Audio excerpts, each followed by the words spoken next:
So I did look at the condenser, and okay. Well, no So, code? well, let me give you an idea what the problem I've been having with the mixer, because this will kind of explore the problem. When you look at the hierarchy of objects and how to do liquids and stuff like that. Here's the problem.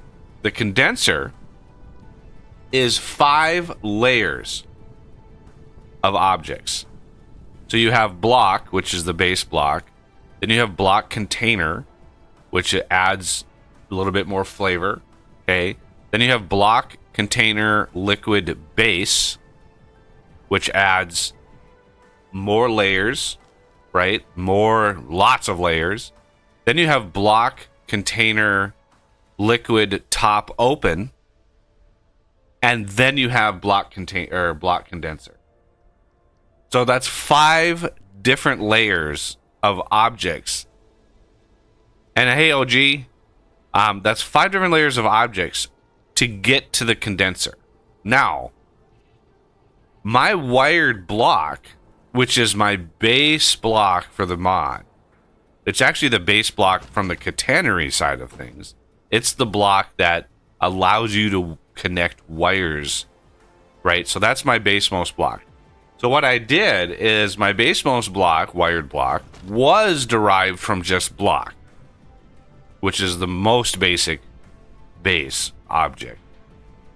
But I figure if I make it derived from block container, that would add some things that I could then use. But that leaves 3 more tiers of objects that I have to implement in another base block, right? And that's the hard part, is all of the interfaces and all of the derived types. There are places in the code that, yes, look at the interface. It's like, oh, is this block this interface? And if it is, then interact with it. But there are other places in the code that break that and that look for the actual base object, right? So instead of looking for like liquid source, it looks for block base liquid container, or block liquid container base. Not the iLiquid source that it implements, but the actual block name, which breaks everything that you then derive. If you make a custom block with those interfaces, it breaks that call because it's not the base type, but it does implement the same interfaces. So there are places in the code that would just not work, would not interact well. And so I'm trying to figure out, like, and I do have a message to Tyrone about this topic. I'm just like, why are there places in code that you don't use the interface? It doesn't make sense to me.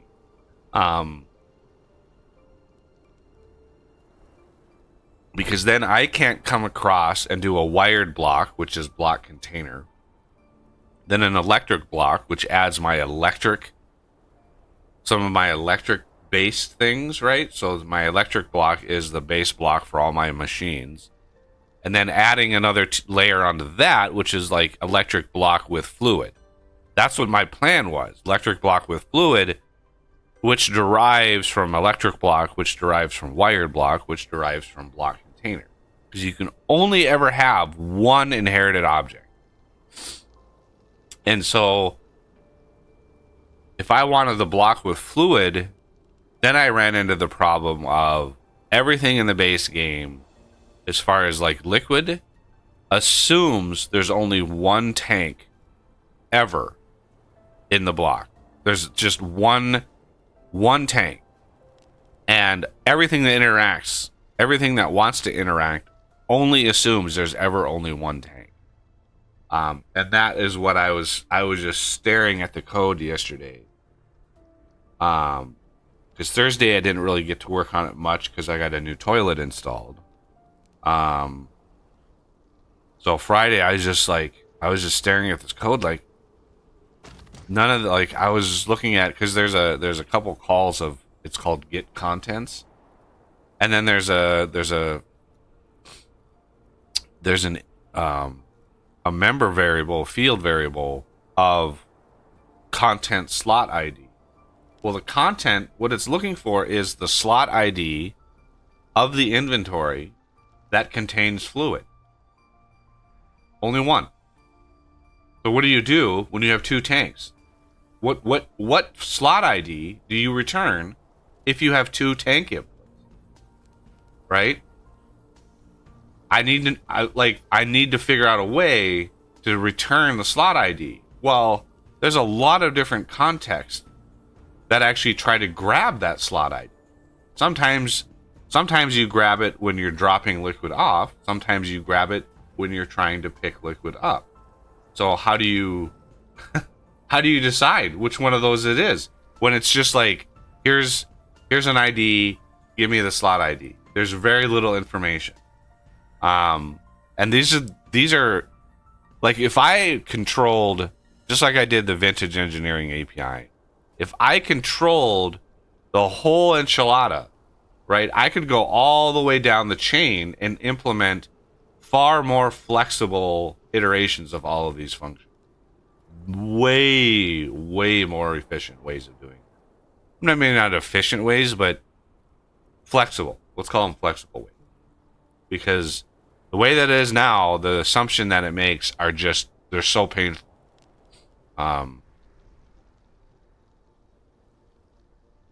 So yeah, that is where I just butted head first into this problem. Now, I could cheese it and make the tank, like, make the interactions, make it so it only has one input tank. The output tank is really, it doesn't really make a difference. But the main issue there is I would have to literally create a custom slot. And by slot, I mean item slot, which is just your generic slots, right? This is how the liquids work. It takes the portions times the amount per liter, and that's your liters. So the stack size of a fluid is typically 5,000, which is 50 liters. So you have a slot that has, say, stack size of 5,000. Right now, obviously, you can only ever have one type in that slot. But I could create a custom slot, and that type of slot would have, a variable amount of interactions that you can do. Right? If you're interacting with an empty thing, then look at this portion of the slot, which is the output. If you're interacting with the input, look at the slots and and that would be a pretty massive block of code that would have to manage all of that. It's basically like one slot that has multiple types in it. That would be tough. That would be very tough to make sure that it's not going to have major issues. But the condenser, I took a peek before I started the stream, Oz. The condenser is it only has like 3 overridden functions. There's very little interaction. There's really nothing to the condenser block itself. And there's no multiple output or input tanks. It's still one tank. That's all that it interacts with. There's one item slot that does everything. Which is what when you pointed that out, I was like, you said, input, there's a tank of what's in it, and then there's the output. And it's like, no. The way the game deals with output is it outputs immediately when it has an output. It just outputs. There's no tank that it outputs to, and then the tank drain. It's just outputs to whatever block the bucket is a block, so it outputs into the block of that bucket immediately. There's no intermediate step. And then the tank that is there, that's what's getting filled from the boiler. It's the same fluid type. You don't have two different fluids, right? What I'm trying to do is making making a block that you can put like water and lava in. Two vastly different fluid types in the same block, or in the same machine, in the same inventory. Yeah. And there is literally no machine. There's nothing in the game that does that. There's nothing. And well, like I said, the game is built around not doing that. The game is built around only ever having one fluid tank, period, in the machine. Input and output. Only one. And that's what's frustrating, is when you butt up against a limitation like that. Now, of course, there are ways to get around that limitation by implementing your own objects and stuff. But then you run into the other frustrating thing is not every interaction with every object and in the massive object hierarchy of Vintage Story, not everything looks at the interfaces. There are little pockets of code that look at base objects, not interfaces. And that completely breaks the flexibility, the entire mod API. So there are, as good as the mod API is, there are massive glaring problems with it, with little pockets of code that, instead of looking at the interface that implements this function, it grabs like base, block liquid container base, right? It's looking at block liquid container base, which is an object, rather than the iLiquid source interface that it actually is interacting. And if I have my own object, like electric block with fluid, when that call hits and it goes, oh, give me this block with this type, well, the type is not going to match, so it's going to be null. And that breaks that interaction. It just breaks it. Because it won't pass the test. It has reflection has a little sniff test. If something implements an interface, you can use that to interact. If something is the same object, you can use that to interact. But if they are different objects, even if they implement the same interfaces, they still have, different, I don't know, fingerprints, and they would not be the same. So, yeah, that's where I ran into, and I just was like, oh, man, I couldn't. So anyway, that's what I ran into. I'm gonna have to just sit and think about it and just be like, all right, what do we do here? Because I literally got 2 functions into implementing the interfaces. I got 2 functions in, and everything, my whole brain just broke down when thinking about it, because it was the get contents, and then so I started looking at like all of the places that get contents was actually called, and it's a lot. There's a lot of places that it grabs that, even though get contents, literally all that does is like return the item stack of the liquid slot. Ooh.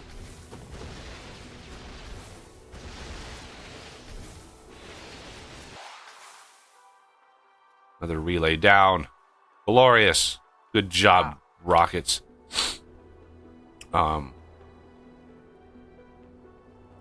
Yeah, so I just kind of broke.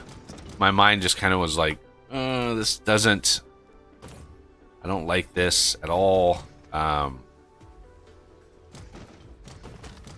anyway, it is what it is. Good to see the free warpers are working fine. Let me head back to the home base.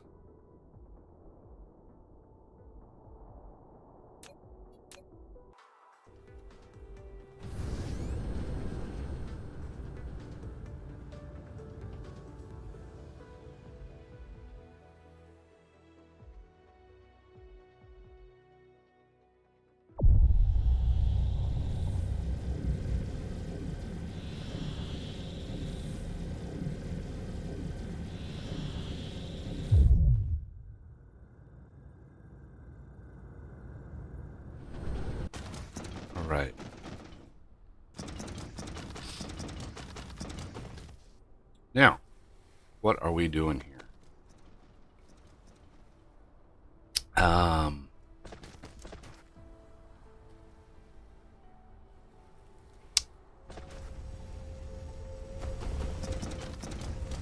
think I'm backwards. Am I backwards and upside down? No. Maybe? Nope. I always like have north on the top of my screen. Which makes it super confusing when you land on a planet and everything's discombobulated. You're like, oh, where am I? Okie dokie. We have a bunch of things and stuff. We have a good bus going. Obviously, everybody here. Finally caught the stream this time. Oh. Yes, indeed, sir. All right, let's look at our supplies. I've got plenty of those. Pretty good amount of those. Ooh, got some belts I can upcraft. Grab some of these. I do not like using fidget spinners for deliveries. I tend to go through many thousands. Many thousands.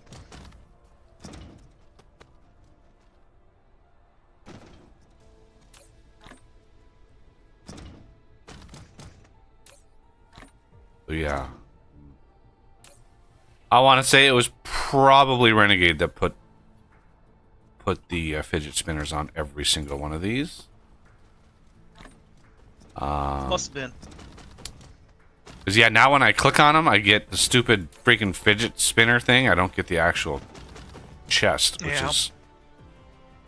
yeah, I don't deliver machines and stuff via like interstellar logistics to each planet I land on.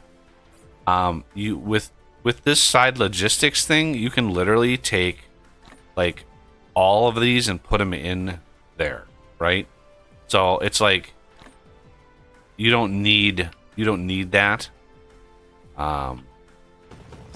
You can literally put 10, a 10x stack, 10 stacks in each one of these when it's all researched. So yeah, you can bring along a lot. So like if I do this and I do that, there's 1,000 in my logistics things. There's 1,000 or 1,100 solar panels. They're just sitting there. Like I have no problems moving stuff around.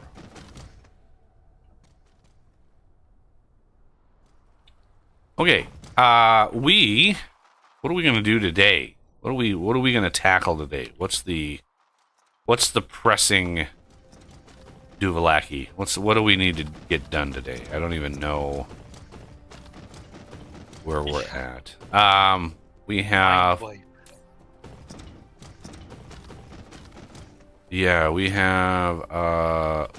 purple science done.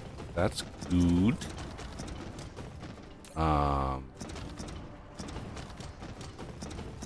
Blue science, red science.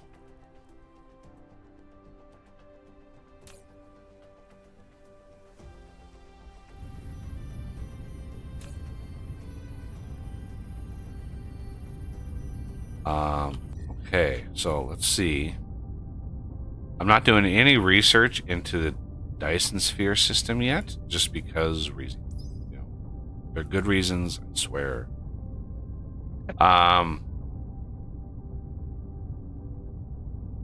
I tend to tackle all of it all at once.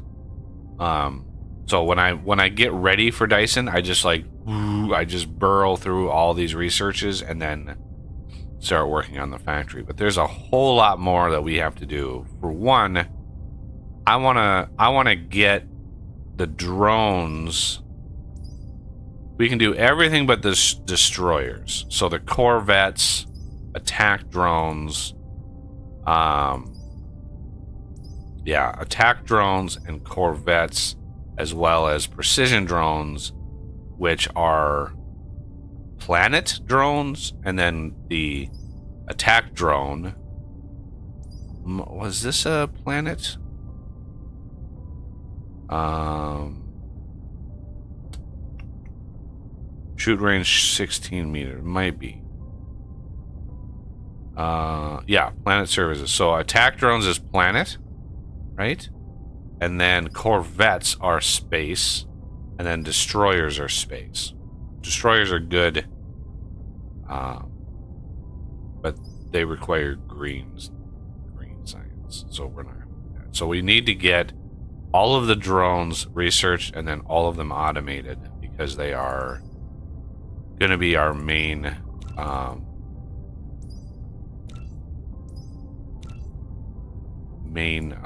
thingies.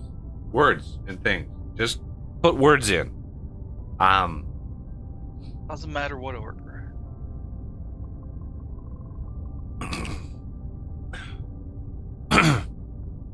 And then I think I researched supersonic missiles. I don't know if did we get did we get these right automated? Next to one of the tiers of missiles. Looks like it's the second tier. I know I automated the new explosion.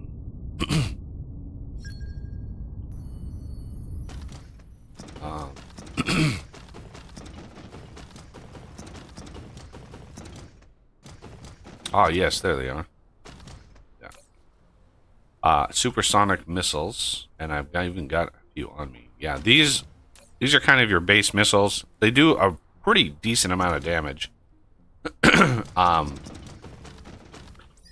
I think there's one more tier of them. Yeah, gravity missiles. Yeah, gravity missiles are really good as well, and probably maybe eventually upgrade to those. The only thing is you have to build those purple, what are they called?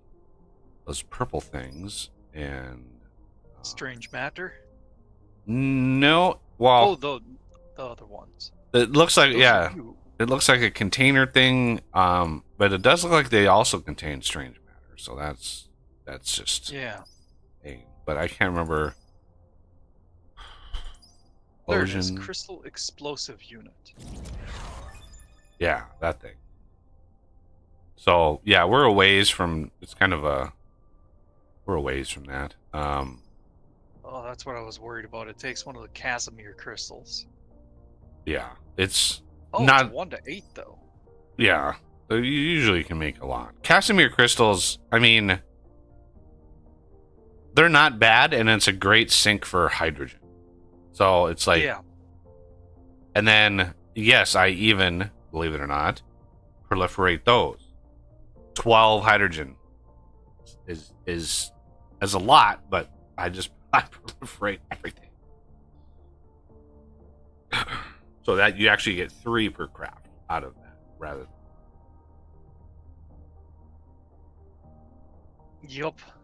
I remember Casimir crystals for me was borderline whether I wanted to proliferate it or not.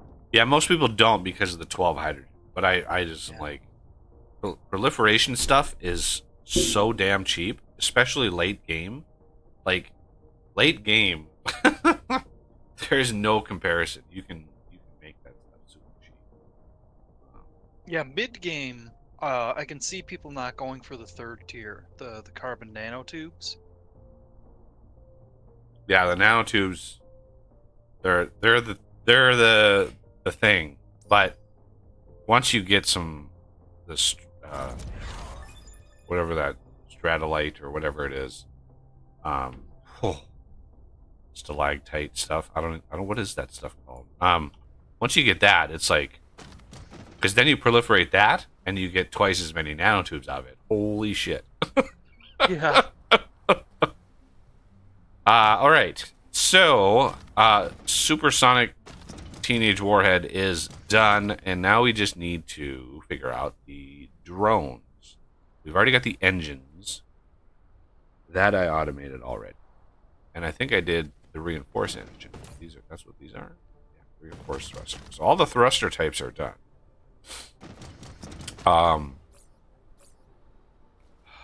So there they are.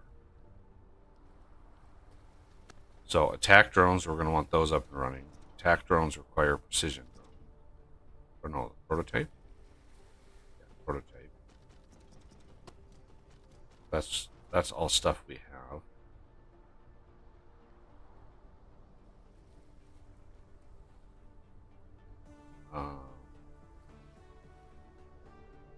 What is the difference? Okay. Precision drone has a much longer shooting range. But I tend to when I land on a planet and I start clearing the planet, I tend not to want long range stuff.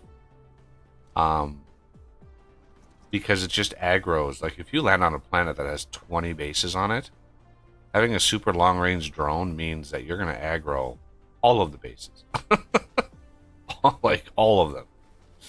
And I want to take out that next planet in this system and build a big base on it. I don't know, weren't you guys working on that last? I can't even remember. Yeah, I think we got it. Do we have the titanium alloy setup up and running? Did we have that here? We do have that on here. I think we do. I don't know how much production we have of that. I know we have titanium in the logistics system now, so. Here it is. Yeah, it's two rows of smelters and expandable.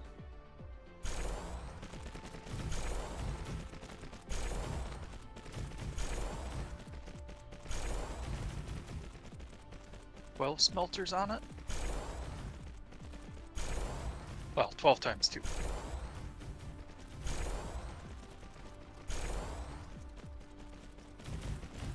Oh, he's expanding the belt or the boss.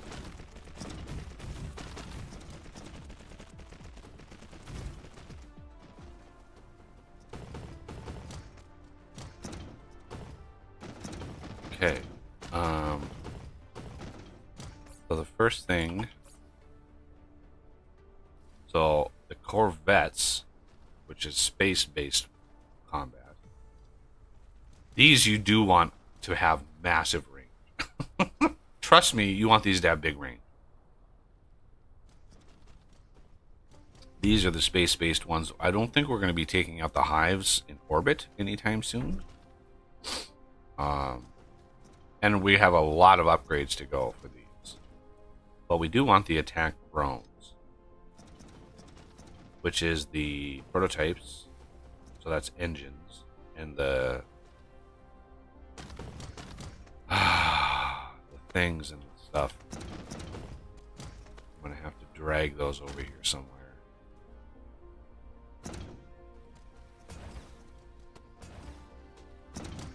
Yep. That's going to be hard. Okay, so we want first prototypes. What's the craft? 2 seconds. These are 4 seconds. So we go.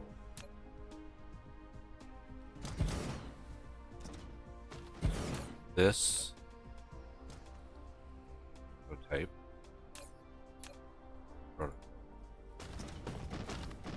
Go.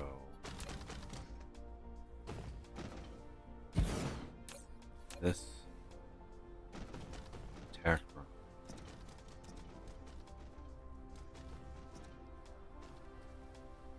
We're going to need particle containers on the bus too.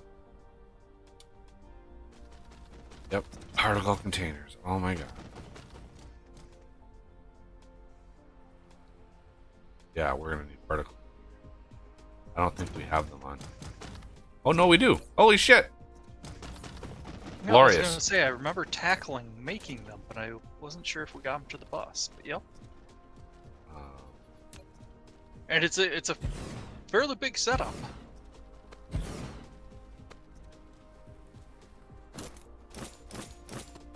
Because I very much remembered that that's one of those One of those that you need a lot of. Yeah.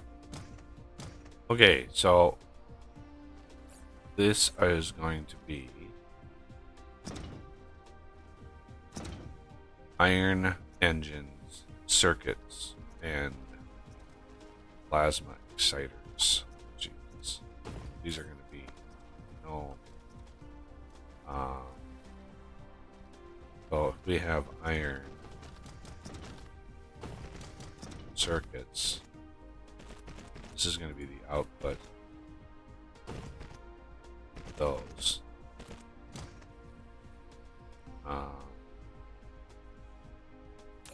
Iron circuits, engines, plasma exciters. Those are way over here.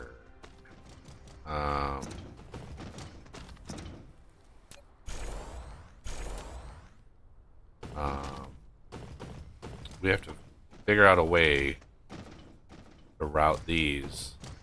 This is where they dead end right here. So we need to get those over here. Now we might be able to do that with fidget spinners. How many is it per craft? Oh, it's only one per craft. So we're going to use at most like one a second. All right, I'll create a buffer chest for it, and Yeah, you can actually do it without any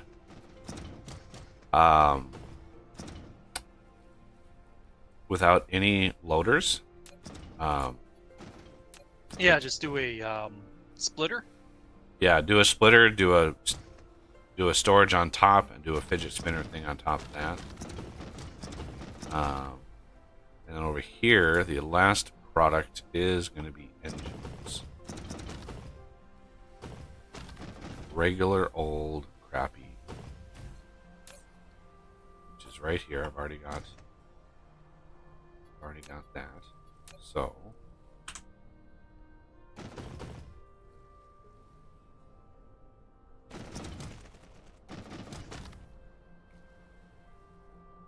Two slots should be sufficient, wouldn't you say? oh yeah. In the buffer crate. Yep. Okay.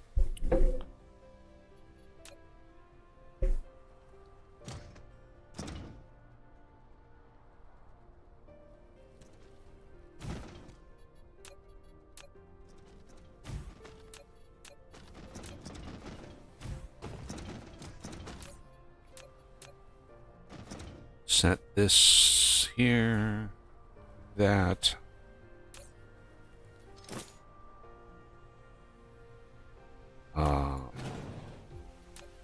Forgot. Always set your filter in your storage before you put the fidget spinner, because then it just accepts. I'm not sure if I did that in that order. Yeah, it's. I'm always doing it wrong.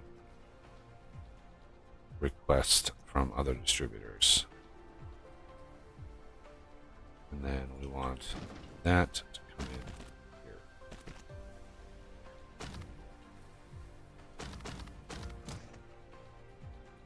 Okay, so this is expandable.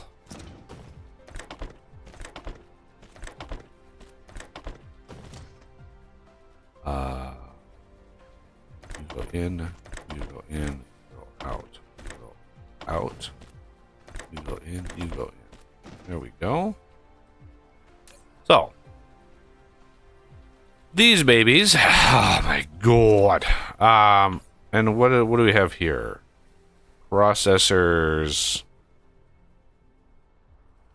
So the processors and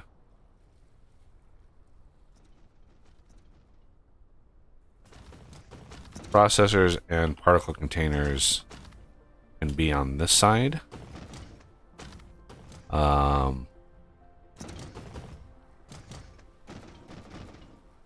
And let's do this.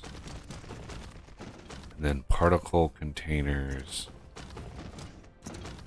here. Okay. These aren't being delivered yet. Why is that? Oh, you got to check the box that says provide the... Ah, okay. Okay. I was gonna ask you that, and then I got high and wandered off, I guess. Process, those two are done, and then we have the Nice. electromagnetic Duvallaki. And those are right here.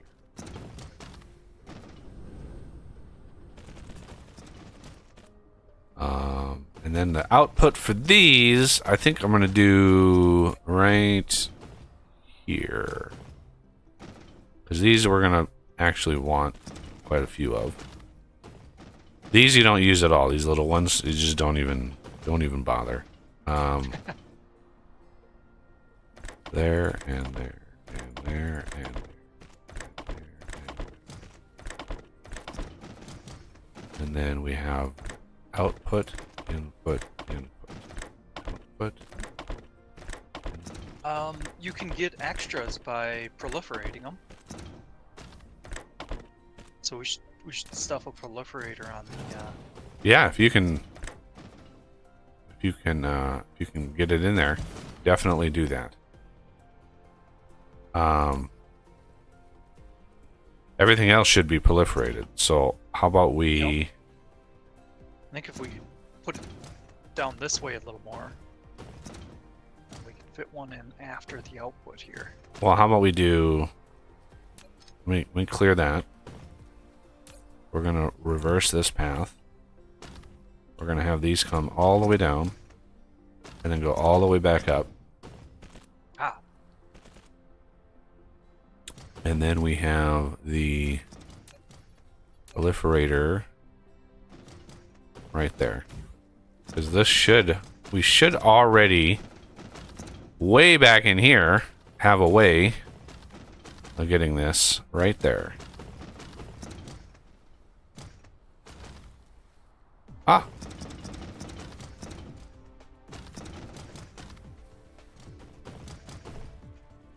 There we go.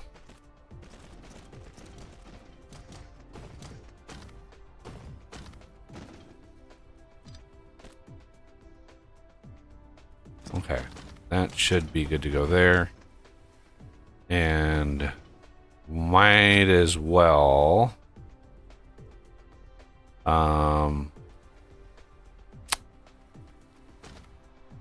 let's see. What would happen if we proliferated these? Usually it's good. So let's compare the proliferated drones here. Proliferator. So that is damage plus 10, durability plus 12. If we look at non-proliferated one. Okay. So it doesn't affect its stats at all. I was hoping it would. Yeah, it would be nice. Fire rate 1.6. 1.6. Okay, so proliferated drones, at least right now, don't do anything for us. So this is going to be attack drone, and then that can just go in there. Give me all the drones. Okay. And then do we put these in our fleet? Yes, those go in your hangar slot. And the hangar slot feeds the fleet, right? So the hangar is like all your excess ones, and then the fleet gets, as drones die, your fleet, your hangar starts feeding, starts replacing them. Right, and so you can actually, if you go to there, you can just sort of say, hey, I want all of them to be there, and that's 4 drones. And I think you hit Z, and then what is the? I think there's a. What is it? Well, yeah, there's number 1. So puts them into place. I mean, this is not a lot of drones. But yeah. Anyway, the other one we want is here. These are going to be the Corvettes. These are going to need the reinforced thruster and those. So, the processor and particle containers are already over here. That's why I did it that way. What's the craft time on these? 5 seconds. Okay. So, these also going to need that, and then the output here can be right next door.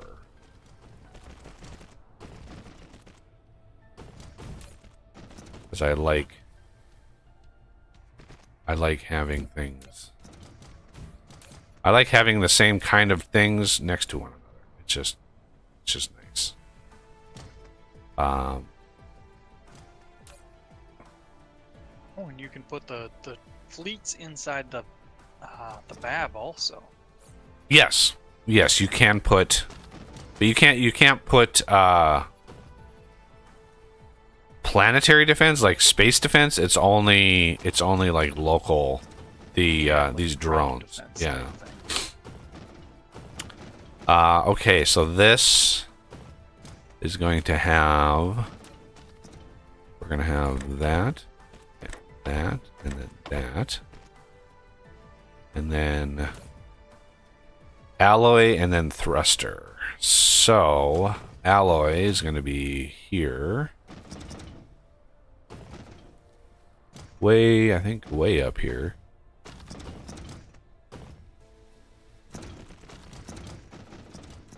And then we need the reinforced thruster over here,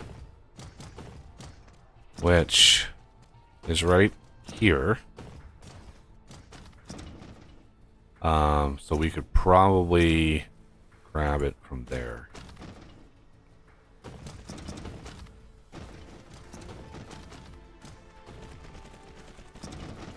Okay.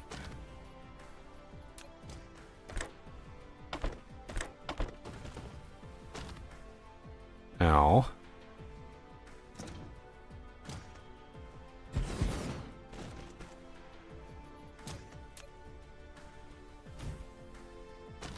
and over here and say, hey, I want output right there.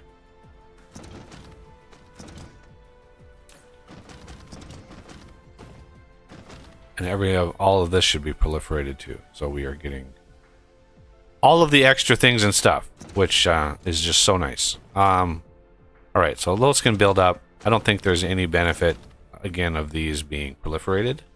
But now that we have those ready to go, I would like the destroyers. These are painfully expensive, requiring strange matter. Because reasons.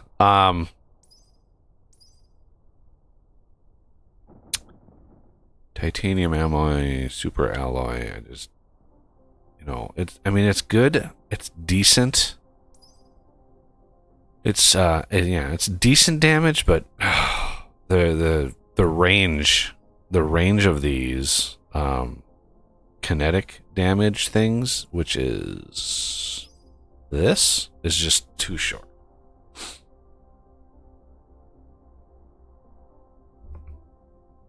But what we can do is we can go down here. Now that we have the dronies, researched, we can do all of these, which is glorious.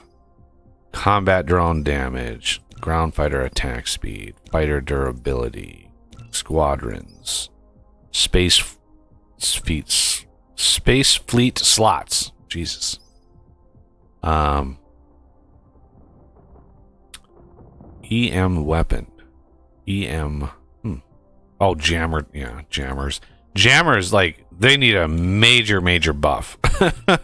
I saw a video of somebody who tried them, and they just literally ineffectual. Just just awful.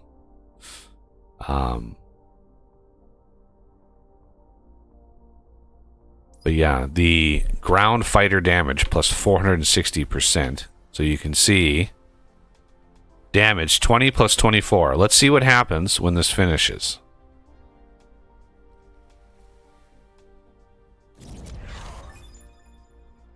$20 plus 226.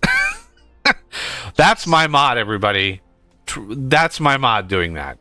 I massively boosted drone damage just because reasons. Like, why not? Why not do that? For funsies. Because once you get to this point in the game and you're able to beat back the hives, then it's just a time factor, right? It just takes time. It takes a lot of time. So, you know, you can still die if you fly close to a hive out in orbit. Even if you research all the things in this area, if you fly too close, even with a super buffed shield of the mech, you can still die. Like, you're not free and clear. Let's put it that way. Ground squadron slots. I definitely want more of those. Space fleet slots. I mean, I do want more of those.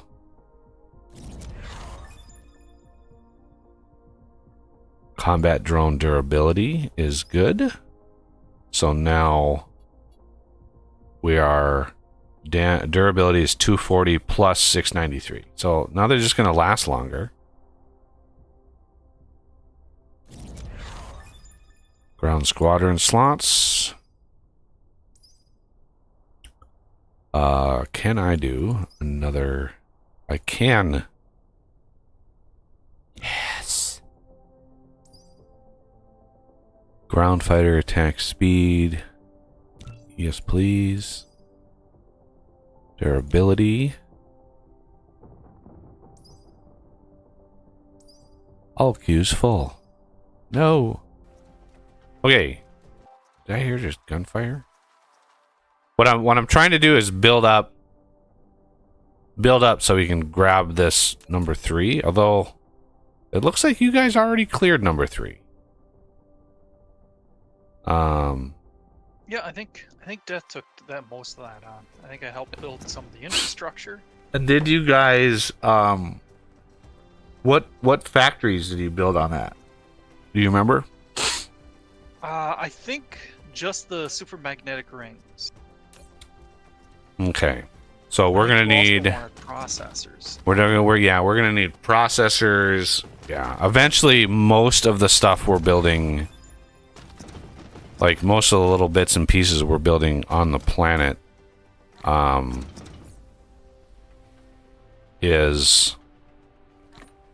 gonna be made off-world and then shipped in, because we're just gonna need so many of them. Especially as we get closer to the Dyson Sphere. The Dyson Sphere craft is going to be rough. Okay, so now that we have a gross amount of damage, it's a lot of damage. Now let's check our. I need some more rocket silos, which are here.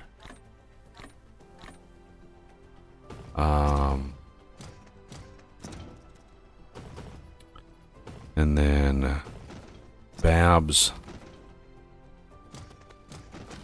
Can't even remember where I make those.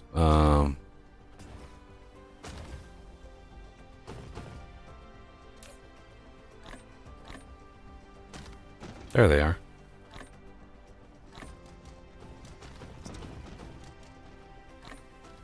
Right, I'm gonna take a bio break and then I'll head out to that Planet 3 and work on processors there. Okay.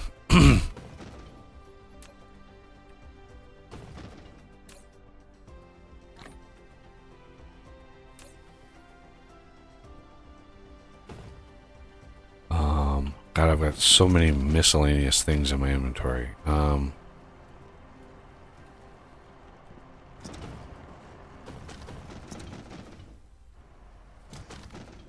Okay.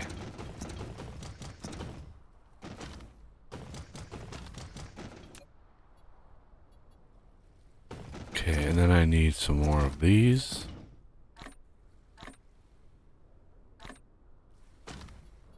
Interstellar, I need some of these. I don't have automatic pilers. Automatic pilers, basically, the only use I have for these initially is for smelting setups. Because you pile the ore. You want to pile the ore.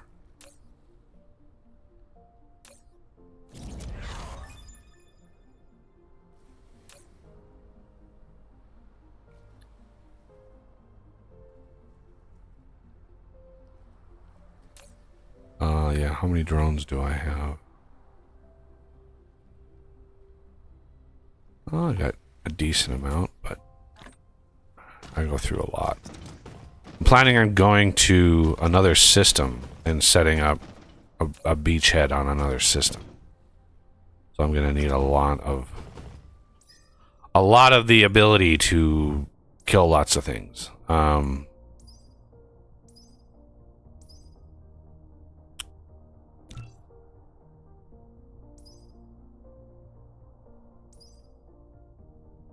Yeah, once you get to purple, you can get basically almost to the end. Yeah, the green step we can't get, but ground squadron we can certainly do another one of those. Excellent. Ground squadron slots. Alrighty. And then I can queue up some more Space Fleet expansion.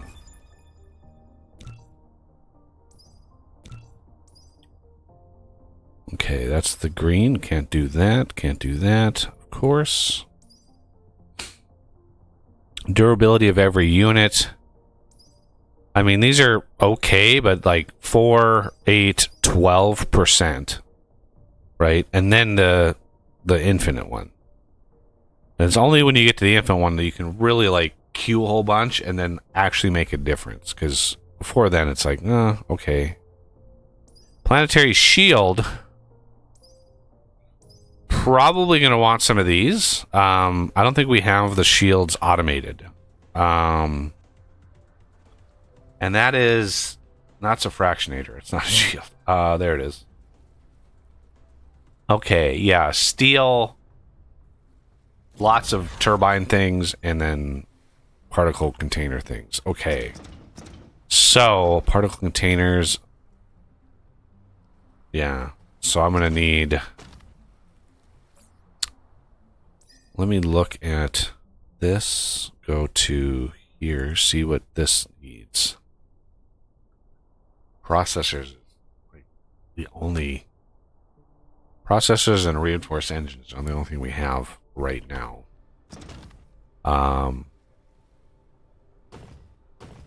So I'm gonna plan on having that here.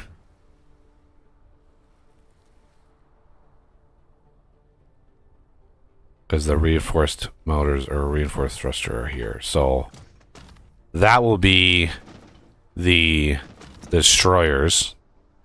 So I need to expand.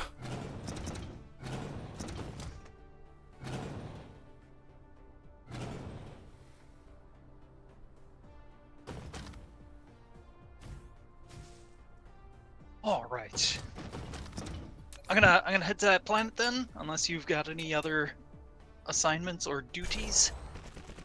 No, I'm just working on things and stuff here. I'm gonna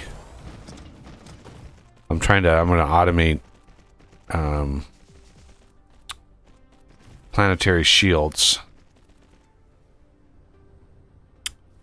Unless they're already done. I want to make sure these aren't done I know yet. Death had some planetary shields put up, but whether he automated or not, I don't. Yeah, I don't think he did. I think he just kind of handcrafted a few.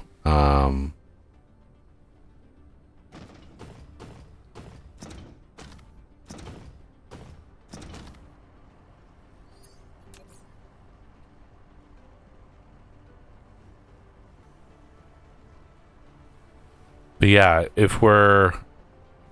Yeah, the first thing for that the first output is processors, electromagnetic turbine, and supermagnetic ring. Those three are really the major, like...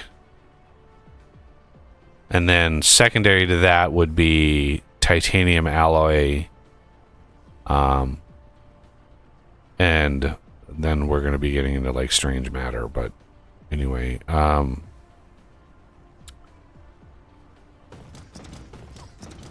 okay, so if we're doing planetary shields here,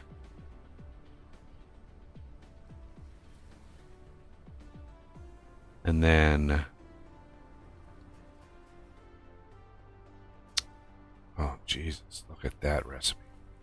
Oh yeah, that's the other thing. Is I don't even have a research yet, so I can't do those. Death must have started setting up processors.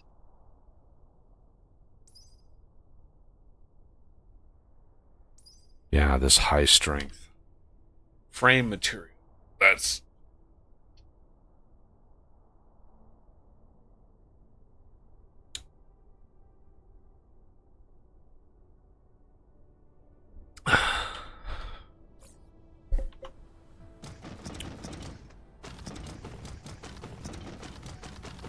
okay, so over here I want another production.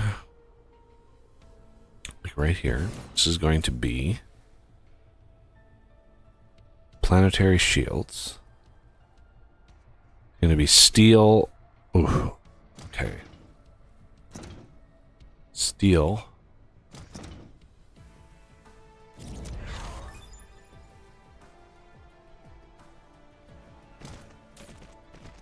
Turbines. Rings.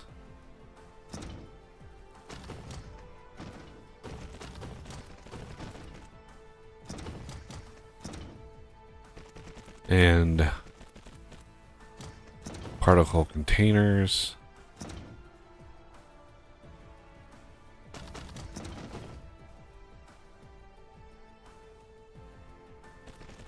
And then the output.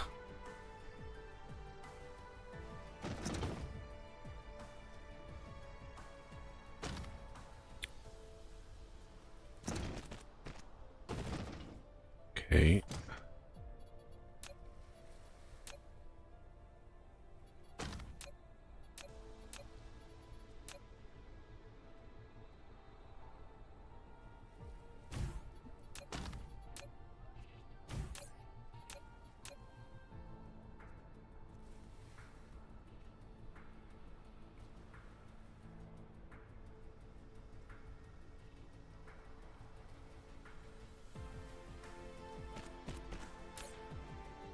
Okay.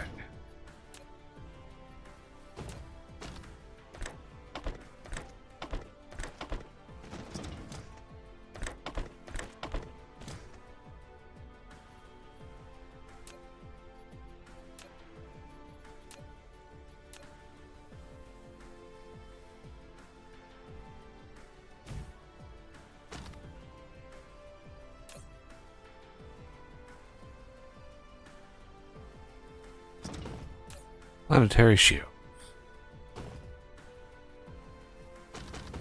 Alright, now how many droney drones are we doing here? 8. Really? That's it? I thought for sure we were able to...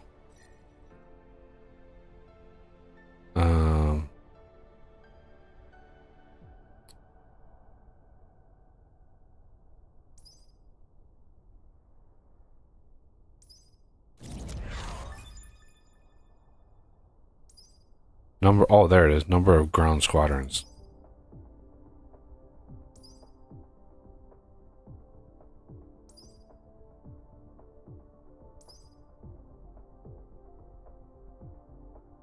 Okay. Still a ways from that. But this should give us that second squadron.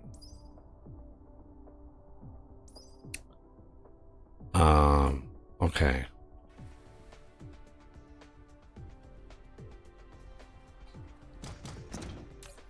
All right, 24 of those should be fine.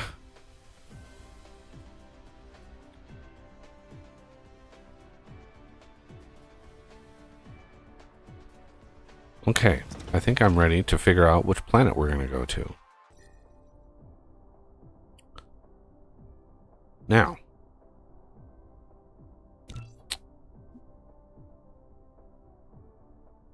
Kimberlite, I mean, that's okay, but not...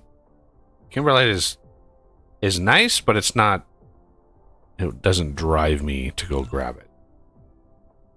Crude oil, fire ice, more Kimberlite, organic crystal...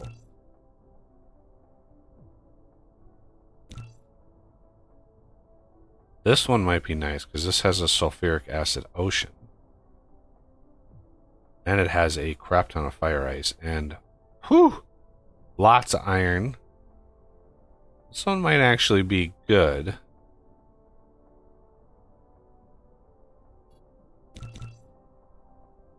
There's already 2 hives around it.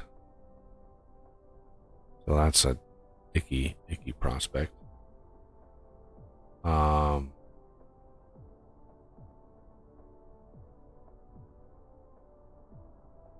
But yeah, I mean, 127 million iron. This would be good.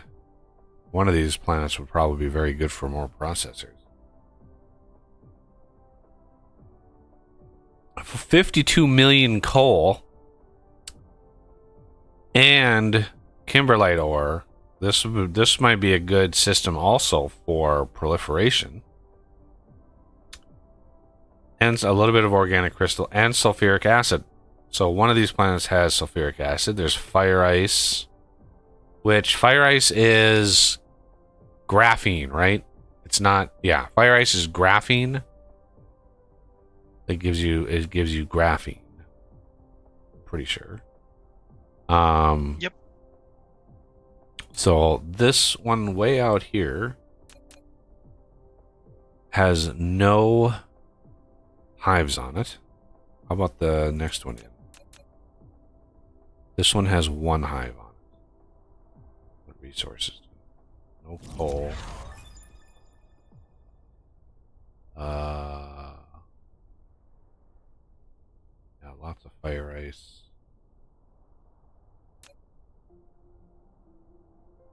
Lots and lots of fire ice. So most of the good stuff must be in the inner. Yeah, 50 million coal on that planet.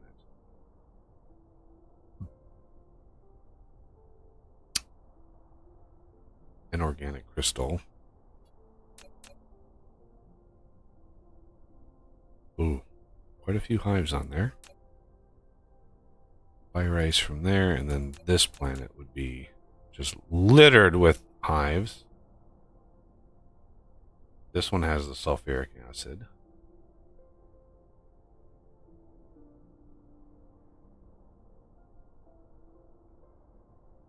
To turn off track rotation. So tired of track rotation being on. So yeah, this system is has some good potential. Definitely might be worth it. So I'm gonna do always show label. for that one.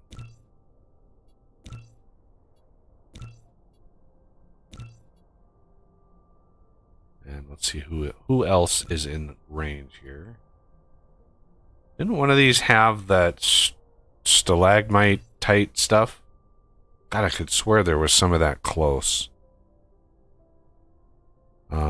Yeah, didn't you guys find a system that had like all the things? At least most of the things. I thought we did, but I might have been hallucinating. I don't know at this point. No, I don't want.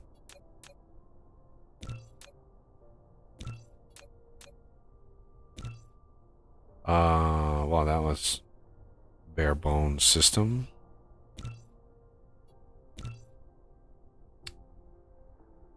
There's some stalagmite crystal. The stalagmite crystals, unfortunately, are typically only on planets that are completely covered in water. So you have to bring an unholy amount of foundation in order to get at it. Because it looks like they basically simulated only the crystal deposits only developing on ocean worlds. So yeah, this planet Suhil, or this system, has that stalagmite crystal. That would be fantastic for nanotubes. That would save us a whole crap load of stuff.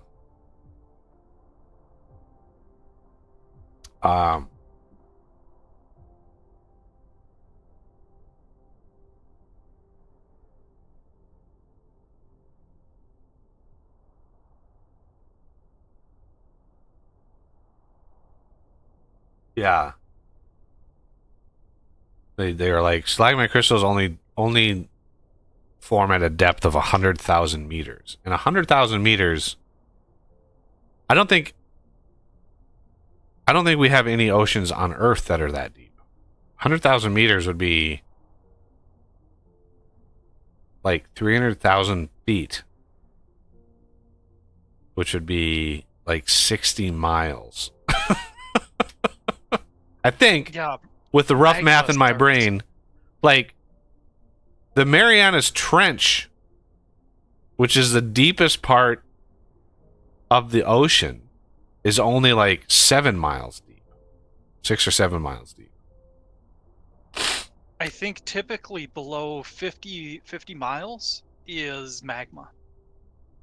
Yeah, I mean the ocean crust, the continental crust is on average 30 miles thick. So North America, South America, like 30 miles thick is the continental, and then the average thickness of oceanic crust is about 10 miles. So when this little description of at a depth of 100,000 meters, yeah, somebody's out there. If Ray is still watching, like do a Google, convert 100,000 meters to miles, which takes a few steps, but so Suhil, I wanna show that just because I don't want to lose track of it. And then can I do the universe exploration, the last one? Damn it, it requires greens. Of course it does. Any of these other ones, I can queue that one. I looked it up. You were really close, 62 miles. Yes. That's just guerrilla math I do in my head. I like. Yeah. Good to know my brain still works a little bit. Brain worky good. Well, I wouldn't go so far as say good. That might be pushing it a little bit. Well, I did do the whole super competent speech pattern. Yep. Yeah, one of my biggest pet peeves, and I know people hate this. One of my biggest pet peeves, and this happens all the time on Twitter, is people actually make like They invest time to make these like memes, to make these little images, right? Photoshop, they make little memes, and I love memes. I love the memes. I just do. They're just funny. Some of them are just hilarious. But my biggest pet peeve is when somebody does all of that and puts all of the effort forth, and there is a blatant typo in the meme. I'm sitting there going, you couldn't have spent an extra 10 seconds proofreading this, right? You could not have sat and looked at this and went, oh wow, that is so misspelled, it's blatantly wrong. But no, it's just like, how does that go? It's just a pet peeve. It is just like, then the worst ones are when somebody does a political one, you know, making fun of one side or the other, and there's a blatant typo in it. And it's just like, is this a reflection of our education system? I mean, I don't know a purer form of a reflection of our education system than somebody like holding up a sign on a picket, like on a protest, and there's like blatant misspelling on it. It's like, dude. Oh. I saw some pictures of the college protests in the last couple weeks, and somebody had misspellings on their sign. I'm like, oh my god. You're in college and you can't do that. This one I found hilarious. Somebody had a sign that said "Speak our language," but rather than OUR, it was AR. Oh, yeah. Well, that goes along the vein. Typos are only one. It's just complete lack of knowledge of the language. Like there's an interview one girl did to another, and this one girl played music, and she was really, you know, she was like on social media, but she was a big in the music scene.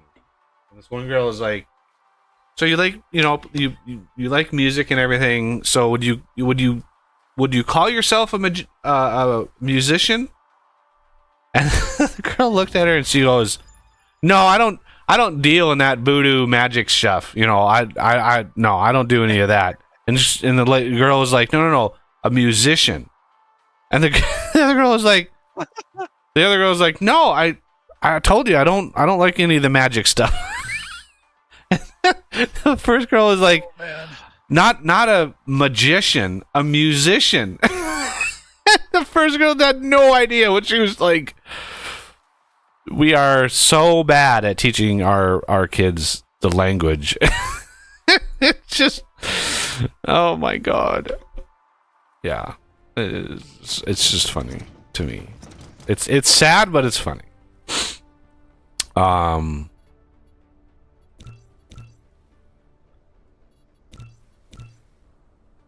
Okay, now I have 2 planetary ground fleets of 12 units apiece. That should be more than enough firepower, since these things are now durability 240 plus 2000. Damage 20 plus 633. Yeah, we are doing an amazing amount of damage now. I'm going to grab the whole stack of these, and then we're going to... I was figuring out which planet we're going to go to. So, one option is Suhil. What? Where's the other one Suhil. Tempting with the stalagmite crystal. I'm sure... One of these. There's stalagmite crystal. Yeah, see, there's really nothing else on this planet because it's a water planet. There's crude oil, surprisingly, and coal. So a lot of carbon. Not much else. This one has fire ice. I don't know what are we in most need of? And where was that planet that had... Just randomly some more stalagmite crystals. Beta Tauri. Looks fractal silicon even. Kimberlite, crude oil, a little bit of coal. Grading crystal. Yeah, this one might be a good one. This one only has one hive. Fractal silicon is not as important to me. It's number 2 that must be in the water, yeah. 64 million stalagmites, though. Woo! This is a lava planet. This would be a good iron, copper, steel, titanium planet. But none of these have sulfuric acid oceans. And I think that's what we need right now. I think we need that. So let's find the system that had the sulfuric acid ocean.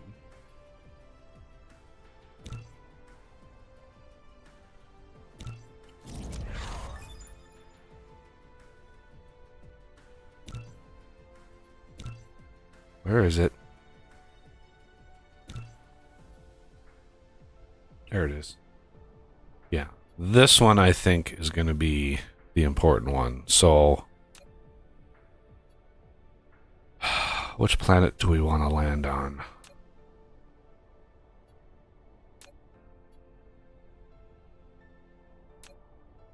Sulfuric acid. No, it's going to make me land on the closest planet, of course. The North Pole looks pretty clean, which is nice. So this one is going to be my next stop. And then this, I want to always show the label. Now, I want some water pumps, wherever those might be. Fractionator, where's water pump? Can go way over here. First, let's see if we have a spot where these are done.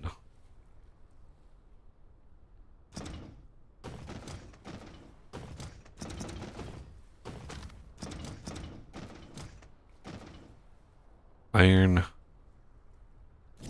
steel, brick.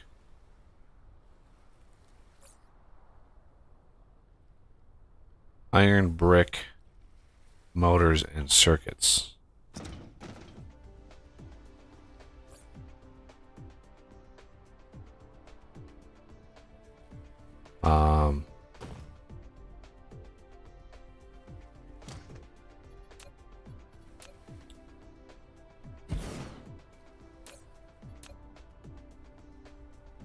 Water pump. Pretty sure we don't have, because I was an idiot. Didn't put it in this line. Iron and brick. There's brick.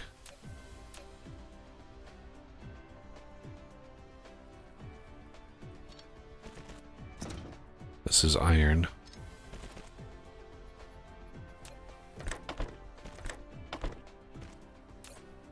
Motors and circuits.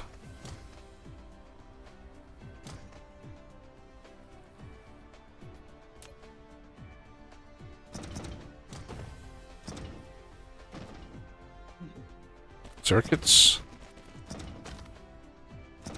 And then motors.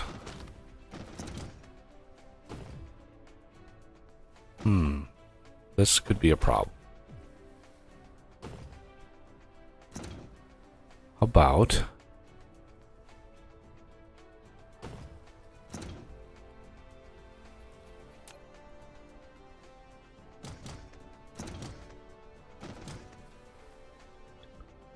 we're going to cheese it a little bit.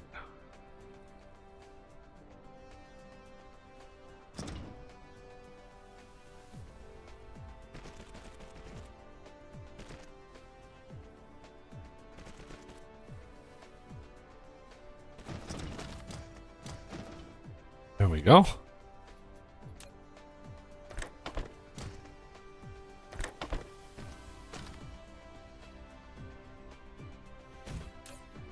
And this is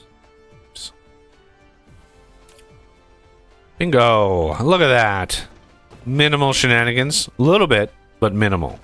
A little bit of shenanigans, but just a little bit. Aw. I want maximum shenanigans. Maximum shenanigans, that's dangerous. Maximum shenanigans can be dangerous. It just hurts. Shenanigans. It hurts the brain trying to unravel maximum shenanigans. The spaghetti is just, it's a little intense. So the pumping speed on these, 80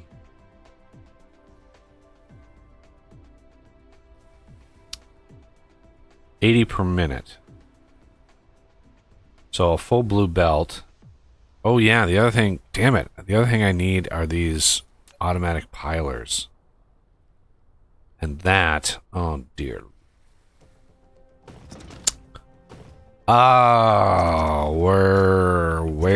Where can I put these? I thought we had those automated already. I don't think so.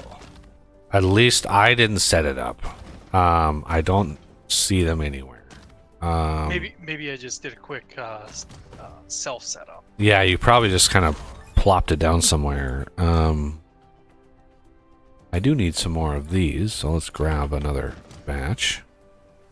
I forget, did you say that there's a third tier of smelter? Yes, there is now, yeah. Okay. And there's a fourth tier of crafting assembler. Yeah.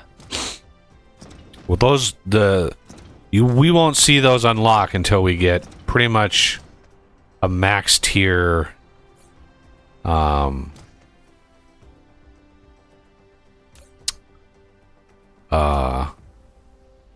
max tier hive to farm. That they'll start spitting out the high level stuff. It's not that I was planning on utilizing it, but it bugs me because I could not find it. Yeah, you won't see the researches until that unlocks.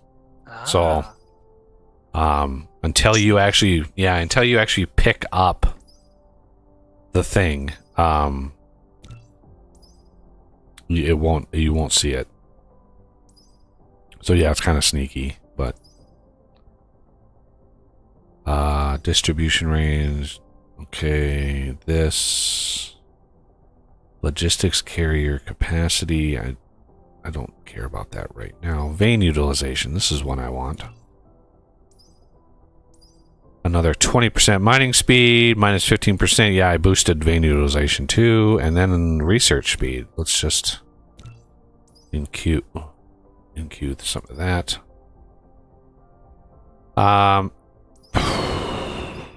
I could.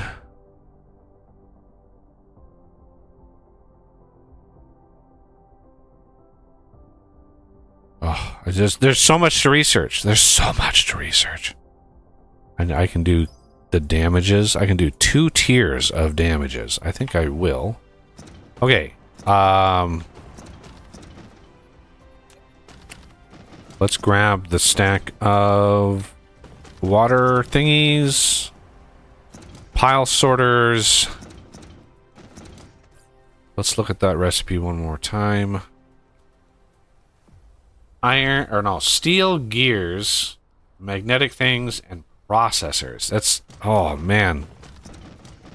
I think I'm just gonna have to do that over here. There's no other. Just because of the random ass, like, low level and a high level.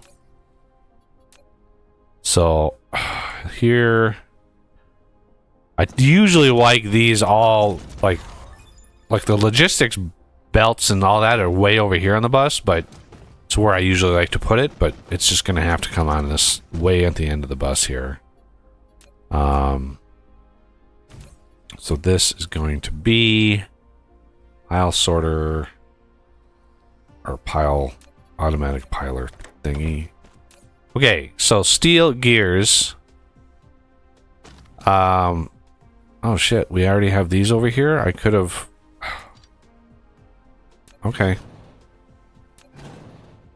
Do that here. And then do this again here. And this can be pilers.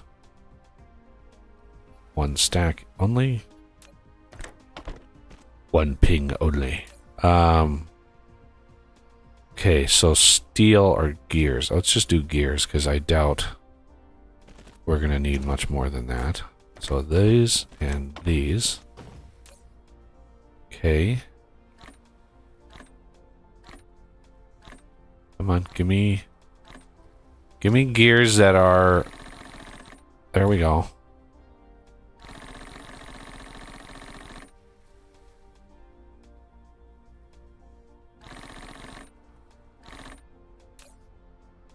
There we go. Now we're triple arrowed. All right, now I need steel, which is here.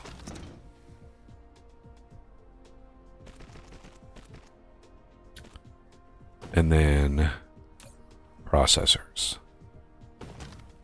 See, this bus system takes a lot of space, but oh god, it's a lifesaver. So here and here. And then here. And then this. Blueprints are now fully unlocked.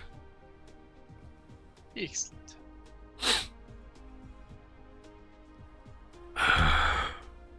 Okay, let that build up a little bit.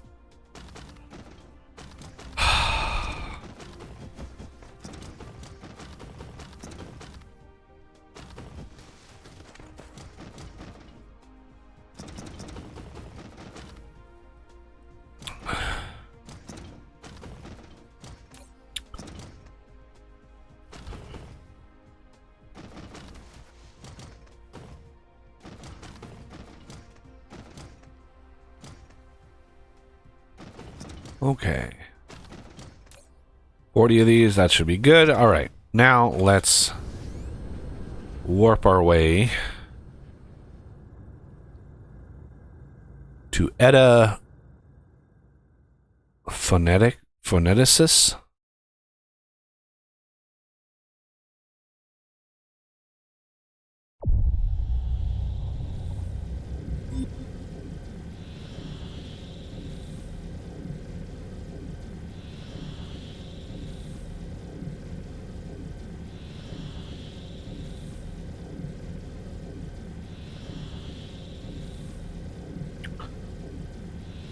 Oh, how much? Shoot. I forgot to bring some things and stuff. No.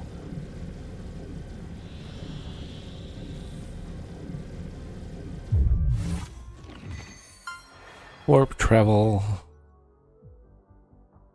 I'm gonna have to stop on a planet that has some stone so I can make some foundation. Because I forgot to bring foundation. Oh, man. So there's a little bit of stone, some iron on there. So let's go here.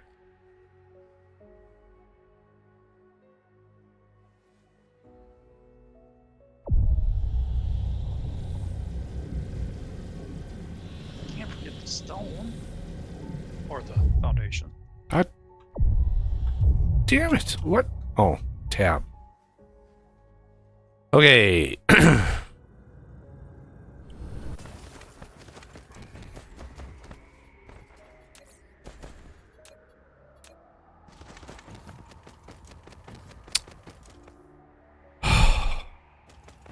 Ian. Titanium veins. Why?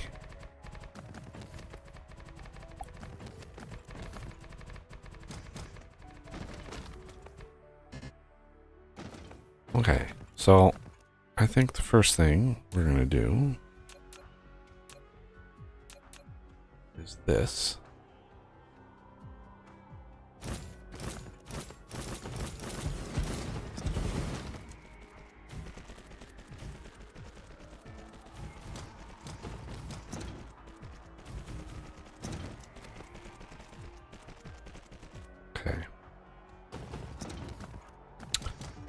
This is way overkill. This is from Nihlaus's like planetary orbital polar thingy, and I do not deliver logistics things other than proliferation. I don't do the proliferation.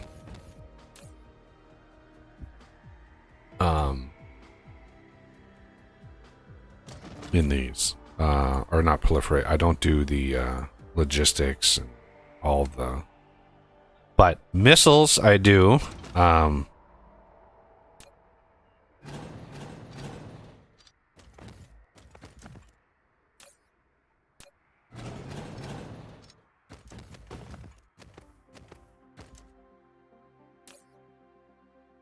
Nor do I do the yellow. I don't know why. Like, I honestly don't know why he has yellow science delivered.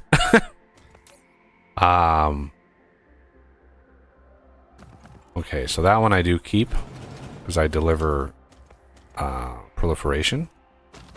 Really, yellow science, you say? Yeah, he delivers yellow science to all of his orbital things, and then he has a belt going around everything with yellow science. So it's like this yellow band going around.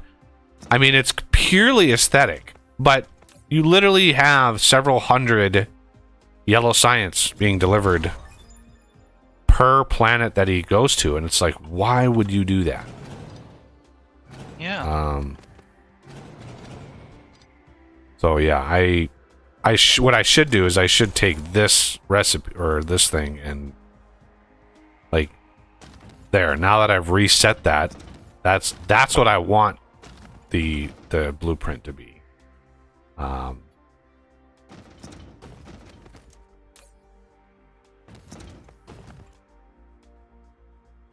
I keep that as yellow sign.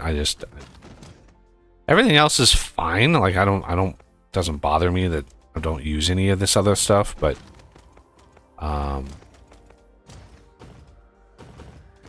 yeah.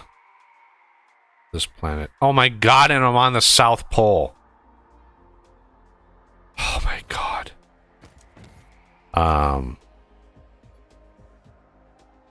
Is there a way to flip blueprints?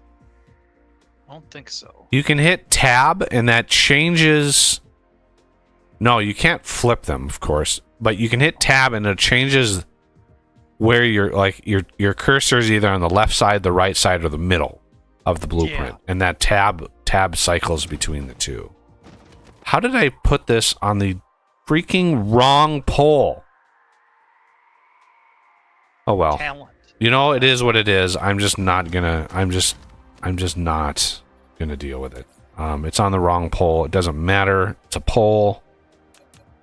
Let me copy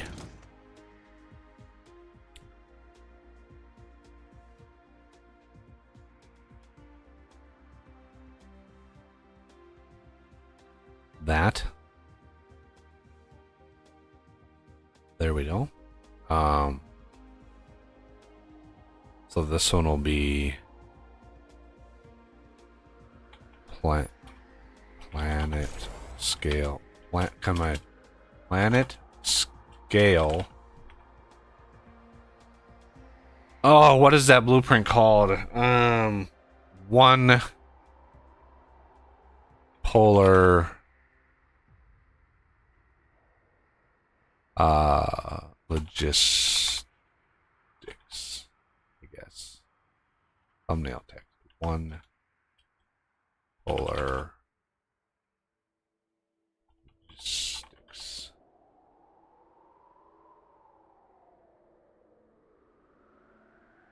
Logistics. Buggy.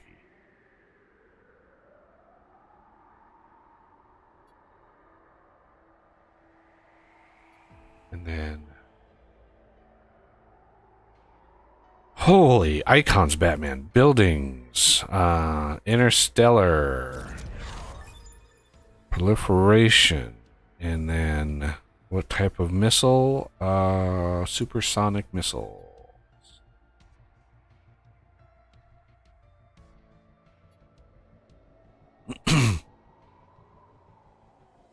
Save. Planet scale. There it is. And of course, I named the folder wrong. But it is what it is. It's gonna. That's where it's gonna sit until I move it. So there's the planet scale blueprint. Okay. Now I need blueprint. Oh, planet scale was all one word. Okay. That's great. I don't need the outer towers. I need the fusion. In this case, I want to see where this is. Hit tab and then tab. And I think I go out here. Or can I get it? I can do it here if I really wanted to, but I think it goes out here. No, it does go in here. Okay. Then how does that...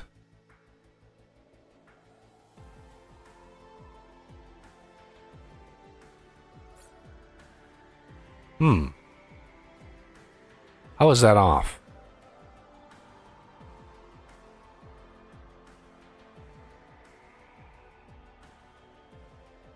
Why is that off? Is it the pole?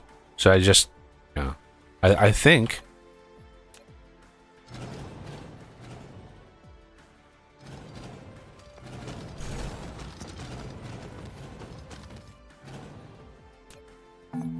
Yes. Yes. Yes. Yes. Yes. All right. Let's head to the other pole.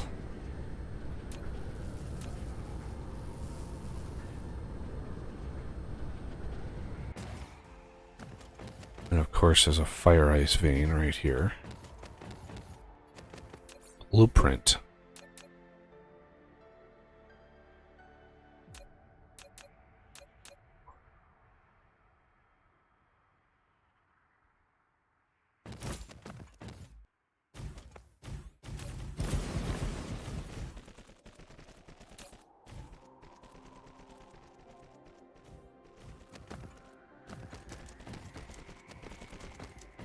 Okay.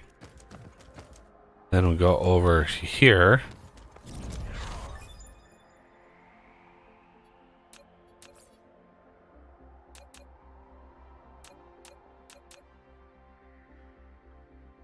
Yeah, literally that was the reason.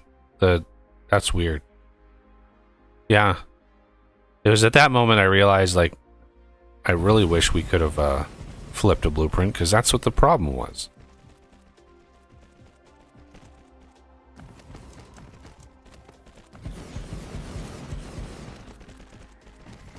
Okay.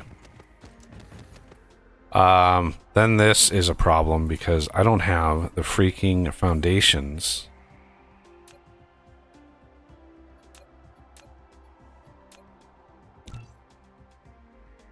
to cover that fire ice vein up.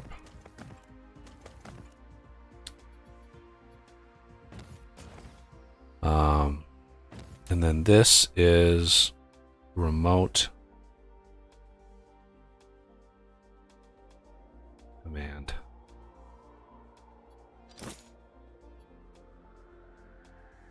Okay.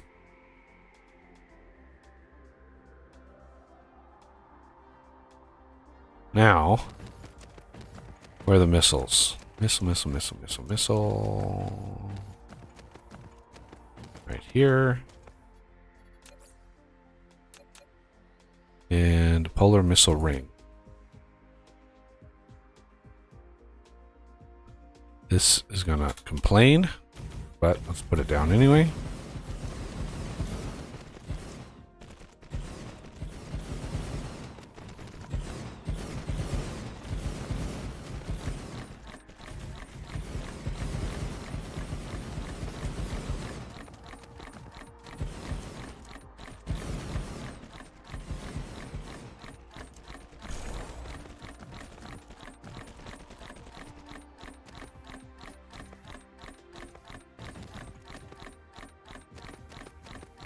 Looks like the... Interesting, the belt went right through the vein. I'm just going to leave that be. And then we're going to take this and say upper air is low. Copy that.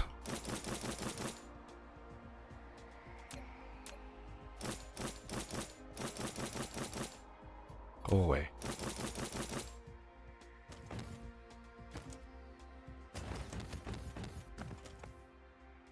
This will ensure that if relays try to come in here and infringe on my thingies, we want to remote demand that.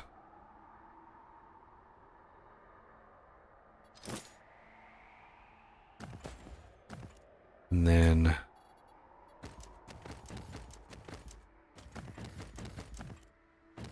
we want to go to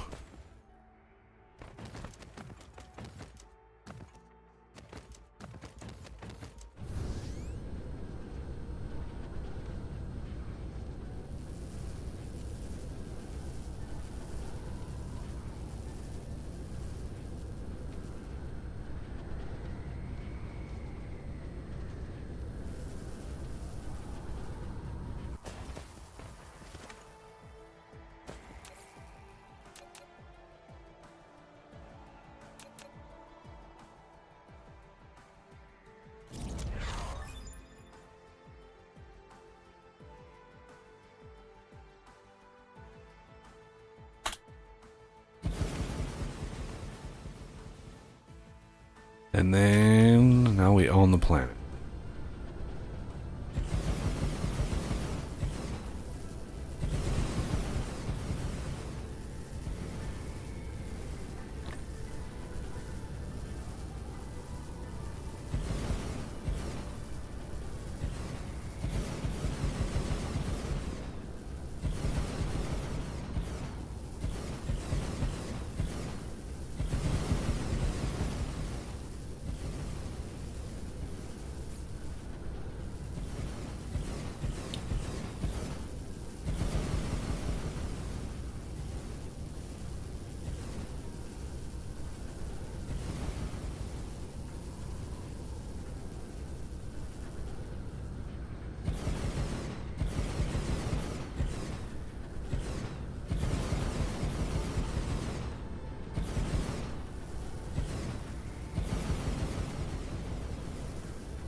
And then we can grab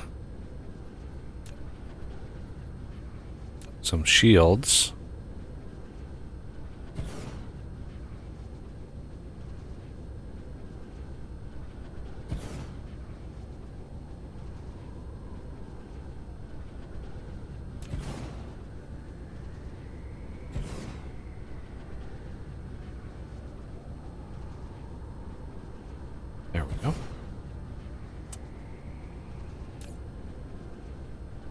Yeah, these things consume quite a lot of power.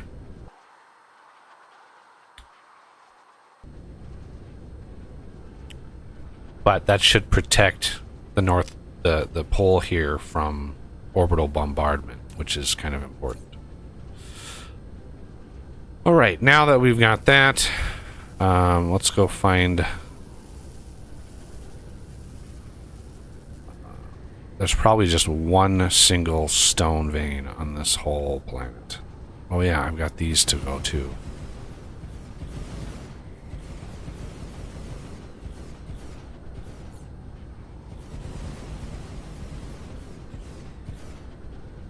There's the stone vein right there. 4.1 million, is that what's on here? Oh no, so there we have two veins probably. And then fire ice, yeah, is graphene, which is fine, but you also get hydrogen, which is rough. Hydrogen is rough. In emergencies, I just jam it into thermal generators.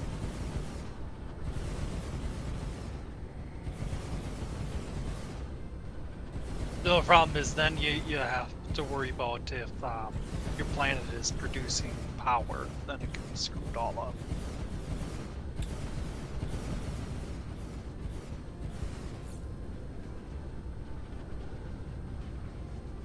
Yeah.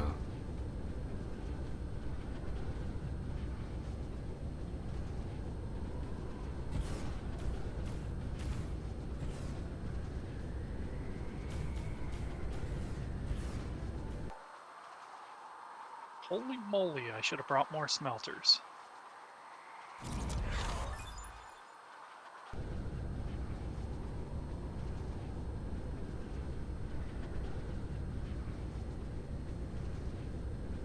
It's been a while since I've played this game, so I underestimate a lot of the needs.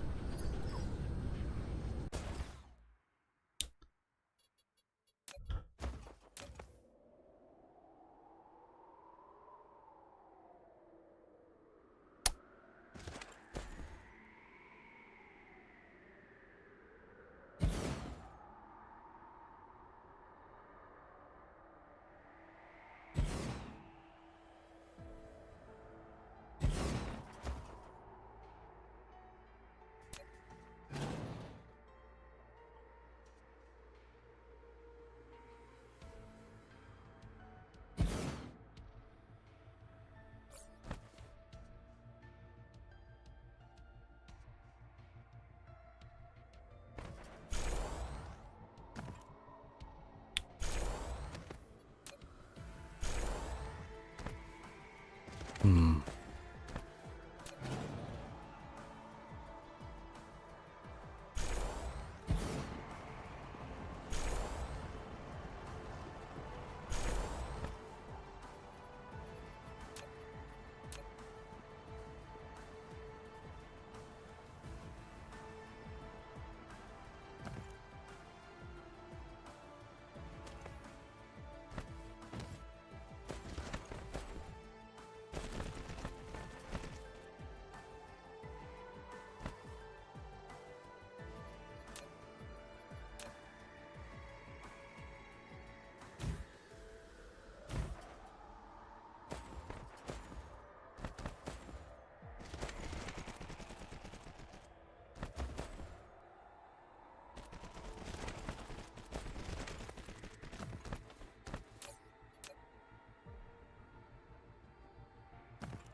There's some iron up there we can use for some steel. Yeah, basically this one is just like, we're just going to make many, many, many foundations on here.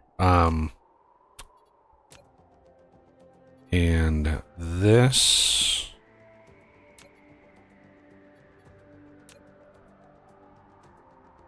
Let's go here.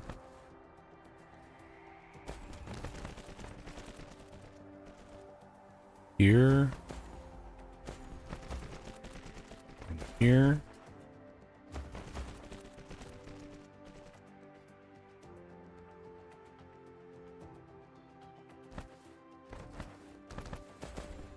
I know these are going to be proliferated already, so I don't have to redo that.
Okay, now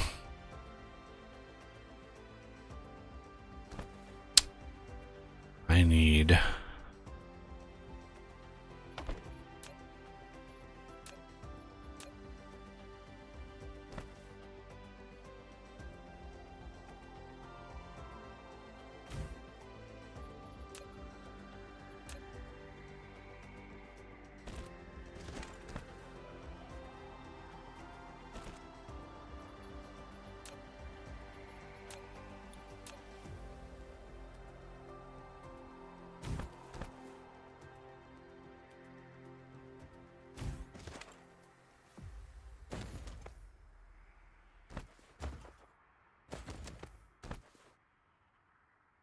actually, let's do this one here.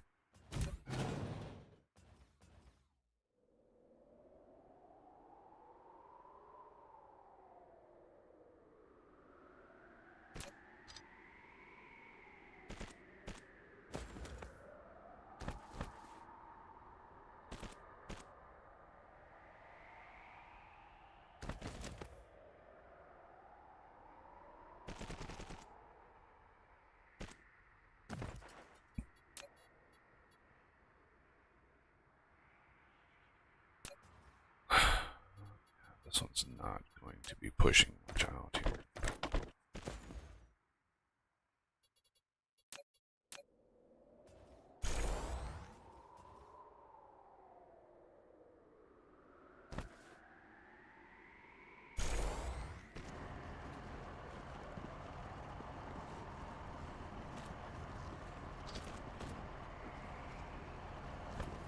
Okay, and then I want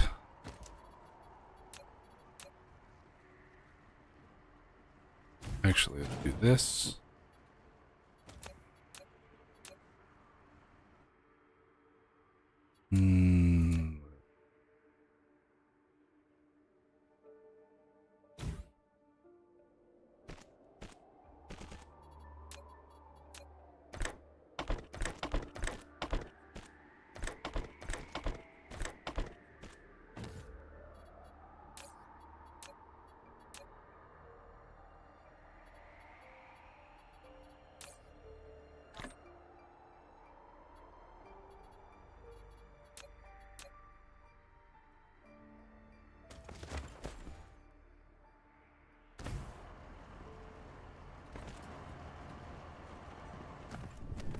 Jesus.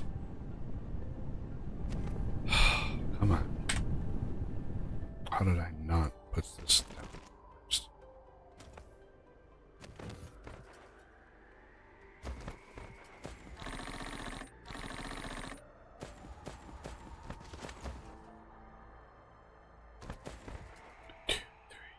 Here?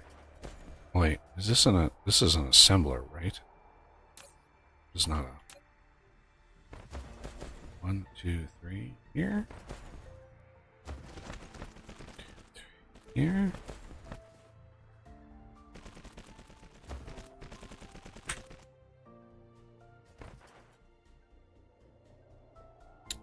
We don't need to proliferate.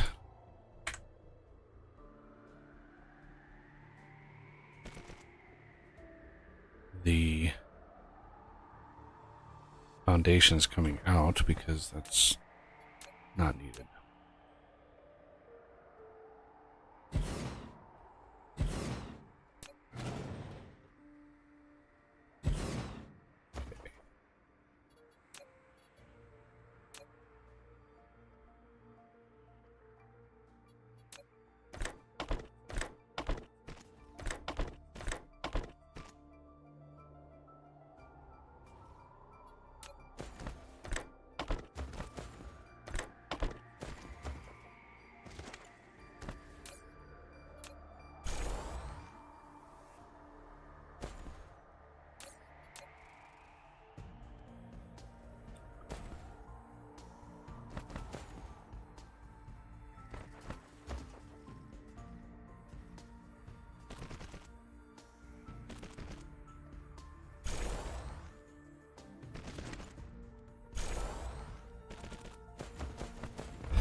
Okay. Now I need basically another one of these. Only since we're proliferating so much, I don't think we need as many.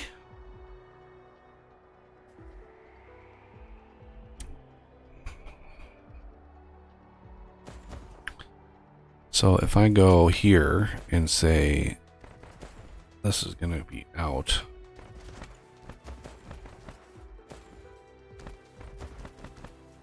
here. Do I have any steel on me? I have 23 whole steel on me, everybody. 1, 2, 3. Here's the input. 2, 3. Here's the output.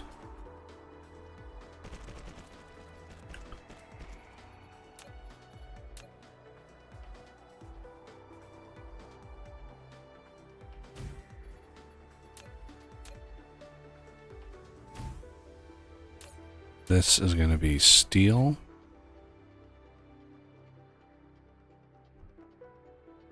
Okay. Output is always pile sorter. Always. And then input is regular sorter.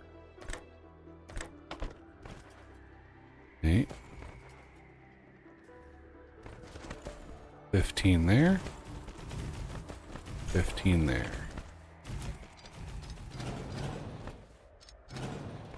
I just like to do them in groups of 15. It's just a thing. I could sit and grind out like all of the ratios and figure out what to do, but why? Why would I want to do that? Okay, so here we are going to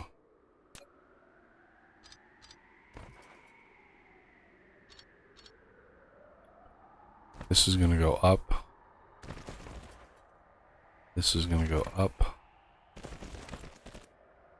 These are going to go into this is a PLS, Planetary Logistics Station with foundation.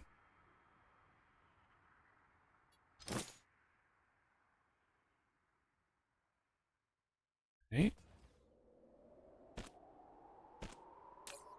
And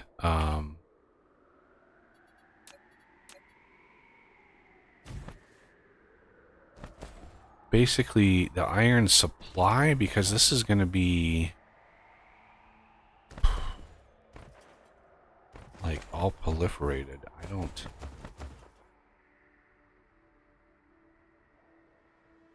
really think we need more than 2 of these, or like 1 of these. 1, 2, 3. Here. 4. Well, let's...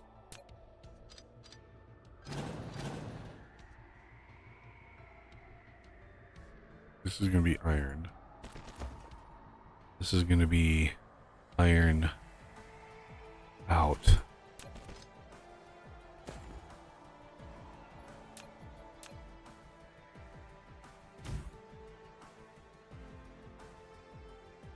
Like that. This is going to be iron. And I don't think we need another set, but I will leave that opened just in case. Because these 15 should max this belt out. We only need 1 belt going in. And then these 2, like, do that. I don't anticipate those needing any more than that. But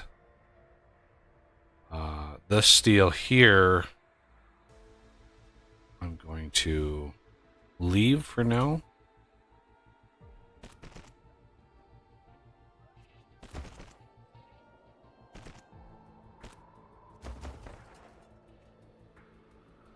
Now we should be getting close.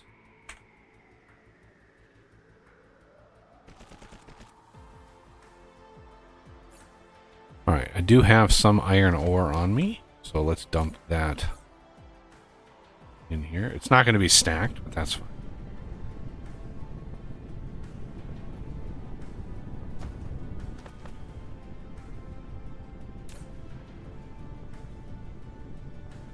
That'll trickle in some foundation for me. Alright, let's go up here.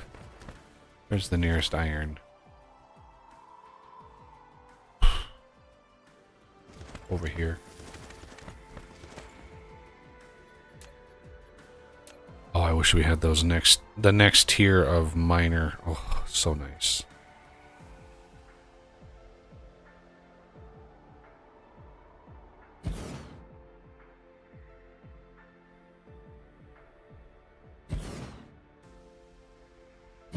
We should almost make a deep dive to try and get those. Yeah, they ain't cheap. They are kind of brutal. 'Tis true.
Okay.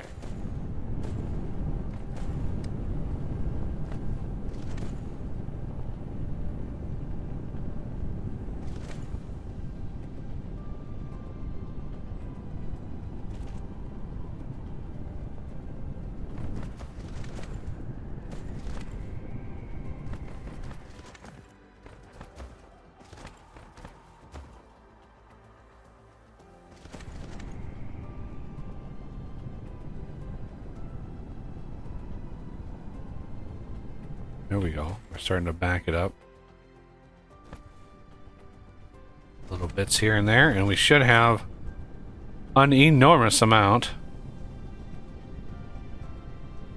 of foundation. I mean, 5,000 is actually not much here, but we're going to have these transfer to an ILS, so PLS, ILS, and then that will be available in the general logistics, any planet. So if I get stranded on a planet with no foundation, I can just, request them. And hopefully this system will just hum along.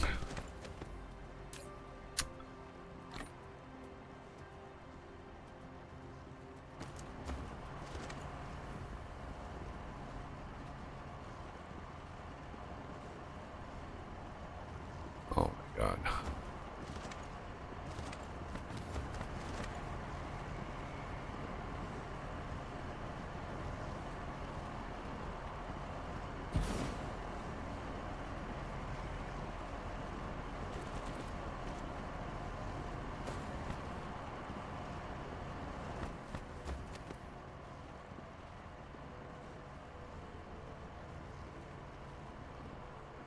Okay.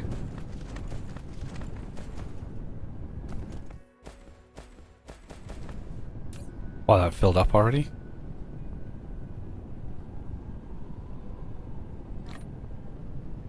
That was fast. I just grabbed all that, and that was really fast. Wow.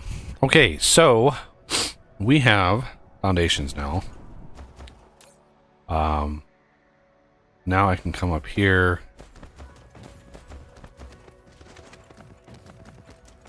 Let's do the central one here.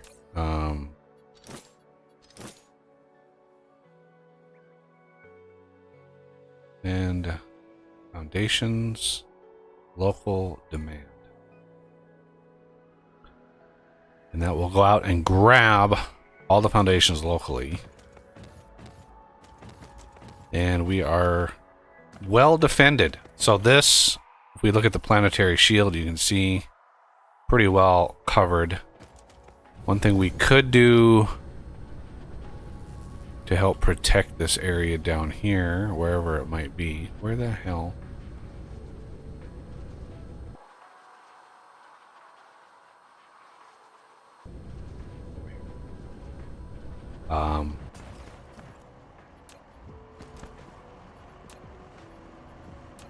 Just give a little extra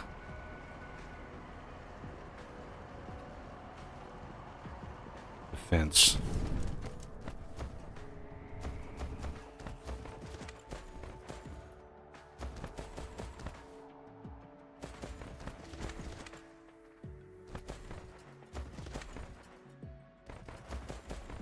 To this area down here.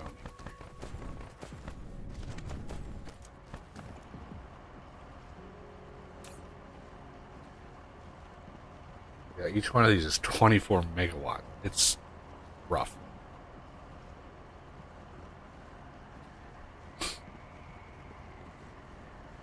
But it should keep the integrity of all of this stuff pretty solid. Okay. And then here we should have... Yep. I want all of those. Now I've got things again. Yay!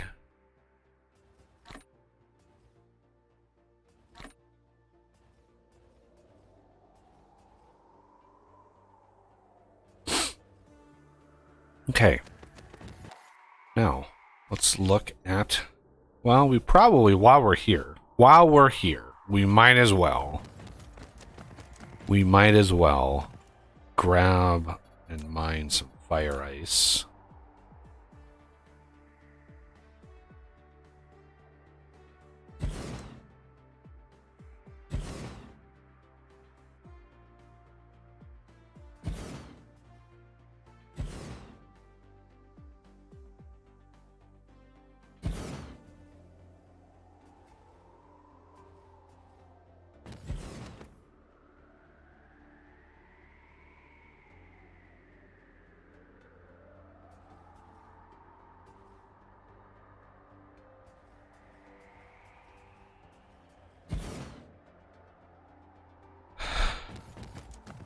And this can go into another ILS. I'm not going to process it here because it's actually better to not process it here.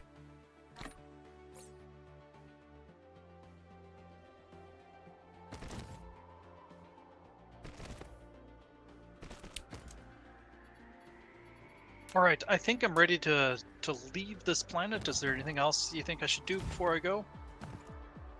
Processors, do you like how much is left? Like, is there anything on that planet? Is there any production available that, you know, we're not tapping into? Could you make like a giant circuit setup, or I can probably do a circuit setup. Space is spotty. okay. I mean, there's a lot of space, but there's mines and stuff. We really should try to deplete this planet before we build too much more. Well, I mean, I can get the circuit set up, for example.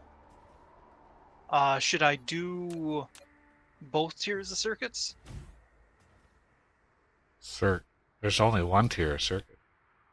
The green circuit? Well, you've got the circuit board and then the microcrystalline component, which, yeah, technically not a circuit, but... yeah, I don't think we need microcrystalline components and mass. I don't think there's anything else that really uses those, like, in large amounts. All right. Yeah, it's just circuits that I think we're gonna need. Okay, so there's fire ice, and shove that into a box somewhere. Sticker. Fire ice, this and this, and local demand. Okay. Kimberlite is here. Where is that at? I'm pretty sure. Yeah, Kimberlite is down here. And that is the only vein of it right there.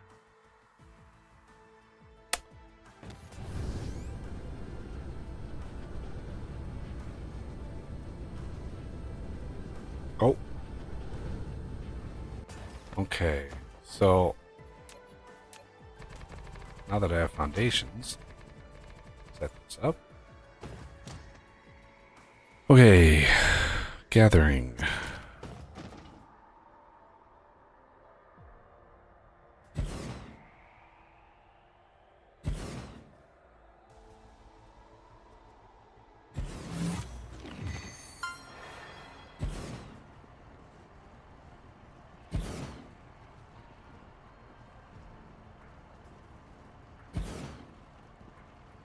Kimberlite ore.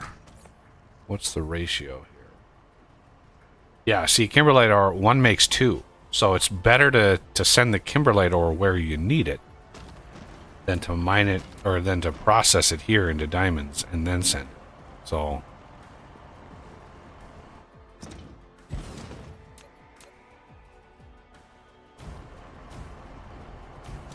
okay, and then we want, doesn't really matter here. I'm not gonna bother stacking it.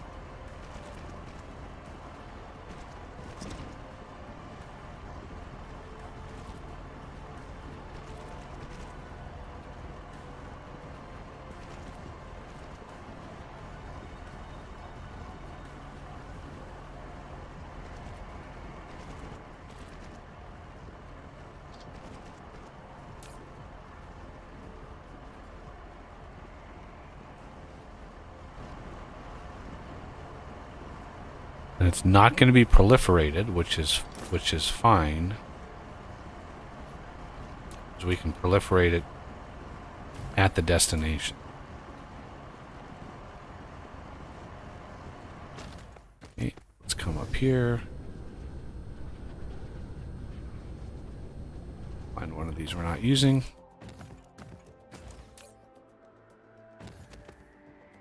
And go Kimberlite.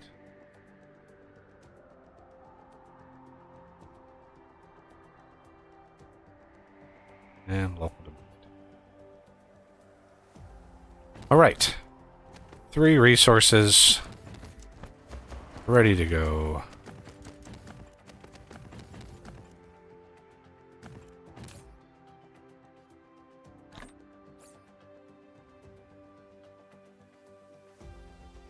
All right, now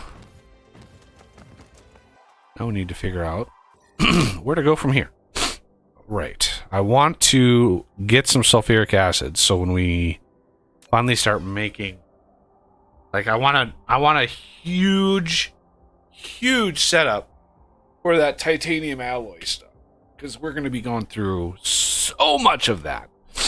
And then we have titanium ore on this planet with sulfuric acid, so this might be a good planet to actually do that with.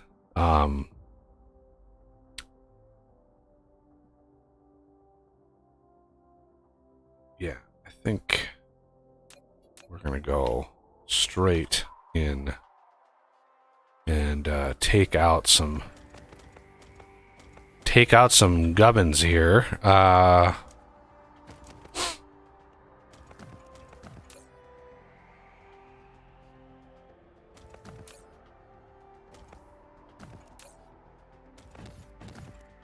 All right, everything is good there.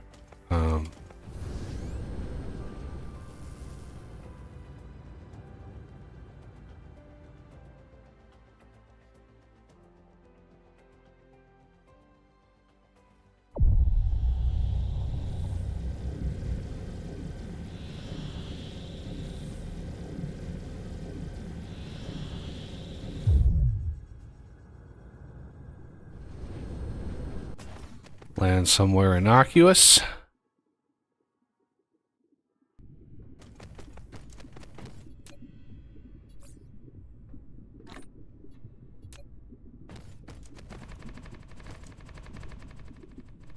And they will ignore you until you start generating power. So just do whatever you can. Get everything prepped. Okay, so first blueprint goes down is going to be my new planet scale one.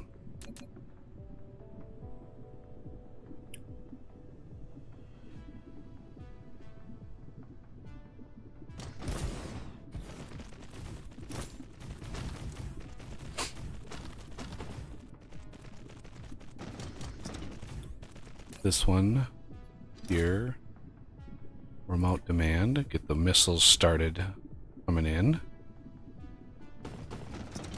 This one, remote demand, get the power in transit, because yeah. Anyway, now we go to here and power hub.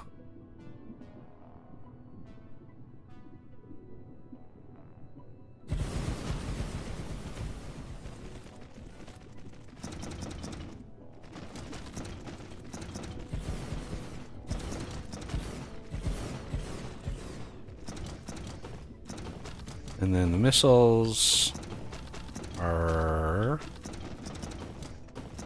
right here.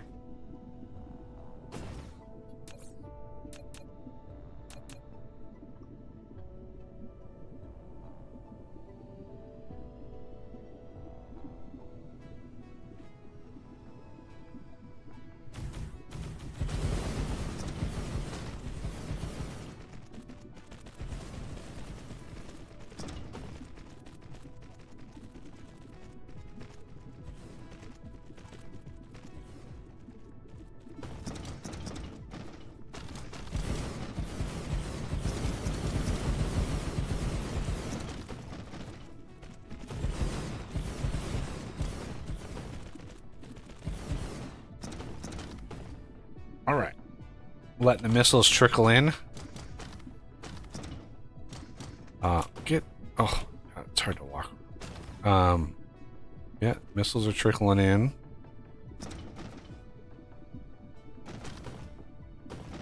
We are going to want some of these to be going upper air.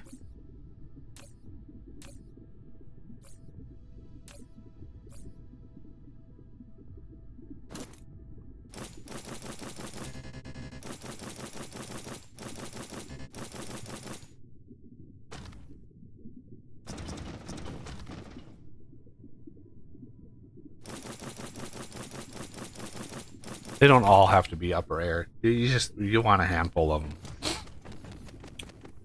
Cause yeah, once I power this, we're gonna have some really angry we're gonna have some really angry bases that are gonna start attacking. So yeah. Bad times. What you can do to prepare, you can put some signal towers and stuff in some of these babs, and then they will just replace what gets broken. But to kickstart this whole thing, you can either like put down like, let's see what happens when I put like a single one of these down.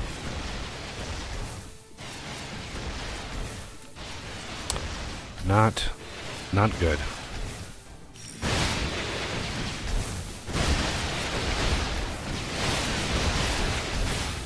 So you've done the late game more recently than me. Are we gonna want to go straight up pile sorters? You know, for every all my outputs are pile sorters. all outputs, but inputs not necessarily? Yeah, you don't need inputs to be pile sorters. Okay. Only if something like super high throughput. But again, you don't really need it because you know, you're going to be limited on your belts anyway. So yeah.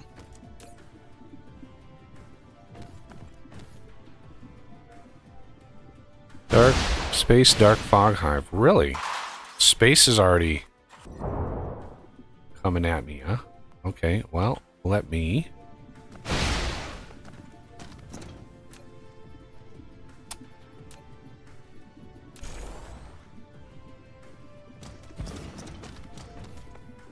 put some, before I take out the rest of the hives, let's get some shields up. Because it did not take them long to come over here. Space is coming at you. Yeah, we got another batch coming in here. There's a relay station.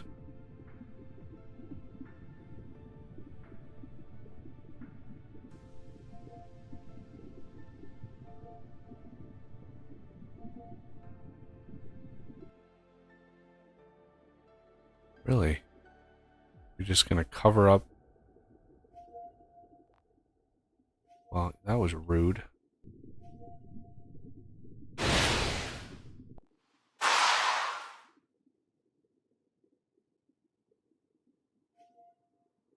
If you update your proliferator buff that you made, do quadruple instead of triple.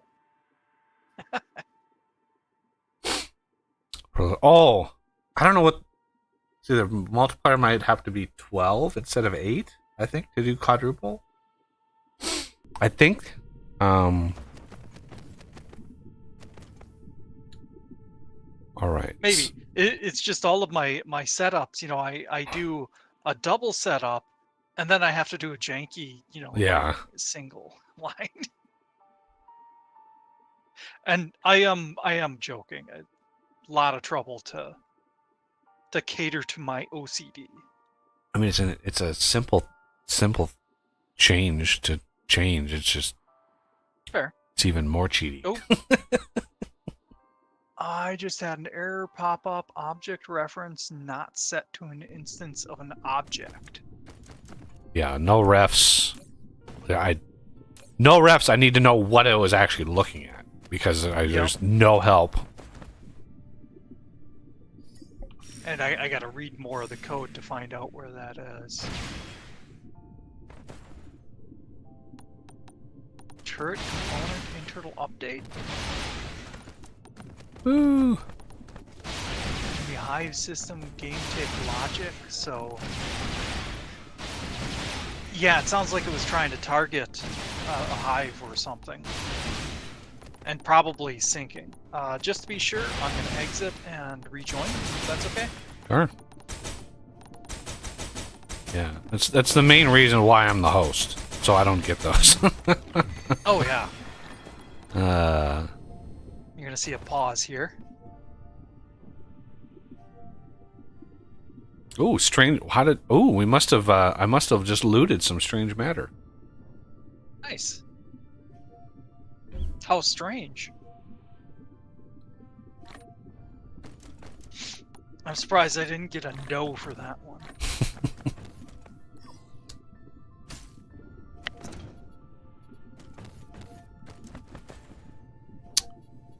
Cat, why?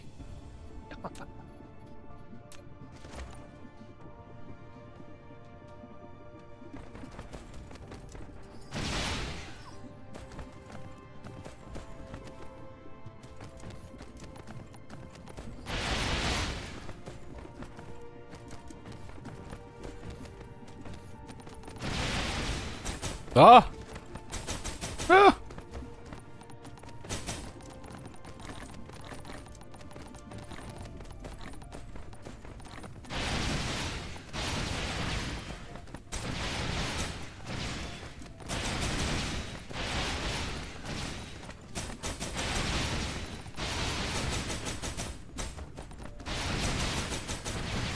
In this, you can't really manage the off-worlds, can ya? What do you mean? Manage them? So like if one of your planets gets attacked, you pretty much just have to travel there and hope that you make it in time. Yeah, pretty much. Which is why you sort of really focus on getting as defensible as possible with logistics and rockets and missiles. All that kind of stuff.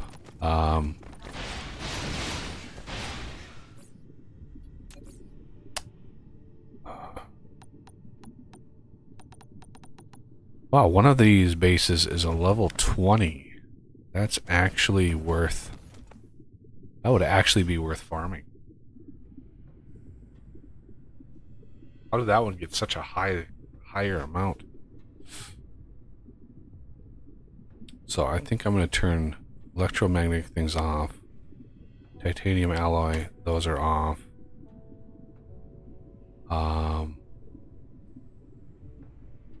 Reinforced thrusters are off. Particle broadband is off.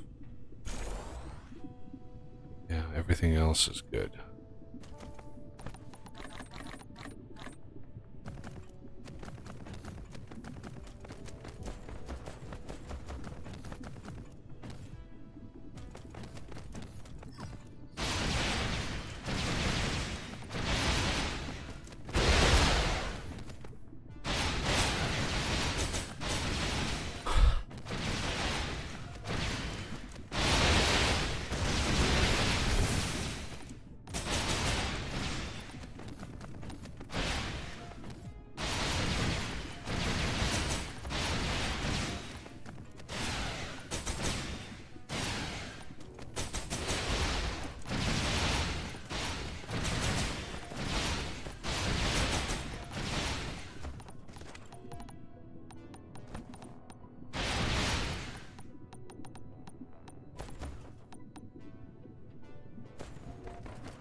Okay, what I want to do is is actually planet scale this.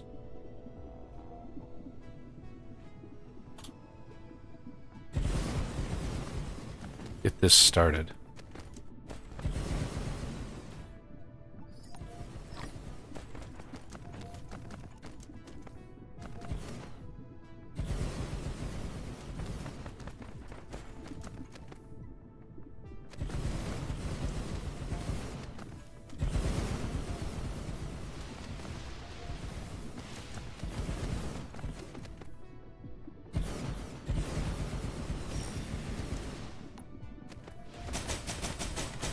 Oh, they do not like that. Woo-wee!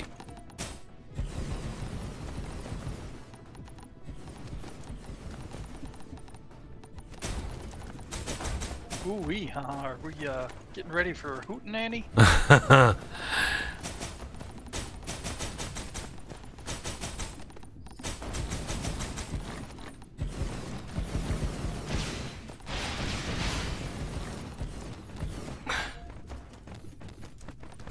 Wow, that's actually kind of sad. So yeah, I'm building the circuit board setup, and I was just looking at the ratios. 5 crafters can do it all. Wow, that's assuming they're 1.0 speed, which, yeah, okay, this level of assembler is, that's crazy.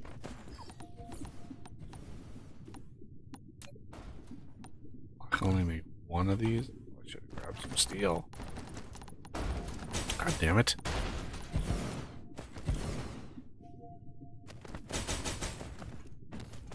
I ran out of freaking signal towers. Damn it.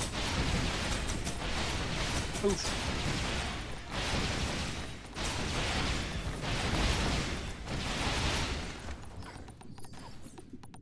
Let me take these, put them away. Drones, you're not really doing a really good job. You need to do better.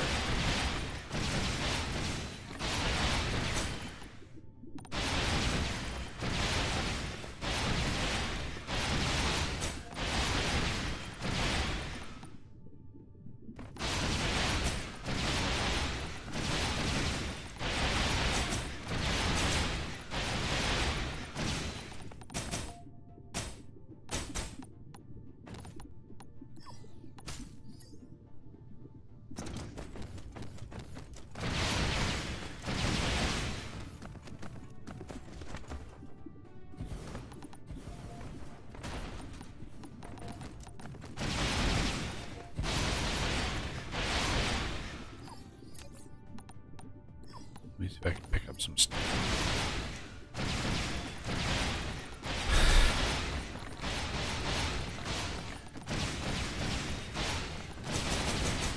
Oh wow, that was a lot of shenanigans.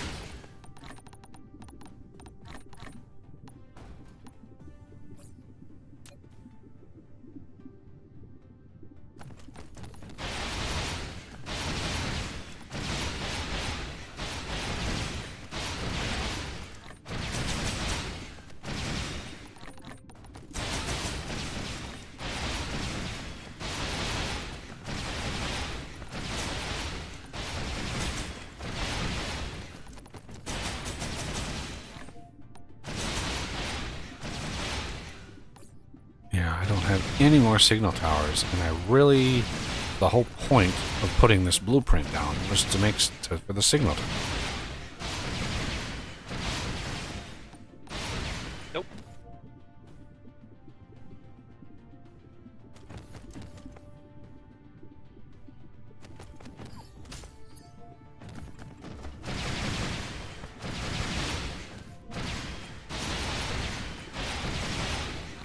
Ah.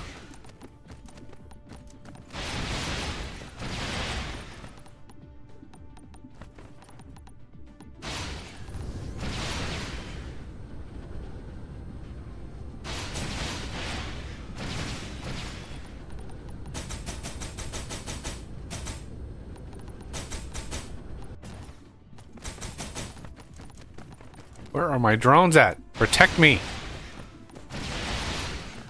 Damn.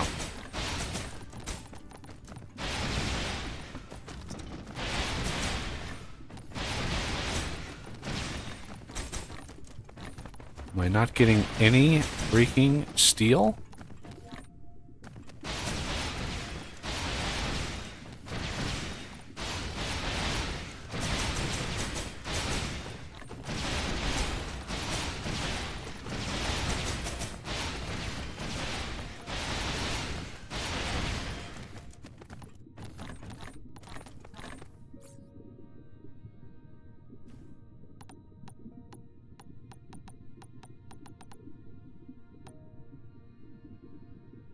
I don't think I got any steel.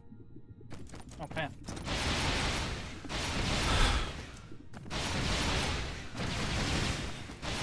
Robbed.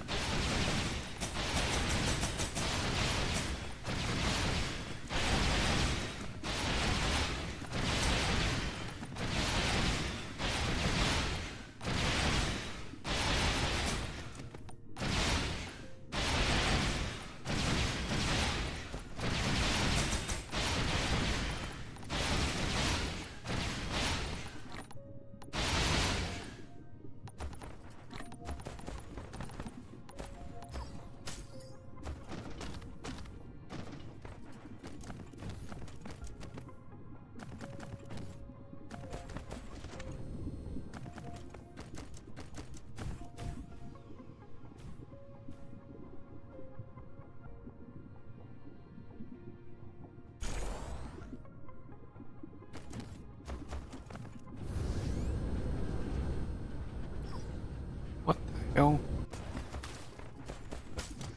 Go away.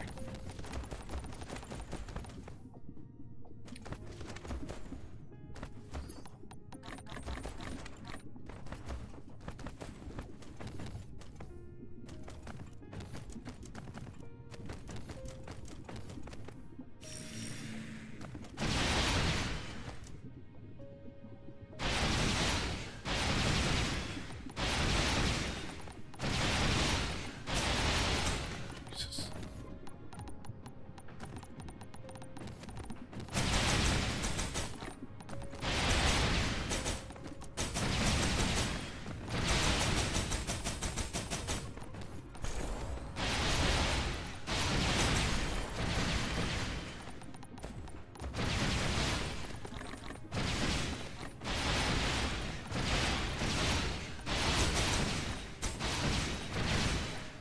Why are the drones way the hell over there? Get over here. Stupid things.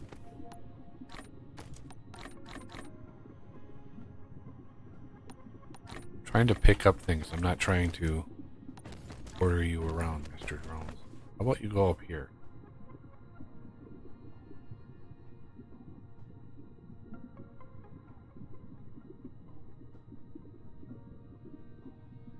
There. Take care of business.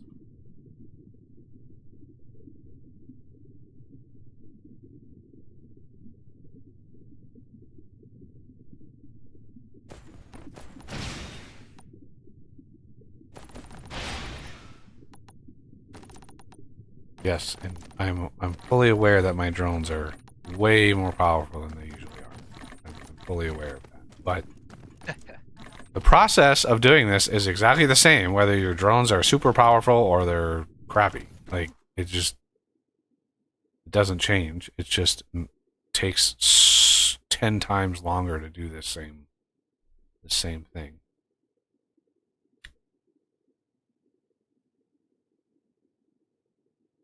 Okay, and then I show to, aha, there it is.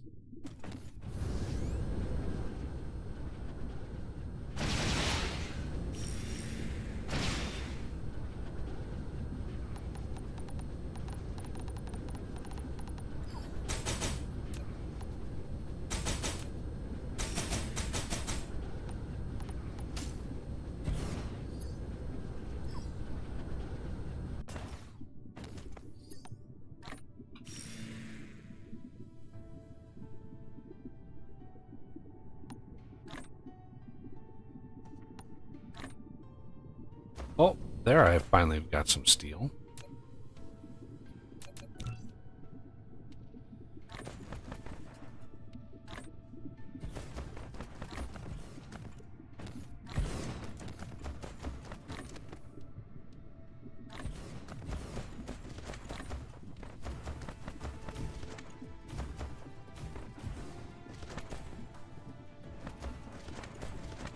mean, I was only able to make 7 of them, but yeah, it is what it is.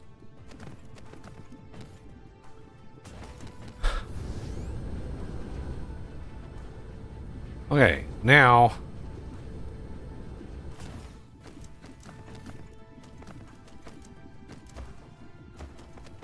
don't really want to do all of that yet. I want to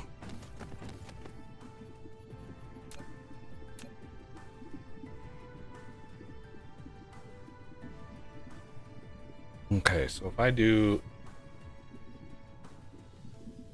sulfuric acid here, these are 80 a minute, which is an annoying amount per second.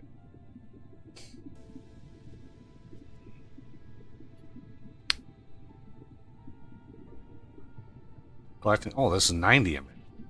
Okay, well that's a little. That's 1.5 per second. Yeah.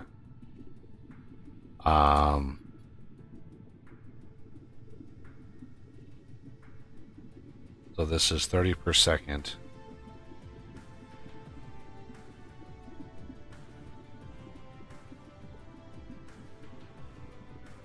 So 30 of these would be, well, say 15. That's 1.5.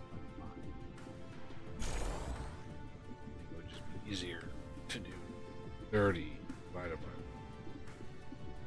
is 20. 20 gets me a full belt. Okay, so let's plan this out here.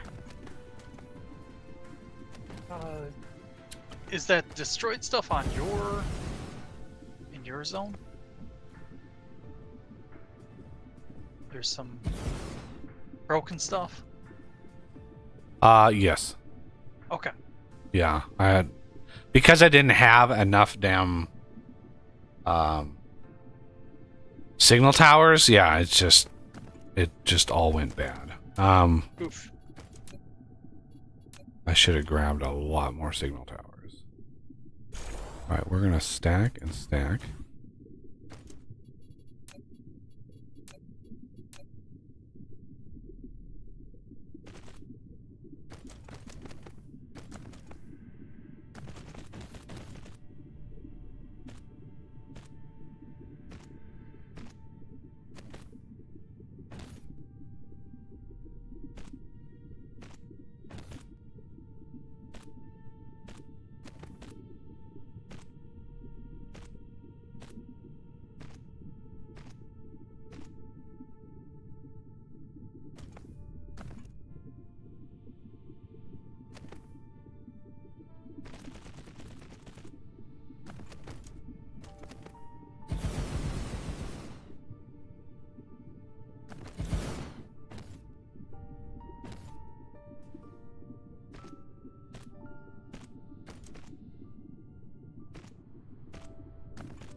Copy this. I can set. Just going to use it now. Flip it around.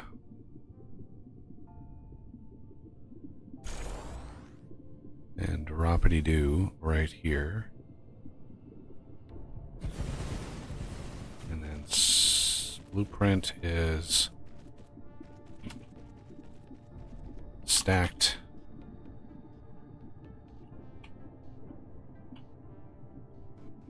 Stacked sulfuric acid.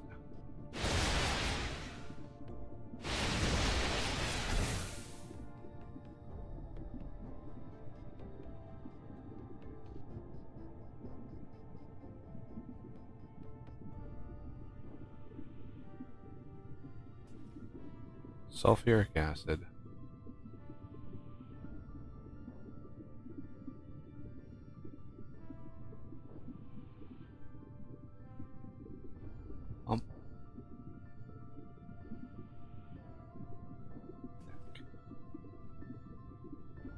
Man, so often these blueprints work flawlessly, but then you get that one where it's just like, nope, not gonna work. You can't make me.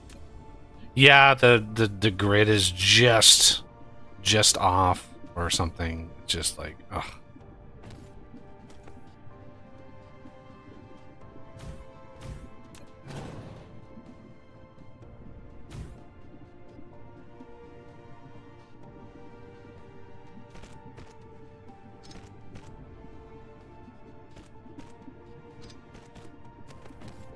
All right.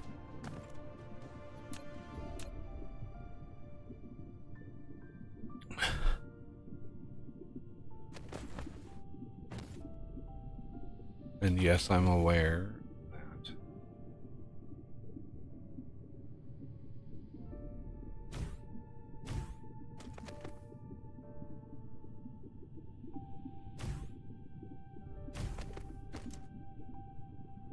Blueprint doesn't have power poles, but power poles change depending on which grid square you put them on.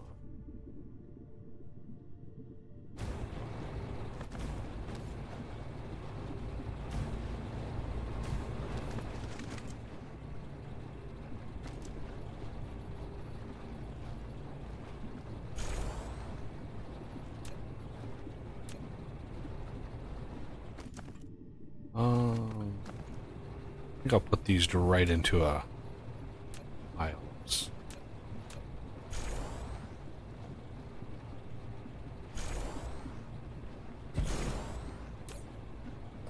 This will be sulfuric acid.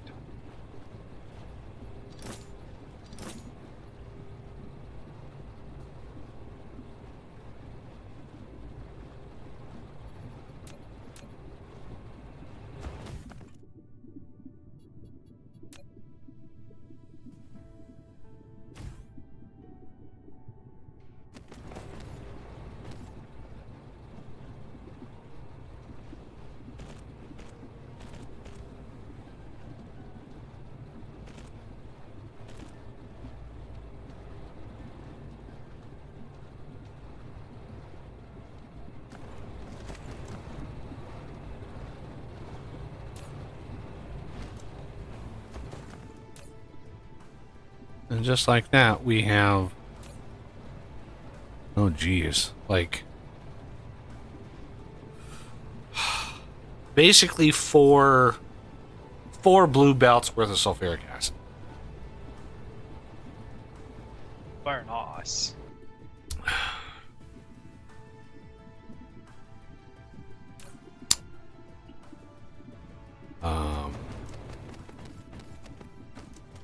Yeah.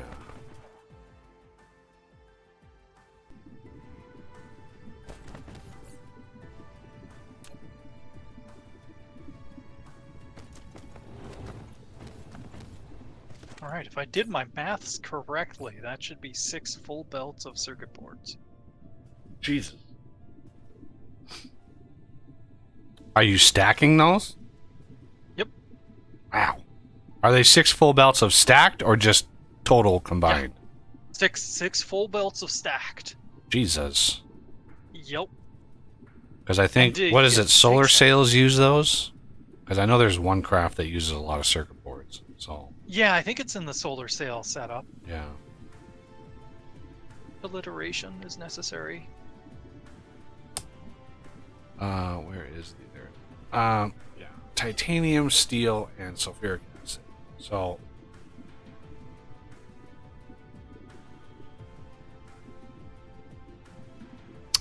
Titanium. Okay, there it is. It's used in the photon combiner, which is used in the solar sails. So yeah, it's definitely in that area. Wow, we're gonna need a lot of the... what is that, the prisms?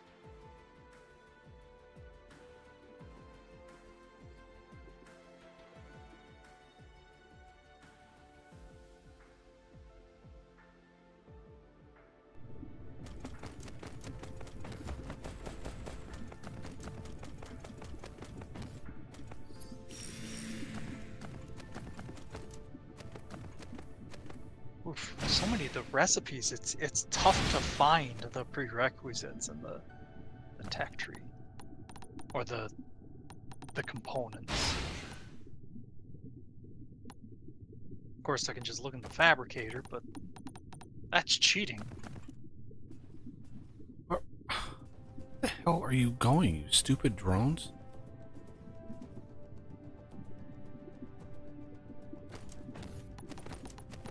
Alright, I'm gonna return for supplies unless you can think of anything else I should automate. Not on that planet. Okay.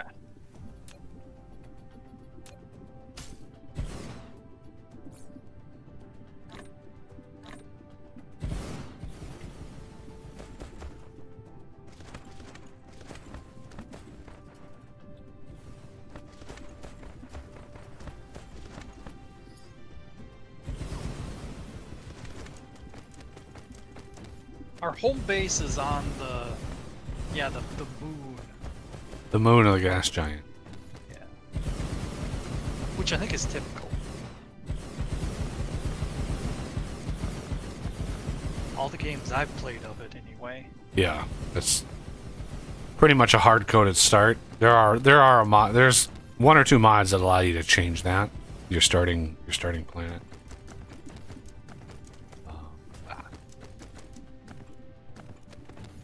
Might have some load lag here.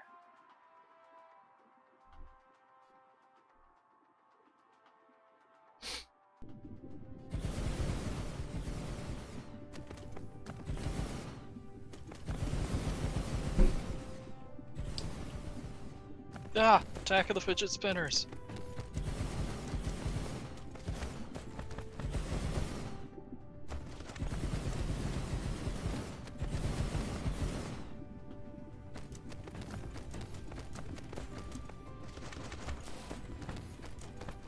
The last night I watched one of the channels I watch. It's called Explore With Us, and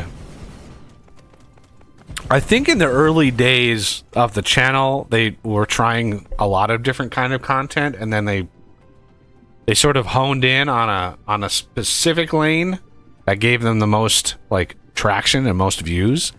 And that lane is covering like police interrogations. So it's almost like a light version of like a crime drama, or one of the like a real life, like one of those real life crime podcasts or something like that, right? So they cover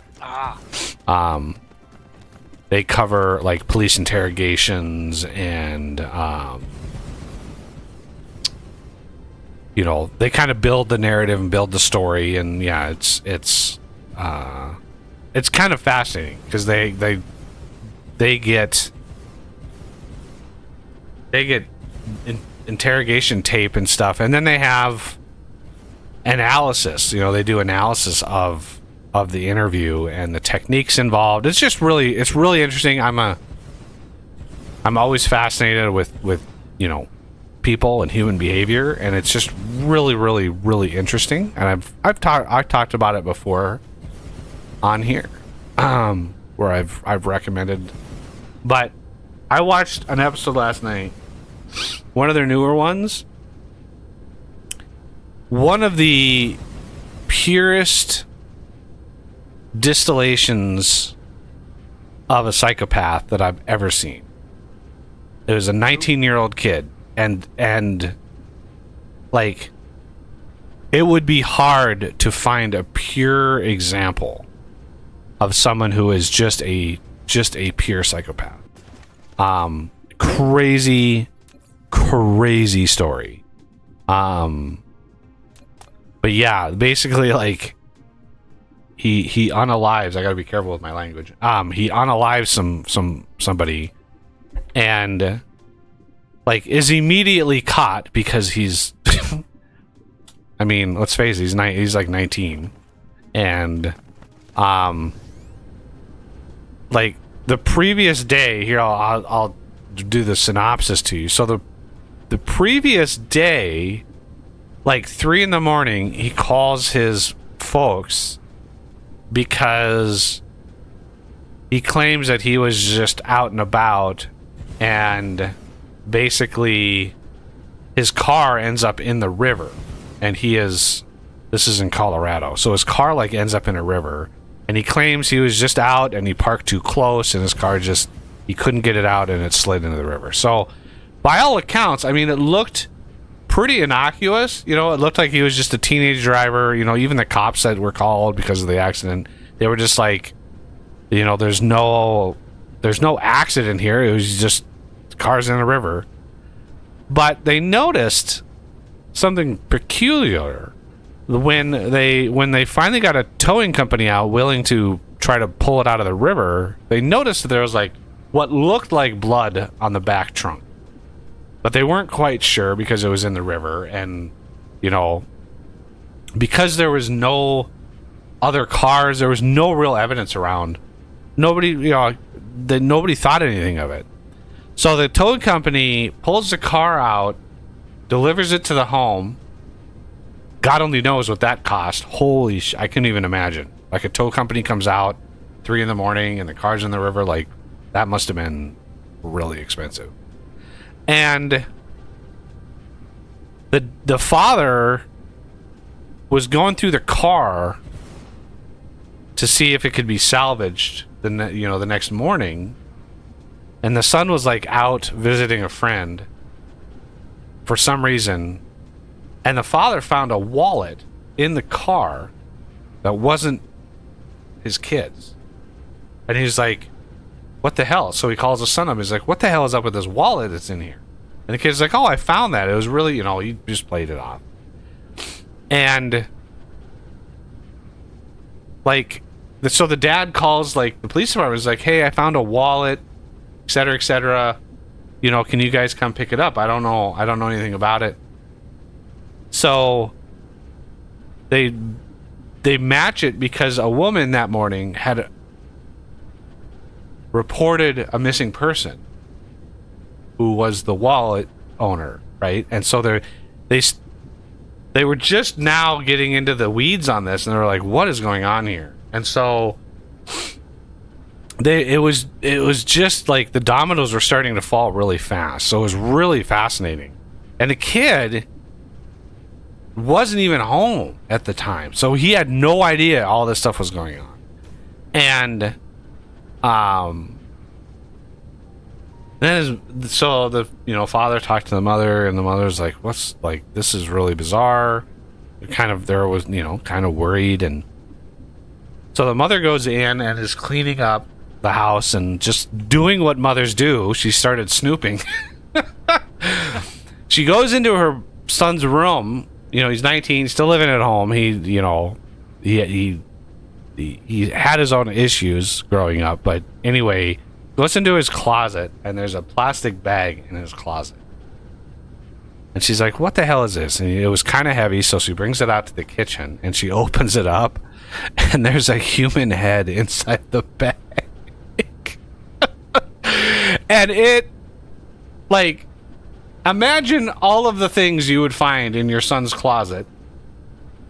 That was not one of them that you would expect to find. So she immediately calls 911 and is like crying, sobbing, because she doesn't know what the hell is going on. And basically, like, while she's on the phone with the cops, that's like the son comes home. So she's basically like trying to keep him from realizing that she's on the phone with 911, and she found what she found, because nobody knows like what's going on, and the parents are kind of in denial. But it comes out, through the episode, they interviewed some of his friends from school, and it showed that he had an incredibly dark sense of humor, incredibly dark side of himself. And everybody sort of just passed it off as like, whatever, right? But the warning signs were all there. So, like, all of the friends that he had all talked about it in the interview. But, yeah, the craziest thing was the cops show up at the house, and basically the kid's standing outside, And the cops are like, so your parents found something? And he's like, yeah, it sounds like it. You want to tell me what it is? And he's like, yeah, it's a head and two hands. Like, there was no attempt at hiding it.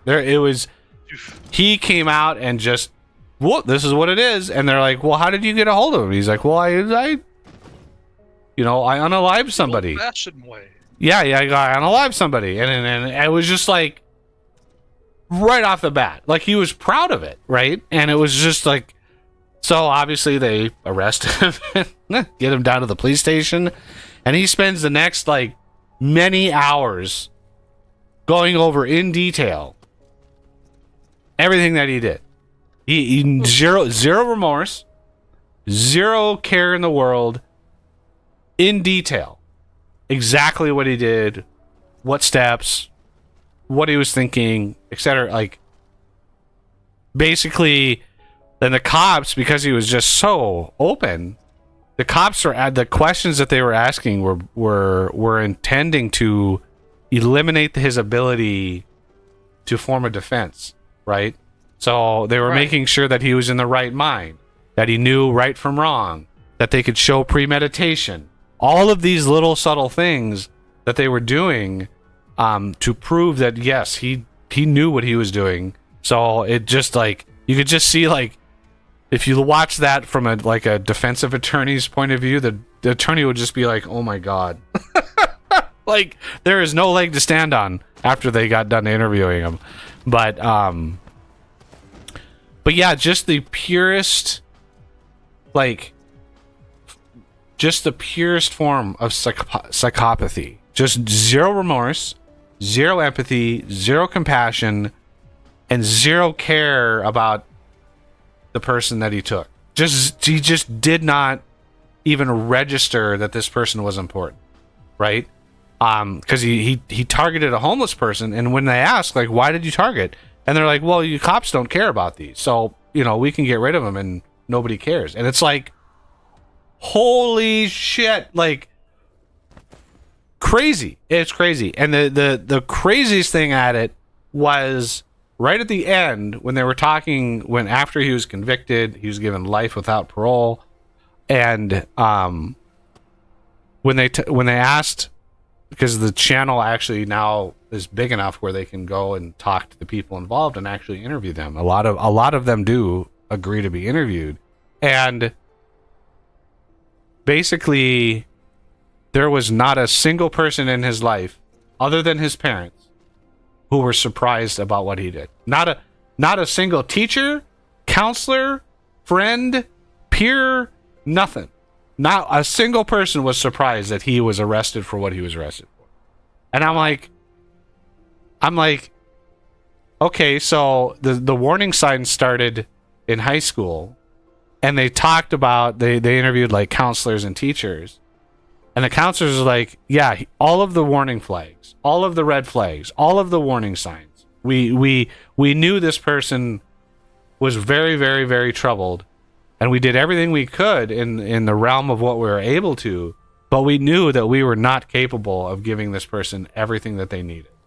And very, very interesting that our society is built on punishment rather than prevention, right?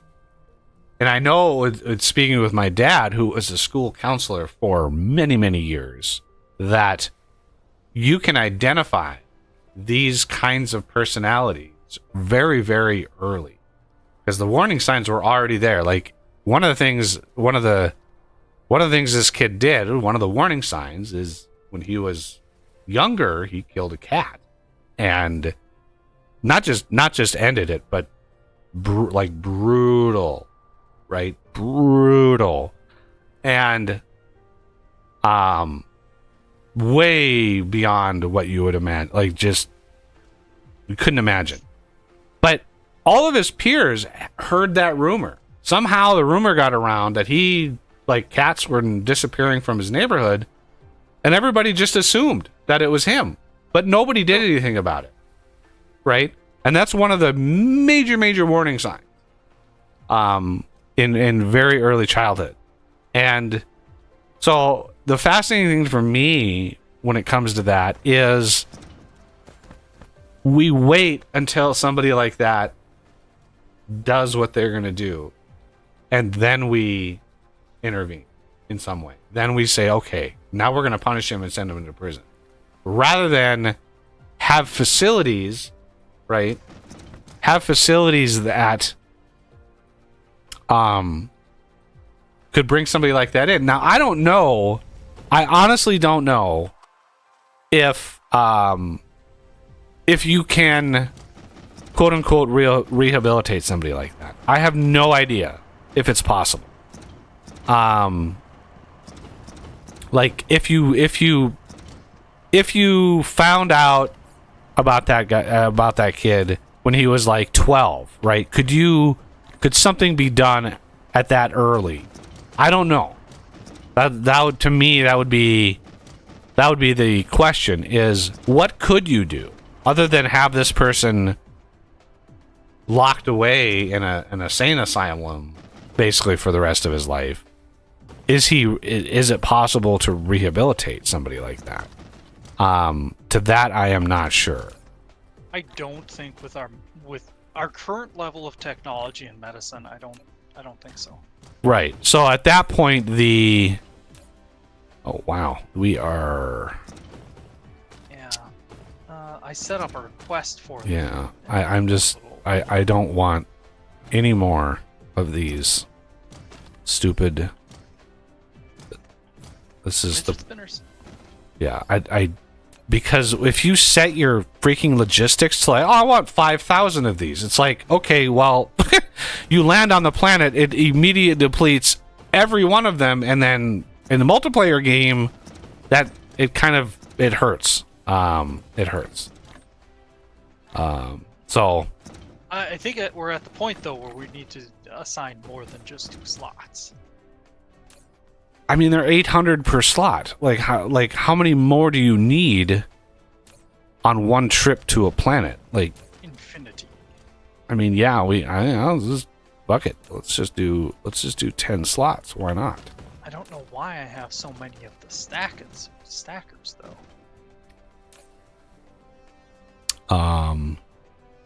Okay, I need some more of these. These. Not many more of those left.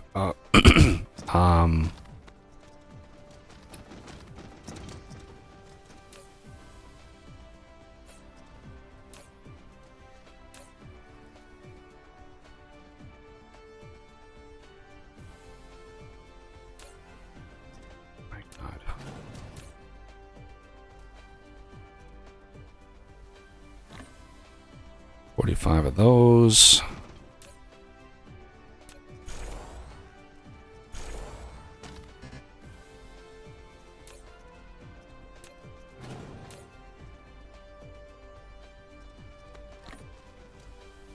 Do we have purple science pretty much set up? Or Purple science is done, yes. Okay. Green science is the last one we need. Alright.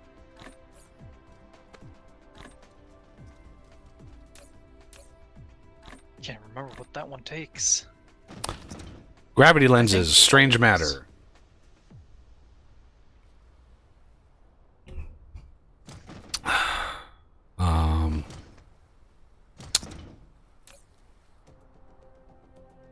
So I along the lines of people and the disconnect, it's definitely not as dark as the one you just mentioned, but I know someone, and I didn't have this conversation with them, but you know, I heard about it. He just robbed stores, you know, and somebody's trying to talk to him and just, you know, why do you think this is okay? You know, what's wrong with you? Because, you know, they have like a, you know, they're opinionated, let's say. And this guy's just like, well, they have insurance, so it doesn't matter if I rob from them. Right. That's a very And- common, that's a very common thing, especially Yeah. in today's environment of like, I mean, we're talking like, I don't know. I know. Okay, you're not on Twitter, but the craziest thing is, so all like the blue state, like L.A., San Francisco, Portland, Seattle, they basically reduced the number of people they prosecute. They basically refuse to prosecute anybody who steals less than like $950 worth of items, right? So Yeah. what that did is it caused massive waves of looting, basically theft from stores. I mean, there's images, there's videos of literally like 20-person gangs walking into Home Depot, loading up their arms, and then walking out. Right? We're talking like 20 people at a time. And so the result of this is massive amounts of closings. These stores are closing, and the other is they start locking their merchandise behind behind doors, right? So you can see video of the shelves, and everything is behind doors, right? There's not a single product that you can just walk up to and grab. You have to have somebody open the door so you can grab it. So what is the reaction to that? Rather than say, we need to fix the theft, we need to fix why this is a problem. No, the reaction from all these insane politicians is, we need to punish these stores, right? Because these people are needy, and they have the right to loot the stores. That's essentially what the message is. And it's the most insane disconnect between like cause and effect, right? We're gonna not prosecute people for stealing. The stores are they're not capable of absorbing those kinds of losses. As somebody who once owned a business, a store is very, very sensitive to losses. Like, that is just flat bottom line. Like, you're just losing money, and a store can't absorb all that. Not even because imagine what your insurance goes up to. The store for the first time gets robbed like that en masse. They file for the insurance claim, and insurance is like, yeah, we'll pay it, but guess what's happening to your premium if you don't do anything about it, right? You can't keep doing this because everybody in the chain, so everything gets more expensive because they have to cover that cost somehow. And so they start locking up their things. They're starting, okay, well, this is what's going to happen. And the most insane reaction to that is, well, we deserve the right to loot. Like, so the insanity of what's going on right now, of people thinking that there's stuff is free, right? I saw somebody post something. Before you continue, I had one more little bit to my story. Go ahead. So, the person that's talking to this guy is like, so what would you do if somebody came in and stole something of yours? And he's just straight up, I'd unalive them. Right. That's my stuff. And the response is, well, we're insured too. And his response, oh, not, wow, okay, that changes things. It's just, oh. Yeah. It's like, yeah, insured. People can have insurance too. Oof. But yes, sorry, go ahead.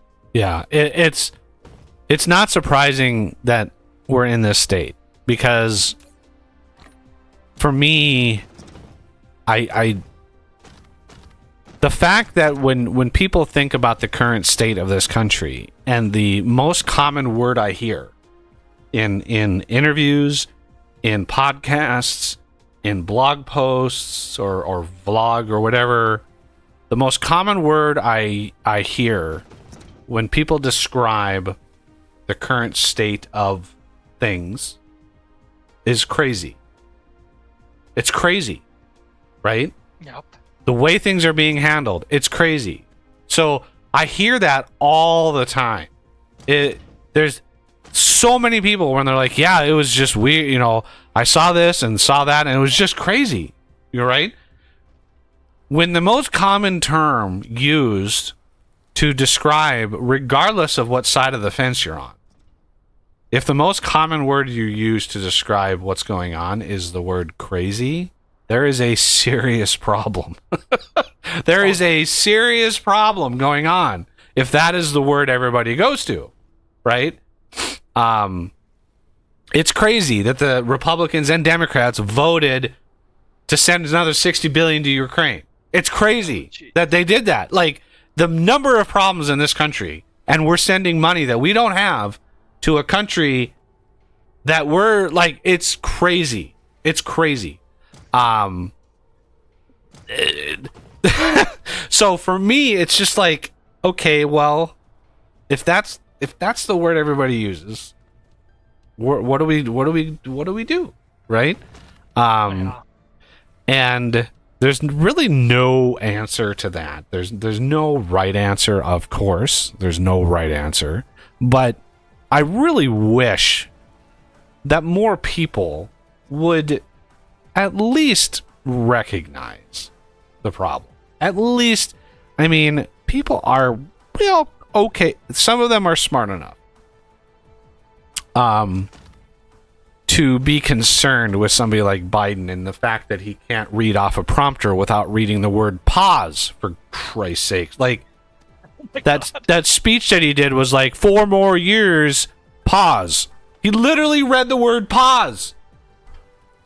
So you see that and you're like, okay, I expect that if my grandma is talking to me, who's 90 years old, I let little things, you know, if she tells me the same story twice, you know, it's like, whatever. This has happened. The problem is she's not running a country.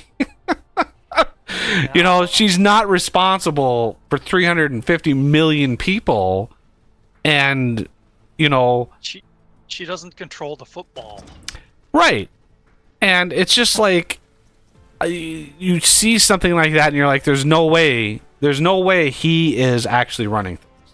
There's something going on behind the scenes, and the fact that there's like this shit, like everybody just assumes there's something going on in the background. There's like almost like a shadow government going on, and everybody's sort of okay with that, right? There's nobody in Congress.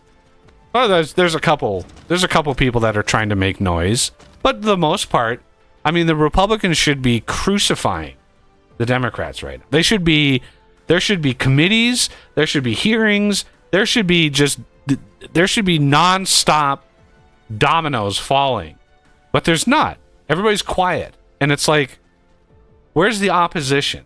You know, whether you agree with it or not, having an opposition, having like push, pull, compromise, that's actually good for society, right? Not one side is getting everything they want. That's very bad for society.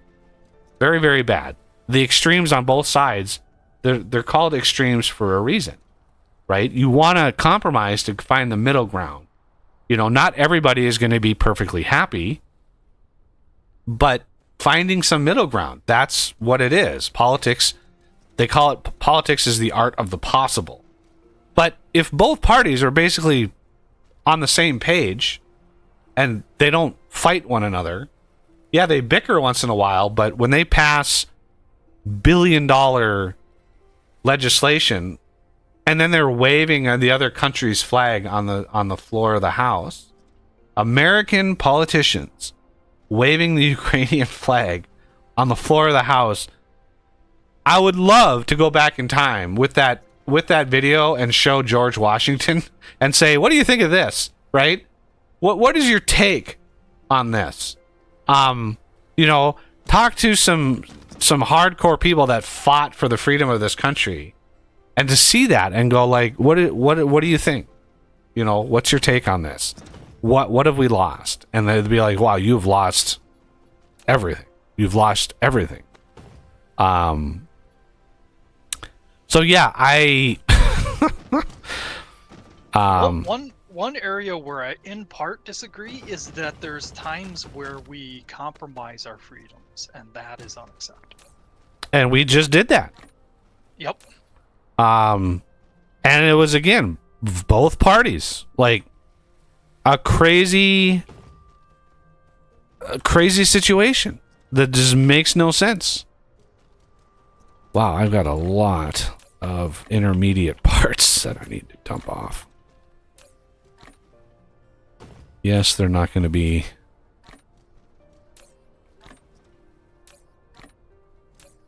not going to be proliferated, but you know what? I don't care.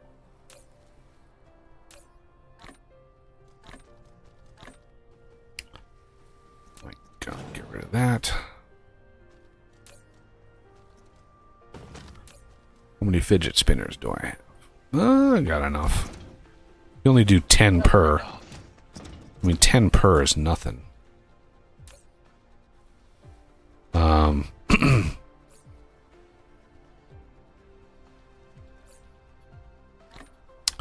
Alrighty. And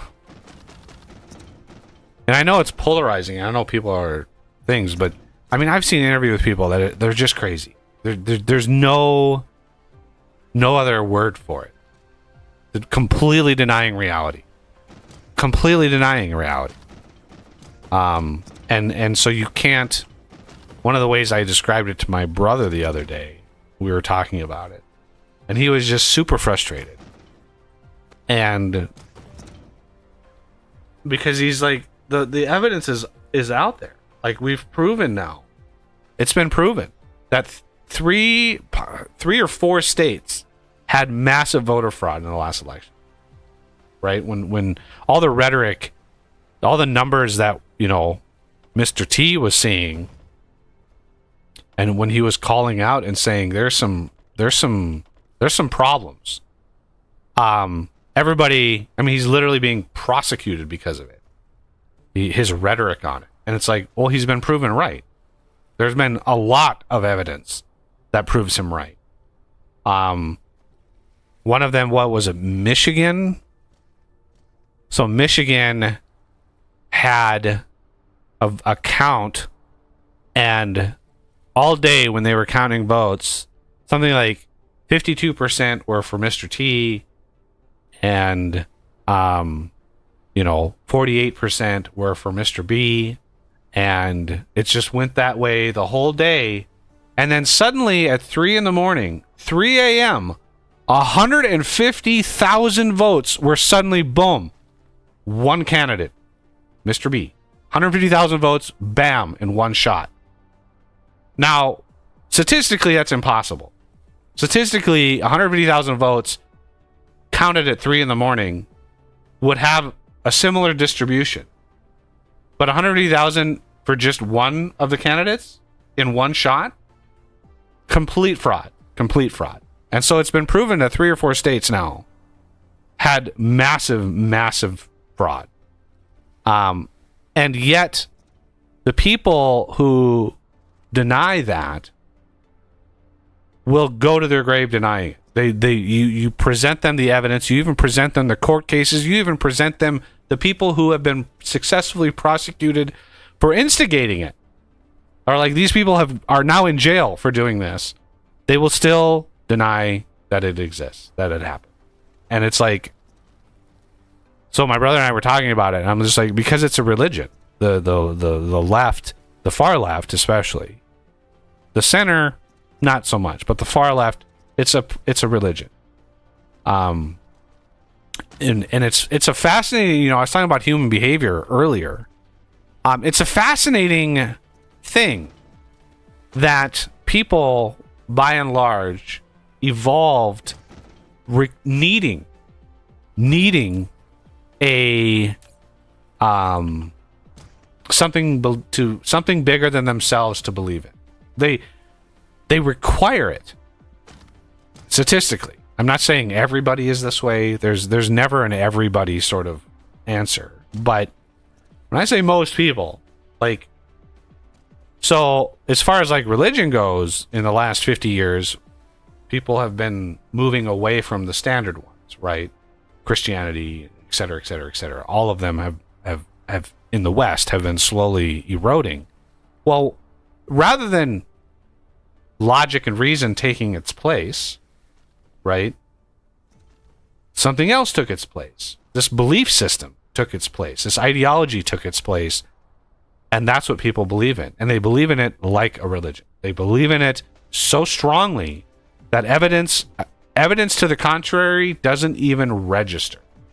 You can't show them evidence to the contrary. Just like you can't talk to somebody who's religious and show them the evidence against what they believe in, right? They just will not register. They won't even listen to your crazy ideas and your whatever. It's like a built-in system in the human mind that requires you to have a belief bigger than yourself and then hold on to that with such ferocity that if you lose one, you have to claim another one, right? This is how cults are built. This is how, this is the interesting thing about this ideology, especially the trans stuff. Like, it's very fascinating looking at this and going, what is driving this belief system? Well, it's people adhere to it as if it's a religion. And they won't listen to evidence to the contrary at all.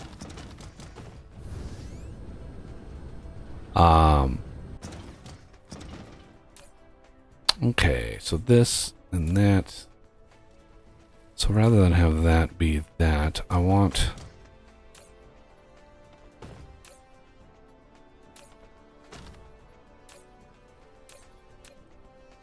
this being that, this being that.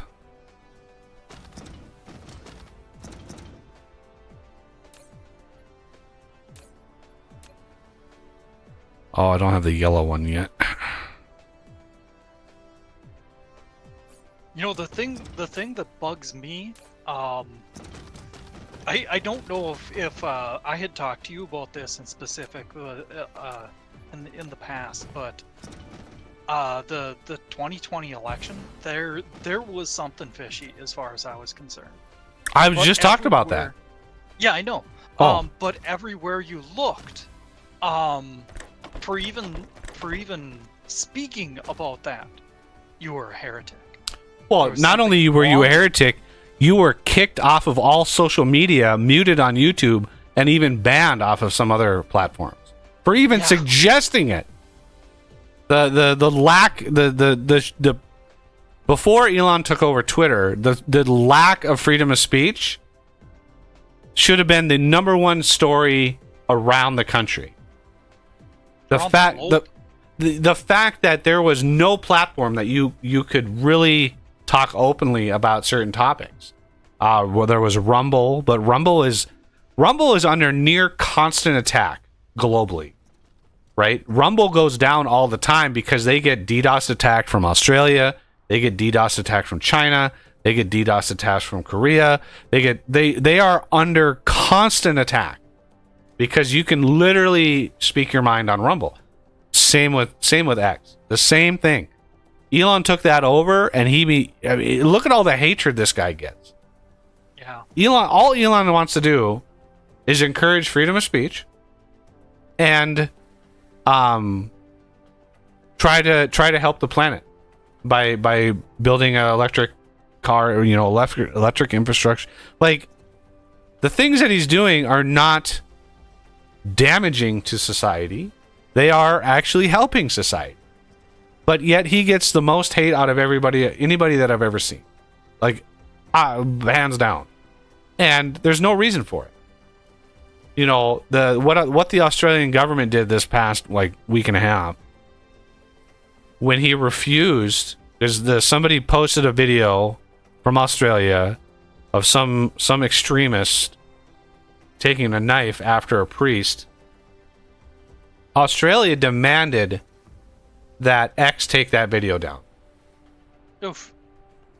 And Elon was like, no, this doesn't break, like, this is content that doesn't break. Like, there was nothing gory or anything on it, but it was like, people need to see this kind of stuff to realize what's going on. And the Australian government immediately came out, and there were officials in the Australian government that were literally calling for Elon to be arrested. Just because he allowed he allowed something on the platform. Insane to me. It's insane to me that they look at. There was even a Australian politician who came out and said the freedom of speech is dangerous without restrictions. We have to be able to put restrictions on the freedom of speech. And it's like, you understand it's no longer freedom of speech if you do that, right? Like, if you start legislating what you can and cannot say, it literally is no longer freedom of speech. Because hate speech, believe it or not, is still freedom of speech. You may not like it, but tough titties, you know, whatever.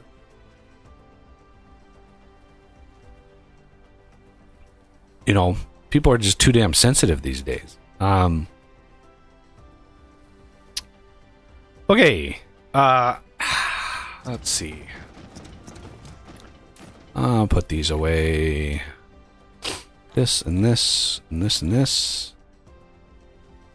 Why do I have prototypes? Why do I have these? That's weird.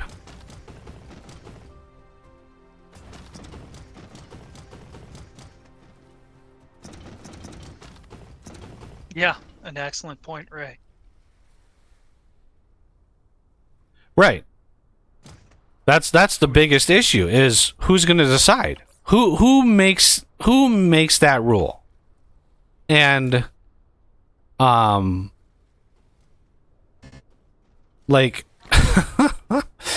it's mind-blowing to me that people don't get that. Right? The people on the left just don't get that. And there are other issues that are as polarizing, that society even 100 years ago would think the most evil thing. The I don't even want to say the word, because it's I don't know what YouTube would do, but it's the A word. Yeah. And it rhymes with Ocean. But think about that concept, right? The way that it's framed is, you know, you can't legislate what I do with my body. And there's a certain part of me that agrees with that. But the denial that you're killing something, the denial that you're actually removing a life from this planet, is hard. It's hard for me to see that and go, how can a person in that position be okay with just erasing a life like that? You know, for me, everybody has their own line in the sand, right? I take sort of the central view of it. I put a time limit on it. You have a choice in the first 2 months. After that, you don't have a choice anymore. That's, to me, that is my line in the sand. Everybody has their own line in the sand, and that's fine. But my line in the sand is 2 months. That's it. You have a decision to make. After that, the decision is over. The real decision is getting pregnant in the first place, right? You are making a conscious decision to put yourself into the position where it's possible to get pregnant. Where is the responsibility, right? Why is this issue framed in terms of don't legislate with my body? Why is the issue not like, where's the personal responsibility? That's the problem, in my opinion. And this goes for the guy too. Like, This is why child support exists. This is like if you are in that situation and a pregnancy happens, right? Then you have a very short time window. In my opinion, 2 months. After that, it's no longer a clump of cells. It's actually turning into something.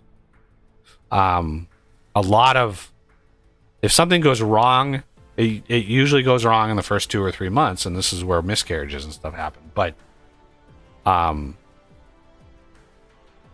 yeah, I put my time limit on it because I realized that there are certain crimes that can be committed that lead to this that you need to be able to rectify, right?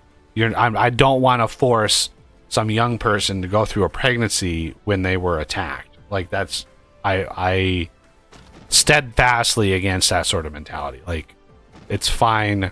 Don't put them through it. It just re-victimizes them. It's insane to say, no, you've got to do it. It's like, no. I mean, there was a case from South America. I don't know. It might have been Argentina or Chile.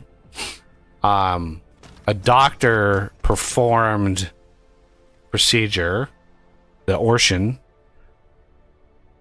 on a 10-year-old girl because she was attacked by a family member and got pregnant. And so the doctor was like, okay, then we're going to end it. The doctor was excommunicated from the church. And I remember reading that going, like, what? Like, why? Why would you do that? You're so locked in your mindset that you cannot realize that putting somebody that young through that process is going to be very, very bad. I had a real, when I read that, I'm like, that's where my line in the sand came from. When I read that, I'm just like, oh my God. That's awful. It's awful. So yeah, that's why I drew the line in the sand where I did, because situations like that are outrageous. I'll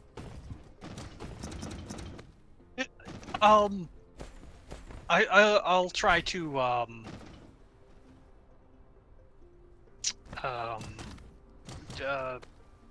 YouTube friendly this, but I've been thinking about one thing that I mean, when you think about it, it doesn't make any sense. So before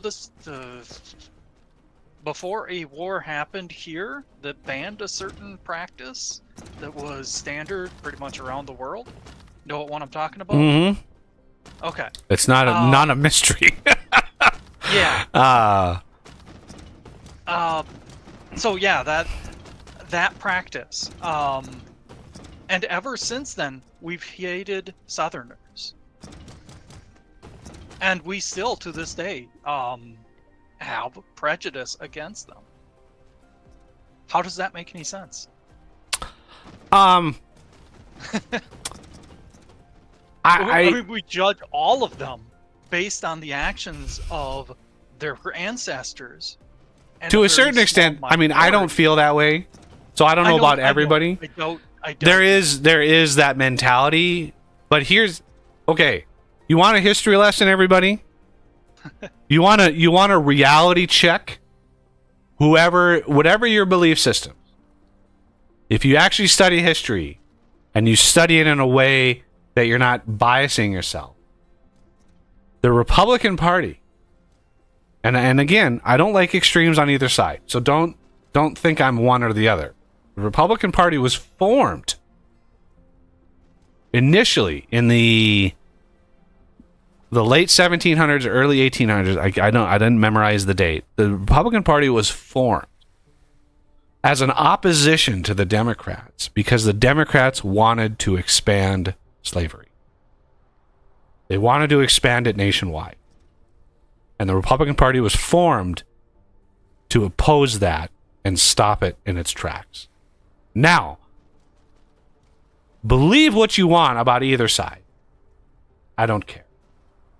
But if you start denying reality, if you start denying the truth, and you hear something like that, and you're going, well, whatever, like whatever excuse you come up with, fake news. Well, I don't care what sort of thing you think about that. But that is the hard truth. Also, the first S's in this country were Irish children. White Irish children were the first S's sold to other people. They were all orphans from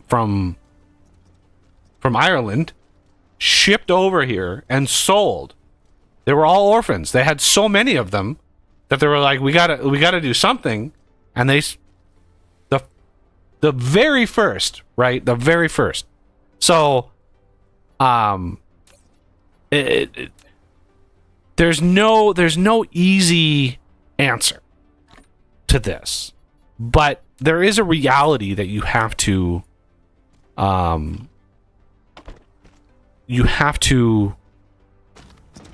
realize. It's not just a black and white issue. It's just not. And to think that it is naive.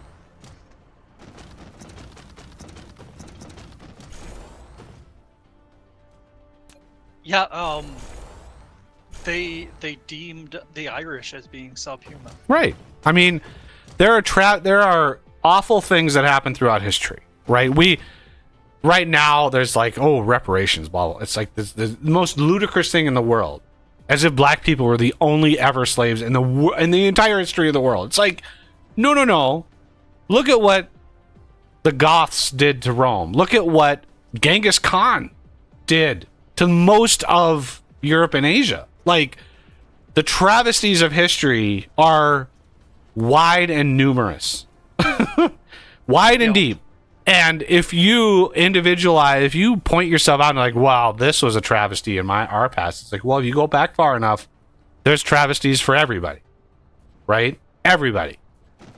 And it's like, so going forward, how do you change that? Well, you just go forward and you say, you know what? This past sucked. Let's make it better. Let's try to leave it in the past. The past. Yeah, let's move on and try to better ourselves. And it's only then, it's only when you do that you actually find that you have a better life. Right? It's only until you kind of, as a society or as a culture, realize shit's not going the way I want. Let's rectify that. So, I'm a big proponent of like just kind of picking yourself up from the bootstraps and doing some stuff. And for me, it's just like, I've had a lot of conversations with a lot of people, and a lot of them just don't want to hear reality. They just don't want to hear reality. They want to live in whatever little bubble they have and spout the BS that they spout. And it's like, okay, I get that. I understand that. It's safe. It's comfortable. You don't have anybody pointing out the flaws in what you're talking about. And, it is what it is. I always try to keep myself open to other ideas. And it's like, if I find myself in a bad way, in a sort of a, I can't remember which,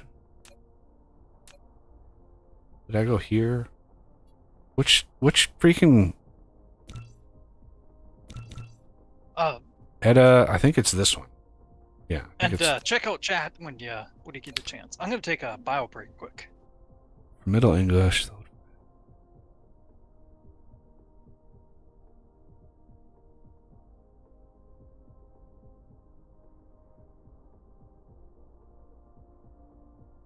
Yeah, I mean it goes further back than that. I mean, the concept is not a new one. I mean, if you look at Egypt, if you like any major culture for many thousands of years, this was a practice.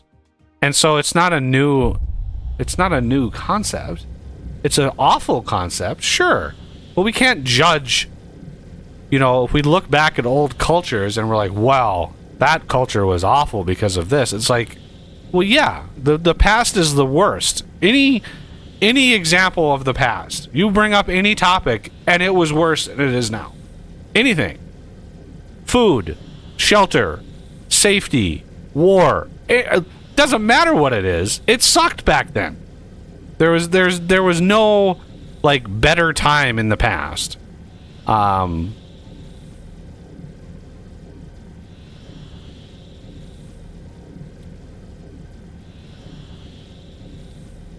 right, I can't see. There it is. So yeah, it's just like anybody who denies that,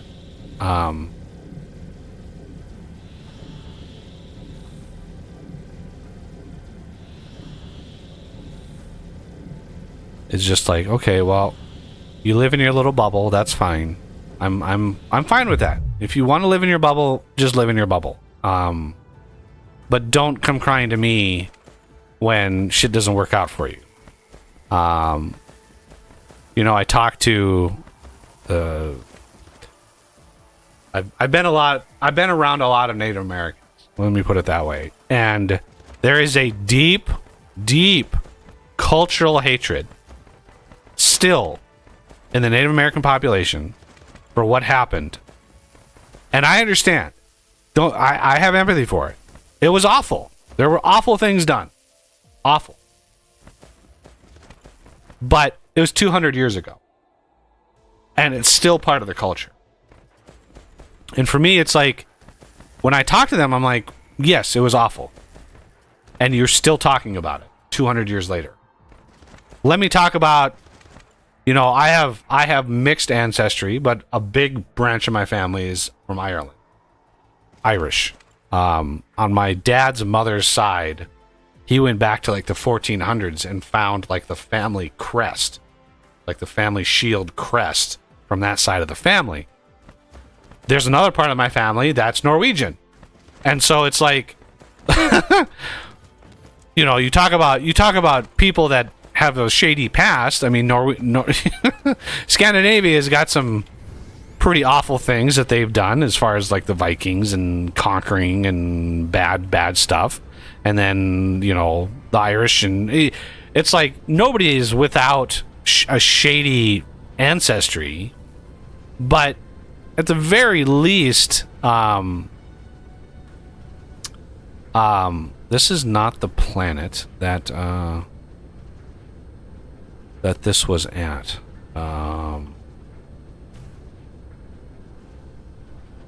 It's not okay. It's number 1.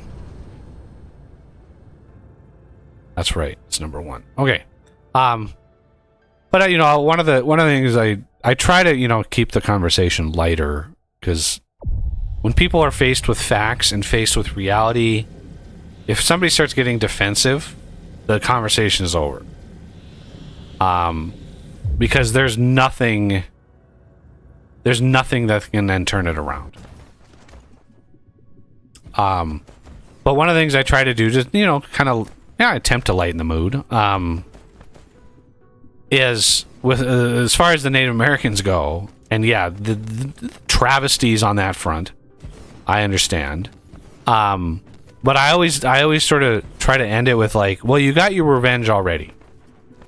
You got your revenge already. And they're like, what are you talking about?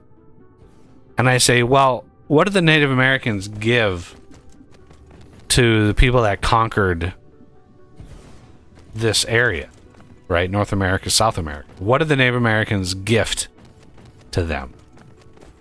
And they're like, I don't think, what are you talking about? What did we give? And I'm like, yeah, what did we not have that we got from the Native Americans?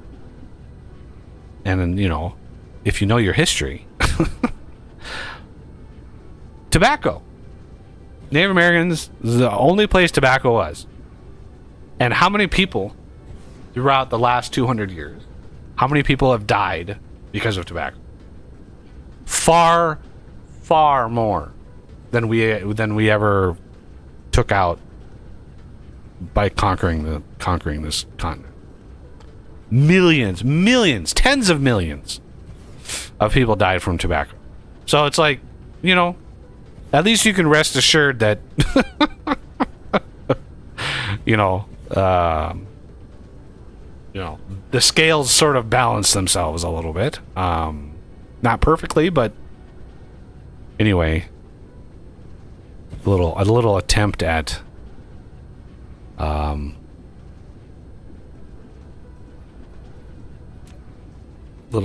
sort of balancing that discussion.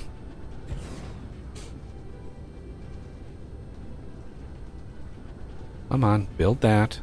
There you go.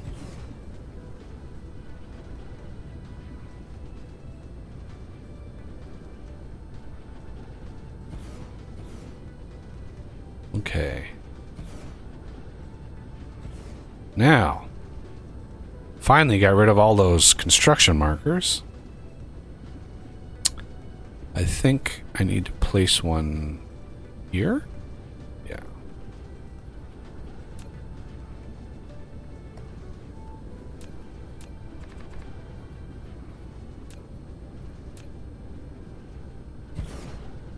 All these do, when you cover the planet like this, all they do is ensure that if anything hits the planet, if a relay station just happens to come down and land, the coverage of these will immediately make the rockets take them out. Like, it's just instant death. So it is what it is. Okay, welcome back. Thank you.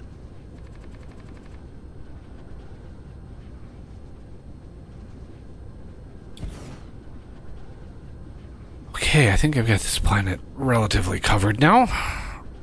Now I want, because this is where the sulfuric acid is, let's just verify there is titanium. Yes, there is titanium here. There is iron. So I could do a really, really big titanium alloy setup here. But before I get that started, I would like to take a bio break. I'll be right back.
Before you get into anything too much, is there any projects that I should tackle?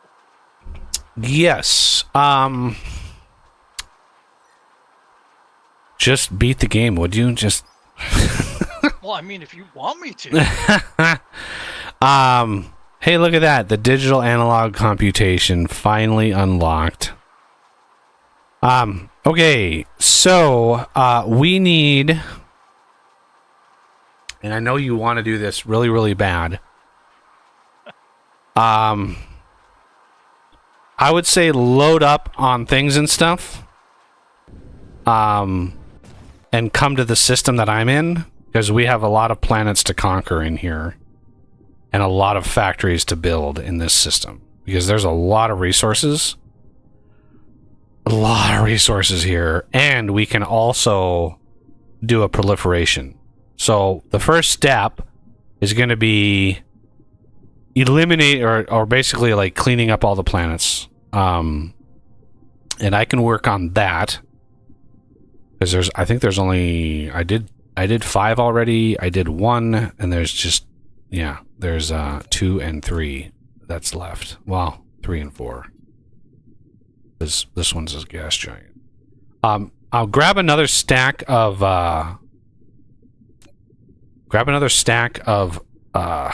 orbital collectors. I think I only have 1 stack left. Oh, okay. Because there's 2 gas giants in this system, I believe.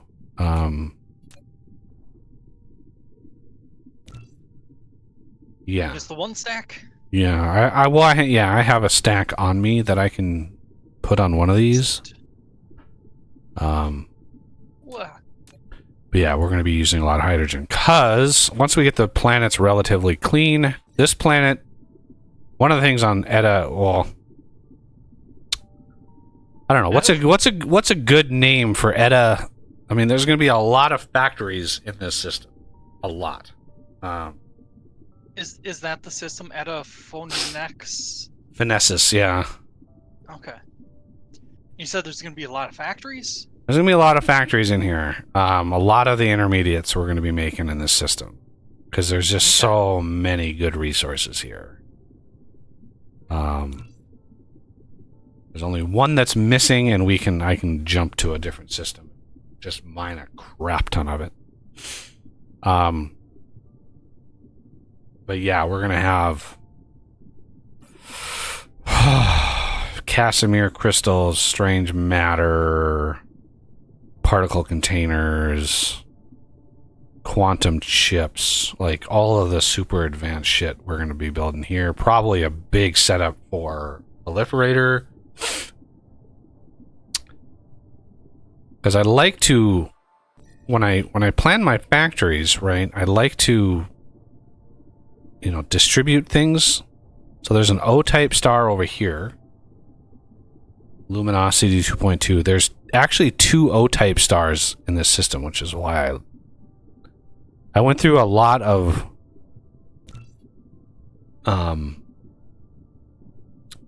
seeds, but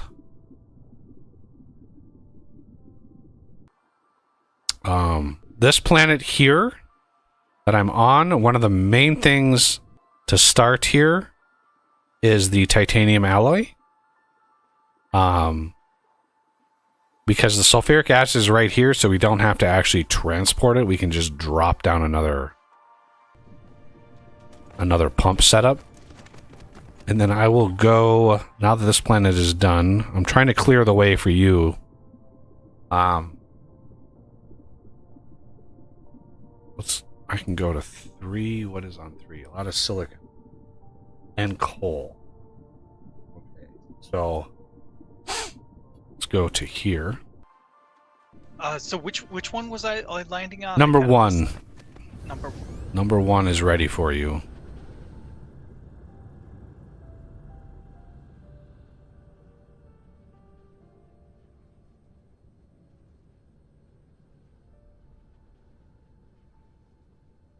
So you were thinking of a good name. If it's intermediates, how about something like name it after like a water mass between two continents or something like that. Not the Atlantic or Pacific necessarily, but basically a quote middle ground, since intermediates are just that.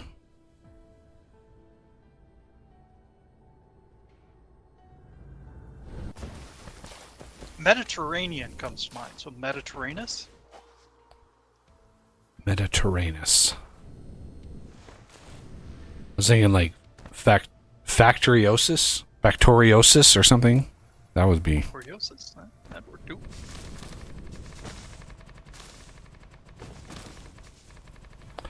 Oh man, I forgot to check the Friday facts. Oh yeah, me too. I watched a really, really good podcast this week about that new weight loss drug, Ozempic, weight loss slash type 2 diabetes drug. A guy had written a book and done a ton of research on the drug, and it was actually taking it himself. And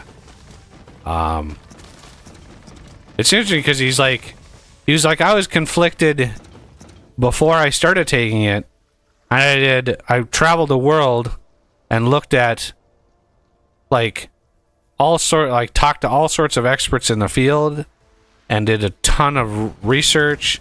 And he's like, I just as conflicted, and it was just it was like 2.5 hours long, but absolutely fascinating.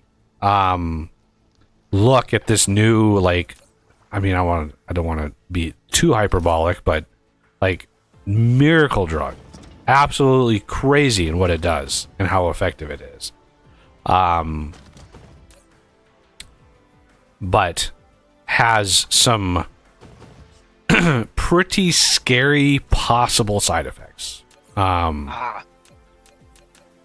So if you have a family risk of something like thyroid cancer, then you want to avoid it. If you're one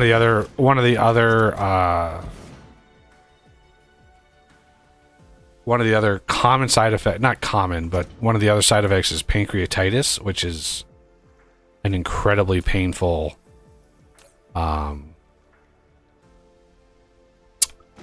condition that causes you to stop taking it. But the weight loss is crazy, and it's just the first generation. Ozempic is like the first generation of these drugs. There's 2 more generations that companies are going through the system to get approved. It's 2 more generations that are even more effective. God only knows what the side effects are going to be, but the fact that it's possible is crazy. So the first one, you lose on average of 15% of your body weight, right? Because these drugs control your appetite. They literally make you eat less because you cannot stand to eat more than 3 or 4 bites of something, right? You get the signal that these drugs give you is you're full, right? So you take 3 or 4 bites and you're already full. So it's they're very, very effective. And there are definitely risks. But they're safer than other quote unquote diet drugs in the past. So because they've been used, even though it's a new thing, they've been used for 18 years. It's been 18 years that these have been sort of in the process. So, the amount of people that have taken them, and there's a well-documented amount of things, but they're so effective that it's one of the people that now has come out and said that it's helped them lose weight is Oprah, and you can imagine the attention that got. But crazy. Somebody with that kind of profile coming out and saying, yeah, this actually worked for me. But the side effects, the reason why I was fascinated by it, my last doctor's appointment, the doctor wanted to put me on this drug. He's like, what do you think about this new Ozempic? And I was like, I don't know. Like, I've heard it has bad things. It's one of these drugs that, in the studies they've done, it tamps down your appetite. One of the first side effects you deal with right away is nausea. So a lot of people get nausea, and only a small portion of people, it's so bad that they can't take it anymore. And nausea usually goes away, but like some of the other side effects are like, oh man, like I don't know, thyroid cancer, and then so they followed this. People lost an incredible amount of weight, and when they go off the drug, on average they gain 70% of the weight back, because it doesn't cause you to change your eating mindset. It just makes you eat less, because you physically cannot eat more, right? You get sick when you eat too much. But unlike like the gastric bypass, well, my dad got that surgery, 15 years ago, because he was massively overweight for a very, very long time. And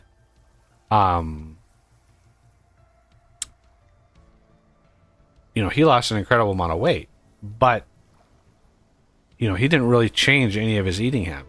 So he still finds himself eating terrible, terrible food. But the podcast was very, very good. I think the channel it's called like Diary of a CEO. And it's the guy who does it. I mean, it's very, very well done. But yeah, it's a more recent podcast of his, and very, very informative. Lots of information, lots of facts and figures and studies and stuff like that.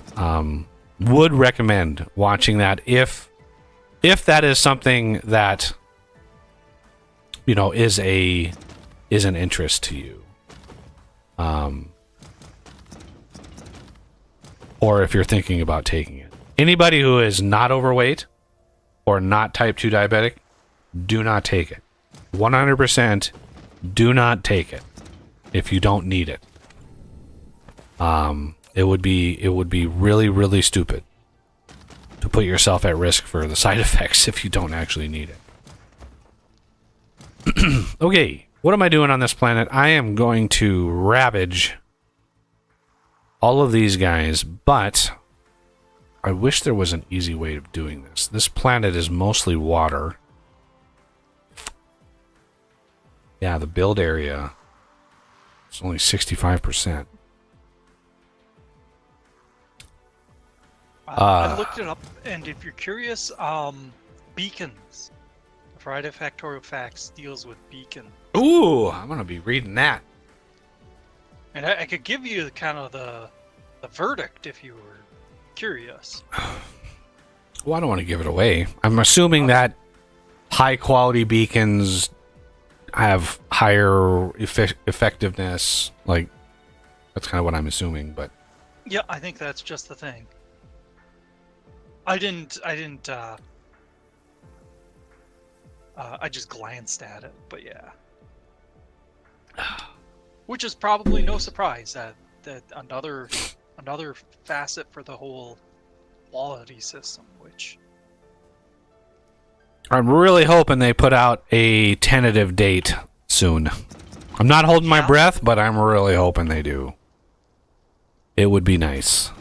They were saying sometime in the fall seemed likely, weren't they, originally? I mean, it was very not specific. Okay. Yeah, I know they didn't give super specific it is. Well, I was trying to say that in a funky way, and it got away from me even then. Jeez.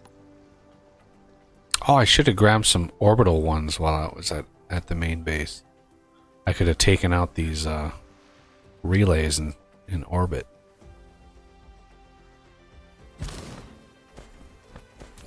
And you wanted me to do alloys on this planet, right? The titanium alloys. All right.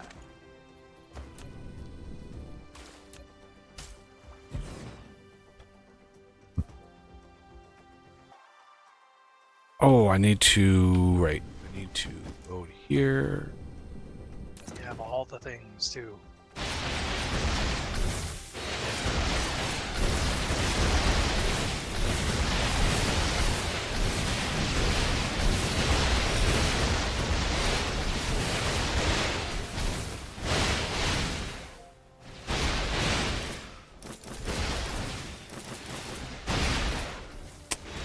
There. That'll really make him mad.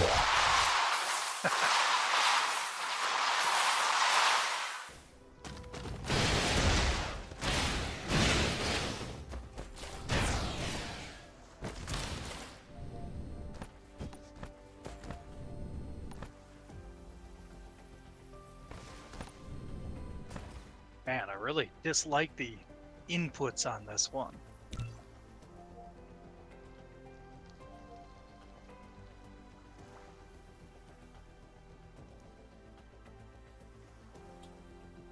What the hell?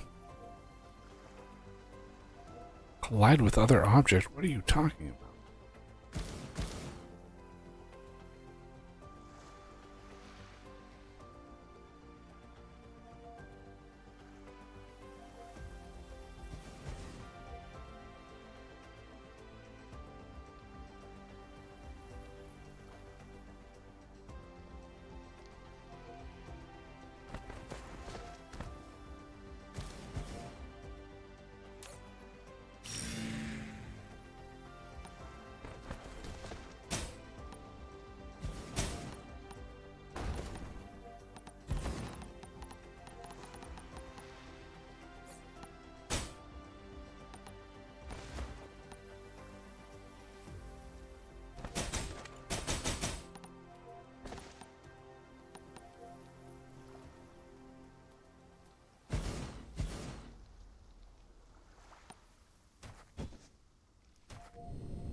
Duh.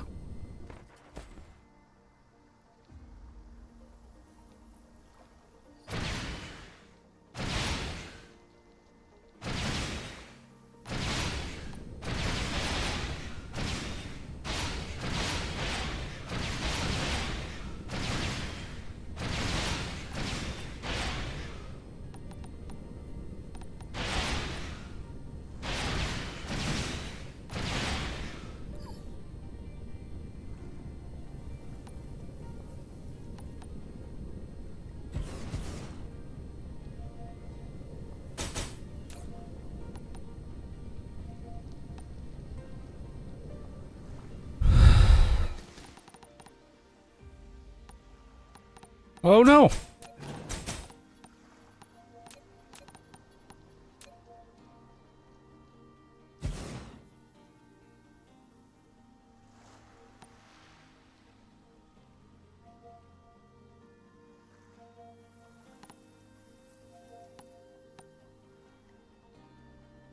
It's just water?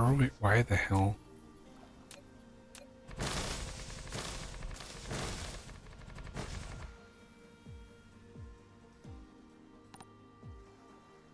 Just place the damn... Why is this... Why not...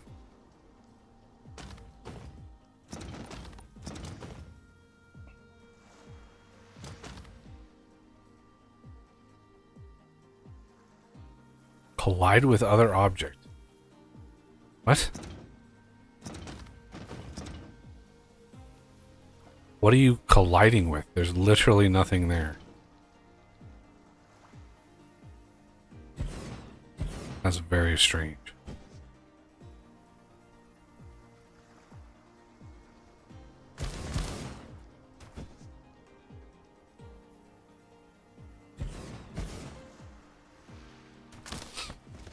Goodbye.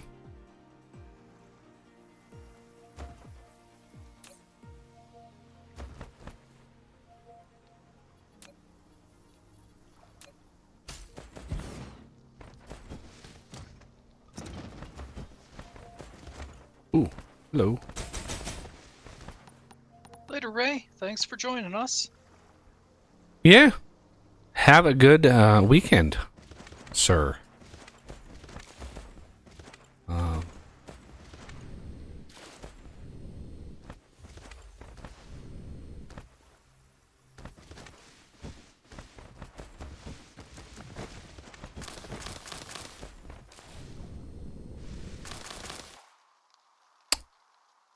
Oh, these are so far away.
Okay, I got another error. And it looks like, yeah, it was probably something to do with combat. Yeah, this is a lot of data to sync, so it doesn't surprise me that there's some issues with the syncing of this stuff, because it's a lot of data to try to sync.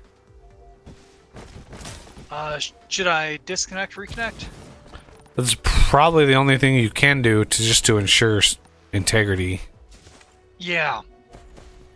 If I remember right, last time we streamed this, not last week, but the last series we did of the multiplayer stuff.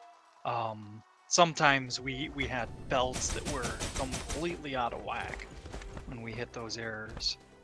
Yeah. So it is an excellent precaution. I just hate to hitch the stream a little bit. It's not so bad. I mean, there's a little pause, but I mean, it is what it is. Cost of doing business is true.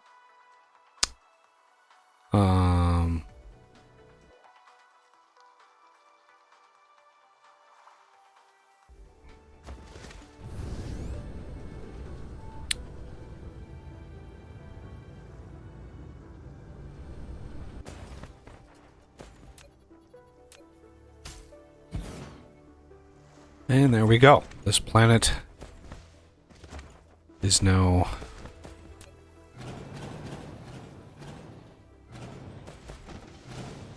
as that creepy old lady in Poltergeist said, this is now clean. This house is now clean.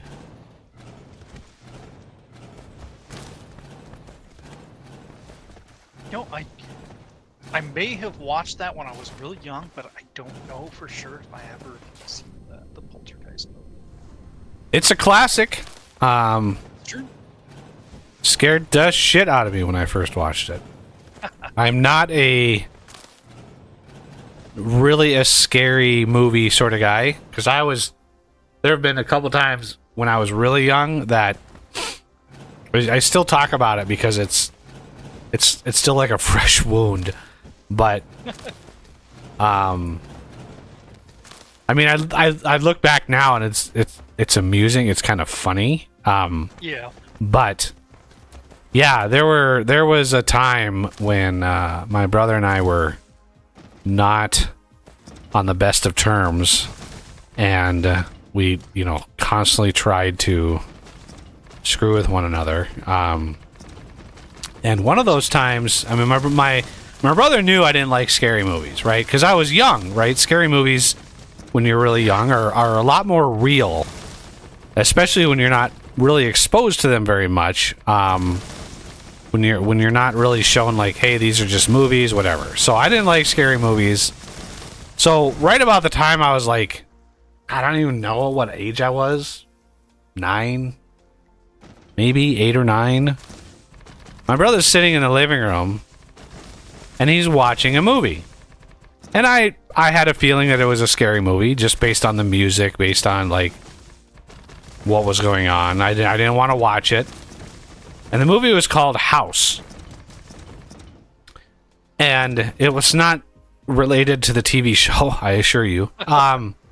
But it was about basically a house that was haunted, or not really. Haunted is not the right word. If anybody knows what I'm talking about, But so he's watching House, and I want to walk through the living room. And so the TV is there, the couch is there, and I want to walk through the living room. And there's stairs to get upstairs is right over here. So I'm waiting. I'm waiting for like any sort of sign that it's safe to proceed. And my brother, at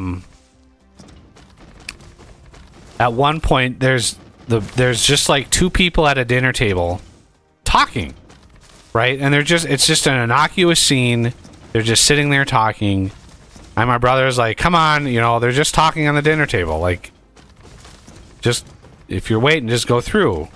And idiot me, because, idiot, for some reason, I'm both terrified and fascinated, right? And so I'm walking through and you can just picture this in your mind, right? Little itty bitty me. I'm walking through the living room, but at the same time, I'm staring at the screen. For some reason, I'm fascinated. I want to watch it, but I know it's a scary thing, so it's like in psychology, it's called approach avoidance. So I'm watching it as I'm walking through the living room, and there's this woman and this guy at the dinner table talking, and there's a scene when like there's a pen that rolls off the table. It just rolls and it rolls off the table, and the woman reaches down off camera to pick it up off the floor. And when she comes up, she is a grotesque monster, right? She completely transforms from a woman sitting at the tables to a grotesque monster. And just like that, I literally dove headfirst out of the living room.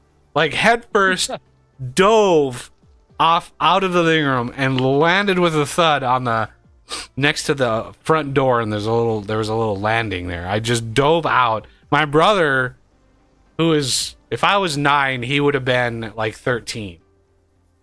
He is laughing his ass off. Because when he was raised, when my dad wasn't in the picture at the time, when he was being raised, my dad let him watch scary movies. And it kind of exposed him to that a lot earlier. And so he was kind of desensitized to it. I was not. And so, it affected me, and it didn't really affect him much at all. And yeah, to this day, I still remember that, because it was just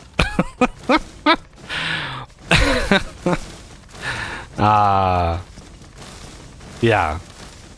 Even like the movie E.T. freaked me out.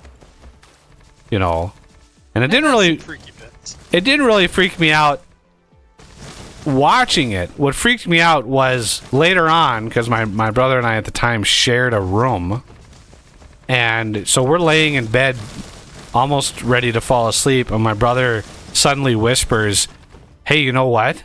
I think E.T. is outside your window." Oh.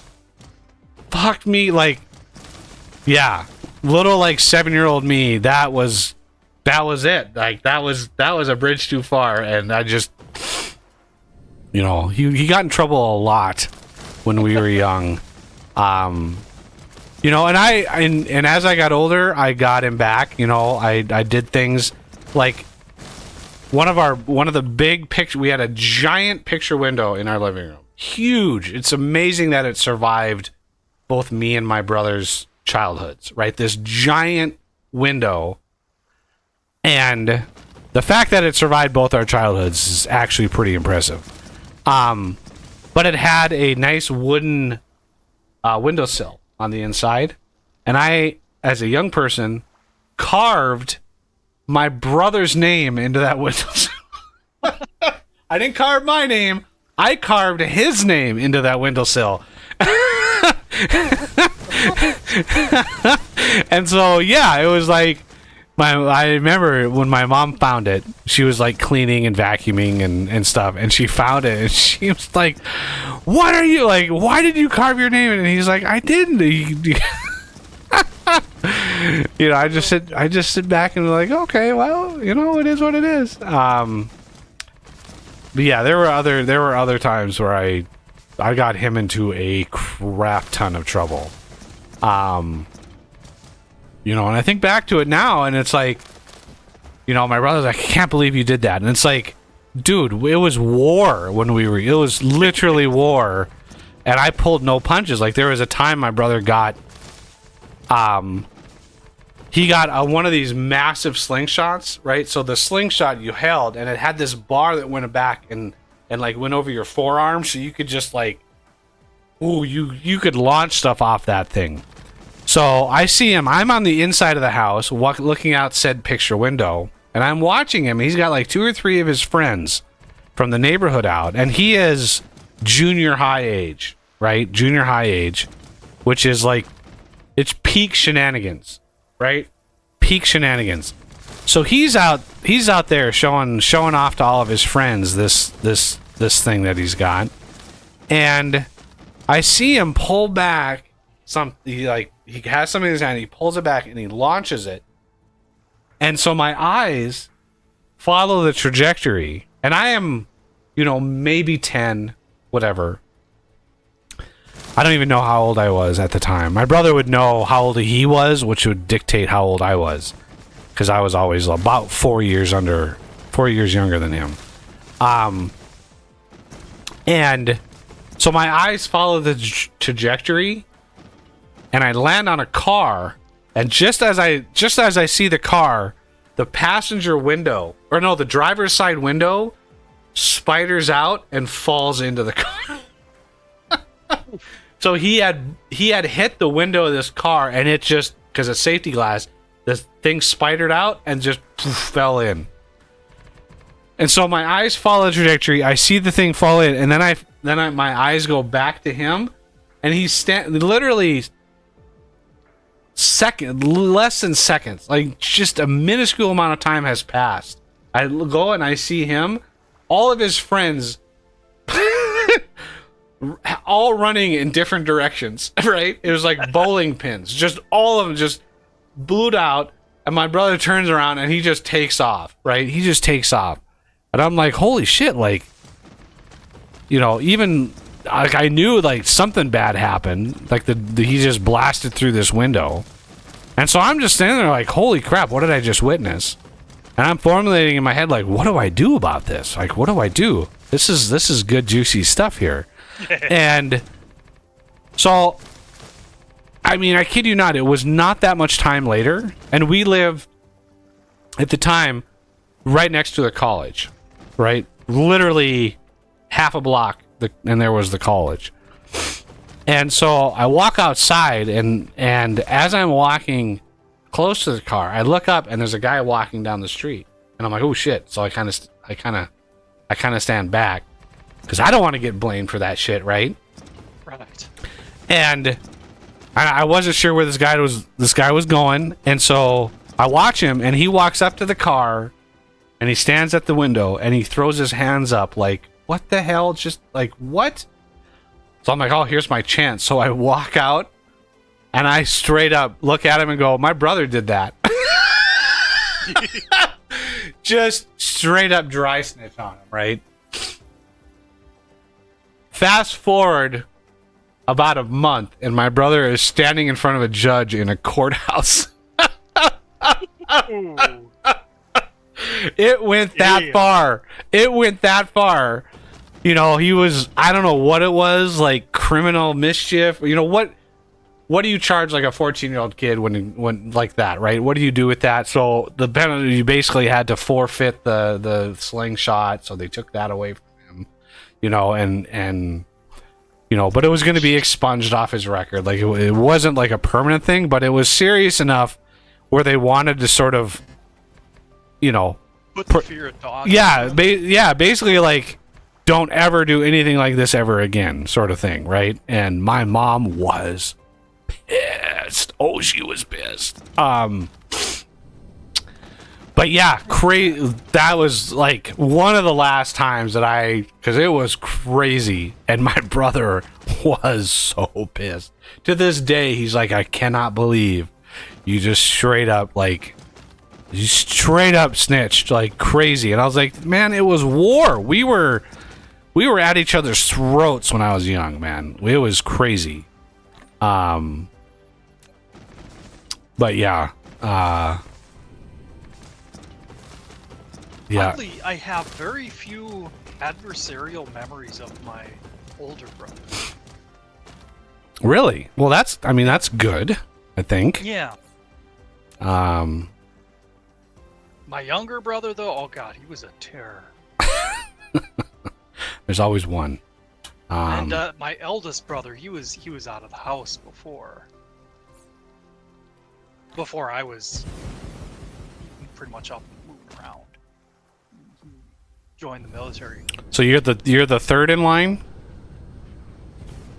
Third boy, anyway, yeah. Yeah. I've got 2 sisters. Wow. I have a partial sister. And I have a few sisters-in-law now. 2.5 sisters-in-law. 2.5? Yeah. Well, my brother Alex is engaged. So that's the half. That's the half sister-in-law. But yeah, my older brother's married, my youngest brother is married, and my second youngest brother is engaged. And I'm the brother that just doesn't have patience to deal with the dating scene and women in general. the head games that people play. My last girlfriend from many years ago cheated on me. After telling me how great of a guy I was, over and over and over again. Even introduced me to her parents, who told her, stick with this one, he's a good one, right? Still cheated on me when I went to visit my brother. So I get back and there's a strange dude at my apartment. I'm like, what the hell? And she was mad because she had told me, hey, call me when you land. And I was like, oh. So when I didn't call her when I landed, I'm like, oh, when I saw that, I was like, oh, this is why you wanted to get a little bit of forewarning. Yeah. Because she didn't have a car. She didn't even have a license. I had to drive her everywhere. And so she was like, call me when you land, blah, blah, blah. I'm like, why? I'm literally driving myself home. I didn't tell her that. I just drove home and surprised her. And it was like, okay, well. And you were the one that got the surprise. Yeah, I was the one that, I was like, okay. And she knew she was caught. She immediately pulled back. She already had a bunch of stuff in my place, so when I realized what was going on, I was kind of in denial at first. I was like, well, maybe it was just a friend or whatever. But then her behavior completely changed, like completely. And I was like, okay. So I just piled all her shit up in the living room and left a note when I went to work one day, and just left a note that said, please leave your key. And when I got home from work, the key was sitting on the ground or on the floor, and all of her stuff was gone. I was like, that was it. That was the last girlfriend I had.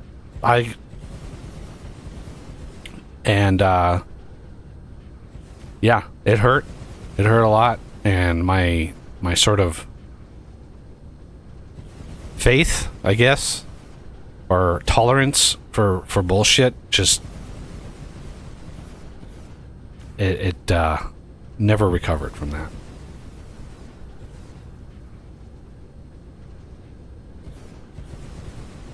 Yeah. You know, I'm by no means perfect. I will be the first to admit that. But there are certain things that I wouldn't do, and that's one of them. Because, in my opinion, trust is by far the most important thing in a relationship. And when you eliminate that, there's not much left. So yeah, I just didn't really have much tolerance.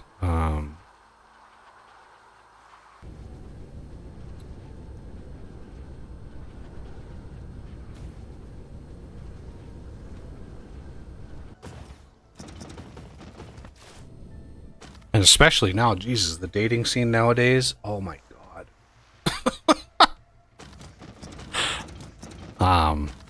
Kind of outrageous. Yeah, it seems. I mean,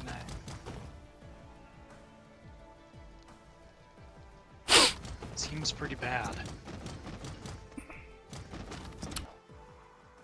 All right, organic crystal. Where is the one deposit of the organic crystal? It must be on this planet.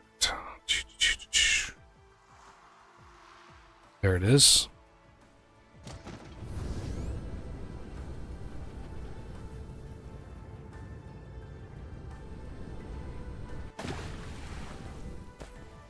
$20 organic crystal veins. Wow, this is a nice big deposit. Let's oh,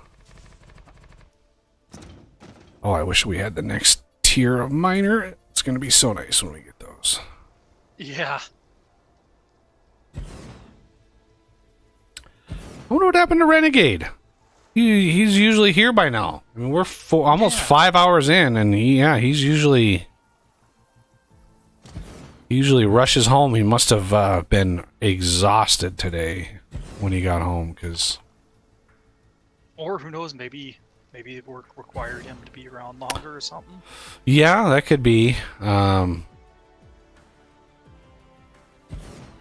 don't know what was with my phrasing there. Words and things. Words are hard. They are.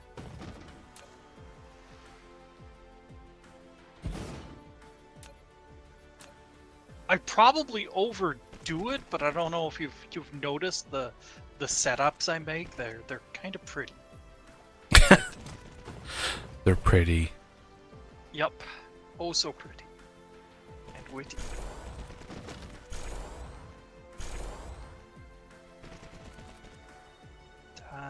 Good, I did. For a second there, I had couldn't remember if I left room for the power poles or not. But I did. And it was good.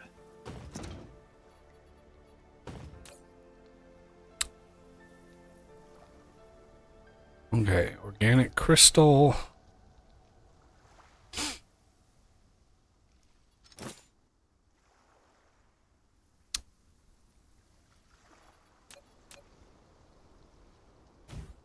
Alright, now I can actually analyze the ratio. 1 every 3 seconds.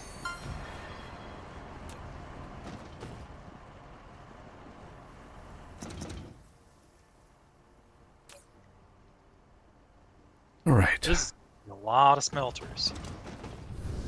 Yeah, the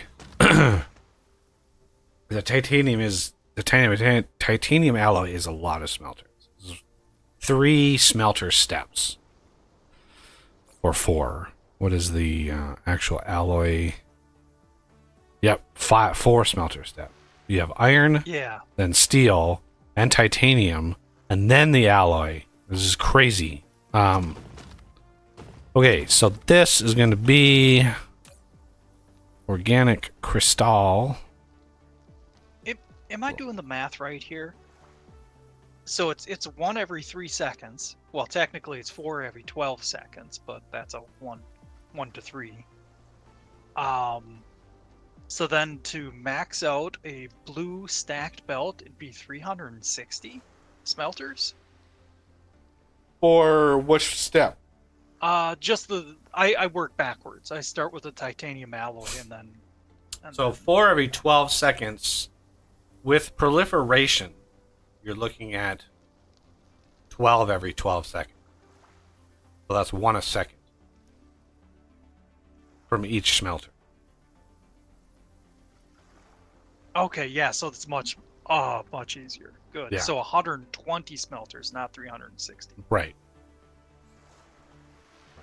Yeah, my brain is getting taxed. It's getting to the point where it's like, you expect me to think of what now?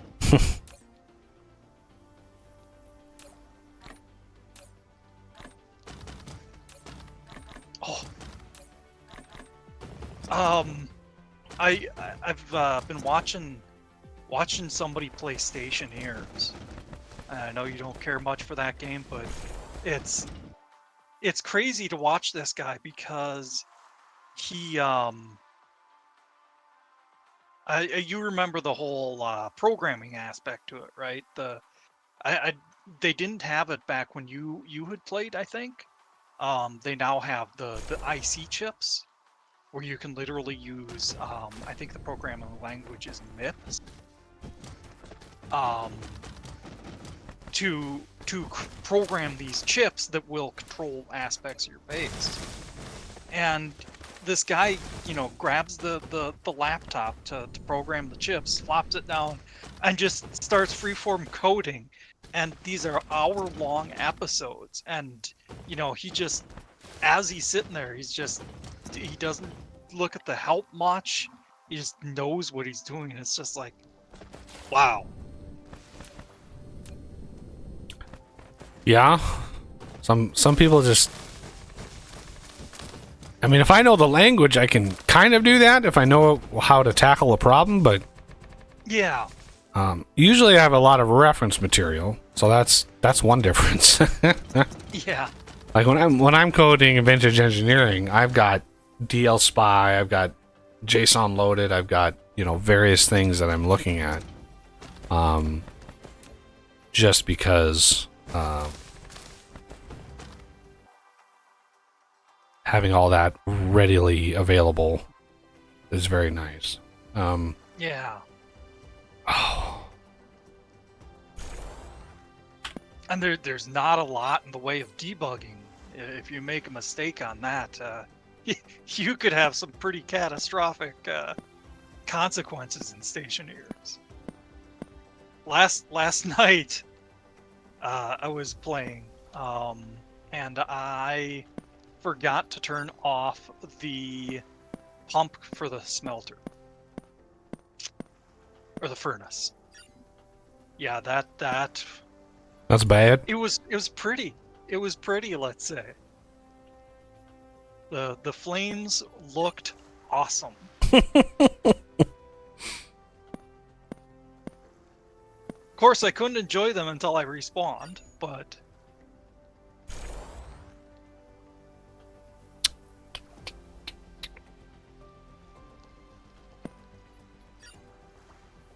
Right, clean my inventory.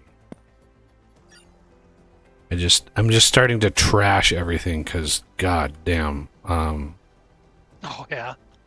so much garbage. I don't trash all of the high level stuff.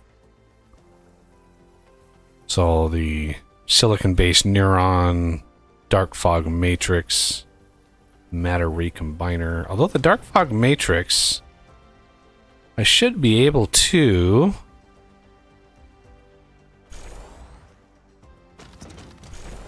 Let's see.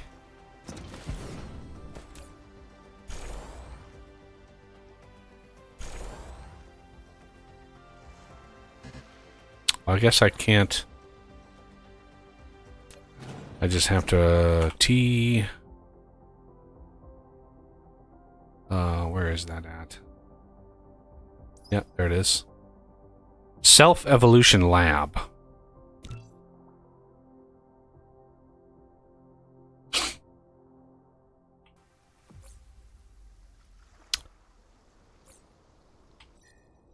So that lab is a 3x production speed. Crazy upgrade for the lab. But it's not cheap. Quantum chips and all the things. But I think finishing that will unlock at least the viewable research. Oh wow. Okay, so this is a straight up lab replacement. I didn't know Yeah, those were- it's an upgraded lab. Nice.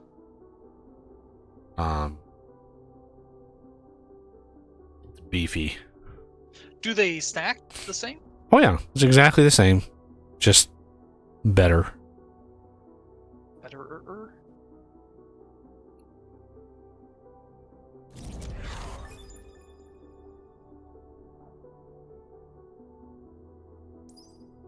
Damn.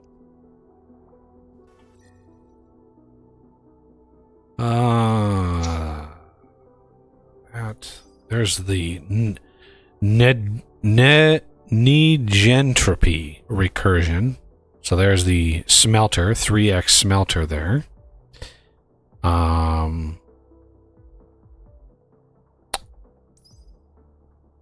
Quantum, there it is. Matter recombination, that gives you the 3x assembler.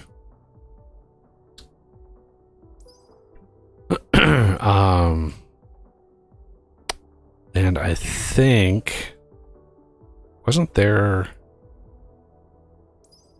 we might need, yeah, I think we're gonna need the top tier. Yeah, it's not unlocked yet. There's another dark fog drop. It's like a yellow, it looks like a kind of a yellow fractal. And that unlocks the top tier fuel, which is insane, everybody. But it's an upgrade from antimatter fuel. So you have to have the antimatter fuel, and then you upgrade it, and it's like 3x the amount of energy. It's crazy. Okay, so this, let's make sure I have, yep. So this pretty gas giant here.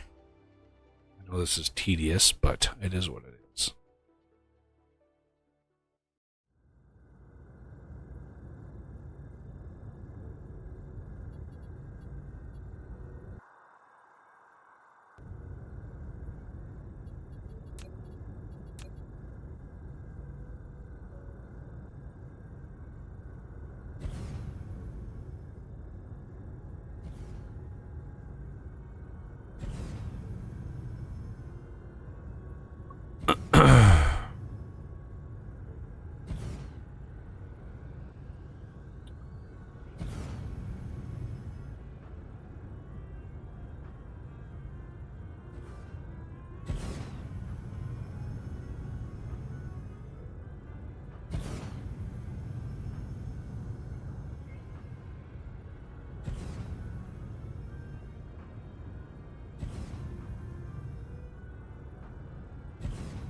You know, it'd be crazy if we as a species eventually actually develop the technology where we could siphon stuff off of like Jupiter.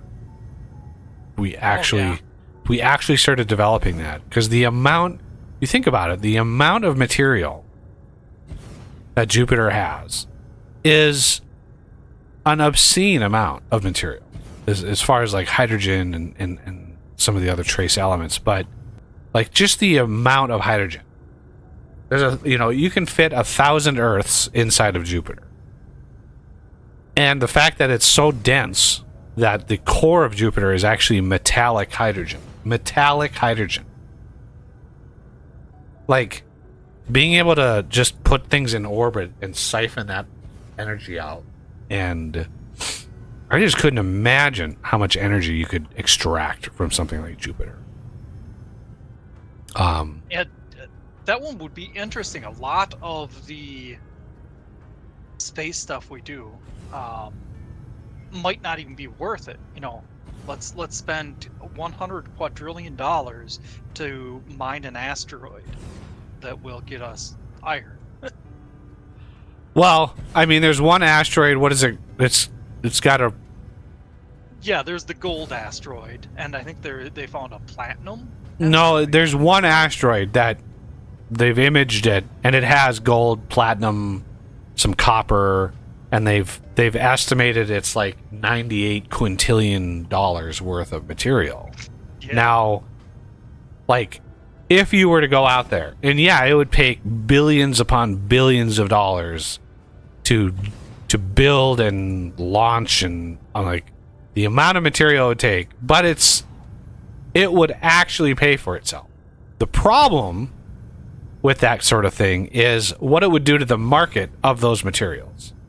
Because if you're able to go to an asteroid and you attach yourself to the asteroid and you have this giant ship that you're like processing all of this and refining it and spitting out all the junk that you don't want, which is what you would do, when that ship came back to Earth with the metric tons of gold and platinum and stuff, you couldn't dump that into the quote-unquote market all at once, because it would flatline the market. Like, gold prices would completely plummet if you did that. Yeah. It's like suddenly, oh, we've got 4,000 tons of gold. Like, that is more, like, I don't know how much gold has been mined on Earth in its history, but this asteroid has about as much of those kinds of metals. It's crazy. So, we will eventually get out there and mine that. It's guaranteed. Guaranteed. Yeah, definitely. Just in current times, it would be monumental undertaking, huge expense. I mean, the fuel alone would be crazy. Oh yeah, I mean, we would need a lot of infrastructure to even support that. Yep. And hi, Spy 3. I wonder, is it 0003 as in like an homage to 007? 0003.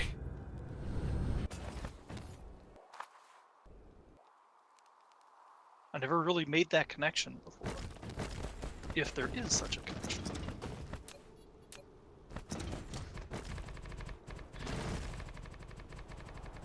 Alright, so now I need to work on the steel and titanium smelting.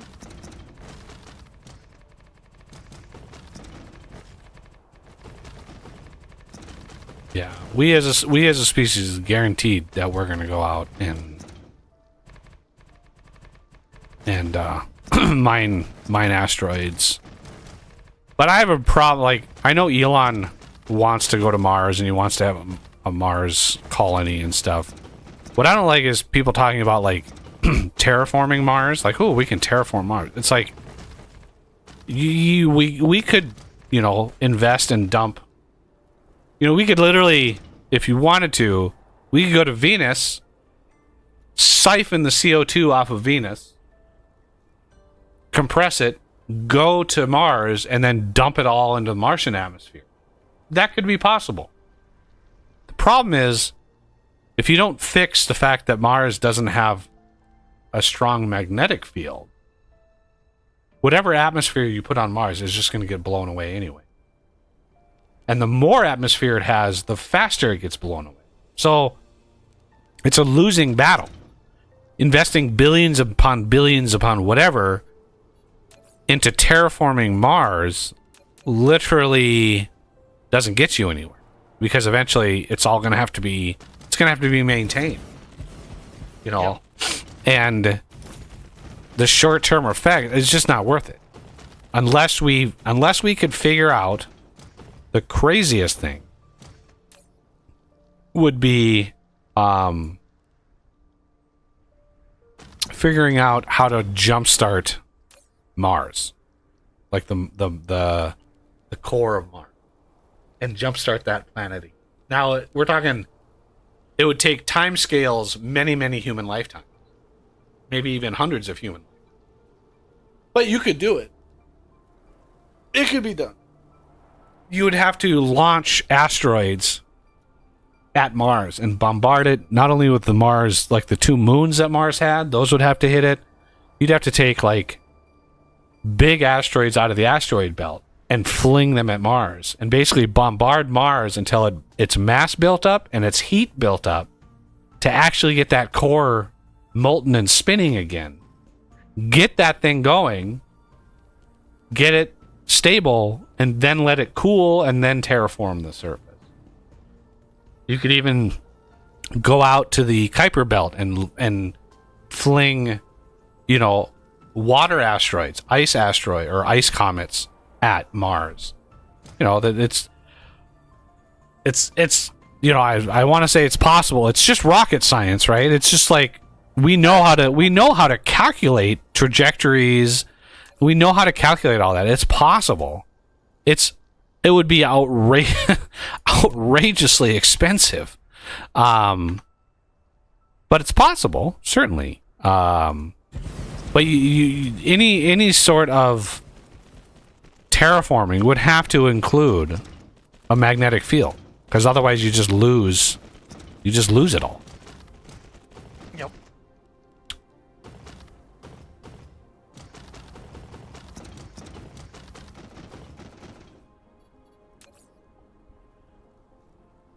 Planet scale missile ring.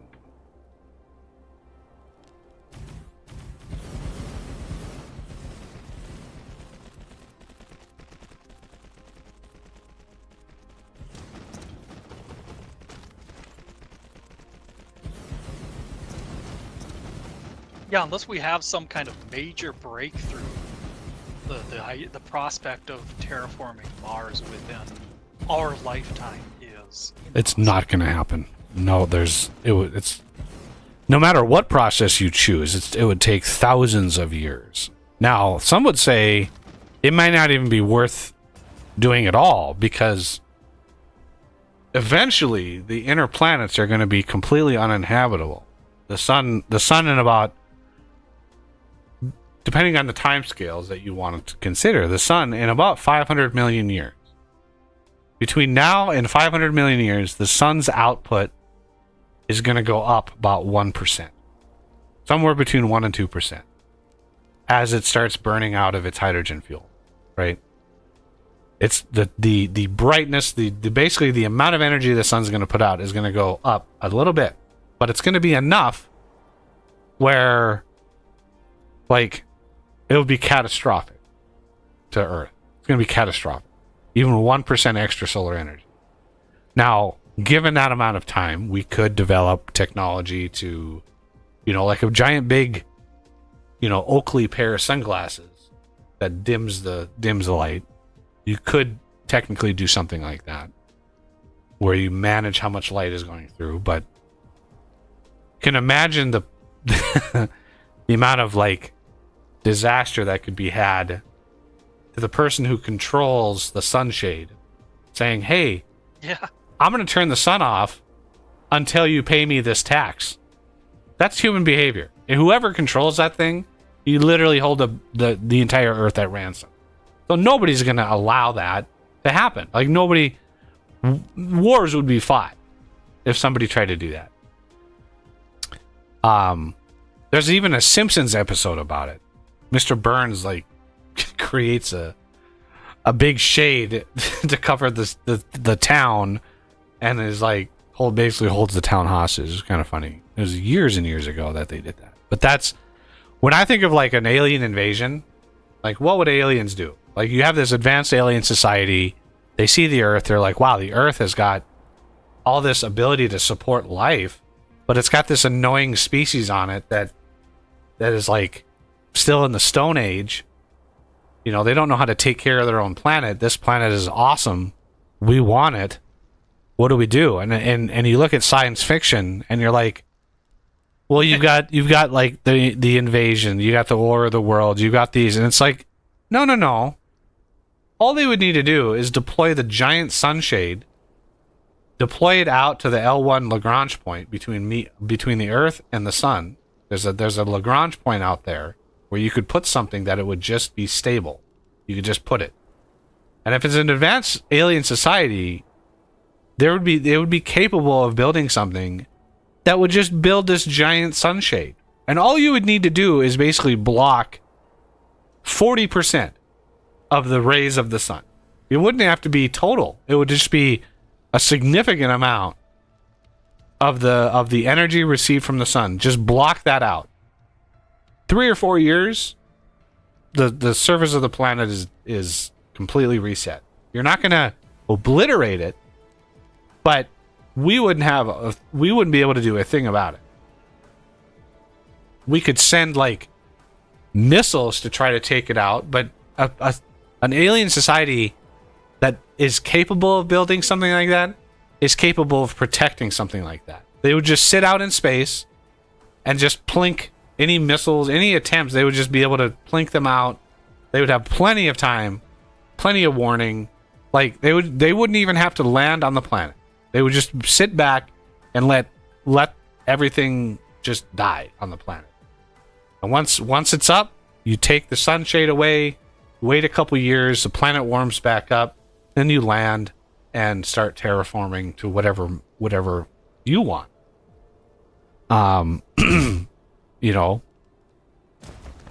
that I think is, if an alien species were to want our planet, that's how I see it happening.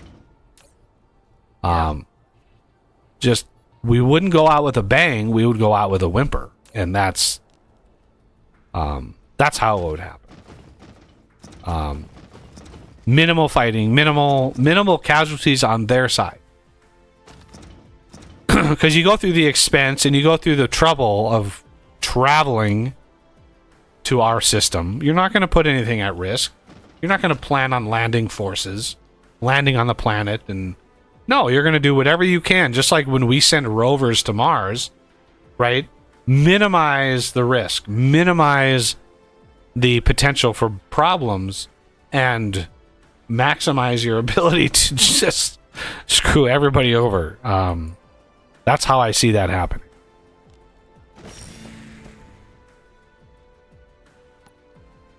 Yeah, that actually reminds me of something I heard about. Somebody who was basically philosophizing,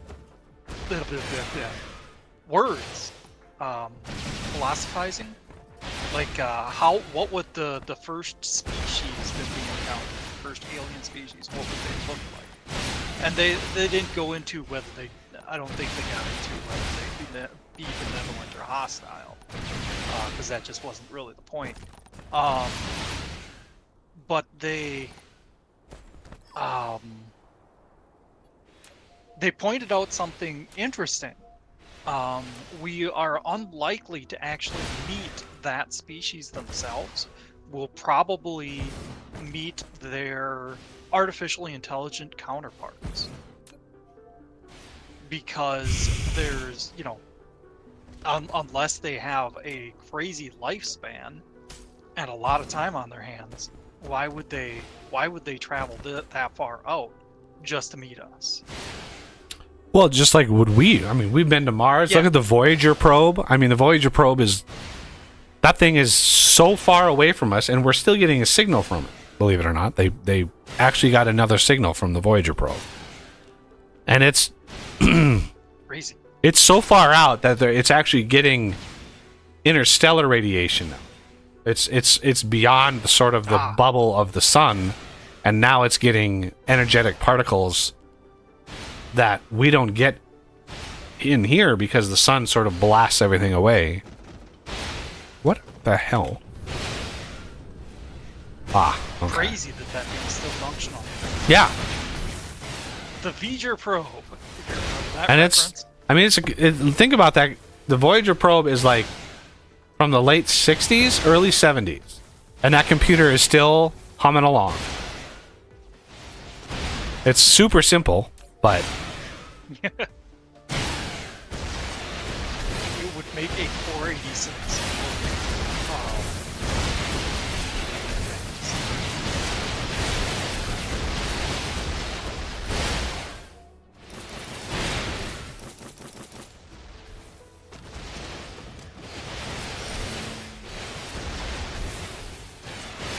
ooh, they did not like that at all.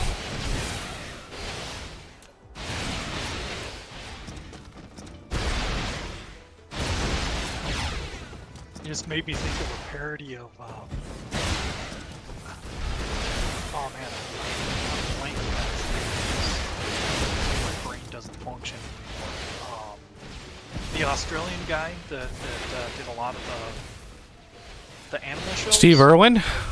Yeah, Steve Irwin, thank you. I was pretty sure it was Steve, but I wasn't positive. But yeah, a parody of that where he's just like, no, this is really gonna take him on.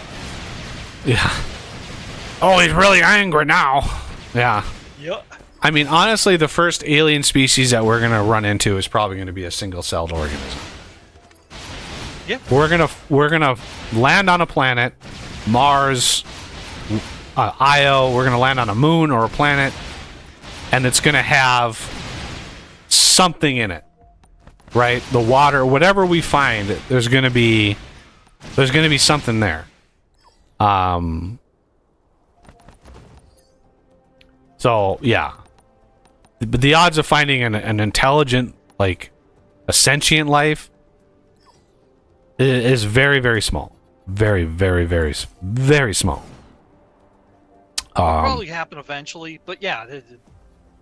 I mean, maybe in 10,000 years, if we're Yeah. if we're visiting the stars, then it's possible. Certainly. But yeah, it's not going to happen anytime soon. Or it's already happened, and some people believe that we've already been visited, and I forget who said it. One of the scientists said it, that they're like, we probably have been visited in passing sometime in the last 10,000 years. We could have easily been visited in passing, but they just determined that there was no intelligent life, even knowing us. Because when you think about it, it's kind of interesting. When you look at like the difference genetically between us and other life forms on the planet. So between us and the next closest relative, which I think is a chimpanzee, I think it's a chimp, 2%. 2% of our DNA is different. Right? Between a chimpanzee and human beings. 2%. Now imagine an alien species that had another 2% on us. How they would look at us compared to what they do, right? Imagine a species that is 2% more advanced genetically. Imagine their children in 3rd grade doing calculus. That was their standard, right? Advanced calculus in 3rd grade. If that was their standard. Imagine what they would get after college. Imagine what their college would be like. They're crazy. It's like we can't even fathom that level of crazy, because it's so beyond what we're used to seeing.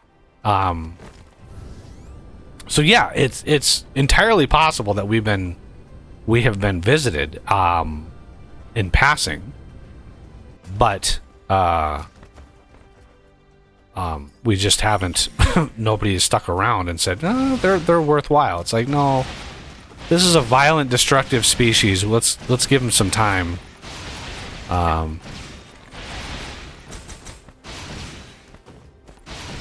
Meanwhile, we're like, yeah, that's right, walk away. Yeah. What is it?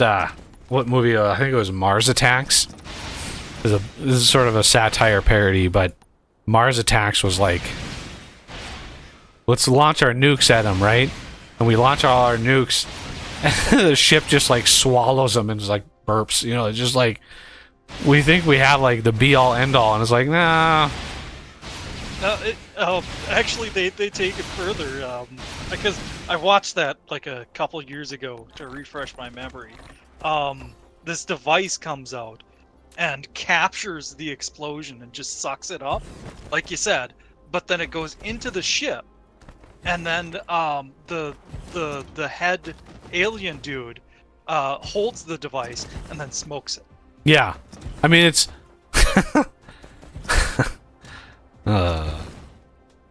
I mean, yeah, it's a lot of energy, but if a species is, imagine a species is advanced way past that.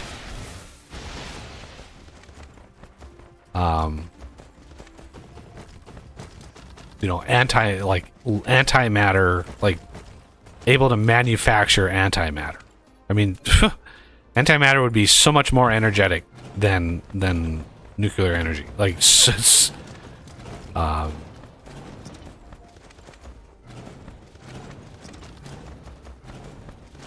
Which is true.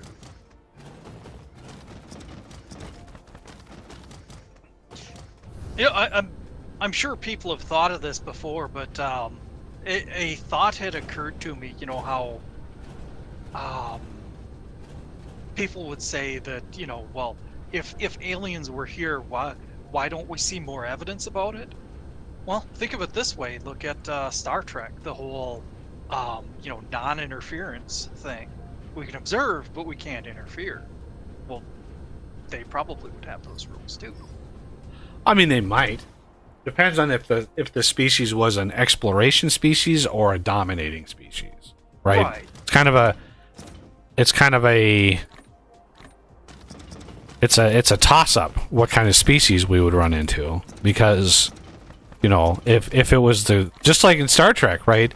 The species we made first contact with were the Vulcans, which was a peaceful species. Imagine the history of Star Trek if instead of Vulcans, we would have first contact would have been Klingon, right? What would have changed in the Star Trek lore if first contact would have been Klingon? If they would have come down here and just started blasting people, right? These aliens from another planet just come down here and start blasting. Well, even Starfleet, instead of being a peaceful exploration-based thing, it would have been a war-based thing. It would have been like military style rather than exploration. So even our own development would have been affected by that. So yeah, interesting to think about that. Yeah. The Enterprise show, the one with Scott Bakula. Mm-hmm. One of the final episodes of that one had a alternate world, because they dealt with that every now and then. I mean, it's a pretty major trope of the genre, yeah. Yep. Well, they practically invented it as far as it goes, at least the modern zeitgeist. Yeah, you think back to the original series with the whole everybody that has a goatee is evil. I loved that. But goatees are yeah, evil. they did the alternate world thing, and they did Scott Bakula's crew, but everybody was evil and manipulative and out for themselves. What was the other? There was another show that did that. What aspects that? I think it was Star Trek Discovery did that. That Okay, I exact same haven't seen trope. Where there was an alternate. They like tapped in to the alternate universe and like everybody was evil. I think it's, correct me if I'm wrong, everybody, whoever's tolerated that series. It's whole, as far as Star Trek goes, Discovery is one of the worst. It's so bad. But that was one of the tropes I remember, is they basically like had this like evil universe where even like the Star Trek crew in the evil universe was all evil. And it was just like, yeah, you kind of, writers who do that they're kind of bankrupt as far as like story goes. Like if you're doing that, it's kind of, I've always liked that term, jumping the shark, because it's so apt. It's so accurate. Deep Space Nine, I know, did that as well. Not Yeah, necessarily everybody being evil, but you know, some of the key players in the show being evil, and it's just like, but no, they're a good person. Yeah. Deep Space Nine is one of the Star Treks that I never really got into and watched. Voyager, I loved Voyager. I was a huge fan of Voyager. And what's funny is a lot of people have like the opposite attitude that I have. Like Deep Space Nine was like the best. Right? I've seen a lot of people say that Deep Space Nine was like the best Star Trek. And for me, I loved Voyager. Deep Space Nine was more soap opera, right? It was because it was not a ship that traveled. It was a space station. So you got to know the lives and the everything with all the people that lived in the space station. Didn't really go anywhere. So all the drama was local, essentially. And it was fine. And there's definitely certain aspects of Voyager that I didn't like. They spent a little too much time on the Kazon. You know, it was just like those first few seasons were just like, oh, come on. But when they brought 7 of 9 in and they started doing Borg stuff, it was phenomenal. The little subtle things they would do, and like just very, very well done. And it's funny, the show kind of made fun of itself because they relied a lot of their storylines, more than average, I think, relied on time travel tropes, paradoxes, and time travel, and they actually made fun of it later on in the late in the season or late in the series. They made fun of it. They actually made Braxton. It's weird that I still remember the names of these characters. Braxton was the captain of this time ship, this futuristic time ship, that constantly had to repair the timeline because of Janeway, you know, because of her shenanigans with the time. And then they actually like pointed that out, that he kind of went crazy in his later years and went back in time to try to sabotage Voyager because of all the shenanigans in time that Voyager did. And he just sort of lost his mind and got so fed up with fixing Voyager's time manipulation that he just like literally tried to sabotage the ship. And so there was a whole episode on like trying to figure out like what he did, when he did it, and it involved like 7 of 9. Like, just, it was funny because that episode was a huge like sabotaging Voyager in time because of all the times that they messed with time. And then the series finale of Voyager, to end it all, was a time travel. Yep. Once again, to solve Voyager, they time traveled, and I'm like, it was so funny. I loved the season, like the series finale. I didn't want it to end, but I understood. The fact that they used time travel to fix it was just, to me, it was just perfect, because it was like, oh my god, here they go again. But yeah, I thoroughly enjoyed Voyager. And Deep Space Nine was like, I just couldn't. I tried watching it many, many times. I just couldn't ever get into it as much as other people did. Yeah, a lot of the series had the niche appeal. Yeah. Discovery was just awful, just objectively awful. I remember when I watched first season, and I watched the second season, and I was like, all right, where is this going? And like at first, I kind of liked the massive difference in their warp drive. I kind of liked the fact that they tried to do something unique. But the more I sort of thought about it, the more I was like, what the hell? Like, what is going on here? And then they started using it and started like... And the thing that really lost me on Discovery, and I basically canceled my Paramount Plus after this too, is...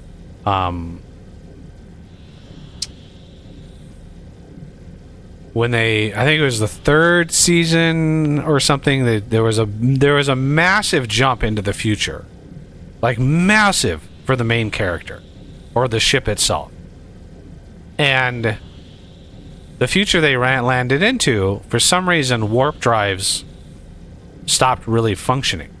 Well, traditional warp drives, which basically destroyed.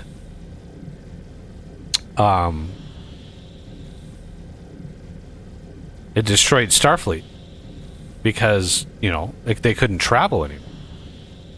Whoop. Except for the Discovery ship, which had a different method of warp drive, right? It had a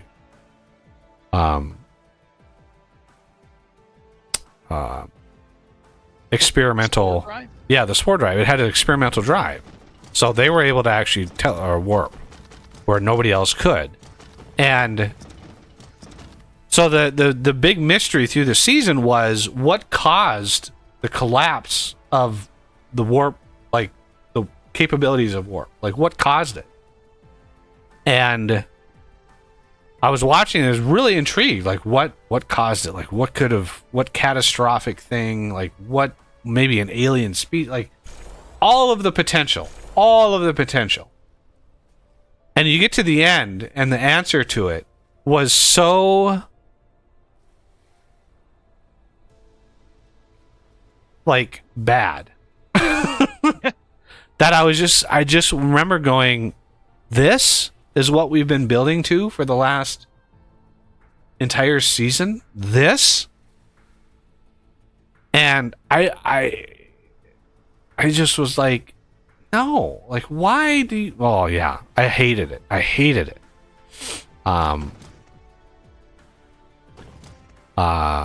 didn't understand why they would do that, but I mean, that's me. Okay. I would like to work our way to greens.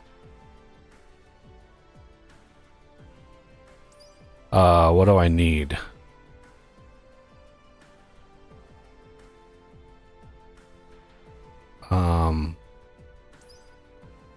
Why can't I research this? I need quantum chips, which needs wave functions, which needs Casimir crystals, then plane filters,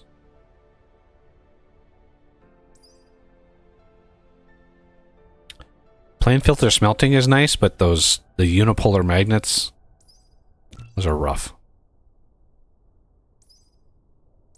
Yup. Quantum chips. We're going to be using so many processors. And then green gravity matrix.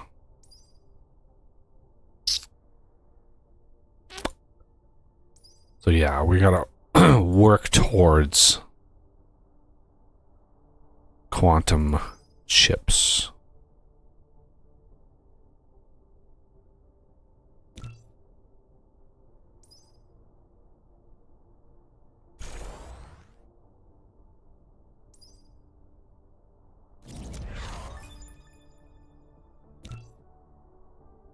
All the pop-ups are occurring.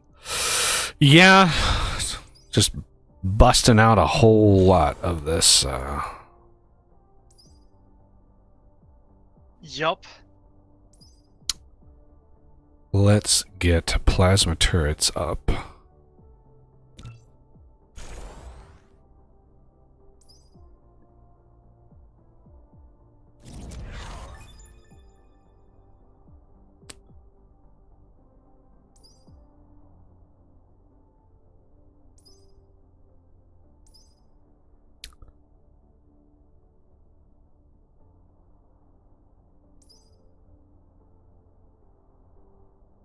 Yeah, as soon as we get some greens, then I'll research the top tier miner, which is the bestest. It requires optical grading crystal. So that is a reason to actually mine some of that finally. Um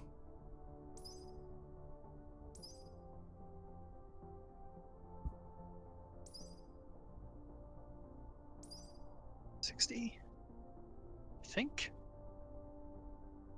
60 what? Oh, sorry. Meant to more mumble to myself. Mm. I'm calculating how many titanium smelters I'm going to need for the smelting stack. I think I'm only going to do 30 because I'm just going to account for having the tier 2 Jigma Thinkies.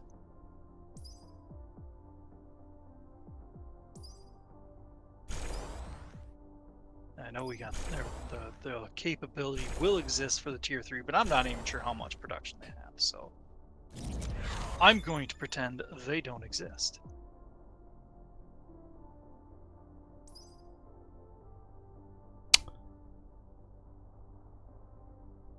Quantum chips.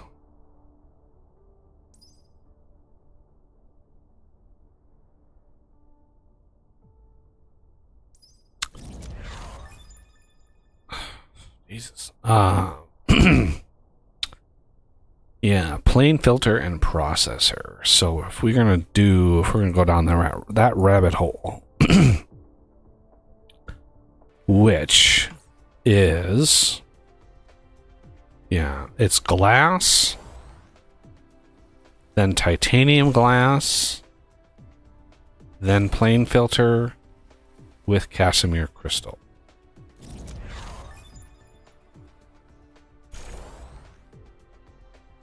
So, Casimir crystal. I've got organic crystal saved.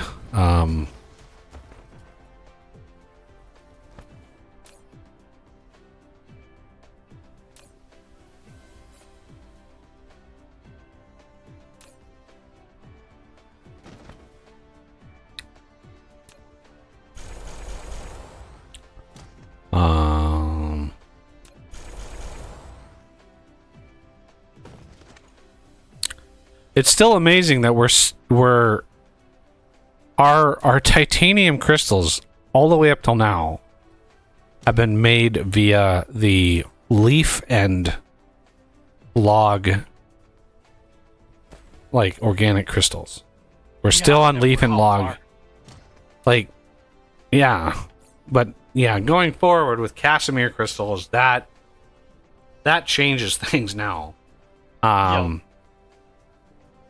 We are going to be massively producing Casimir crystals, and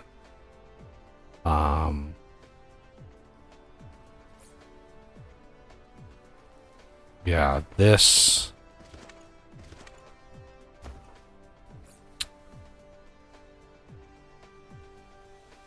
okay.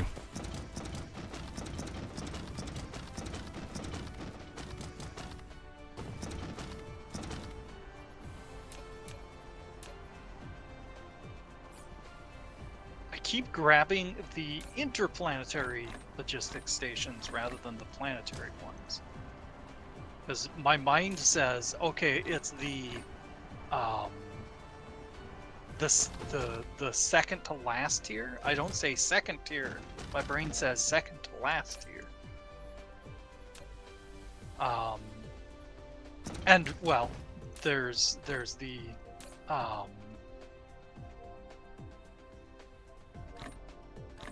gas planet miner things. Yeah.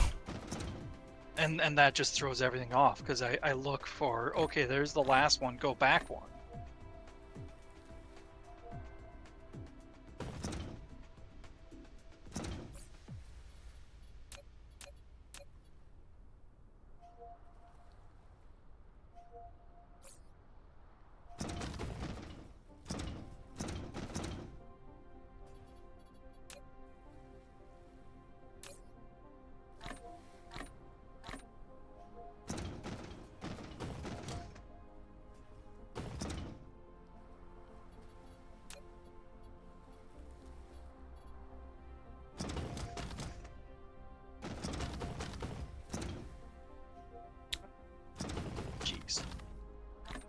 I hate that when you get yourself oriented, so you're looking north on the map, and then you return to your bot, and your view screen does a 180.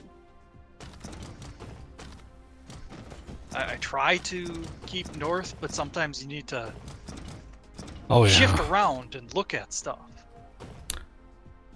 My biggest issue is when you go into blueprint mode, it can be very disorienting. Yeah.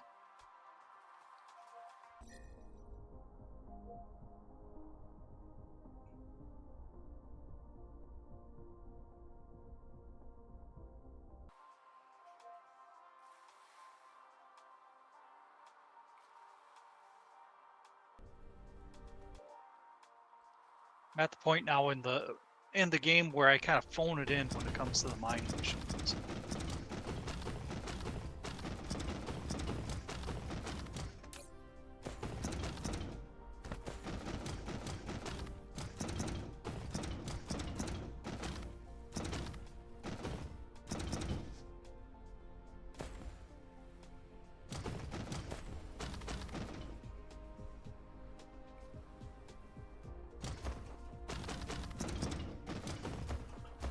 Right.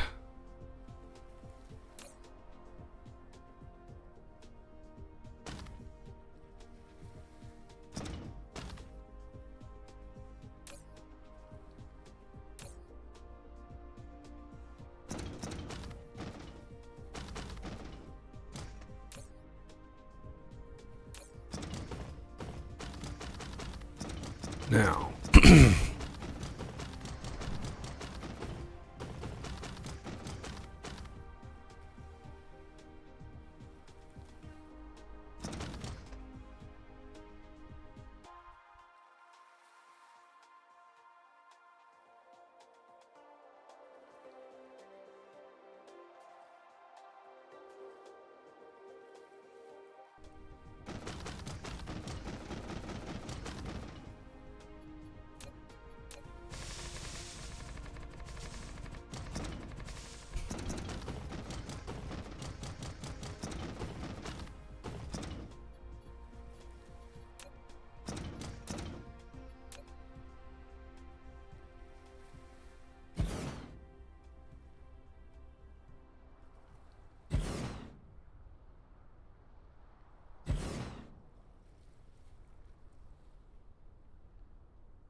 That's right. I'm just remembering now. I think the way I got around that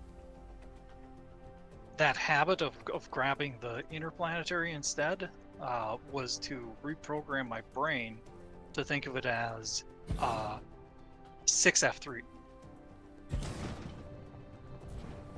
My muscle memory kind of kicked in there. It's interesting how long muscle memory can kind of stick around with and spring back at unexpected times. I literally have never memorized the keyboard shortcuts for building things. I always use the hotbar. I just click. I just don't memorize any of those. There's just, my brain just wouldn't be able to deal. Yeah. It just wouldn't.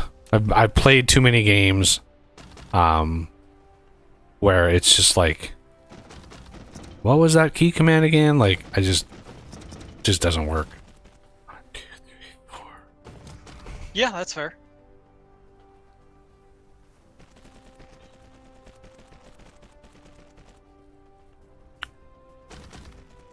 Yeah, and a good example of why I haven't struggled too much is like the automatic piler.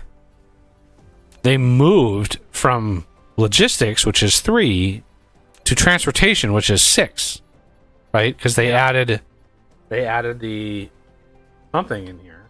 Oh, the pile sorter.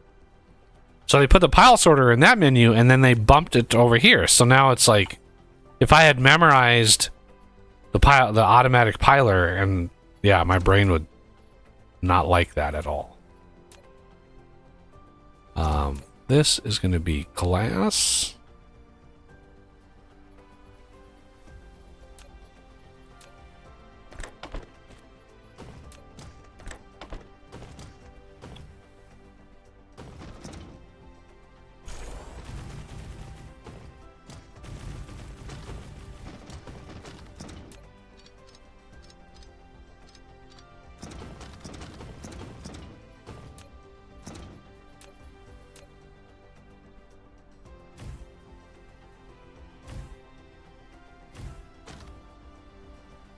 Okay, and then the next one is an assembler.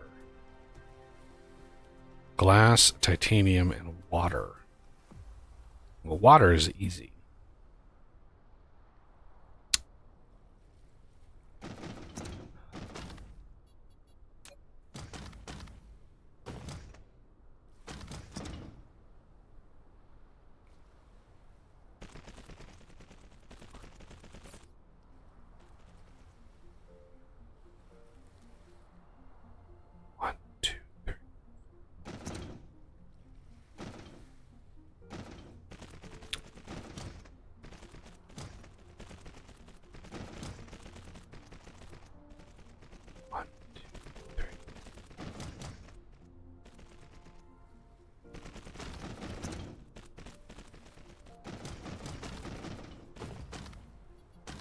And if you're asking yourself, why doesn't he just make a blueprint and slap the blueprint down? My answer to that is, because what's the point of playing if you do that? One of the things that the developers of Foundry have said, when asked about doing blueprints, they've literally said, we really don't want to do blueprints. And, people are, sort of like, no, I don't know if upset would be the word, but like questioning, why not, right? Like, why wouldn't you do blueprints? Well, I think their attitude is relative, it's understandable of, It eliminates a giant portion of the game. The building of the factory is the game. And that's true with this game, it's true with Factorio, it's true with Foundry. And if you eliminate an entire portion of the game, at that point, like, it just becomes building optimal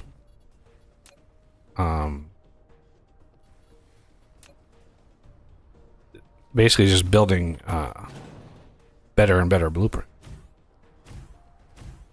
So I have blueprints. I certainly have blueprints.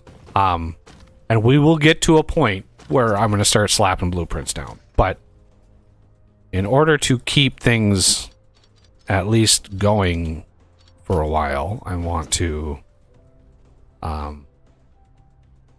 I just want to make sure that I've got, you know, enough stuff going on that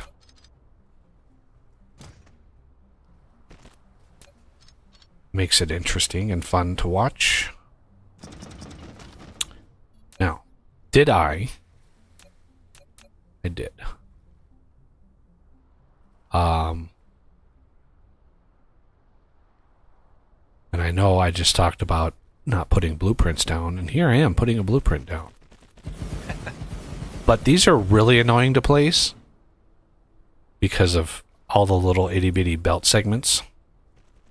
So... yeah, sometimes there's a difference between,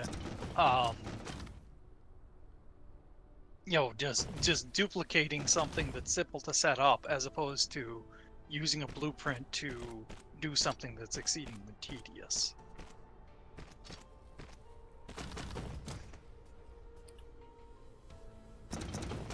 There you get into the quality of life aspect of the, you know, the ability to use blueprints.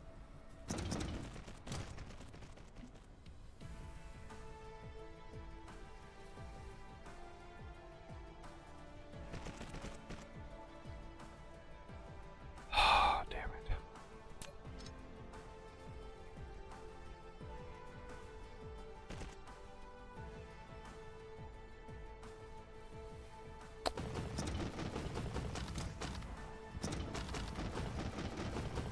Okay, so that's titanium glass. Titanium is going to come over here because this just happens to be where my titanium is coming in. How about that? For planning. Because I totally did that on purpose.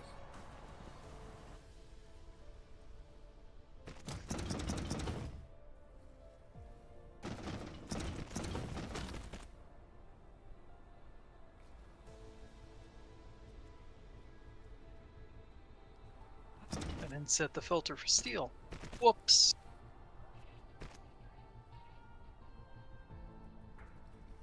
I was wondering why we weren't getting any of the titanium alloy, and, well, there you go. Idiocy, that's why. It's not idiocy. I know, I'm overly harsh with myself. But that bastard deserves it.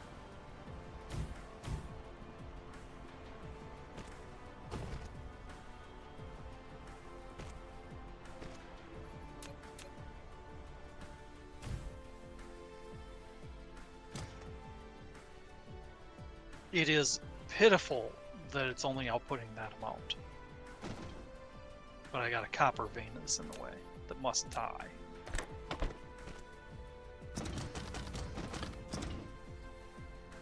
Okay. I don't know about you, but I don't like to foundation over resources. Me neither. Unless the planet has a specific purpose. Yeah.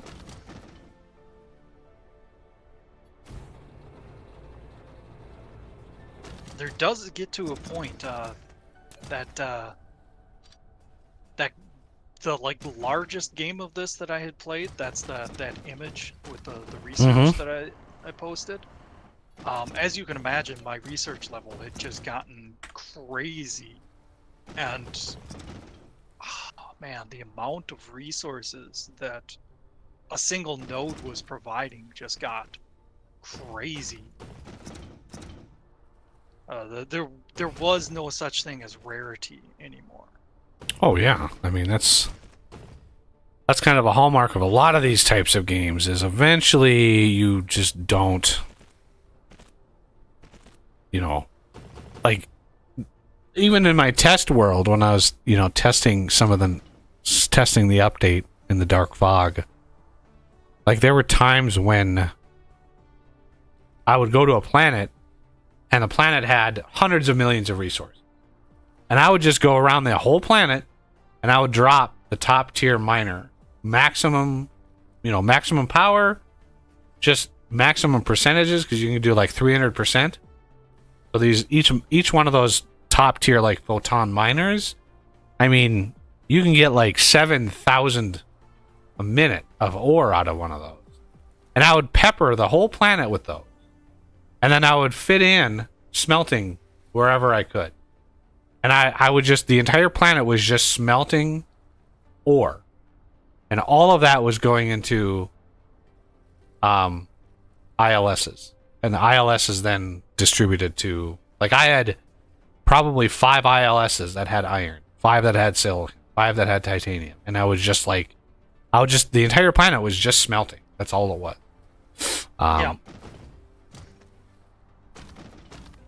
Okay, so this is good to go. Lack of item. Okay, let's do that.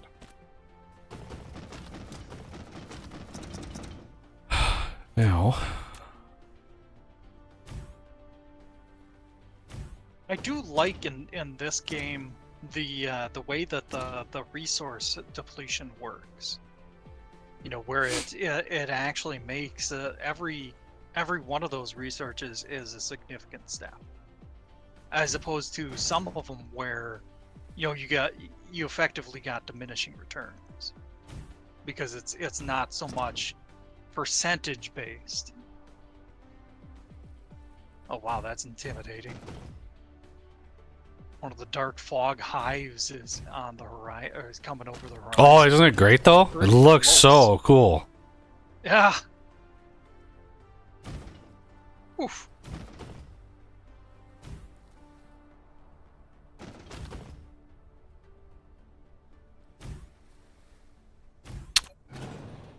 Beta hive. And it's interesting how they've got all the nodes and stuff connecting them together and stuff. Yeah, and they grow just like you would expect. So the lore, from what I understand, the lore is the hives are the remnant of the first attempt at the Dyson Sphere program. Right? The hives were the first, like, automated, like an AI to try to automate the Dyson Sphere program. And at some point, it basically broke down and stopped basically feeding what do they call it in this game? Center brain or something? Like whatever entity is like the controlling overarching sort of controller. So it stopped. The center processing of mankind. Right. So then so we as these mechs are the second iteration of this Dyson Sphere program. And so we have to actually fight back the hives because they sort of broke off and they're now anonymous or autonomous, not anonymous. Words. And whenever I giggle, just to make sure you know I'm not actually laughing at you, because I'm far worse. Oh, you can laugh at me all you want. I don't care.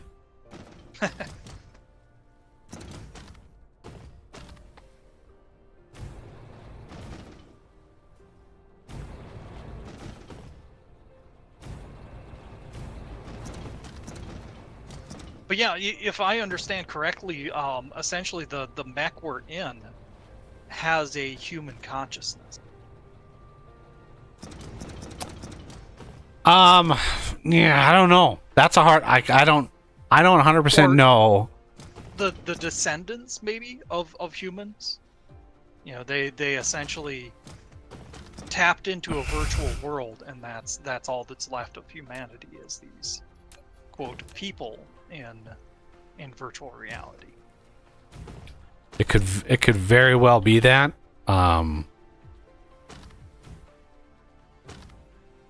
Just not 100% sure. Read some of the lore. I'm fairly certain on that, unless they've changed something. As evidenced, if you remember from the intro, how the robot thingy that's talking to you says, "Welcome to the real world."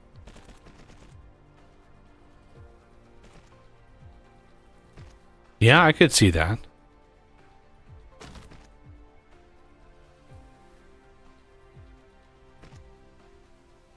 It's interesting because it sounds like a sci-fi novel or movie or something, but they just glaze over that aspect. It's just like, yeah, you're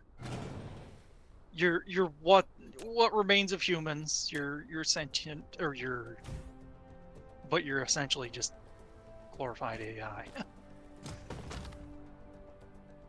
Or you've ascended to binary.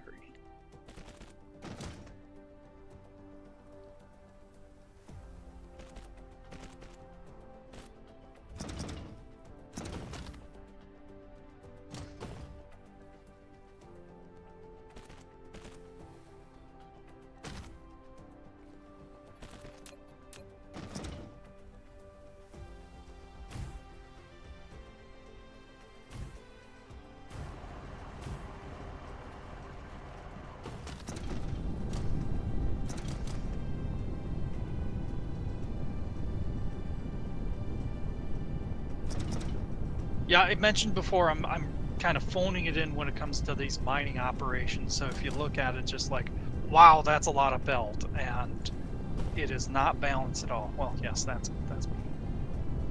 Guys, for me, I'm just like, I don't even. I'm in this titanium glass setup. I'm not even paying attention to the ratio. I'm just building 15 on a side, like 15 smelters on this side, 15 on that side, 15 crafters on this side, 15 like everything is based on like that ratio, because at this point I just want to get this done. Yep.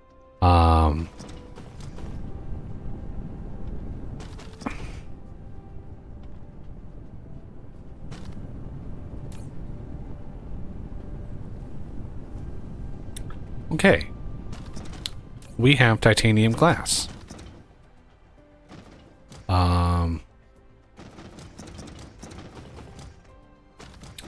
Should we put this on the bus? Maybe.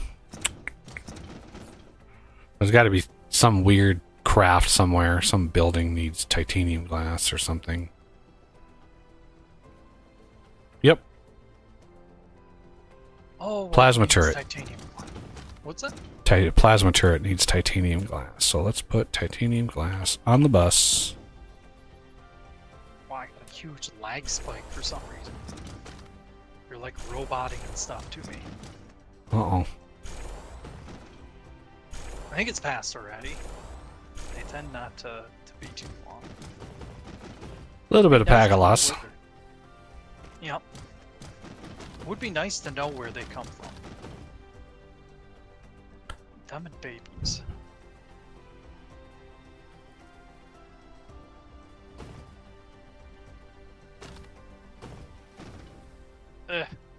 Okay.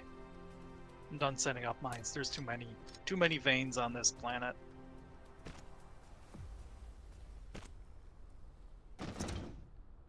That's right. I've hit the I can't even point.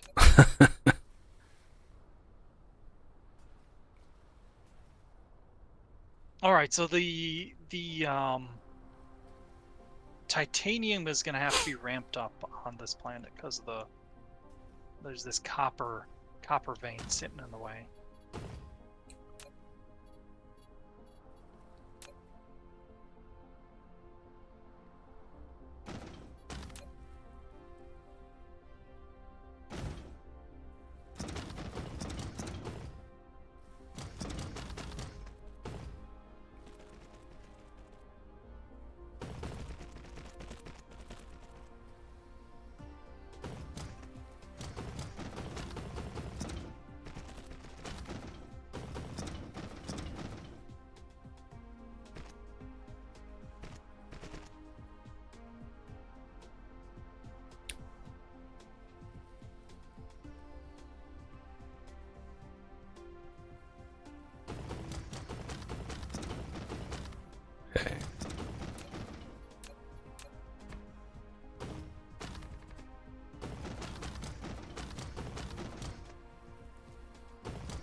Okay, so that's a 5-second craft. I could easily double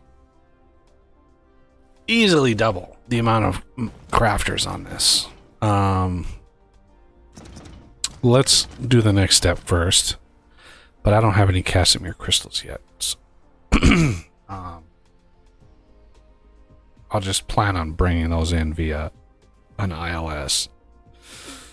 And this is a 12-second craft. Jesus.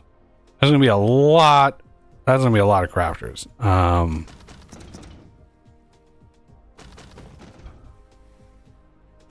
2, 3, 4.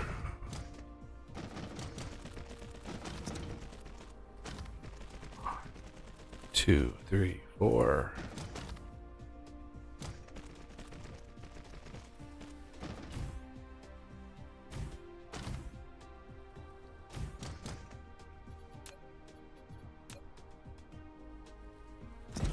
This is going to be plain filter.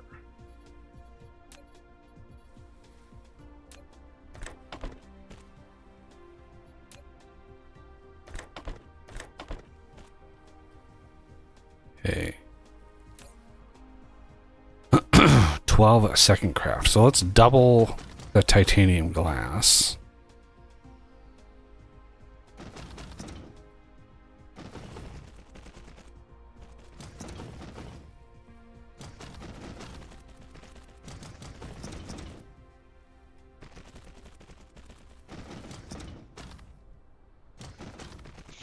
Alright, I am going to go take a bio break.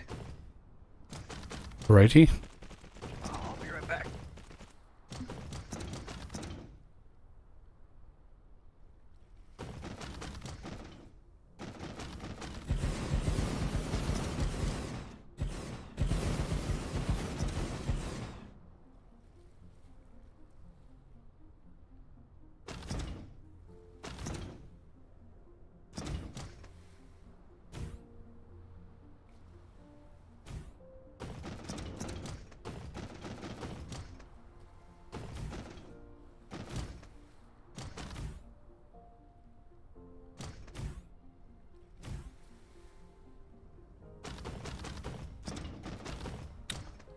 And then this one.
Yes, I know there's a research that these things will auto stack eventually. So these are just like little temporary solutions to that. Make sure everything is stacked when it comes out. Right, I'm back. Oh no, he's back. Yep, I caught you.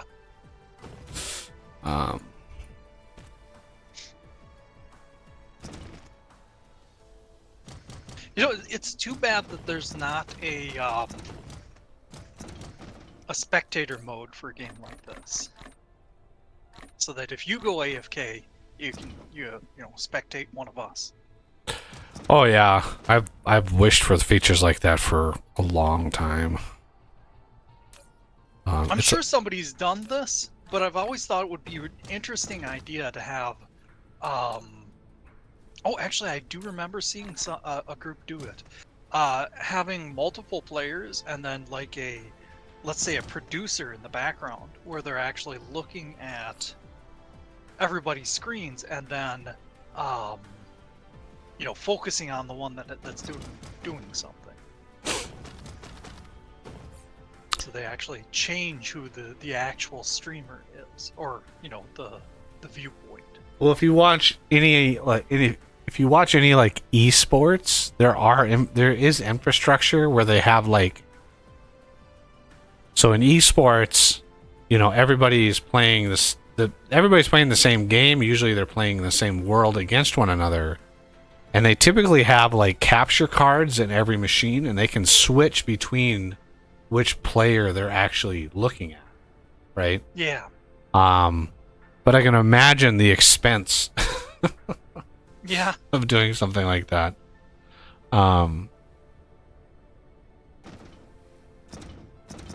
Okay. What's the other gas giant? In that system, yeah, there should be another gas giant. I have one of them covered. Yeah, which one did you... I covered the one with fire ice on it. Okay. I'm not seeing another gas giant. Could have sworn there were two in that system. You abandoned me? I had to come back home because I ran out of shit. I get.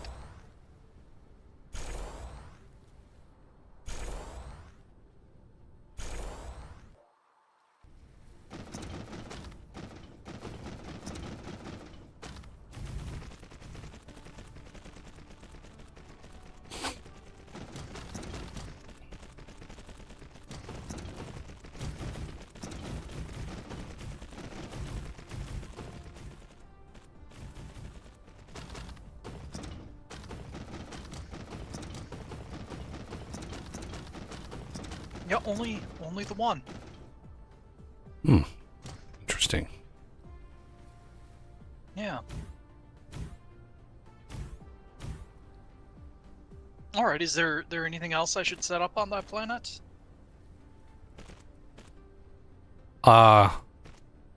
We are in need. I don't know about which planet to do, but we are in need of some Casimir crystals. So we're gonna need to start.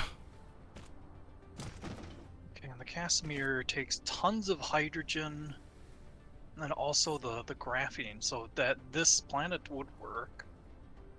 Yeah, because you can use the fire ice and then use the hydrogen. Prioritize the hydrogen off the fire ice to make the crystal, and then import excess hydrogen from a gas giant. Right.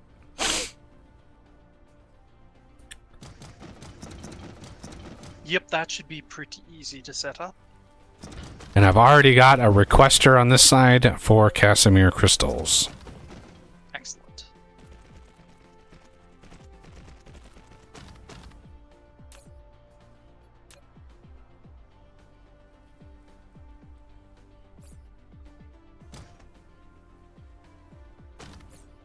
Now, do we want or need Casimir crystals?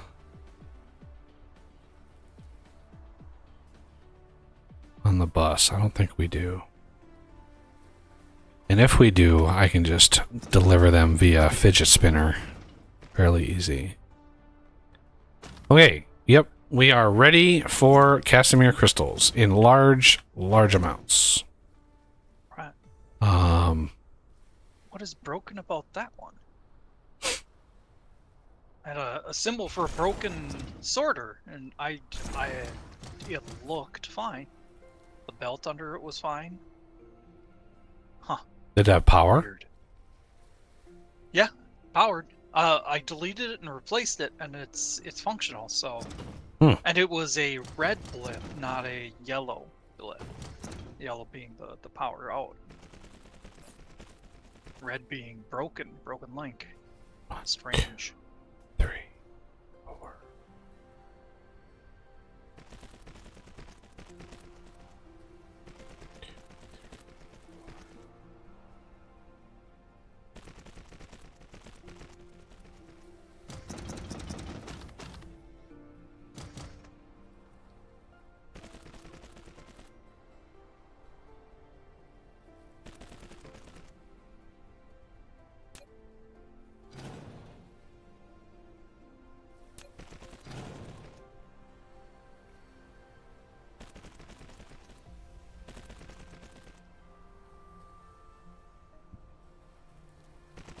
Do you have Taco John's in your area, Oz? Ways away, but yeah. So, remember the disaster that was a couple weeks ago, and health-wise, I had some issues. Oh yeah. So I lost I kid you not, I lost 5 pounds during those 3 days, and I thought, you know what, this has lost me a lot of weight. So I think it was either Sunday or Monday, I decided to go to Taco John, because I figured why not keep up the diet of D and nausea or whatever. But anyway, I kid you not, I spent the longest I have ever spent in a drive-through. It was 32 minutes. Ow. That I spent sitting in the drive-through, and the place was built. The drive-through was built in a way that you could not leave. Right? It was it was walled in. So once you were in, you were in. Like, you could not get frustrated and just pull out and leave, right? Wow. You were locked in. So I literally sat there. I sat at the speaker to place my order for 10 minutes before they actually came up and was like, "Can I take your order?" And they didn't sound very enthusiastic about it. Yeah, of course. And when I finally got up to the window, and the guy was like giving me my food, which was not hot, I will say that. I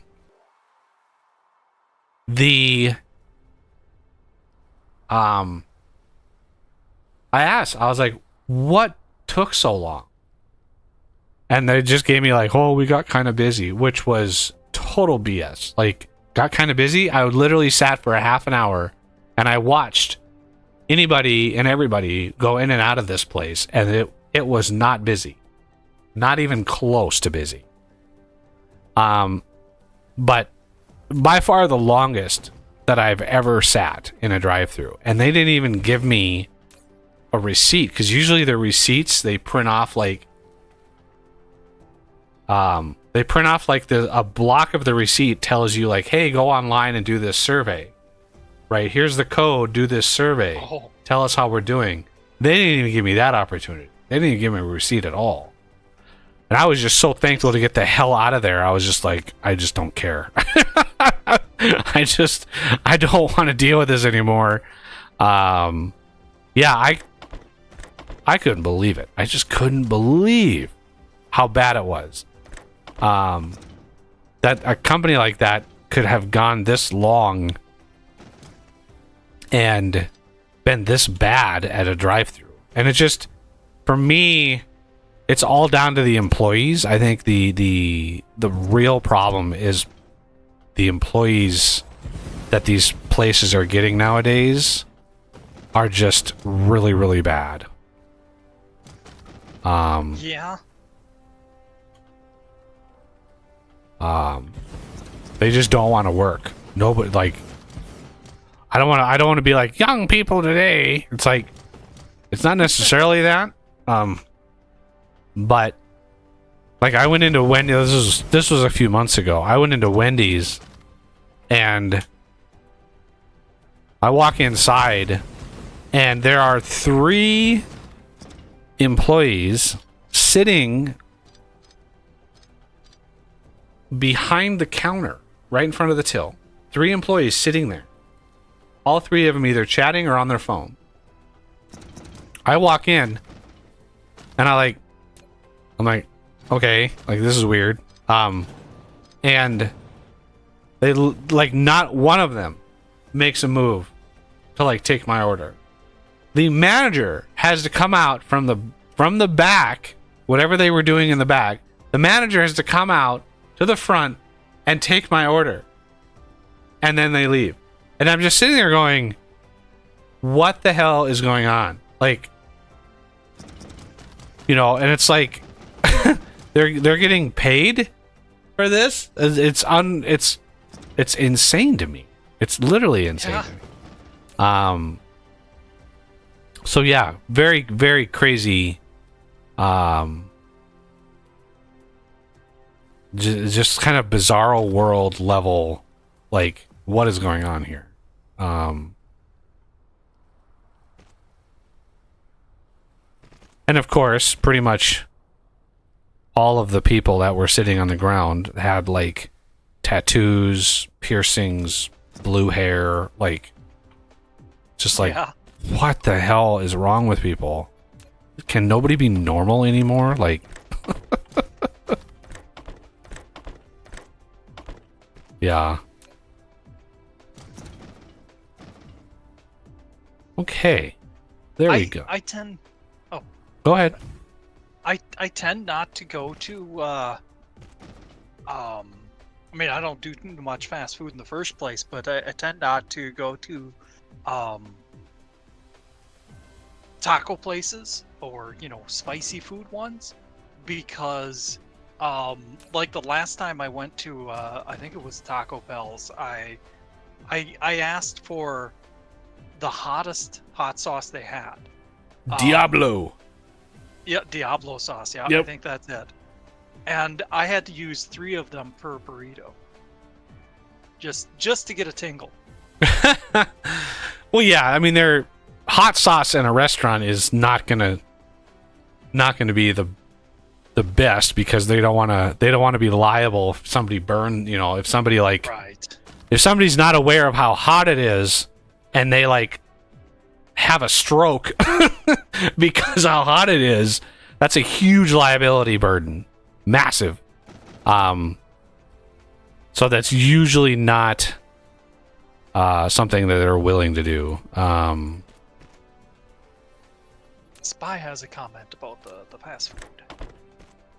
Yeah, but it's just sad because, you know, I like spicy food and it does not exist, especially in a predominantly Norwegian area where black pepper is considered a spice. Well, it is a spice, technically. Technically it is, or exotic, I should say. Yes, my drive-through family. line. 30 minutes later, you're still 30. Yeah. Now, contrast that, and I don't know, this might be different for everybody. I'm not blanket stating anything, but when I go to McDonald's, I usually have my food, and I don't go to McDonald's often because it's horrible, horrible food. But I usually have my food within 10 minutes, max. Like it's a well-oiled machine, because they realize that the vast majority of their business is through the drive-through, and so they really focus on training all of their employees and then setting those expectations high, right? My McDonald's here in town, I mean, they start people at 15 an hour because they expect that high level of work out of them. So most people don't want to leave a job that's, you know, that's making them that much. And that well-oiled machine of you know, getting people in and out. There have been times I've tried to go to Wendy's drive-thru and I end up pulling out and I leave because it's like there's no reason why I should be sitting at the speaker for 10 minutes just to order. Yeah. Like, take my order as fast as you can. That way you actually start making it right away. If you delay that process, by the time I make an order, it's like, why are you so slow? There's no reason. Years ago, I actually worked for a little bit in a Wendy's, and like, you know, my brain, the way that my brain likes to optimize everything, right? You can see like all little ways that you can make things better and faster and you know, improve. And it's weird to me that people who work in those jobs, and yeah, fast food is not a glamorous job. I fully realize that. It's not a glamorous job. But the attitude today of young people is even if it's fast food, just don't care. Like, I don't care. Like, who cares about fast food? It's like the work ethic is what is important to instill in young people. Is like, doesn't matter what you do your best. Work hard and do your best.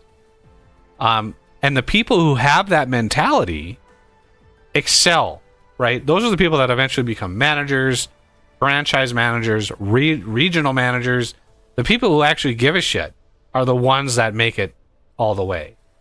And for some reason, that message is being lost en masse to young people, because it's astounding to me how universally bad fast food workers have gotten. Like Burger King, Wendy's, Taco Bell, Taco John's, all of these places in town are all paying fairly well, and they are shit as far as service goes. Like, incredibly bad.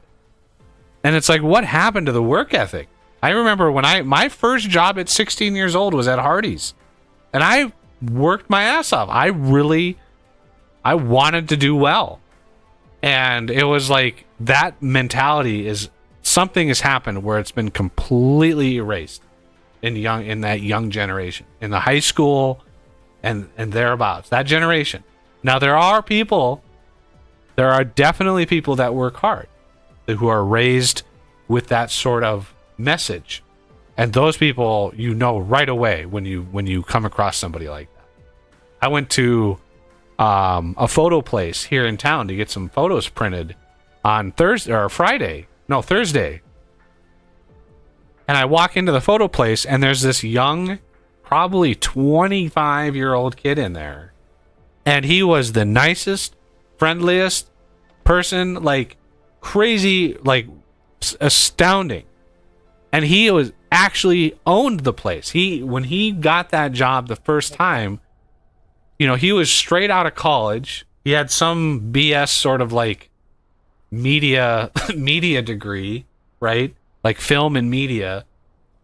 And this was like a job that he picked up because where do you work for film and media? And the guy who, you know, and this was a well-established business. It had existed. It was a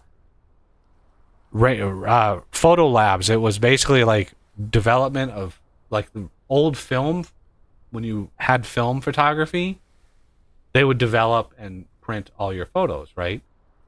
That's the kind of business. So very long-standing business, 30 years, 40 years, this business has been existing. And the guy basically was like, yeah, the business is for sale if you want it. And this young kid, he bought it. He was like, all right. And he was hardworking and incredibly friendly and like phenomenal. And it's like, where are all of these people? We need more of this guy in the workforce. Turn it around a little bit.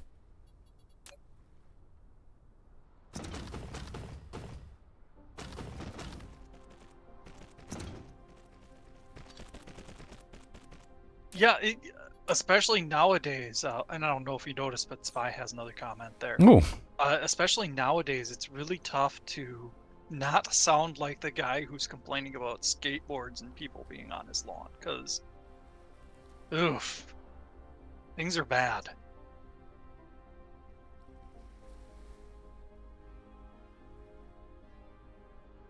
Yeah, Spy. I worked at Wendy's for a little bit. Don't order the chili. Don't ever order the chili. You don't. Just trust me. Don't order the chili. Yeah. Extra helpings of secret sauce. No, I mean, it's nothing gross, but the meat they use in the chili is the hamburger that they cook that aren't sold. Right? So they typically, a fast food restaurant has to adjust, because when somebody orders, if you go in and order a double, right? If they don't immediately have 2 patties ready to go, you're going to sit there and wait for 5 minutes while they cook, right? It's going to take a while. So typically, depending on the time of day, the grills are always cooking, right? They've always got something cooking. That way, if somebody comes in, if some random order comes in, they've got a steady supply. But what happens if the thing is fully cooked? It's not burned, but it's fully cooked and nobody's there? Well, they set that aside, right? They set it aside and they basically stack them all up. They literally run water over them to cool them off. And then they just sit. And that's the meat they use for the chili. Is that leftover sort of nasty? Yeah. You just don't want to order the chili. Just like you don't want to order the ham and cheese from Hardee's. I worked at Hardee's, my very first job. You do not want the ham and cheese from Hardee's. Yeah. Just don't. All right, so we have... I'm just waiting on some shit. We have Casimir crystals that we need to make... I'm working on that one, but it'll take me a bit, because brain. Yeah. Yes, they introduced chili to not throw meat away. 100%. That's why it exists. Very, very, very rarely did they actually cook meat specifically to make chili. Like, incredibly rare.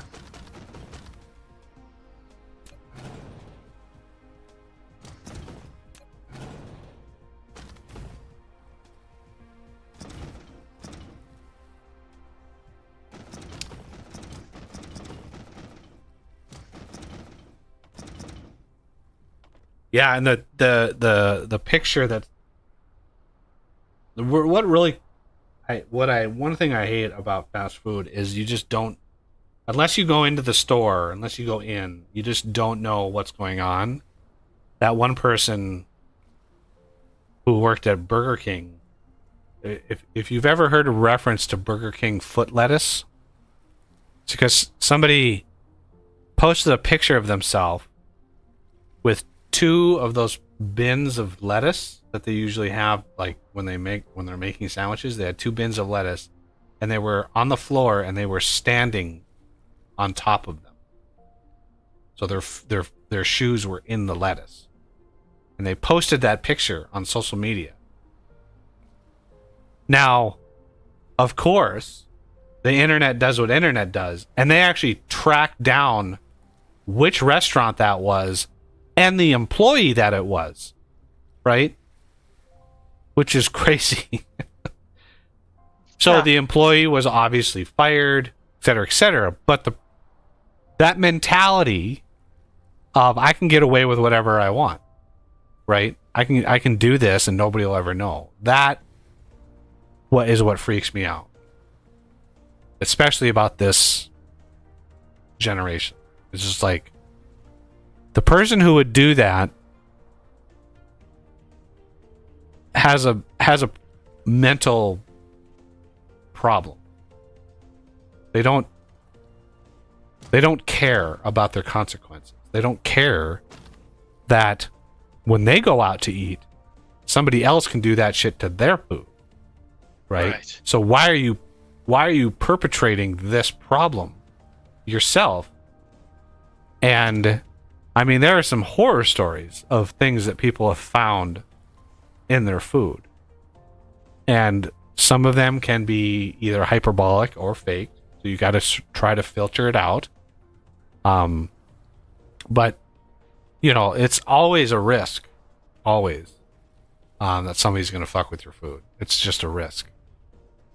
Which is why the employees make a huge difference. When you walk in and you see who's working in a place, that may or may not give you confidence that they're just assholes. And they're just like assholes. Like that's the bottom line of it, in my opinion. It's just like, that's the risk. And unless the fast food industry really clamps down hard on it, and even legislators start clamping down and make it a serious crime to fuck with people's food, that's what I think is we need. We need these people to be felons. Like, we need to send that message of do not mess with people's food. Do not. The consequences will be dire. Because it's like, you lose confidence, right? In if as a country we massively lose confidence in the food industry, the fast food industry, those companies are over. And how many jobs do you think would be lost? Yeah. You know, if you add up all of the jobs in all of the fast food industries, like, man, do you remember? Did anybody remember years ago? Which company was it? Which fast food was it? Jack in the Box? Like, Jack in the Box had a massive issue with one of its food suppliers, and there was like E. coli or something, and it hit many stores. I think that company, I mean, I think it's still around, but I don't think it ever recovered from that. People just flat out stopped going. And if that happened in many industries, it would be over. It would be over for that. So, yeah.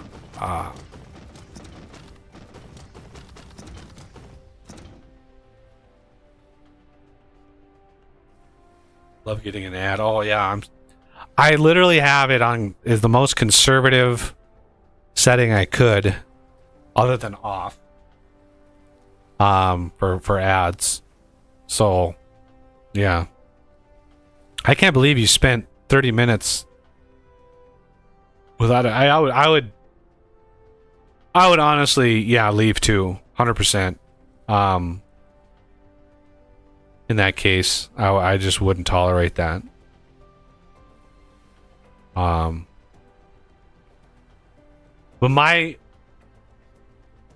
and this might be me just getting older, but I've done this all my life.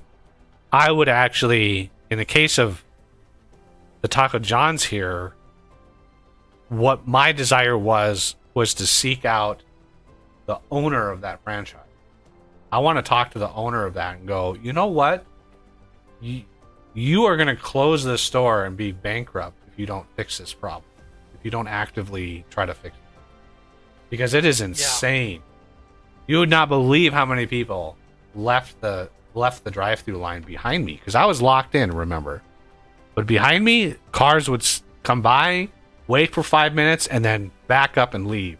And that happened over and over and over and over and over. They lost hundreds and hundreds of dollars worth of business just because whoever was inside didn't give a flying F about their job. They just didn't care.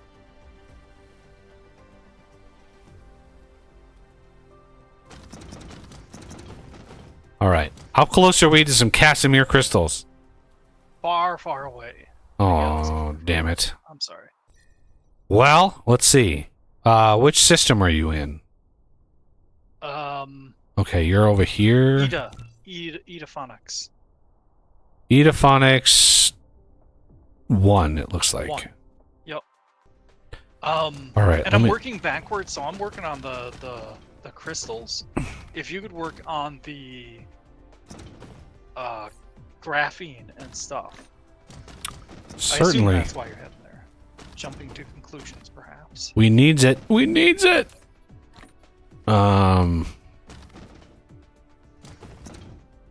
Shoot, I did not think to... Oh no, there's no way I could do that. And unfortunately, this might be a difference between the way you function and the way I function. I do kind of self-contained little crafts, so I'm having all the products come into and go out of the same logistics station just for the Casmir crystals. So like the graphene and the hydrogen will be hauled in by ship. Well, the graphene that's hydrogen, or that's fire ice. Yeah. So fire ice can be made there. We can bring the fire ice in. That's no problem. Because you get, Products. for as far as fire ice processing goes, it's more efficient to deliver the fire ice and process it locally than it is to process it on a main planet and deliver it, just because of the ratios and the number of things that you get. Yeah.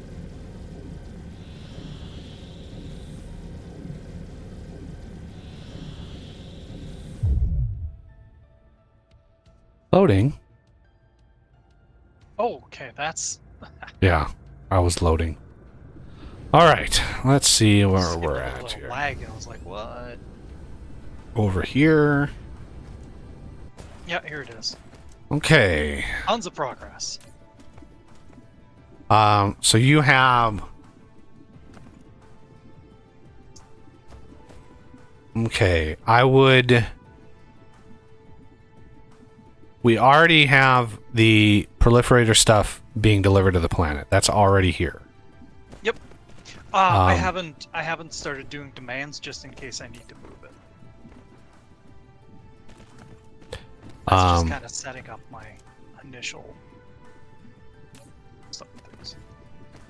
So the 12, okay.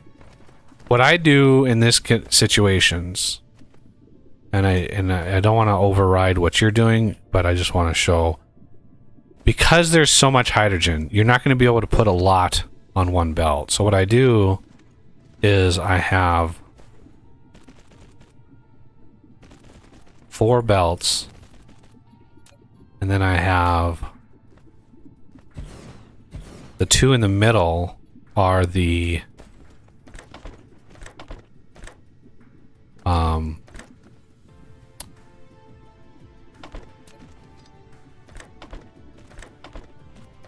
the ones on the outside are the hydrogen. So you get 2 full belts of hydrogen, and then the other one is the shared item. I've got the outputs. I'm having, yeah, each of the inner lanes next to the machines is going to be a dedicated hydrogen line. Yeah, and that's what kind of this is this one here is hydrogen, and this one here is hydrogen. And then the other one is, then one of these will be graphene, and one of these will be that.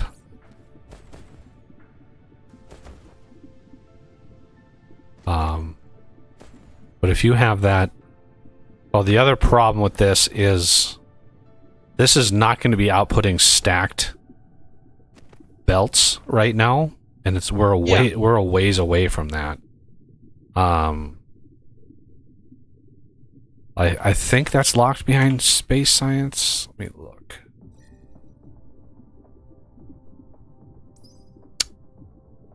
Where is that? Logistics carrier capacity, station integrated. Yeah, that's all locked behind space science. So we are a ways from stacking these. Yep. Okay. I'm just building it for the future.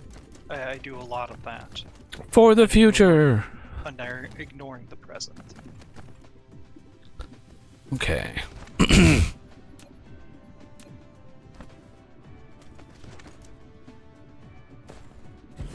I really wish the splitters had another variant that could be in line. Do you know what I mean by that? I mean, other than the stacked. Like next to. Yeah, well, yeah. So this is the only one that you can place without Right. interrupting belt lines. I really. Yeah, I wish you could do what you can do with that.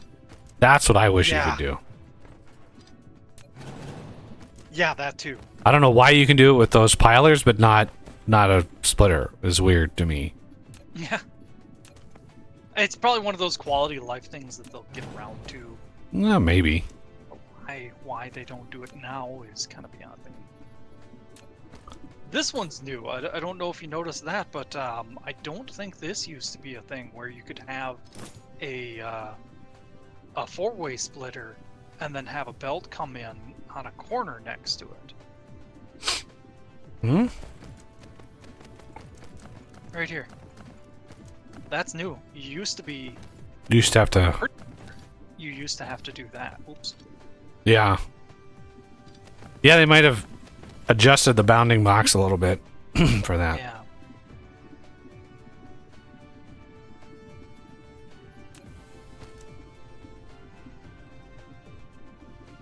Because out of all of them, that was one that really bugged me.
Oh,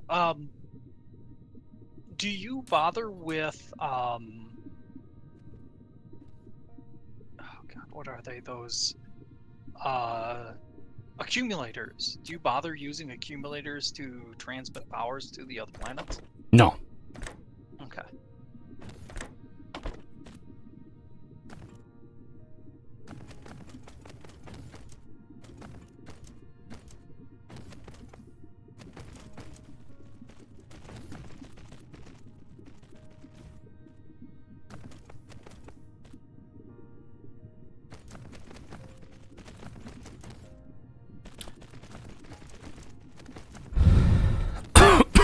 Dang it, did I?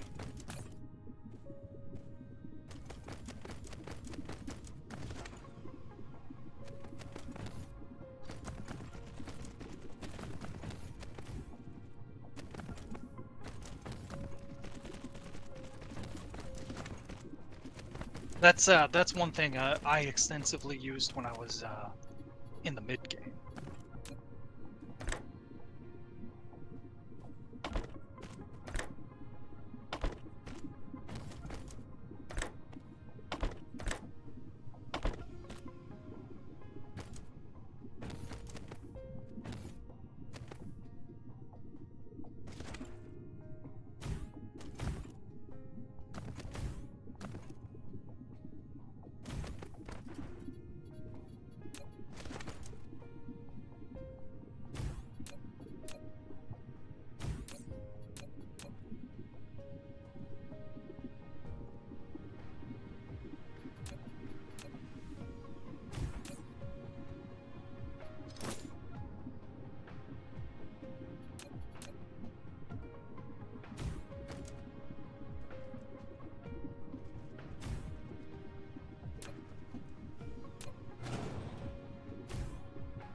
The good news is that in my setup here, I'm approaching the kind of end of it. It's weird, but it looks like it's not put together, but I get it cobbled together. So how do you want to ensure we prioritize the hydrogen from this setup up here? Because I'm gonna be getting hydrogen, not obsessive amounts, but I'm gonna be getting enough where this setup will stop if we don't. Yeah. It's actually pretty easy to do it. Just feed the hydrogen back into the machine. That way, the interstellar logistics that is actually capturing from the gas giant, because the belt will take priority. That's the easy way of saying it. Okay, so I have 2 belts coming out of here of hydrogen. The outside belts on each of these systems. So if we go up and out and then up. So those belts, that belt will be hydrogen. I just meant feed it back into this one, into the logistics station. If I do that, it's not guaranteed to actually request it. Unless you do local supply or local demand. Yeah,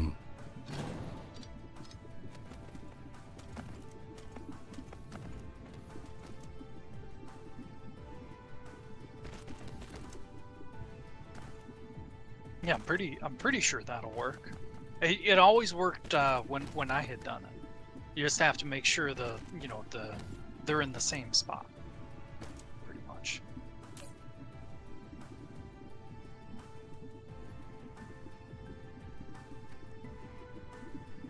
And yeah, sorry if my words are starting to fail me here and there.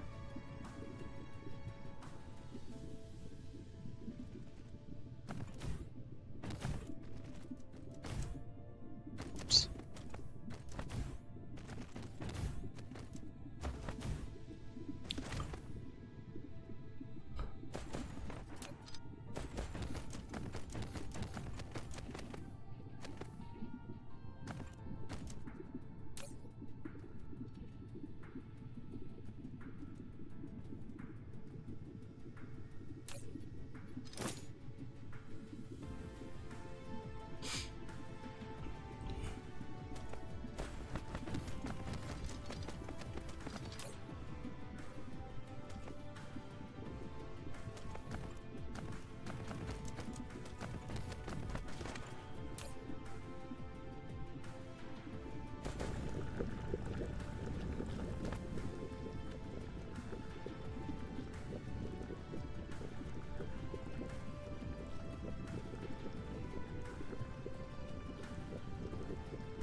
I'll get these the spray tan stuff threaded in this side here.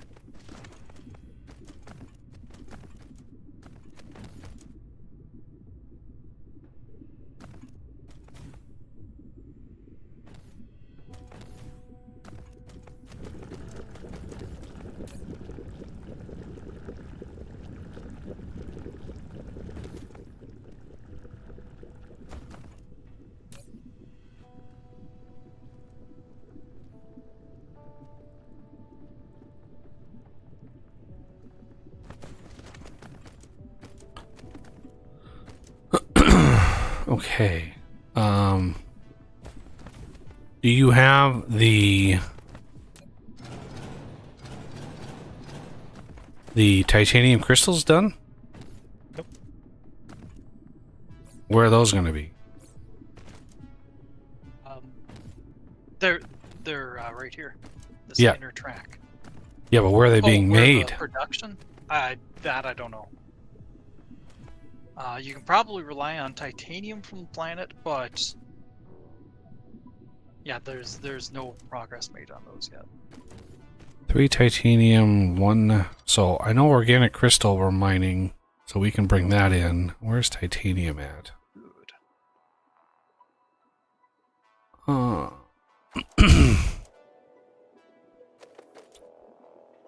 You have titanium being mined?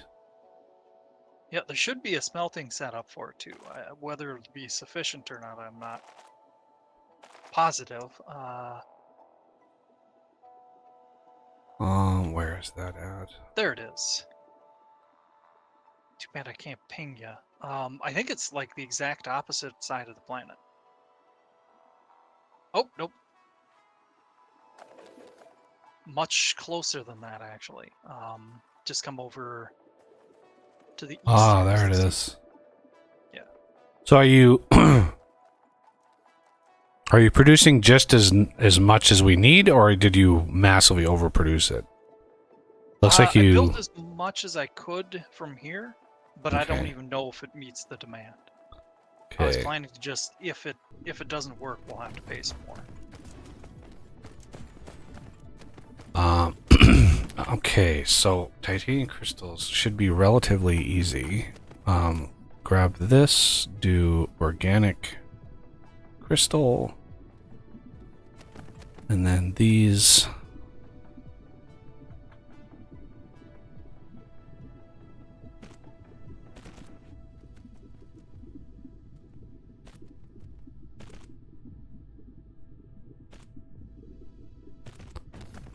Okay.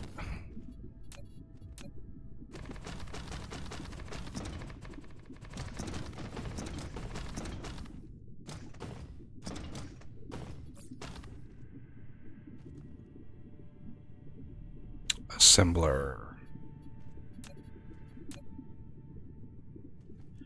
Another video I saw recently was somebody made a life-size replica fully functional life-size Johnny 5. Ah, wow. Yep, and it's like perfect. Like I saw the video of it. It was like they even had it voiced like Johnny 5 is alive, and like it was perfect. Somebody put a lot of time into that. Wow. But yeah, it was really cool looking. 'Cause that is one of those movies from my youth. You old bastard. Yeah, it just really makes me feel old when I see stuff like that. I'm like, oh, that is so cool. And then there's a bunch of comments like, what is that? Like, where's that from? I'm like, oh, man. Yup. And for anybody who is unaware, the old bastard comment is because I'm actually older than he is. Yeah, you're older than I am. Yeah. You're really an old bastard. Exactly.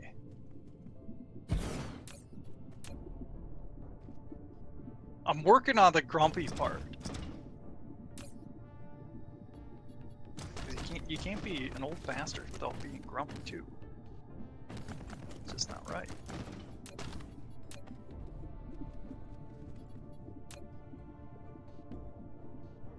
Something I had been thinking about is that my brother was actually making a lot of progress towards being a grumpy old guy.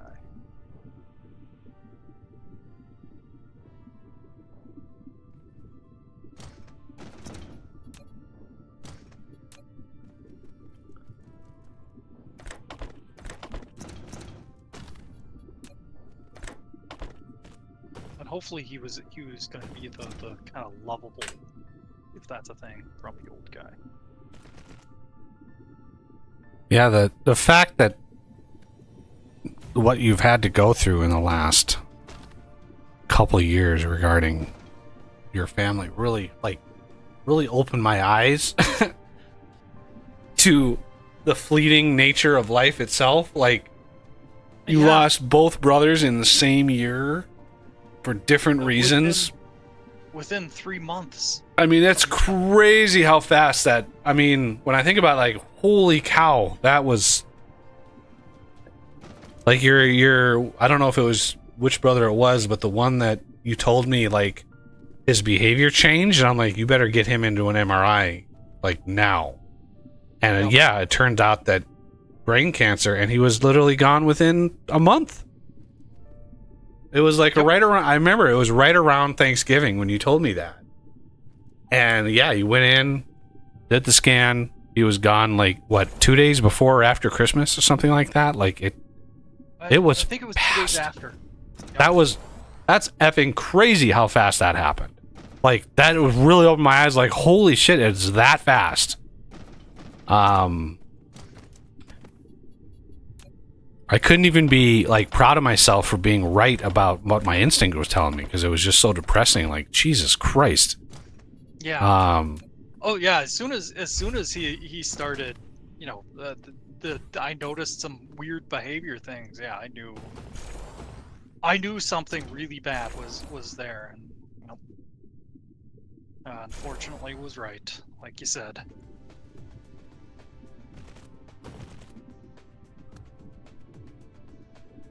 Yeah, sorry to be a cliche, everybody, but life is precious. If you have some family, reach out to them. I mean, unless you hate them. Unless they were abusive or something, then be... Make sure you really hate them, and for a good reason. Don't hate them because of something stupid. Yeah. I did not get along well with my little brother, but he did nothing to deserve my respect. So that would be like one of the few caveats to that. Because he also fed off of conflict. Well, yeah, conflict. Well, I'm not sure if he necessarily fed off conflict, but he fed off of people's adoration for him. I don't think he truly loved anyone. I think he just fed off of other people's love. Wow. Yeah. Like a social vampire. Yeah, pretty much. Yeah, he had a girlfriend that cheated on him, and it was the end of the world. Forget the fact that he cheated on her multiple times beforehand. Oh, sure. Yeah. That double standard is pretty common. Yeah. The hypocrisy, one of the things I've thought over the years, and you know, it's a common sort of like, if you got a genie in a lamp and they said you have 1 wish or 3 wishes or whatever, you know, what would you wish for? And I came up with something years ago that I've stuck to. And I don't know realistically what it would do to the world, but one of the things I would wish is that hypocrisy would be impossible. Just hypocrisy. You believe something, that's what you believe. Like to then turn around and deny it. Sort of like the politician who rails against, you know, gay marriage, who then is caught in an airport having relation, right? That was a shit. I think that was out of Minnesota. The politician who was really famous for railing against like gay marriage and stuff, literally soliciting that sort of relationship, and it was like the hypocrisy of it. Just I just hate the hypocrisy of it. Right. So yeah, it's just disgusting. So yeah, if I were to wish one thing away, it would be getting rid of hypocrisy. Because imagine not lying. You could lie, right? I've seen the show Liar Liar. As much as that is tempting, it would be problematic, especially like trying to raise kids. It was perfect too how he was a lawyer. Oh, I know. It was so good. It was so well done. You He's like, I can't lie. And the judge was like, well, okay, that's fine. How commendable of you. Yeah. Objection. Why? Because it destroys my case. Yeah. That's not very well done. That is,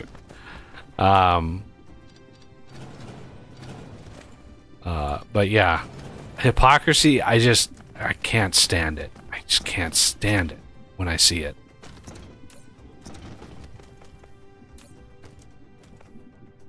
Okay. Hey. If I could use some verification here, I calculated that each of these lines will be 10 crafters for now until we get better. Is that accurate?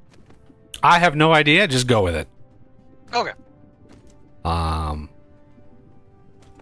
don't trust my numbers because my brain is broken. mean, 12 hydrogen per craft. The craft is 4 seconds. So that's 4 per second. No, 3 per second. And current speed is 30. 30 times 4. So it's 120 per second. But you're not stacking them. So Yeah, they're not stacked. Whoa. that affects things. There was a pasty glitch. Whoa. Nice. Oof. I deleted one down here and it deleted the whole line. Weird. Yeah, that is a whoopsie. I wonder if that was a That was a sync whoopsie. sync. Okay.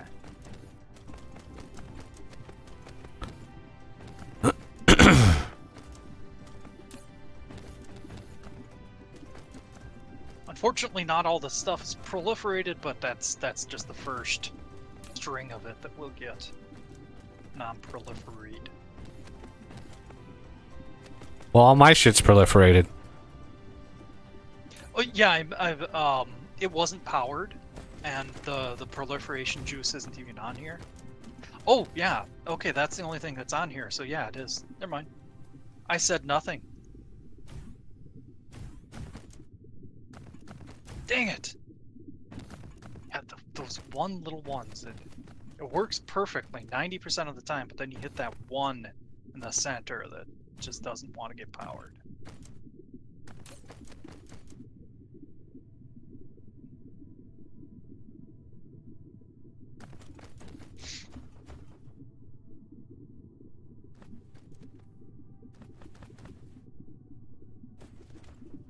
It's really nice that you can click and drag these like this. And then I just take and copy... Oop, wrong spot. Copy this, and then I can link them right in.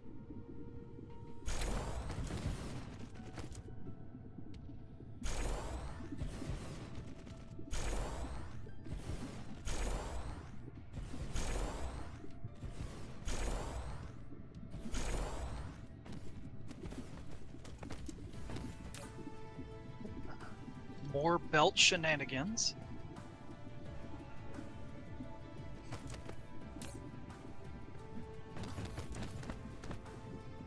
Yeah, that's weird. Exactly the same spot. Strange. Ah.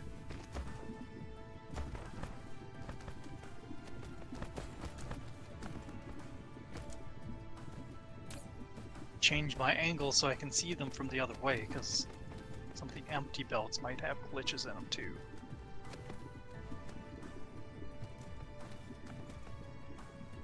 Right.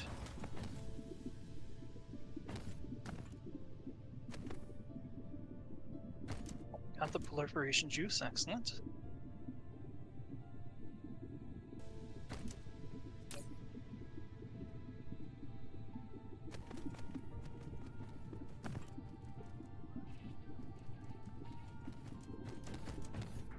Graphene making its way here now? Yes, excellent. Yay, achievement. Need power over on the side. Oh yes, thank you. get too excited.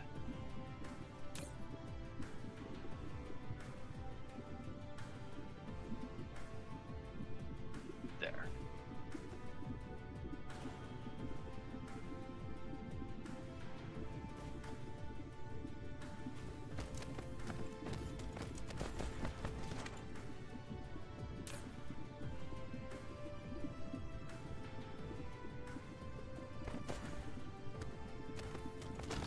Yeah, I wish the power poles were more square.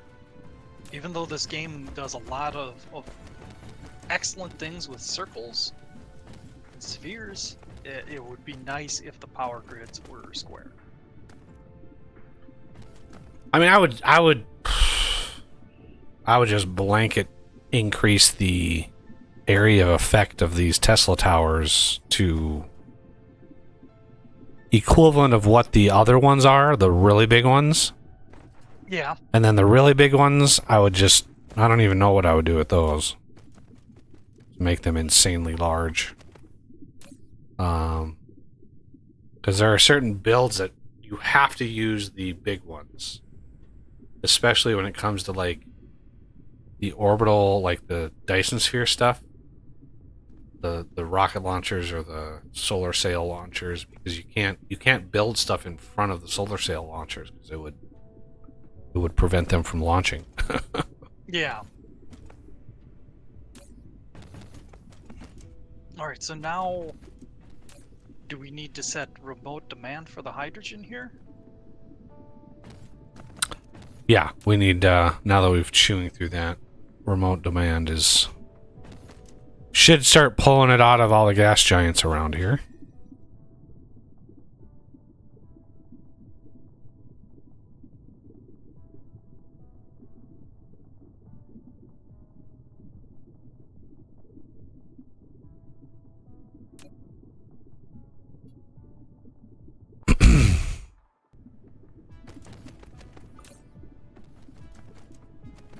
Oh, it's so sad to look at the belt here of the stuff that's the crystals coming in, and it's just trickling in even though resources are streaming out. Yeah.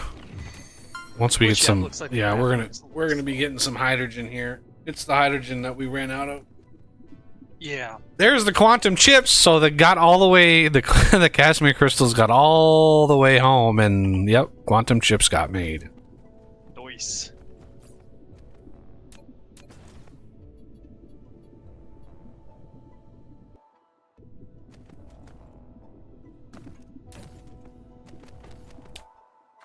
Guessing the hydrogen has to come in. Really, you're not going to go to the local planet and grab some hydrogen. You're going to go all the way, Jesus, all the way to the home star and back. I mean, we could change the warp distance. Oh, did you already? All the warp distance does is slow it down locally, and that will encourage them to go far. So I don't know how the algorithm works, like how it calculates. The problem mainly is the orbital collectors don't have drones themselves, so you have to have drones fly out to and then back. That's the biggest problem. I was looking at vessel transport range.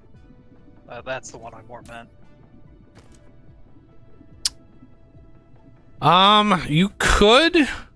We could play with that. The problem then is delivering the Casimir crystals home would require them to come all the way here and then all the way back. So it would just slow that process down a little bit, by half. Could play with that a little bit. Or set up an entirely different... What I usually do is I try not to pull too much out, right? You got 4, 5, 6 belts or something coming out of hydrogen. Like, even with 10 drones, it's going to be hard to keep that in stock, especially when it starts outputting stacks. I wouldn't actually do remote demand for the hydrogen here. I do it only over here. But this has to remain empty. This cannot fill up. Yeah, but if it as soon as some of the hydrogen gets taken out of it, it will fill from the belt first, because it only will request some if one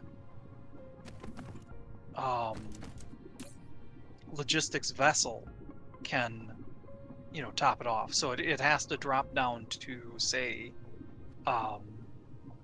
8,000 before it'll grab some, and by then the belt will have emptied out. So in all actuality, setting it here could be a problem. Okay, so if we just say remote storage, then Yeah. And now we should be good.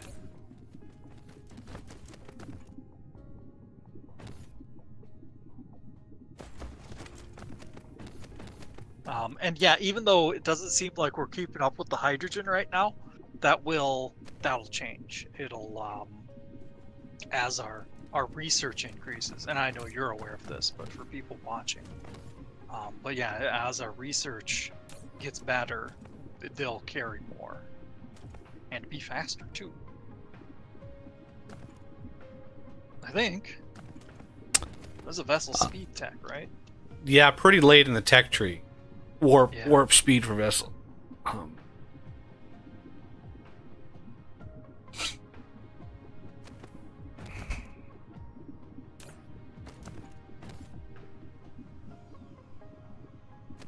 Okay, looks like everything's kind of keeping up.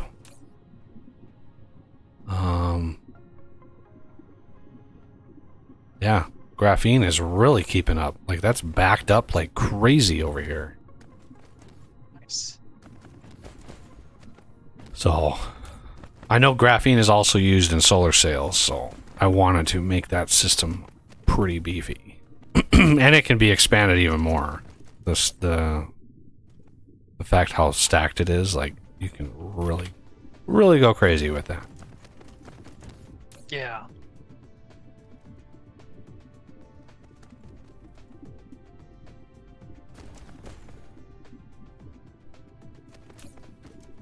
Excellent. All right.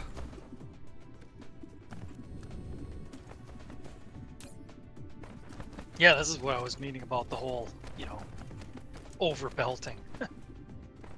Main reason I do this is that, you're more sure to get even pull without going the uber OCD route of Oh, I know.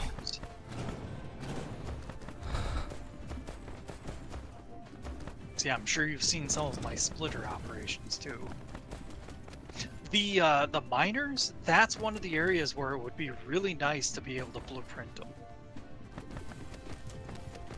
I know it doesn't make any sense because they're odd shaped and Yeah, the only way to be able to do that would be make the ore generation, the ore patches, basically uniform in shape and size. Maybe not in density. Maybe like you can vary how much is in the ore, but make the ore patches the same size every time. Yeah. Then you wouldn't necessarily be able to blueprint them because the location on the planet would be different unless you went crazy and normalized that too, which why would you do that? But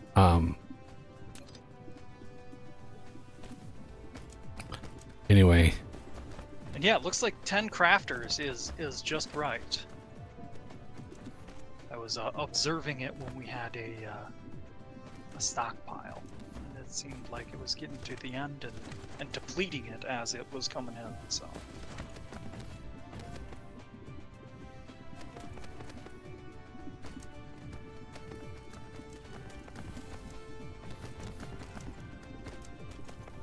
So much hydrogen. And another possibility, if we're, let's see, yeah, the logistics vessels seem to be our bottleneck right now. What we could do in the interim is do set up another logistics station with, but we got to be careful about that too, but do a logistics station with remote demand for hydrogen and a local supply. But then you have to do some trickery to make sure that it drains from this the one crafting the graphene first. Building on home system is destroyed. Uh-oh. Oh.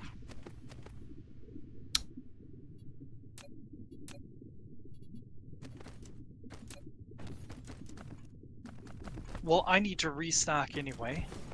I've used quite a bit of belt. Do we have any more goals for this? Day? I would possibly, maybe, preferably, kind of like to get green science up, but I don't know if we're going to be able to get that done. Let's see, so yeah, green science is those chips and the lenses. Yeah, we need particle colliders for those. That shouldn't be too bad. It's going to take a heck of a lot of space, but that shouldn't be too bad to set up. Yeah, it's one of the reasons why I wanted to get the chips up, because that was the next thing. Because last stream, like last week, we got like two more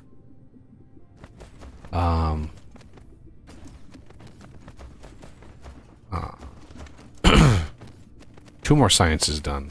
So yeah, if we don't get at least one done, it feels like we're slowing down. uh-oh, is Renegade coming in? Or no, you're landing. Yep.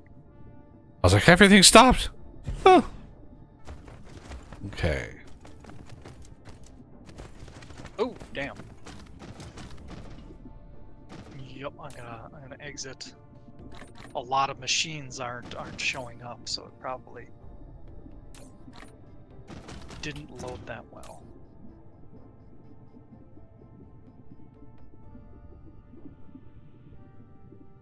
Once I'm stockpiled, where should I go to set up, what is it, the strange matter? Yeah, I'm gonna head to the home system here too. We're gonna have the initial system on the home planet. Okay. Because the chips are already there. So, at least start prepping an area for it.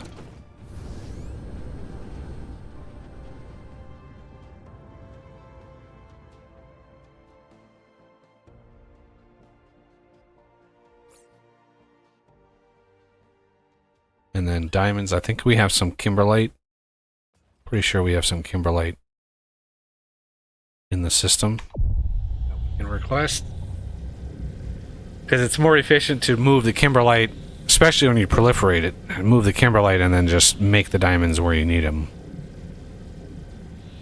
Yeah.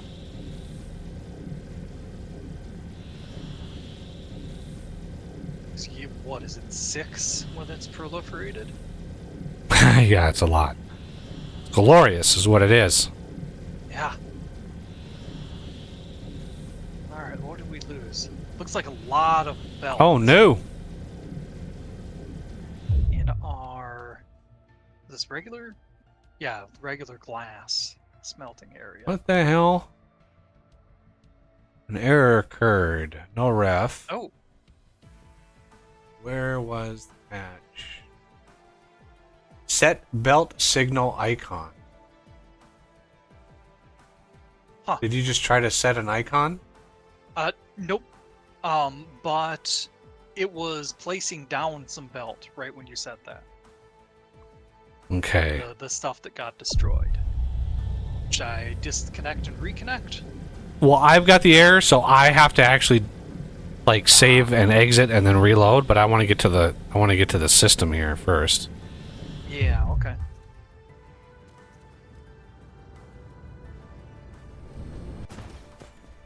right, because there's no way to get rid of this error. Yeah. So save. Are you exited? Okay, you're exited. Yep. Quit. Load.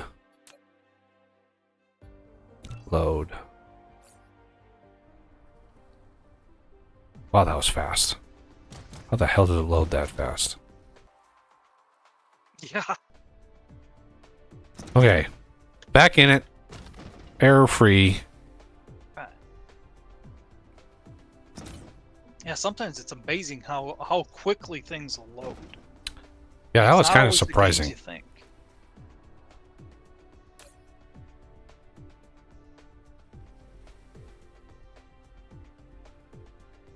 Oh, hey, Renegade. Oh my god. Hello. He shows up? God, we thought you had, like, died or something. Oh, I had work. Well, yeah, but you said you'd be here, like, 2 hours after you'd done working. Like, did you come home and take a nap? No, I only worked morning that day. Oh, I thought you were on mornings. No, I hate working mornings. How come? I don't like waking up early. I'm a second shift kind of guy. Yeah, me too. I'm a no shift kind of guy. Yeah, I can agree to that too. Oh. I stopped making noise. That's a sure sign that somebody's joining. Yeah.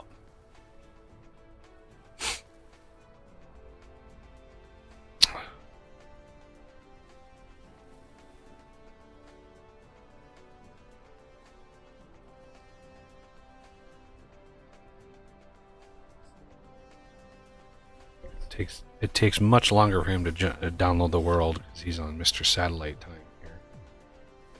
And it's rain doesn't help much either. You seem to storm like all the time. Yeah. Either that or just God does not want you to like join the stream. Like, I'm probably gonna lean toward the second one.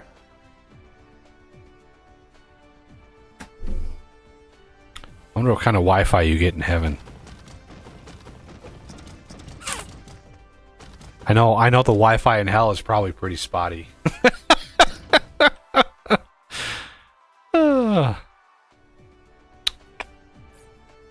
It's probably just good enough to make you want to use it, and then it just doesn't work after that. Right. Oh, just like DSL. That's probably what they have there on DSL. DSL. Come on, please. Dial up. 2400 baud, baby. Try to get YouTube on 2400 baud.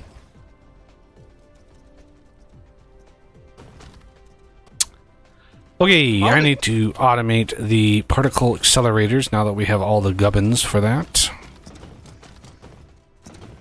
I need to go back to the main planet. I'm still on the other one.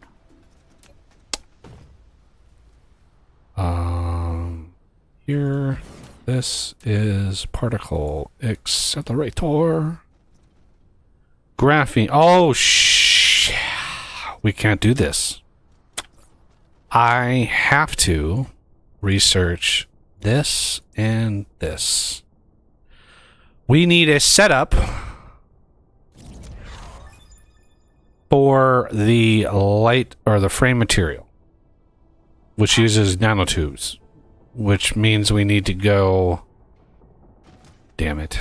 I knew that there was going to be something that was going to block our way to do this. Beta Tauri, I think, is the best for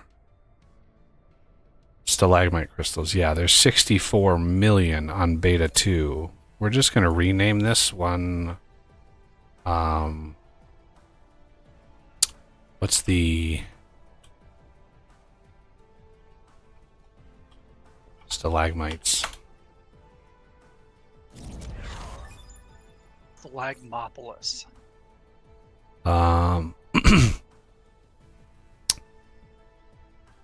6 makes 2 times 3 makes 6. 1 to 1.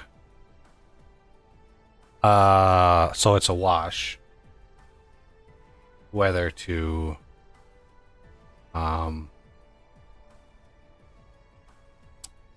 should I just make the nanotubes there? Because it's a wash at that point. Either way you put it's better to do the nanotubes, even if you're not proliferating, because 6 makes 2. So instead of moving 6, you're making 2. But with proliferation, 6 makes 6. So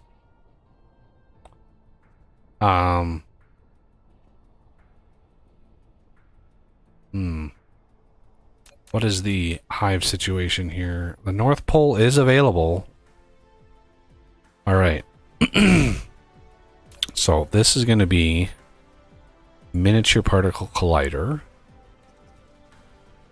So I don't know, pick a planet, I guess, and we're going to need a massive setup for the frame material, because there is a lot of stuff that use that, and it's going to be crazy how much we're going to use. We might want to go back to wherever the titanium alloy is being made, because it's titanium alloy and silicon, and then we're going to import the nanotubes. Yeah, I can head back there. And yeah, if I remember right, the alloy is the big thing, the high throughput item.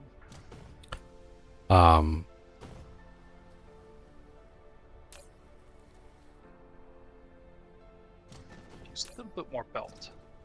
Okay, graphene. Okay, yeah.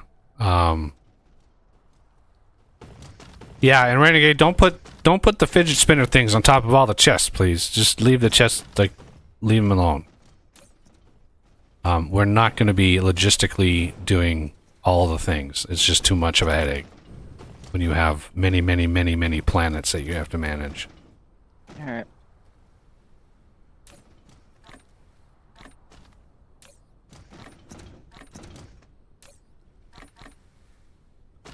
All right. I need to grab, if I'm going to be conquering another planet, let's grab, I think I have enough of the stuff for things. let's see, I've got ILS, PLS, those, we got lots of those. We need some more of these.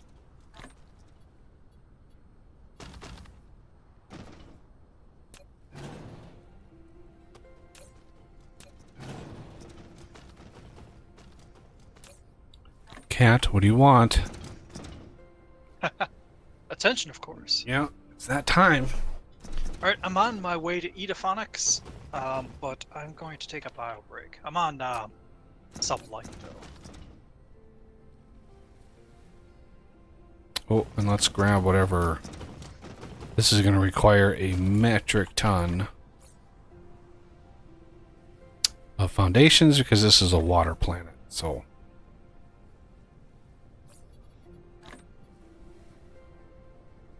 okay. Yeah, I can.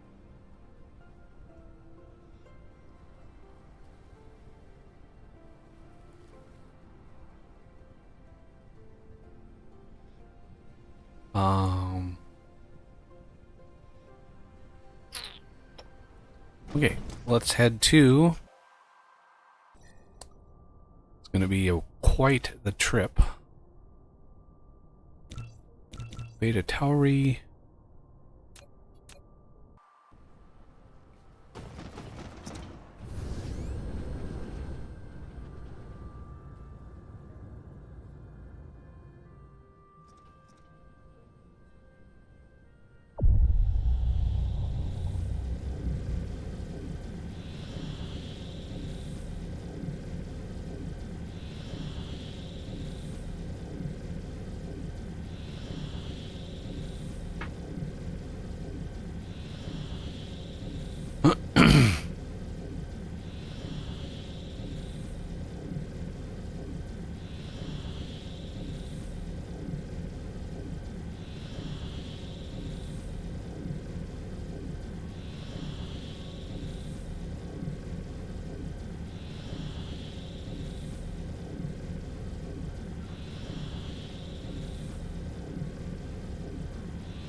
Okay, first blueprint is my new planet one.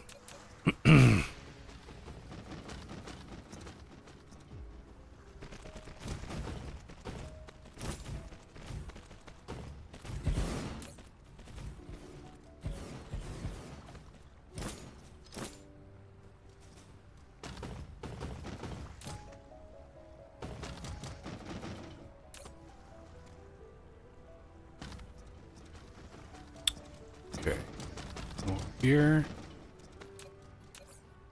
Planet scale, polar hub.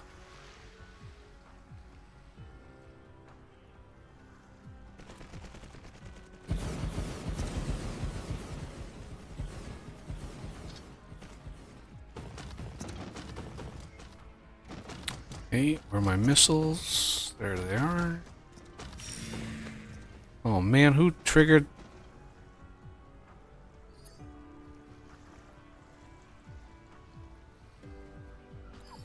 Why did my drones trigger? It's weird.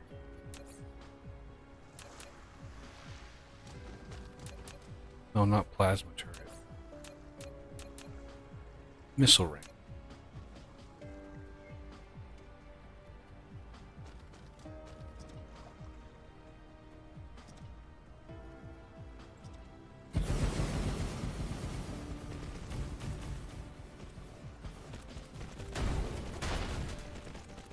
The hell?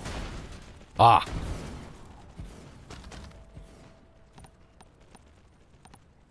Yeah, that's gonna be a problem. That was a pretty close base. Right?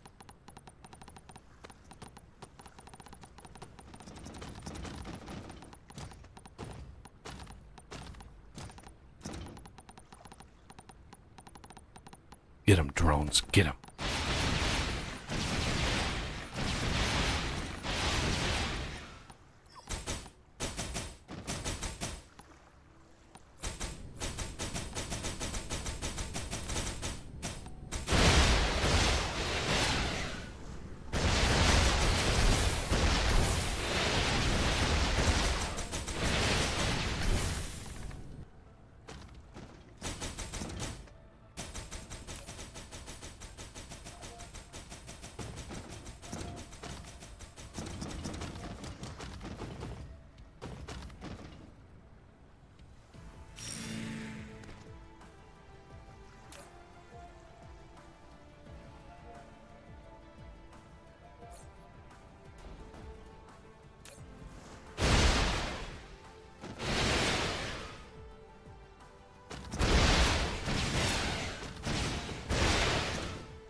I just let a few of them target the upper air, which is the relays. Okay.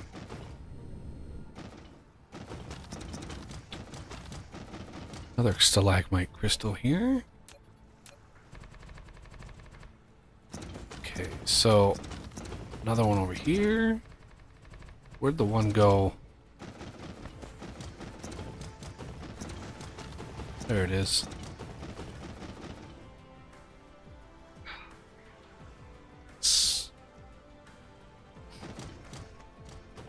I was gonna feed these from the other side. Yeah, it's probably the best.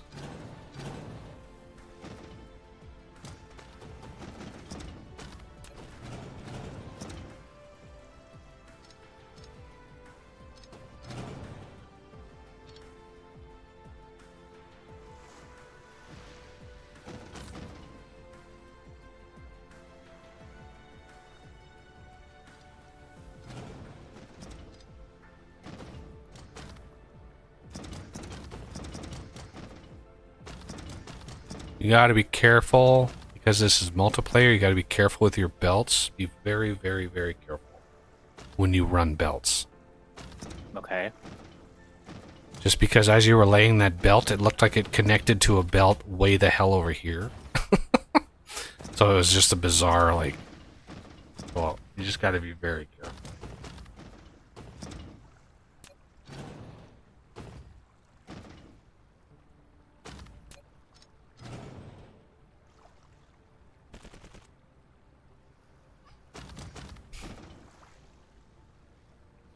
Okay.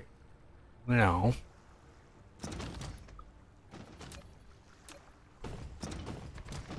I'm back.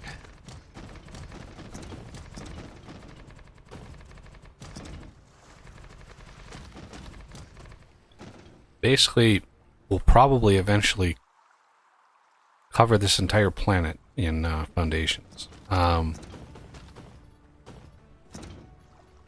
But for now, let's do a relay with the thing. Copy that.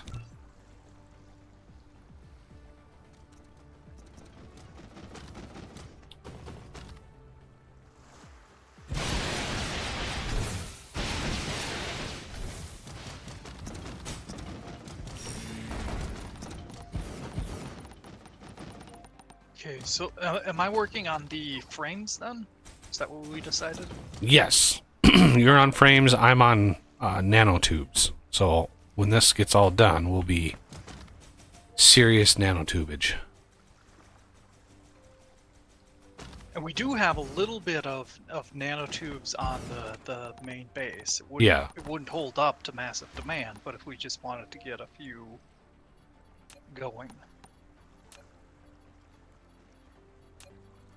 But I think it's already split 3 ways. Yeah, nanotubes at home planet is not enough to do what we want.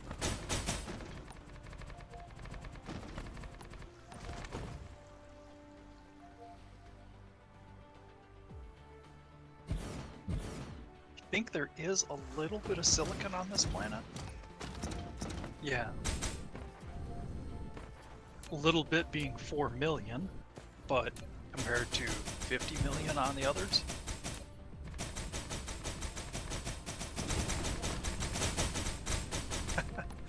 Oh, that was funny. Did you watch that video that Wildman posted about Factorio? The Dosh? Oh yeah, I'd watched that.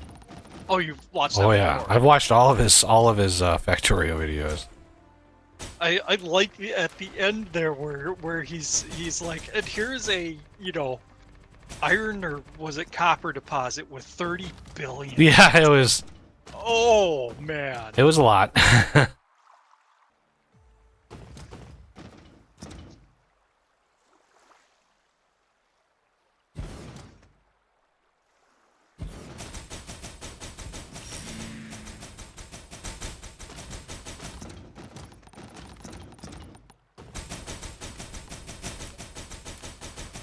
I'm surprised. I was thinking about that as I was watching. I was surprised he didn't find a way to use the spider bots to expand his, you know, the train network in that.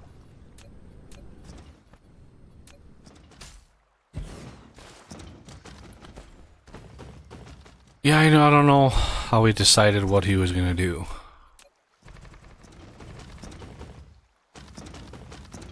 The like recursive blueprint thing, that was pretty much a necessity if you wanted to do it without, you know, pasting every single segment. Oh my god. If you really want to be impressed with his circuit abilities, go watch the one where he makes basically like makes a city. Crazy. Like he makes like roads and he uses the AAI circuit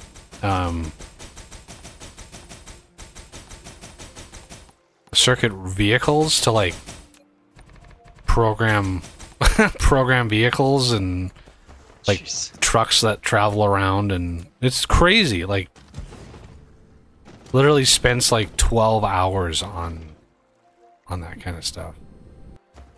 All right, is that it for the fog on this planet? It looks like it is. All right, now we just need cover.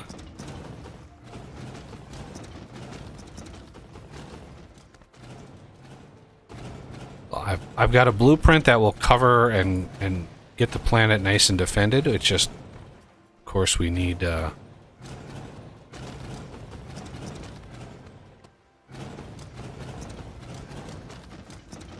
it covered in foundations. So we have some foundations that we can request. Let's do request foundations remote domain.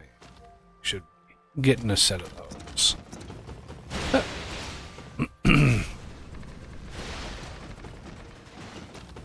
Damn it, forgot about.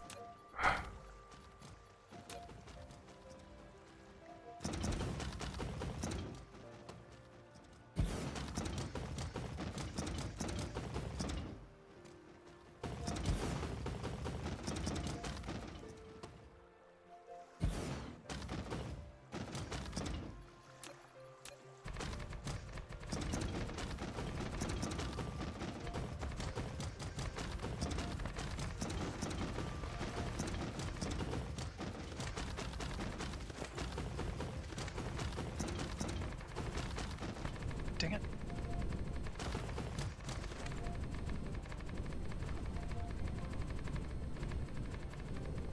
Turret component internal update. Function got an object reference not set to an instance of an object. Yeah, I got that too. I didn't. Yeah. Alright, Use more than 80,000 foundations on Aquatica. Oof. Yeah. These things are just all water. These planets, these Aquatica planets. Pure water. Yeah.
And that was about 70,000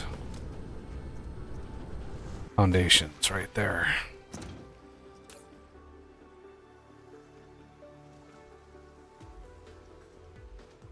Damn. And I got maybe a quarter of the planet, maybe a little bit more than a quarter done. I know Renegade's been putting some down too. I don't have infinite amounts to put down, so we just gotta, I guess I'm just gonna have to find a spot to start producing, mining and producing nanotubes so we can get that started. Okay.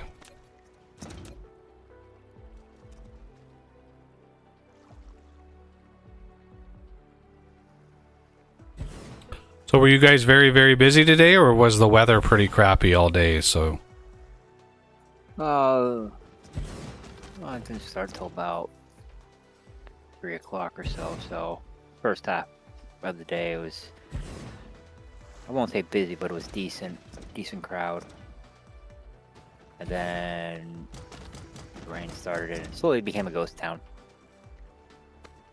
So are you one of the people that like it when it's slow because there's nothing to do, or do you like it when it's busy so like, time goes by faster? Oh, I like it busy.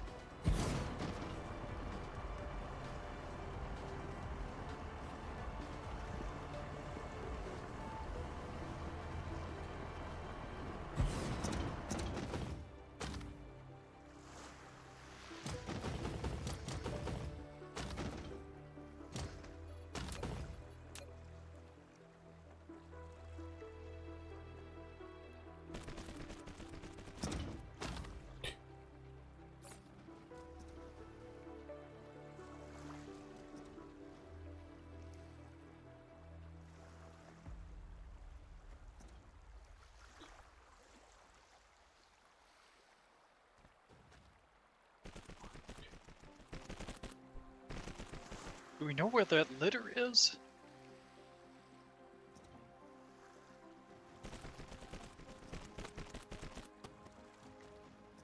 In space, it prob- looks like.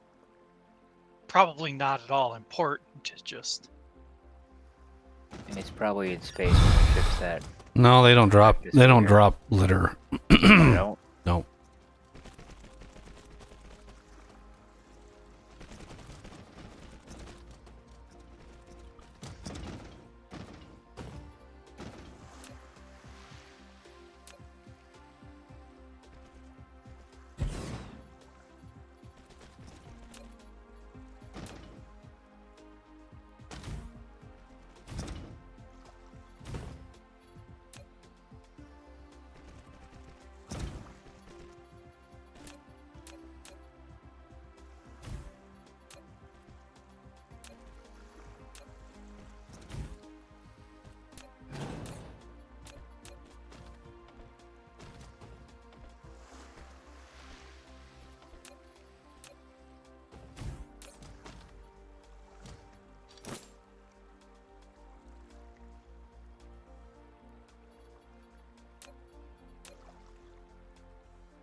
Yeah, we need all that stuff stacked. So just so you know, we need it stacked.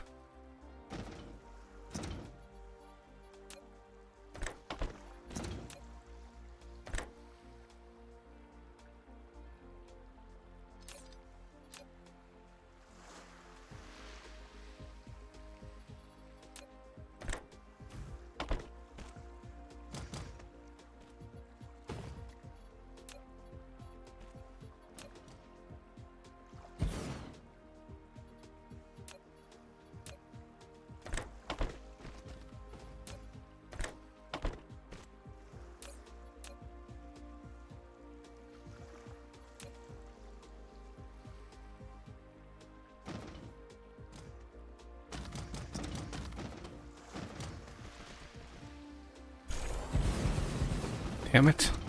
God, no matter how much space I give these things, I always need more. of course.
Did you see what the Helldivers 2 devs did? No. You have me scared. They completely destroyed their fan base. Oof. Completely obliterated any, like, they went, if you look at somebody posted the graph of reviews for the last 3 months, right? So the graph of reviews, massive positive reviews all along the last 3 months. The last week was purely negative. 3,000 negative reviews in the last few days. Just immediately they jumped off a cliff. Wow. Because they're now going to require you to link your account. If you buy it on Steam, you have to link your account with a PlayStation Network account. They are not making it optional. Before it was optional, but now they're not making it optional at all. Jeez. And it was like what the hell? Like, what are you doing? When they posted that, I read it and I was like, well, you guys just completely screwed yourselves. Like, I just commented like, that was the dumbest thing you could have ever possibly done. So congratulations.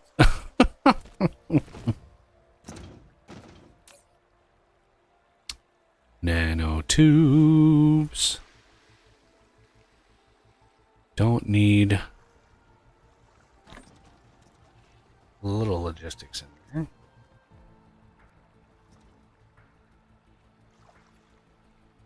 Okay. Do you want me to belt this one over here to you on the other side of the rockets from you? Or tower? Yeah, we need them stacked and delivered. However, belt is fine. Yeah. Alright.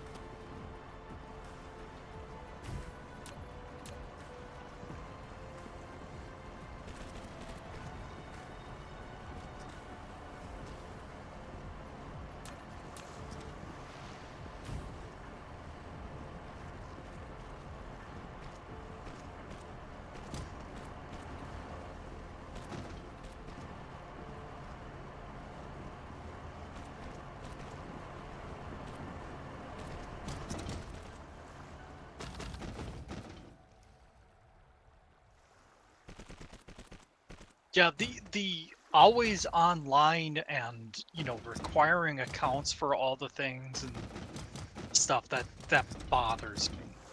Yeah. There's no reason for it. Yeah.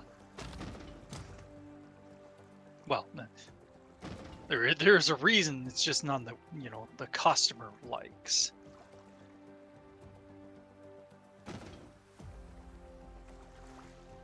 Okay, so the nanotubes I'm remote demanding. So we should be good there. Oh, good, and we got some silicon coming in.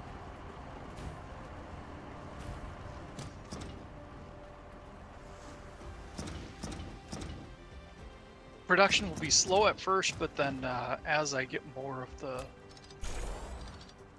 them laid out, it will improve.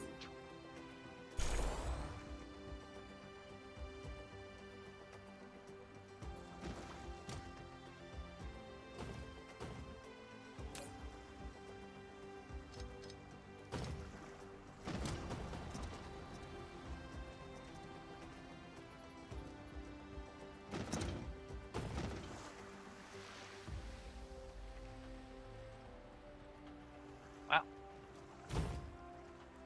45 machines per line on this.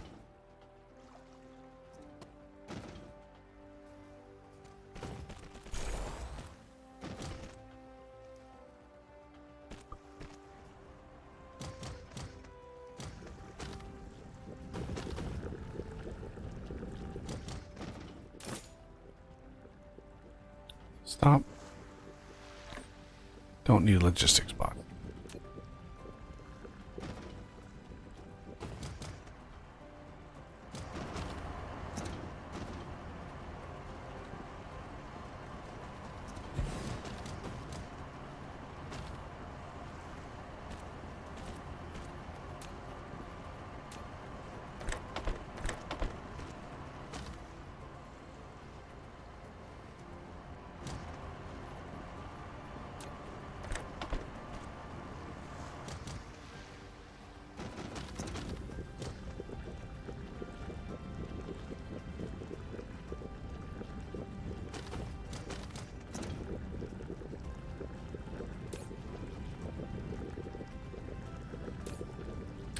nanotubes are on their way.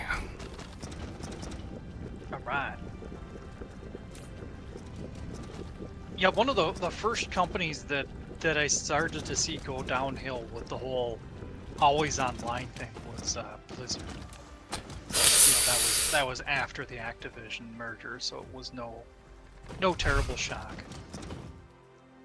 And it's hilarious to look in hindsight about their communications of that, because they're like, oh, don't worry, this won't affect us.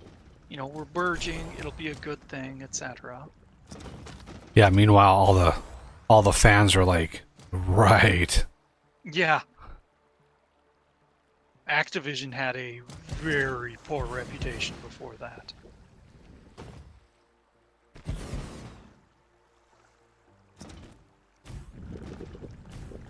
And I don't think they ever recovered. Or recovered's not the right word, but you get what I mean. They never stopped sucking.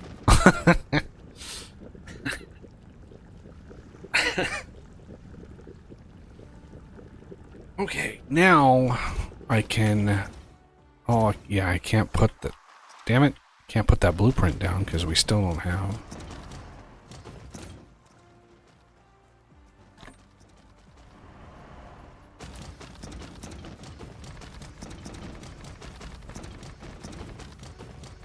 At least get the meridians done here.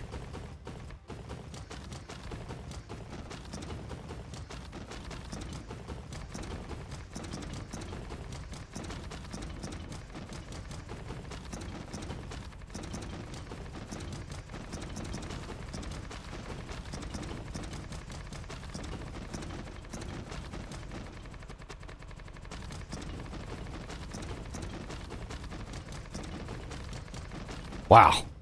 I used about 30,000 just doing the equator around. Yeah, I want to say it's at least like 500,000, between like 300,000 and 500,000 foundation to do an entire planet. Yeah.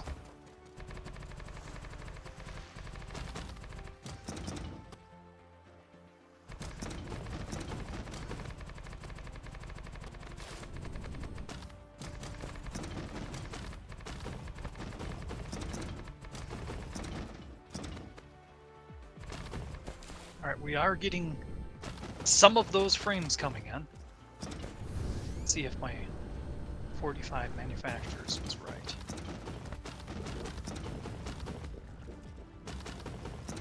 Yeah, what are we producing in terms? Like 3,600 when I checked. Yeah, 3,600 a minute.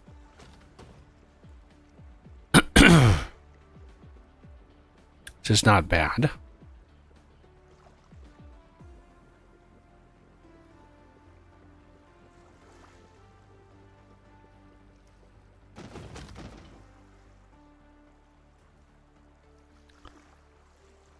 Okay. So, how many more of these can I manage before this belt gives up? I'm basically using one a second. No, not one a second. Okay. I'm using 6 every 4 seconds.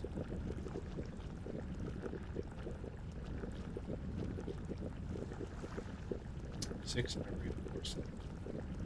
That's more than one.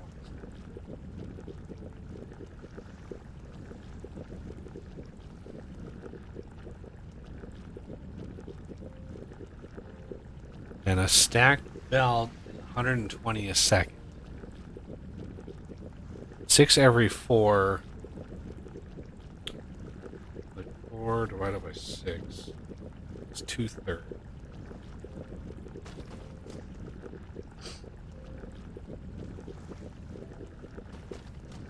So we're using 1 1/3.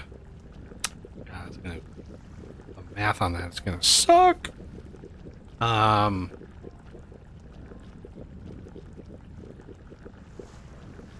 120 per second.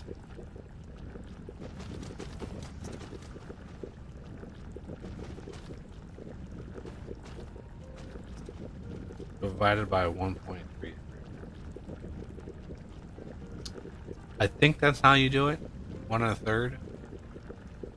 So that's 90 crafters. This says 90 crafters. If anybody else has any other math,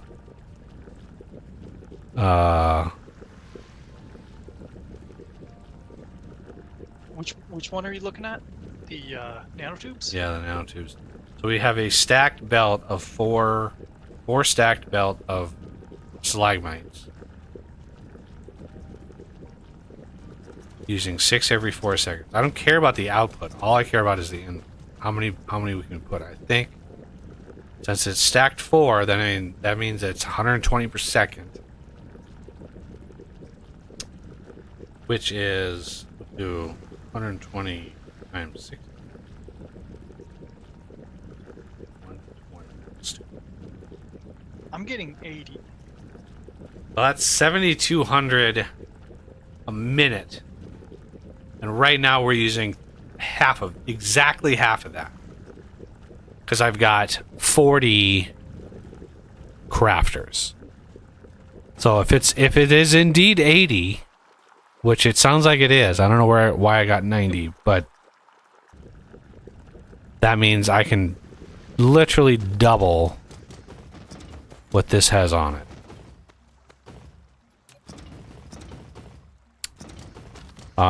Which is gonna be crazy, but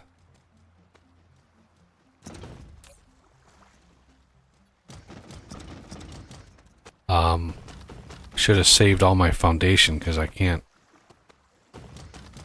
I'm running out of space.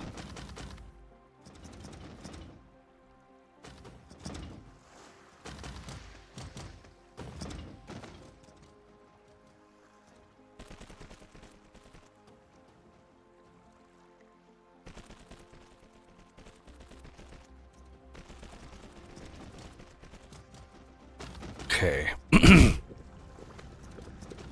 So we need another 15 plus 5 on each.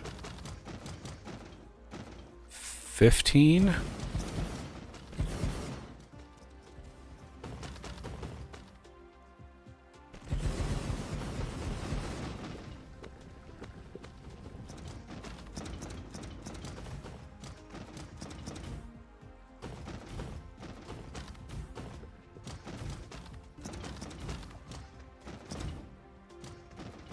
Plus 5.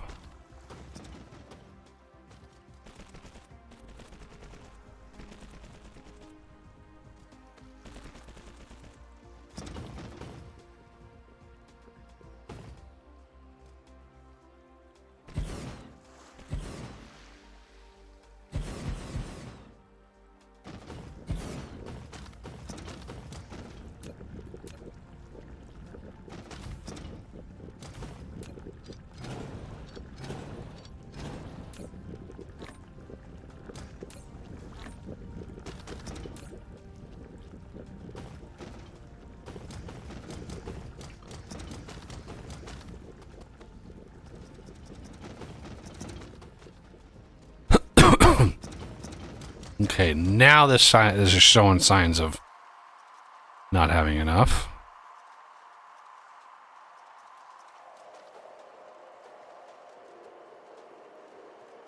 That's okay. Look at that production.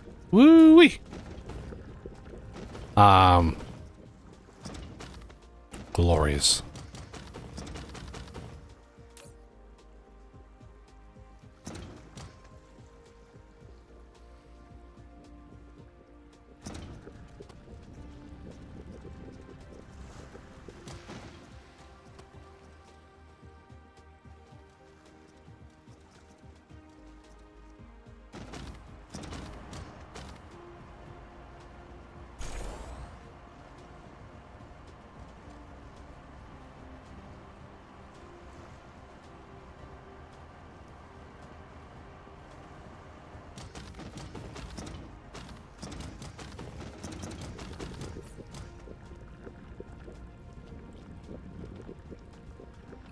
All right, the nanotubes are lowered.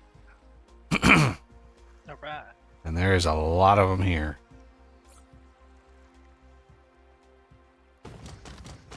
We are making a lot. And we have quite a bit of more production that we could squeeze out of this, too, if we really, really wanted to.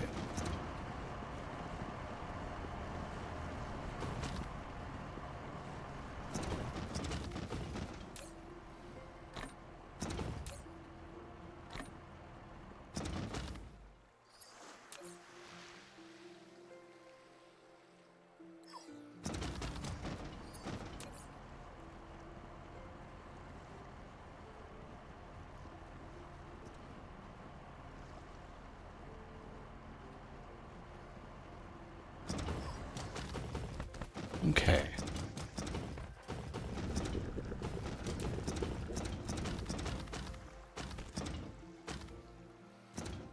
Yeah, there's no way you're going to be able to mine that much to have all of those work. Because they don't work if it's one little bit at a time. They don't work. You have to have a full belt in order for them to work, unfortunately. So, yeah, it's a pain. It's a royal pain in the ass until you get the next tier of miner.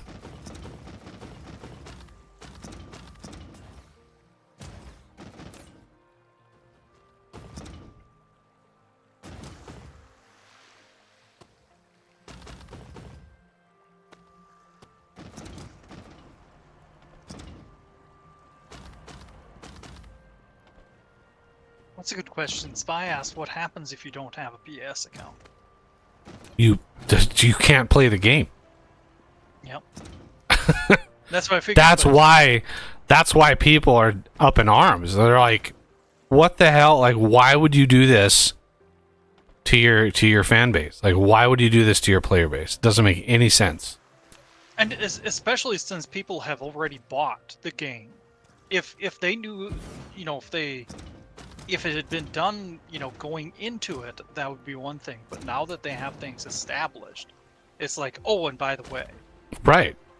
And they made it sound in their post, they made it sound like this was the plan all along, and there was a grace period that they allowed you to not link your account, but that grace period is over.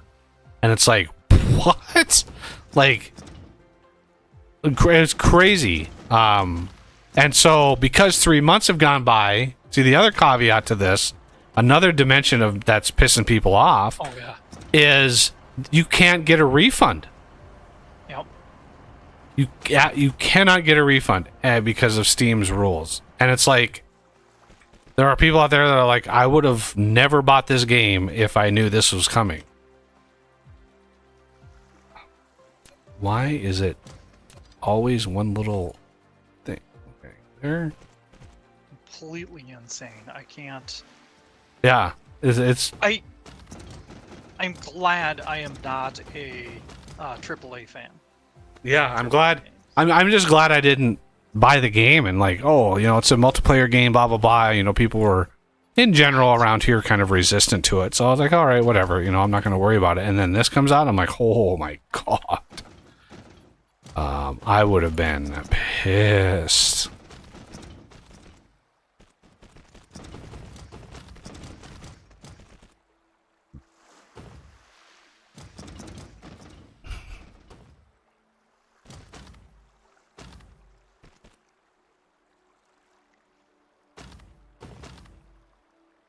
Okay, nanotubes are done.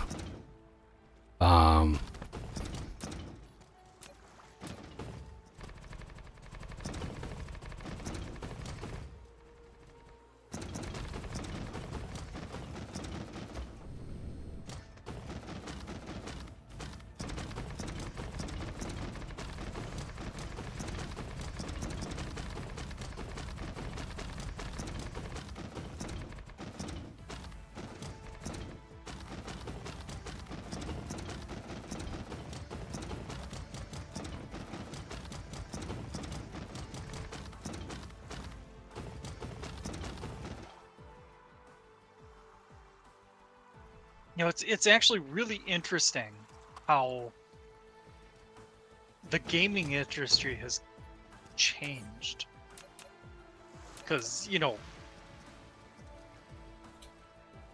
20 years ago, but even like 10 or 5 years ago, people would not put up with that. And I'm not saying that they're going to just lay down and take this. The Helldivers team are going to get hit hard because of this, I'm sure. But I mean, people would be reaching for the torches and pitchforks. Well, look at the devil. What is it? De-evolution of the gaming, like the greed. Yeah. Like the other thing that was optional with Helldivers was all of the microtransactions, right? You could buy upgrades and different skins and all sorts of things. So the microtransaction model is so bad, nobody likes it. Nobody likes it. And yet people still play these games. And they put up with it because they're like, "Oh, just ignore it," right? Just ignore it. And the same thing with this. The big group of people was like, "Well, so what? It's a free account, like who cares? Like just sign up for it." But it's like, again, it's one of those, like, you give a little bit, you give a little bit, you give a little bit, and eventually you find yourself in a situation where you've given all that you can and you have no more to give. And Right. It's like, yeah, the tolerance for it should be zero. I'm convinced that the early access style of the industry has really ruined it's made the early access has turned the industry not into a customer centric industry but a developer centric industry where the developers can put out a really crappy product that's half done and make money. That was happening long before early access, though. Quake 2 was beta, and that was, that's back when you could say it was on the shelves, because there was no download the game option. Yeah, I didn't ever play Quake 2, so. Yep, but I'm just saying that it predates early access. It may have made things worse. But So what was beta about it? Like what made it a beta in your mind? crashes, lots and lots of crashes. And this isn't theory. This was announced from the company. All these bugs and all this stuff. Don't worry. This is just a beta. And that was their excuse for so many crashes, and a lot of the weapons were imbalanced, which I don't know that could. It was probably rushed. Oh yeah, it was pushed out the door, definitely. Yeah, I would suggest any gamer out there, any older gamer, because I'm dating myself again. Lex Friedman, his podcast a while ago, you could probably just search on YouTube Lex Friedman, and then he did a long interview with John Carmack, who was the developer, who's the primary programmer behind Doom 2, Quake. Like, he goes into depth, crazy depth about a lot of those projects, and things that he wished did better, things that didn't quite work. Like a lot of insight. And it was like 3.5 hours, like crazy. It was so interesting to hear it from him, like the amount of stuff and the amount of work that they put into those things. And yeah, I never played either Quake or Quake 2, but I do know that those games pushed the envelope in many, many, many ways, and there was probably a whole lot of, because they were first to really do massive multiplayer, like arena style. Like Quake was. Oh yeah. Quake changed the game, and so it's like that probably was a monstrous amount of code that was like, well, I hope this works in large amounts. When they made Quake 2, it was probably like, well, there's a lot of stuff that we need to figure out to see if it works. Not as an excuse for them, but I as a programmer, I have a good idea of how insane those kinds of, like, when you're going into new territory, just how crazy it can be. And don't get me wrong, I liked Quake. John Carmack is my hero, and all this stuff. But yeah, I mean it's just a reality that for me anyway, that was the first time I had seen actually the internet having such a drastic effect on software deployment or development and deployment. Another example was that game Outpost. I've mentioned that to you a couple I've played times it in the past. You've played the turn-based. It was a turn-based game. I still have the box somewhere in my storage room. Like, Yeah, I same love here. that game. Yeah, me too. That one, I wouldn't say that one was necessarily beta, but yeah, they actually released a patch to that, and if they had your address, they sent out to customers an update for that game, because all Well, it of that doesn't was necessarily mean broken. it's a beta. It just means that something slipped through the No, cracks. Not a beta. No, there was gigantic canyons of bad crap in that game. I don't ever remember that. Like, when I played it, I it's- never had major problems with it. Like, I didn't struggle with it at all. It was a roll of the dice. So you might have just rolled.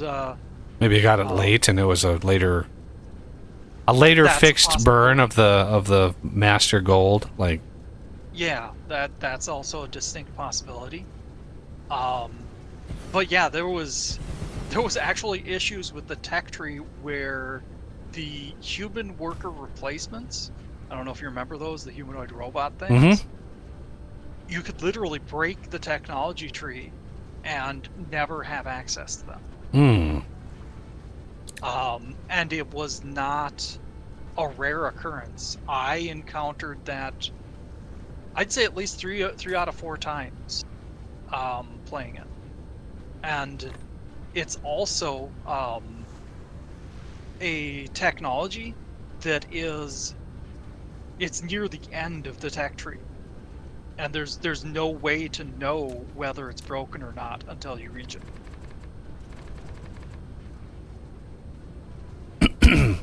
But that was also a double hit on AAA devs that suck. It was a Sierra game and it was a Electronic Arts. yeah, I actually Arts saw a published. documentary on Sierra. It was like a husband and wife team that built that. Ah, It was like a really tiny company. Sierra Games was tiny, and it was like husband and wife, like crazy story regarding like Sierra Games, because they had some good games. yeah, they did. For a tiny company. Outpost is the only one I can think of, but I remember seeing more of their titles too. And I really wish Chris Sawyer wasn't so elusive. The Roller Coaster Tycoon, Transport Tycoon. I mean, he wrote all of those in assembler, but he is like, yeah, all those games Chris Sawyer made.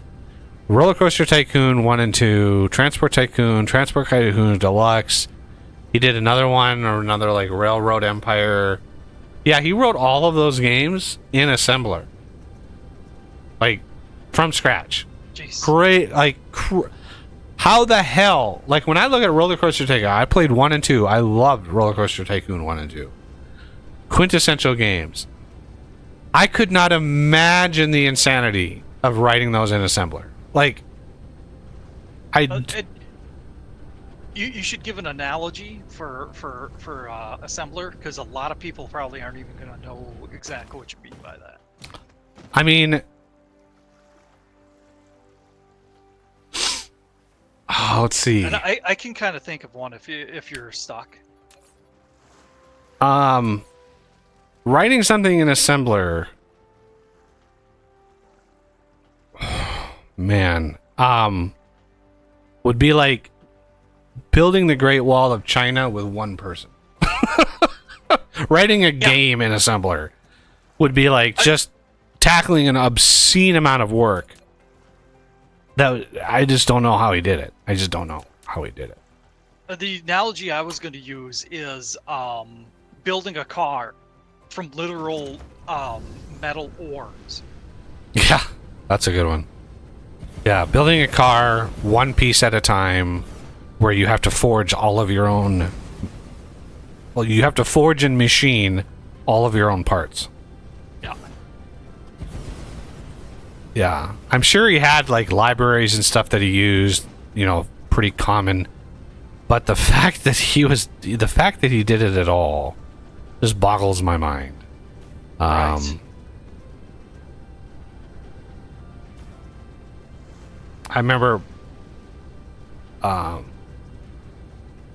you know, one of the classes I had in college when I got my CS degree was assembler. And I did really, really well in that class. To somebody who's a logical thinker, assembler is dead easy to understand. It's one instruction per line, right? Very, very simple instructions. Add, subtract, move, you know, push, pop, like very, very simple things. Very easy to break down, you know, tasks. And so I understand assembler because like I've programmed it. Some of the assignments and stuff, we had to program assembler and I understood it. But in order to like a simple if statement, if you think of the standard like if x equals whatever, right? Compare x to something. If x equals this, then here's a block of code. Else, here's another block of code, right? If you are in a language, and I just did a programming stream on Wednesday, like you could go in there and look. Now, an if statement, if this condition, and then this block of code, and then else, and then this block of code. Even if that block of code was one line long each, like to convert that if statement into assembler would probably be like 12 lines. 12 to 25 lines. Right? Just an if statement. Because when you compare in assembler, when you compare two variables, there are different registers that are triggered. I think it's not necessarily intuitive what it does. But yeah, to write an entire game that renders that. Think about like the roller coaster. The games were sprite based, right? They were not 3D renderings. So think back to when you watch a roller coaster and the little cars on the roller coaster, all of the different rotations, all of the different orientations. That they could rotate 360 degrees and then be in weird angles. All of those had to be pre-rendered sprite sheets. And then his engine had to figure out and calculate which sprite to use for any given frame based on the location on a roller coaster. Like, the insanity of the amount of work and math and shit that he had to do to figure all that out, like, I just am humbled because of that. Just humbled like crazy. Lost renegade. Uh-oh.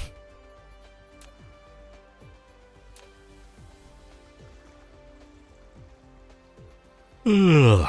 I was bugging out. But then the advantage in using a lower level programming language is that you have far more control over it, because there's a lot of things in the higher level languages like C++ and C Sharp, etc., that some of your control is lost because you know it handles a lot of that stuff itself. If I remember correctly, you said C Sharp has a lot of stuff where you can actually recover some of that lost thingamajig, right? 'Cause I don't have much exposure to Sharp. Lost what? Performance? Lost control. There are certain things that you can do. I mean, it's advised you don't unless you really know what the hell you're doing, or you have safeguards in place. You can define an object as unsafe and then use unsafe code inside. And unsafe means it's outside of the garbage collector.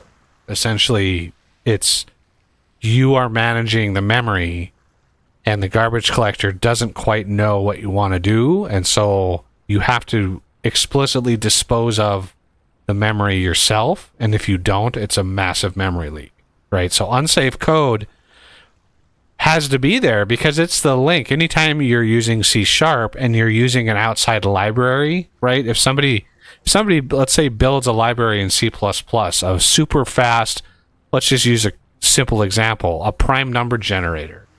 Right, so somebody creates a super efficient algorithm in C++, very, very fast, where you pass in values and it generates prime numbers, and then it returns. You specify, give me all the primes between this input value and that input, X and Y. So you could send in, give me all the primes between 30 and 300, and it would just return an array, right? But you don't know how many primes you're going to get. So that array, depending on the values you put in, that array could be one value, it could be 300 million values, right? So you don't know how big that's going to be. In C++, the hallmark of that is you're not tied down. Your memory management it's your own work.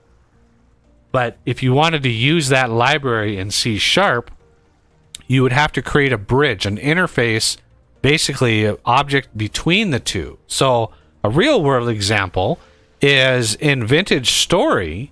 Vintage Story implements and uses not the built-in C# Microsoft JSON objects, but it uses one called Newtonsoft. So Newtonsoft JSON is a low-level library, likely written in C++, for manipulating, loading, and writing JSON. And Vintage Story has objects that interface with that library.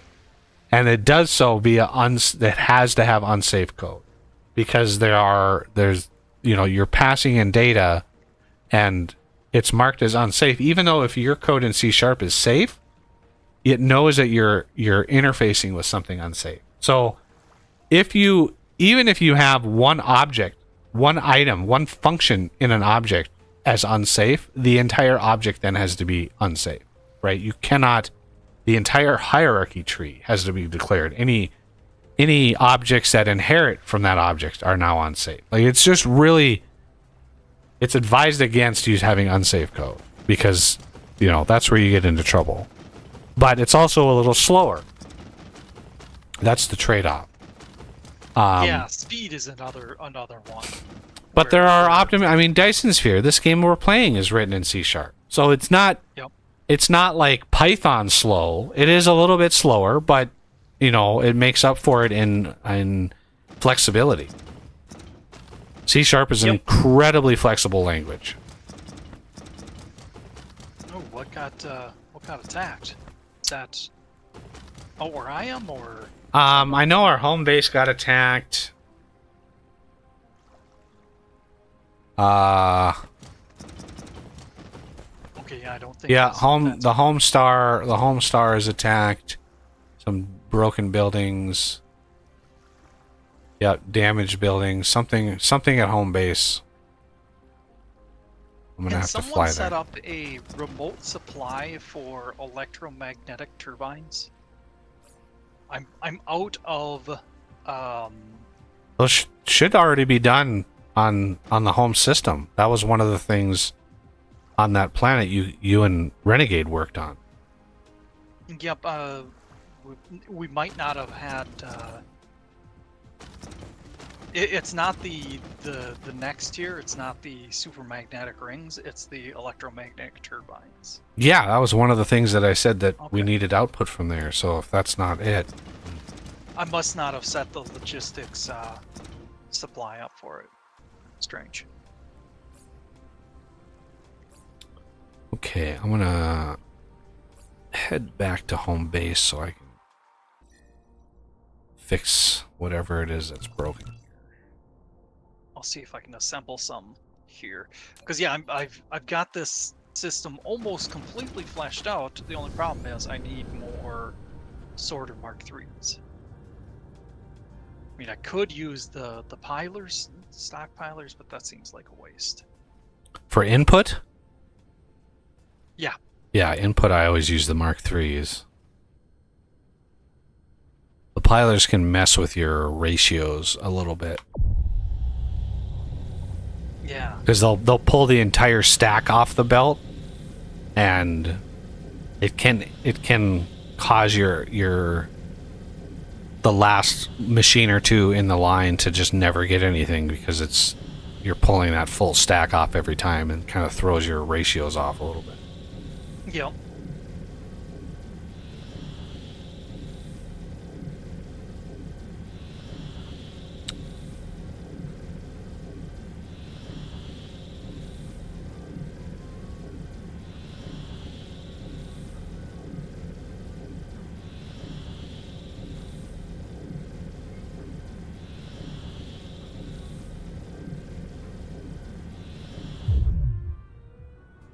Right.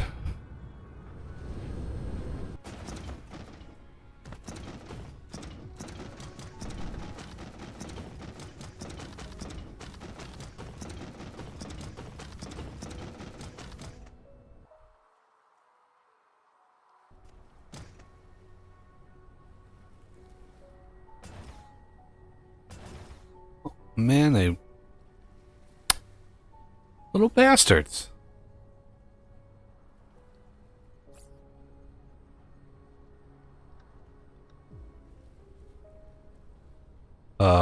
I'm stand. There we go, Mister. Okay, Jesus, that was.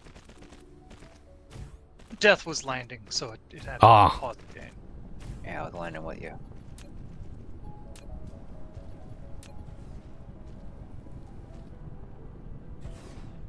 I don't remember the last time we did this. Not last week, but the time, like the series before. I don't remember the loading when landing being that severe. Well, we didn't get very But far into the game. Like we. Oh, I thought we just about finished it. No, I was having major performance problems with my other computer, and I just could not like get around them. We were just constantly having problems. So that's why we abandoned it early, like really early. I mean, we might have gotten to green science, but I don't think we got anywhere close to finishing a Dyson Sphere because I was constantly like the game would just lock up, just like out of the blue. It just it would just freeze, and I just couldn't do anything about it. And our base on this planet was nowhere near as big as it is now. Yeah, like we are way more advanced, so and it's just more data to download, but usually it's not too bad. I'm just glad Renegade doesn't have his old connection, because that would have just terrible. I would have just banished him to the wastelands and been like, you know what? To the mines with you. Yeah. You would have sent me off to another planet and just left me there. It's like, this is your planet. You now get it. Okay, so the other you want to grab, you need to go to Edaphonesis. I think Edaphonesis 1? Can't remember. What was the planet that Kirk stranded Khan on? SETI Alpha 5, I think? That I don't know. I don't know I don't know much about original Star Trek. Like, really, my memory really kicks in. The Star Trek movie where they go grab 2 whales. 4, I think. Yeah, that's the first. 4. That's like the first Star Trek that I remember, because I was old enough to like form the memories. Any Star Trek besides that was just like, I had no idea. I had no memory of any of those. And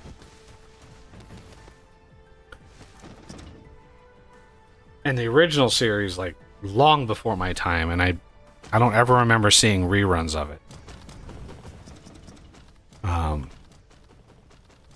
Okay, so essentially we have all of the makings of... Okay, there's the things here. We need gravity lenses. Okay, we also need... Can I do it in this? I can. Do we have any in the system? Let's see how Oz is doing here. Frame material. Ooh! It's going to collect some. Glorious. Yep. Yeah, I've got it. I've got a fair amount of output. I just have 2 whole more lanes that aren't even being used yet.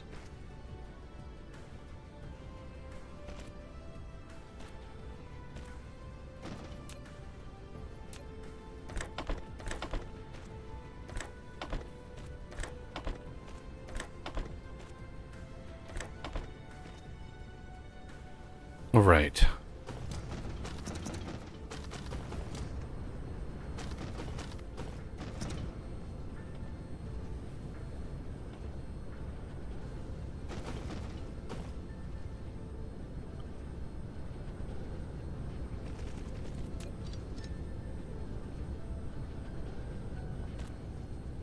This is frame material. Okay. Now,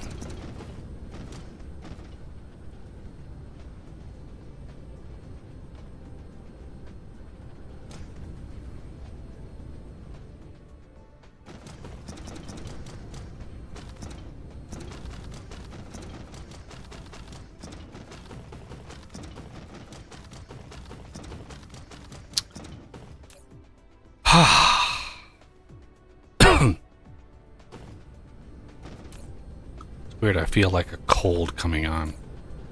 Oh, I hate that. That sort of Did you get scratchy throat, like, I really hope I'm not getting sick, because that would suck so much. Did you get a decent amount of sleep? I found that if I don't sleep well,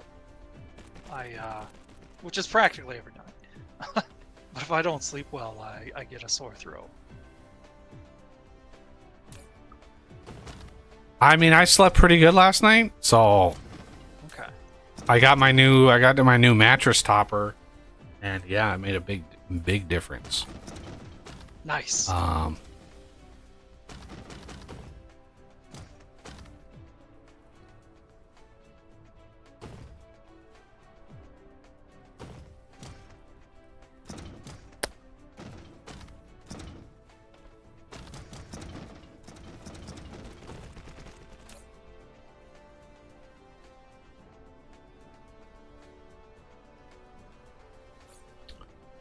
Okay, now I need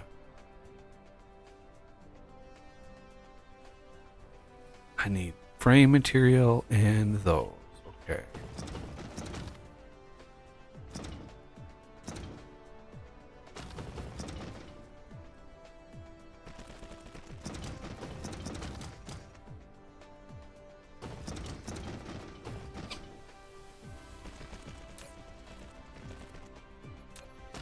And this will finally allow us to make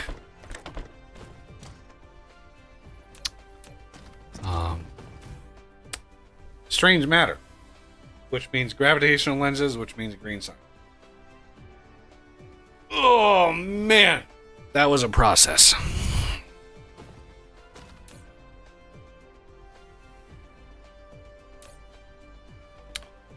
Okay, so strange matter.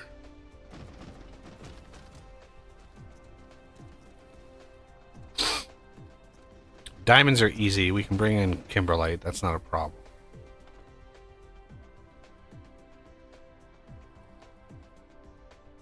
Strange matter uses the particle containers, iron, and then deuterium. Deuterium, yeah. Iron.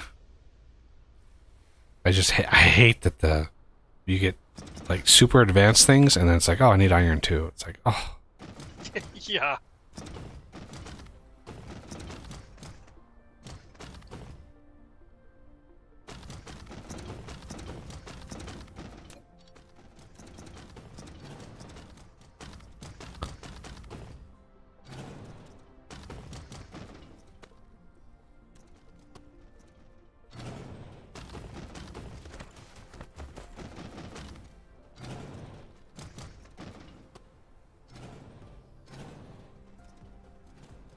Okay, that was probably me that triggered that.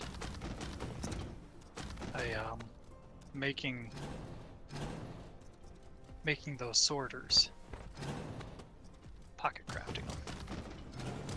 Oh, maybe it didn't pop up for you because it was an achievement.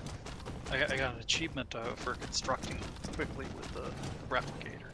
Ah.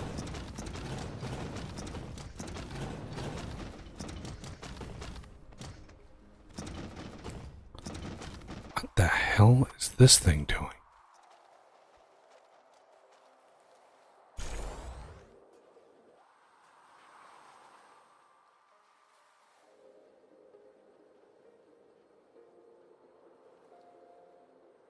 Ah. Good thing I came back here to check on this because there was a belt that was wrong.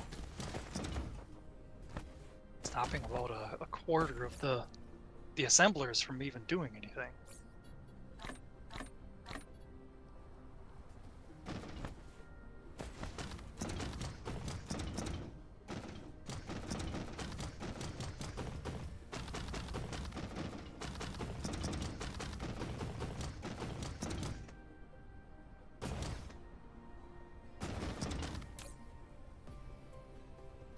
All right, what is the craft time? Strange matter. 8 seconds.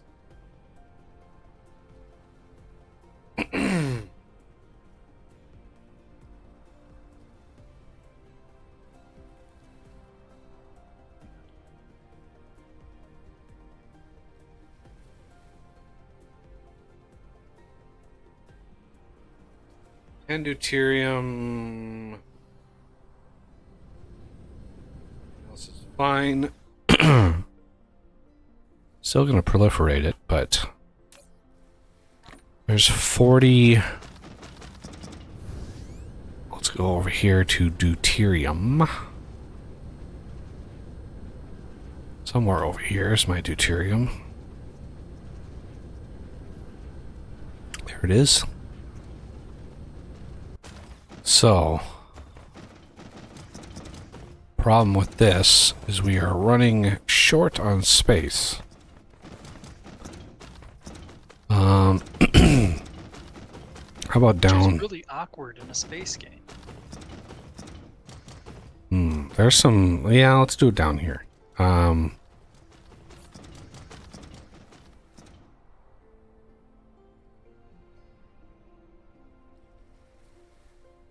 inputs, 2. Okay, so we're going to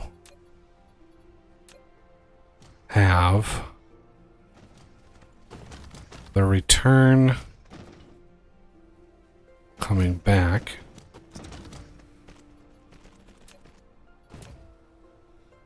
This is just a massive construction system.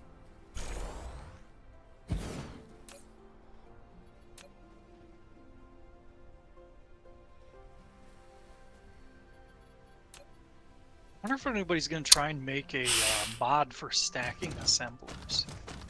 This is not going to work right there. Yeah, somebody made a mod that does that. Oh man, awesome. Not sure if they updated it, but... Okay. So down here...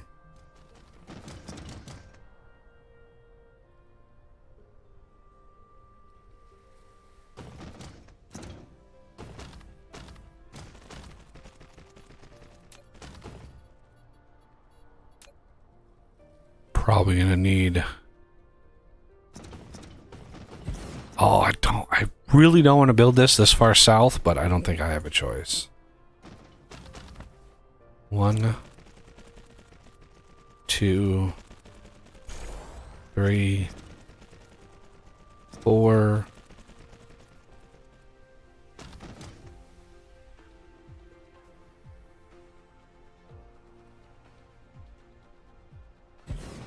Really, really icky.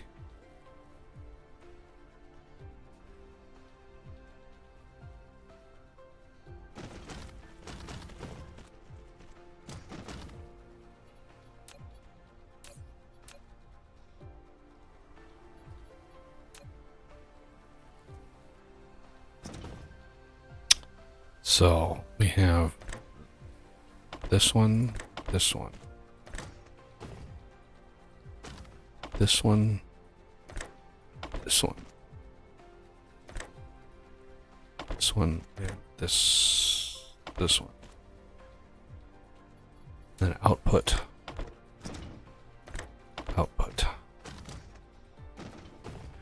Now the trick is to see if we can... Yeah, see, it does not like... God damn it. It does not like the grid. This is just too far south. This is a really crappy place to build a factory.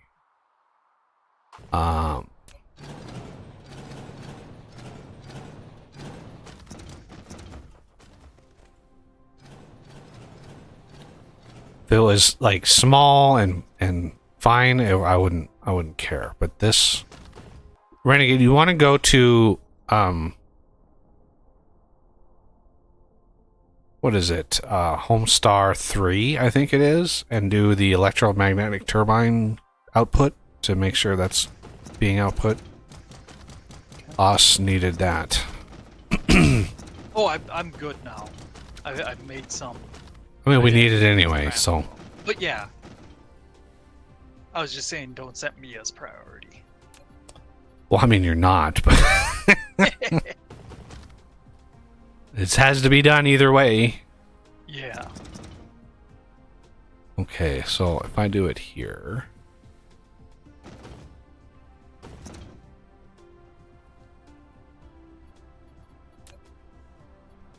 Oh. It's like, why is nothing moving?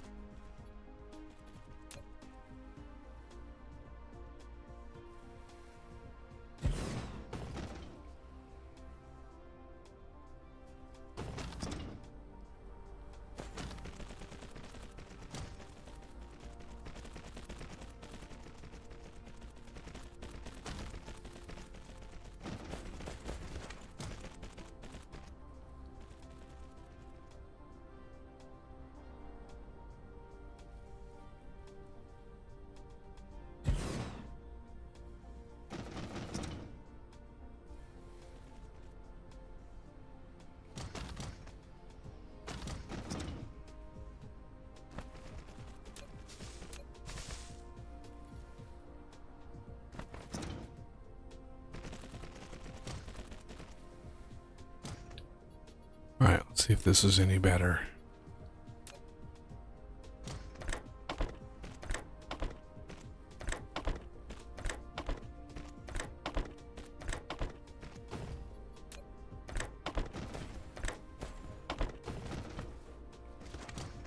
God damn, are you kidding me? How is this so gimpy?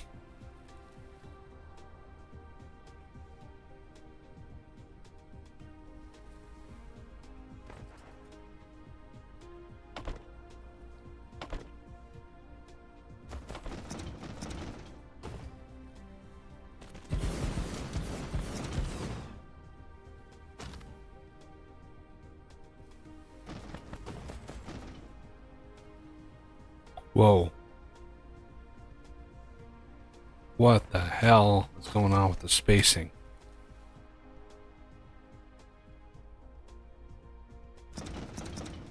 Oh man. Yeah, those do not like to paste well. They're so big. Like, they're so big that Nope. they just do not... They don't go well.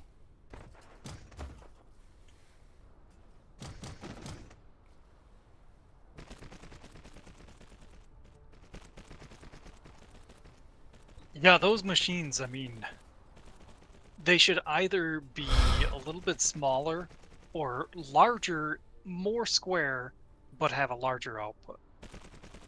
Like significantly larger. Or just be extremely fast, so you don't need many of them. Yeah, that too. Because, yeah, you don't think too often that a company or in this robots from the future would build a really huge facility that runs slowly.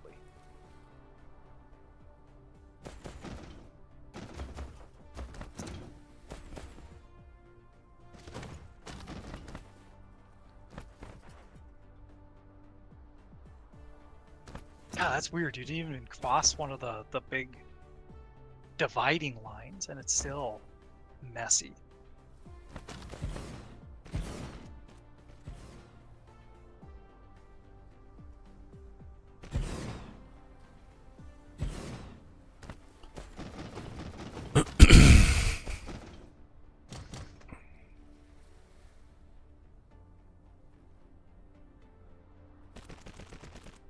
Oh my god. Are you kidding me?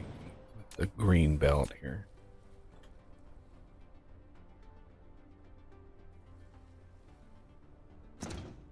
Choose a starting... Why am I not able...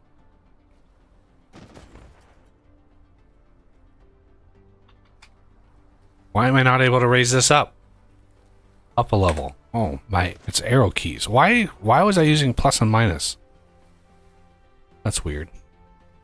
I make that mistake sometimes too.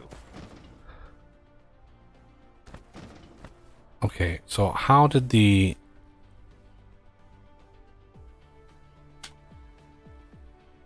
How is this working? But I can't raise it up. Okay.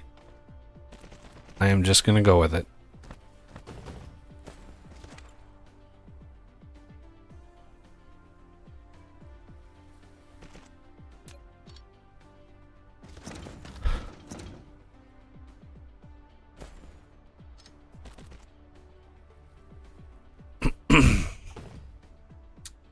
File break. We are back. Alrighty.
Okay.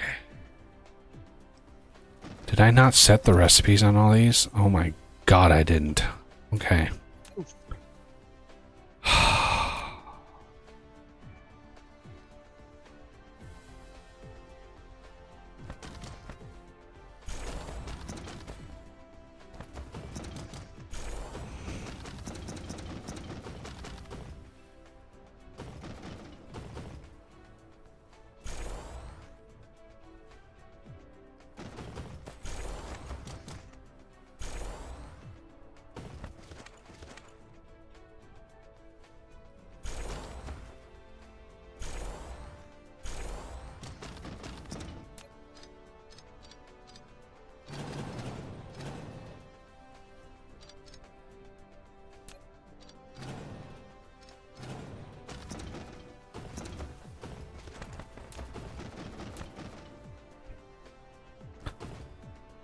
fact that you can't put power, because you can put power.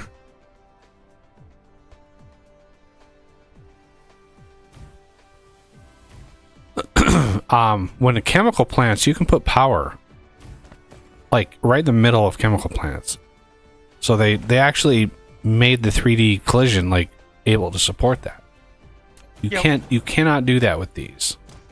Even though Occasionally you can. even though it looks like there's room, you can't really do it. Like it's not reliable, and if it's not reliable, I don't count it as possible. I've seen it at times where the chem plants don't have that spot functional either, but it is more rare. It's damn near to the point where you have to be trying to break it. But of course, with my luck, I don't need to try. I just do. You're like Yoda. Exactly.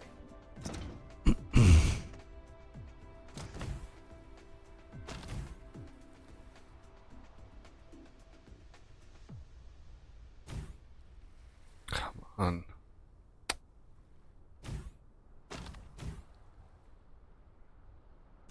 Are you kidding me? How is it? All these other ones actually reached, but this one's not.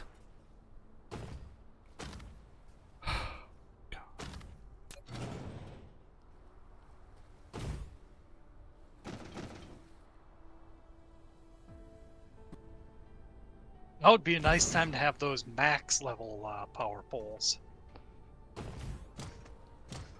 Yeah, those bother me too. Because it launches something way up high that gets in the way of the camera. Like, it's like when they design the game, they don't really fully understand the things people do in factory games. Like, factory games, there are very specific like things that people look for in factory games, and really efficient stuff is a big part of that.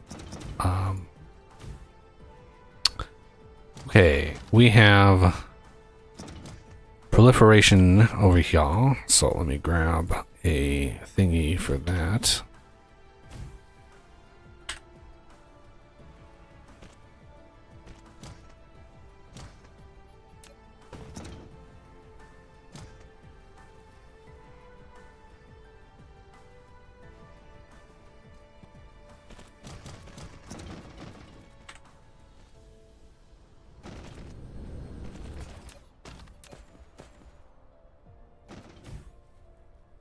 Okay, now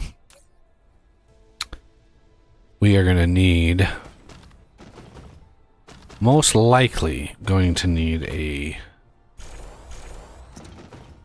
wow, look how slow this is. Part of this belt was still using the yellow belt. Crying out loud. Oof.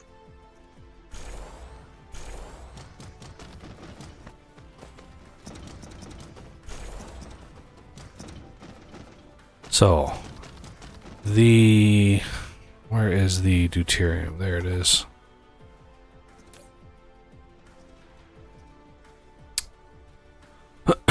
How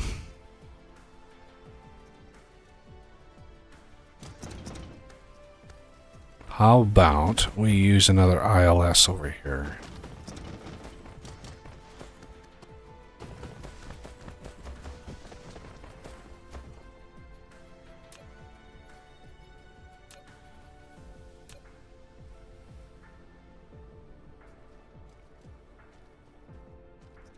Hey, Renegade.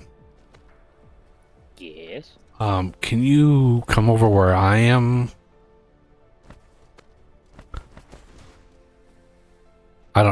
You're on this planet, right? Yeah, right there.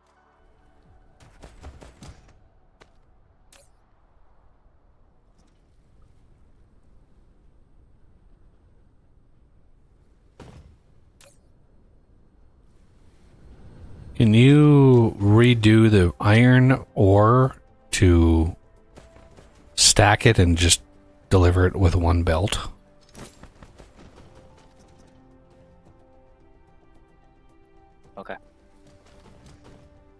Yeah, I'm trying to redesign this, and I'm just like, I need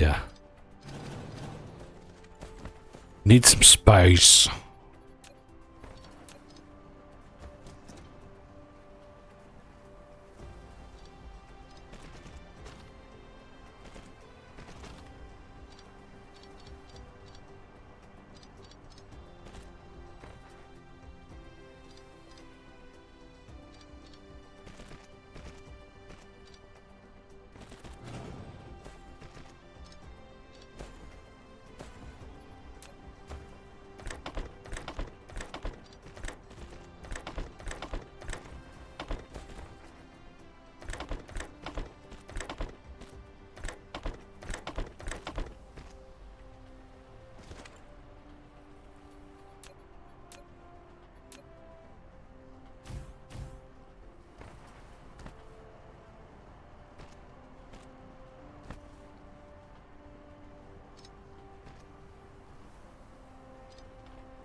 Come on. No, what the hell are you doing? Oh my god.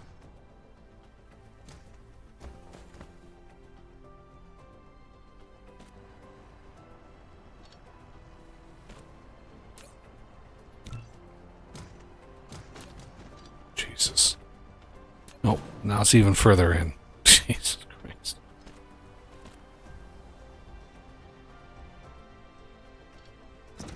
Come on. Don't do this to me.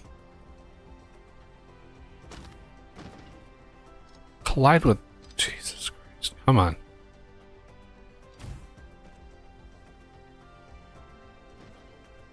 There it is. No.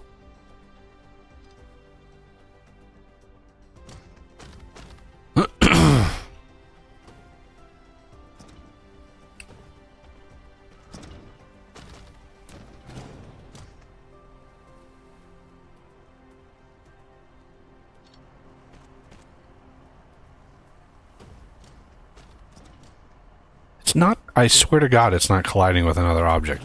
Game. Come on.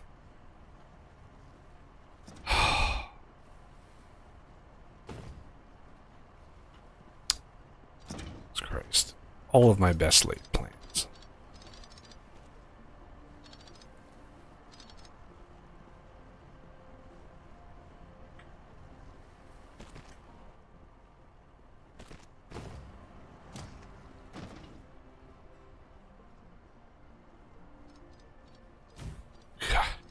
I know it's possible to angle those. It's just a pain in the ass.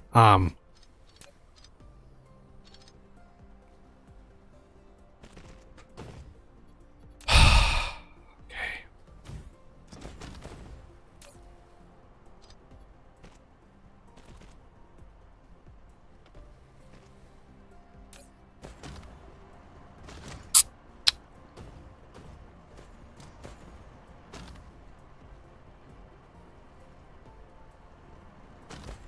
Now,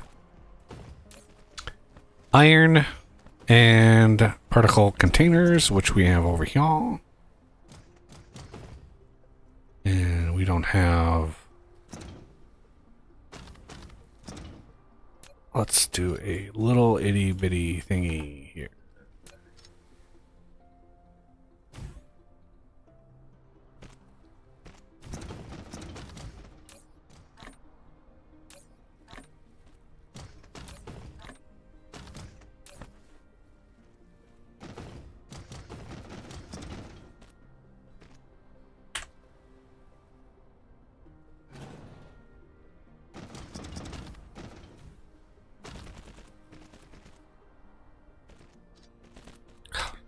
Of course it's a green belt.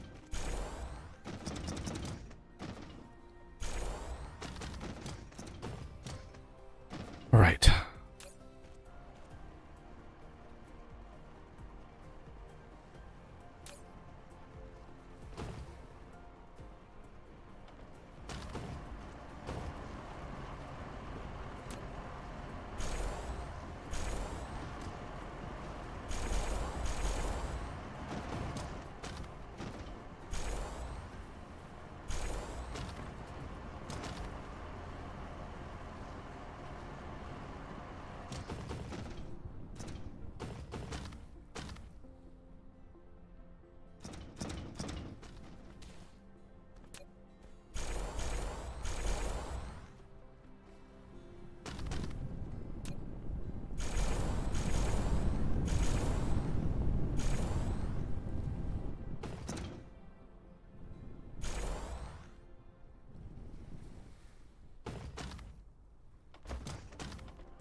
Okay.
Strange matter. Oh,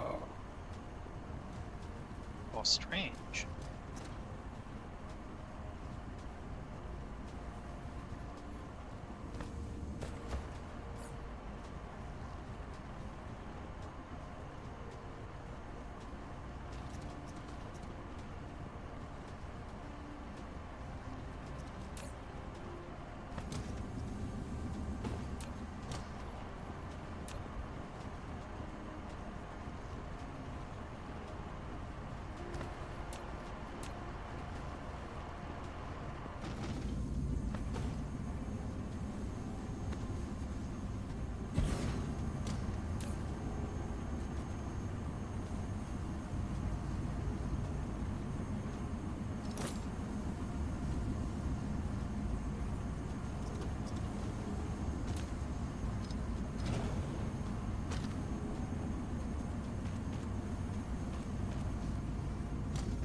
I mean, it's not the fastest craft in the world, but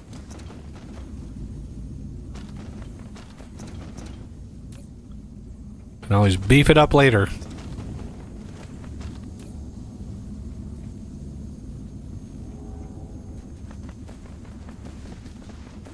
But they're over 600 a minute.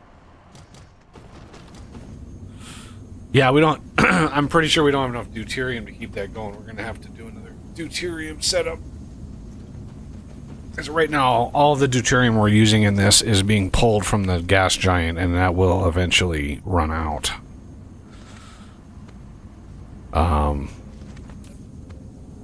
Which I don't mind it being pulled from the gas giant, but we are definitely going to want to supplement this with a deuterium fractionator system, just like I've got over here.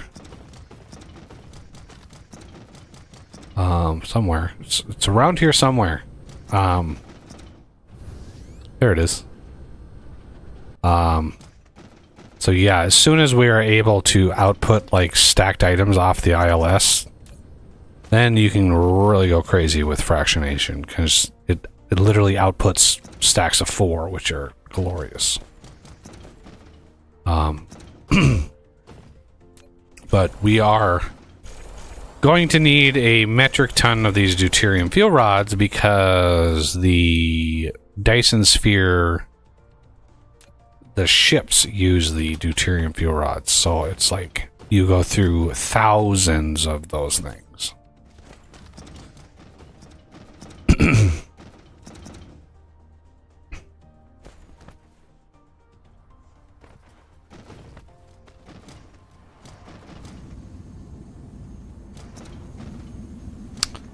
All right, and then we have gravity lens. We need a little... Where should we do the little kimberlite diamond setup? Proliferated, of course. Mining them yet? Kimberlite? Yeah, there's a mine out there somewhere with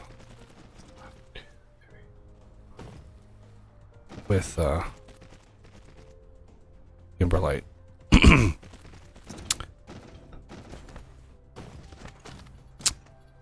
So this should be relatively straightforward.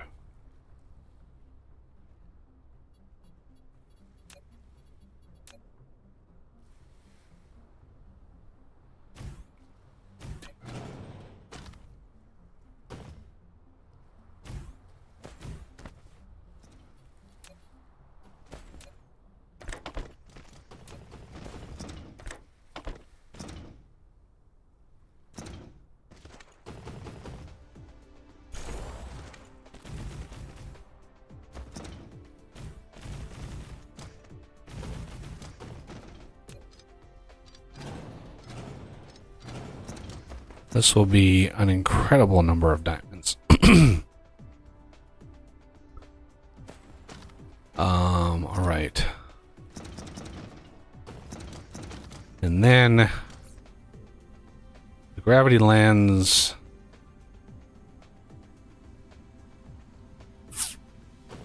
Can I squeeze? I think I might be able to squeeze a belt through here. Yeah. So maybe going on the other direction. So we can do an ILS like here. This wants kimberlite.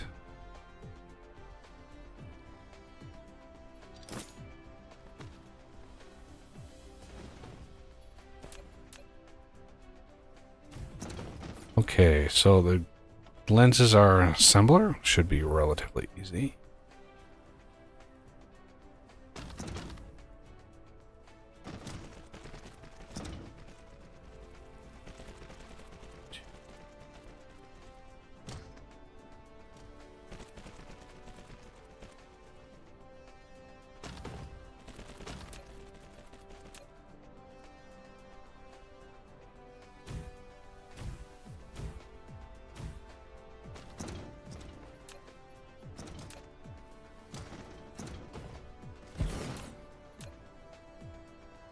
Why, hello, puppy.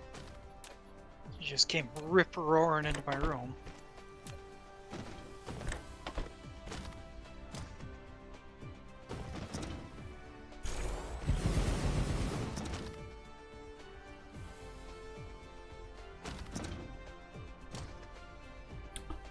The other one didn't take.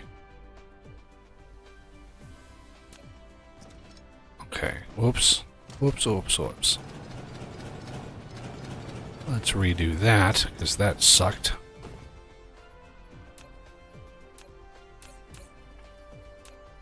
I'm gonna AFK a little bit here.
Right. The diamonds. Very simple.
Okay, and then this is going to be the other ingredient.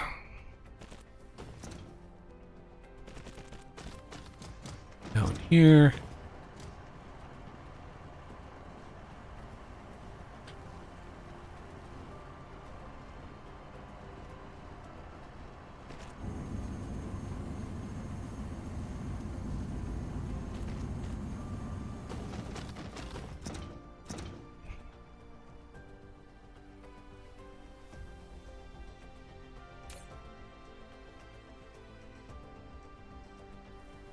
Okay, everybody's happy.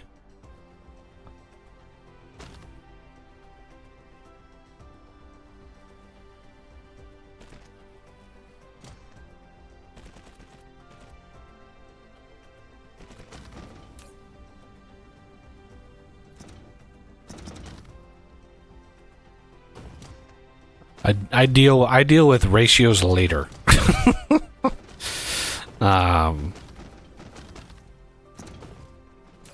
All right.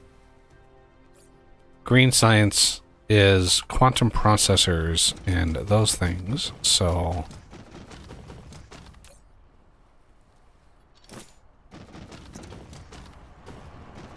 go over here.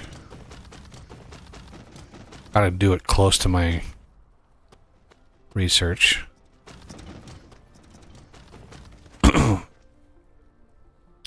Would you go see if I'm pushing any quantum processors into a PLS or ILS?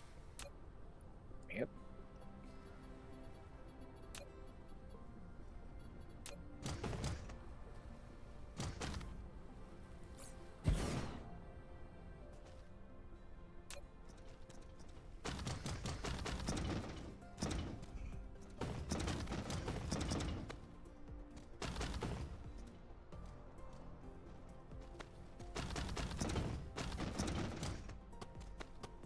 Now you're just pushing them on the bus.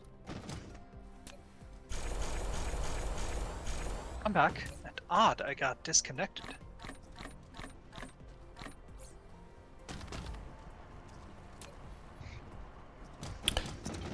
We need those. We need those to go in somewhere, but not.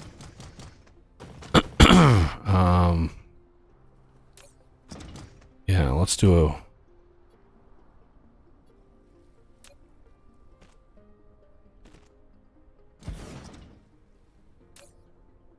Quantum chips, but not a full. Don't do a full thing. 2,000 is enough.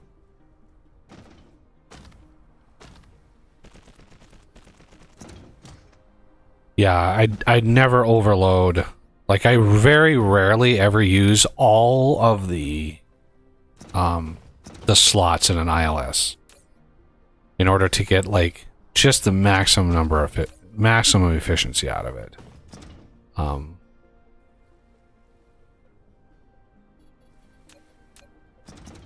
There are some definite, like, craft blueprints that I need use them in, but okay. Alright, I'm joining again, so you're gonna get a little pause. No. All right.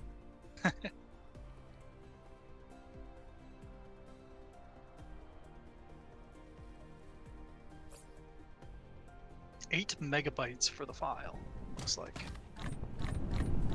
Not bad. Very much not bad. Yeah, it's not bad at all. Yeah, it was 10 when I downloaded it. Gotta get some proliferation. Oh, there's some right there. Excellent.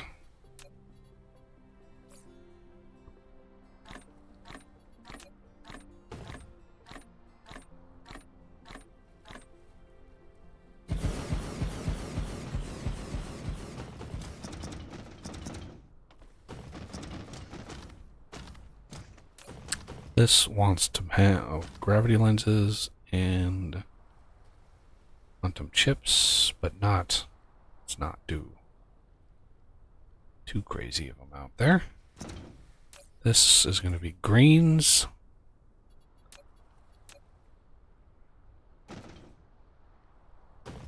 And true to our pattern here.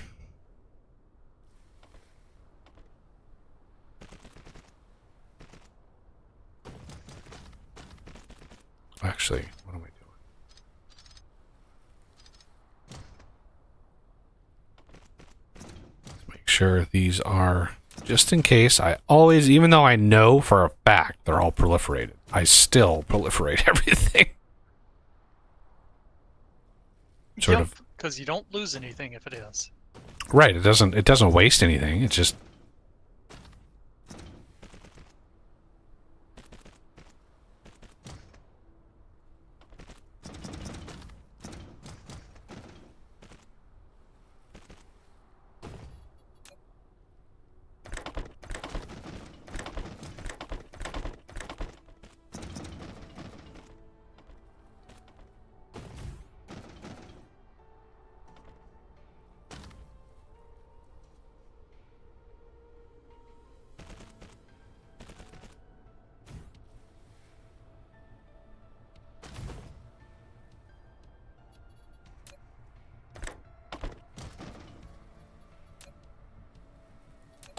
these are one of the rare exceptions that I use pile inserters for the research to pull the things into research fast enough. Yeah. Yeah. I can imagine with those upgraded labs, especially. Oh man, those upgraded labs are crazy. How fast they can chew through items. Like a 3x speed on those is insane how fast it is. Yeah. Yeah, I remember in one of my games, I had to resort to having storage next to my research because the throughput just wasn't enough without that rapid fire pickup.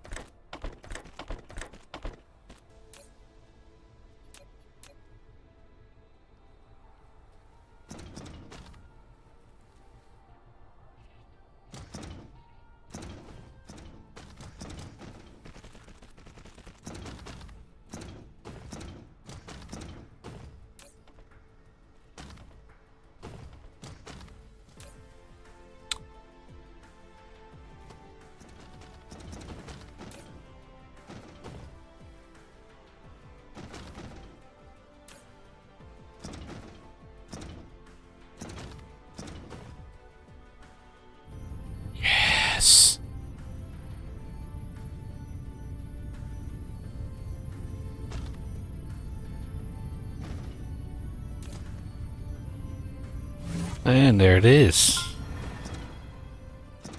Gravity matrix.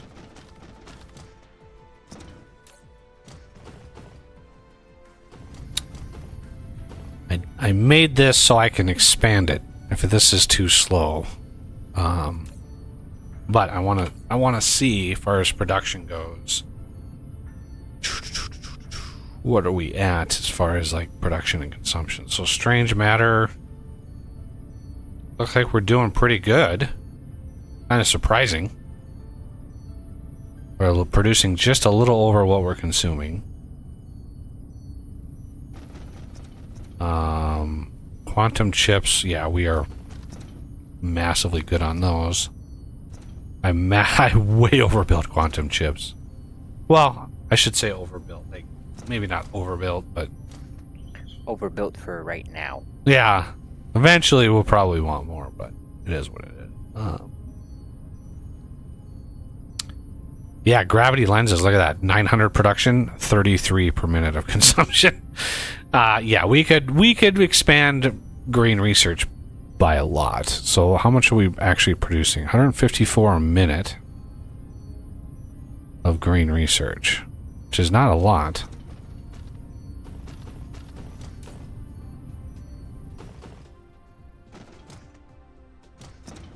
I wonder if the whole warp thing, the like weird distortion tunnel effect, was partially inspired by Doctor Who. I don't know. That's one sci-fi series I've never seen. Well, it's the intro. I'd be shocked if you've. I've literally never seen Doctor Who. Not a single Really? episode. Wow. No. Yeah, neither have I. And I'm kind of glad because they've completely obliterated it. Yeah. Disney Yeah, I heard that. Disney basically bought it and they turned it into utter garbage. Just utter garbage. Oh, Disney bought it. I didn't even know. Yes. Yeah, I knew it Disney went now off the owns it. rails, but- Yeah. Disney now owns it and they did what Disney does best, and that's completely destroy it.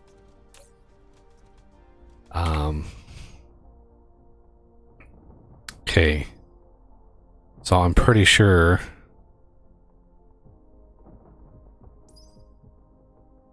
the first thing we want... Ooh, we need optical grading crystal. That might be something we tackle next time.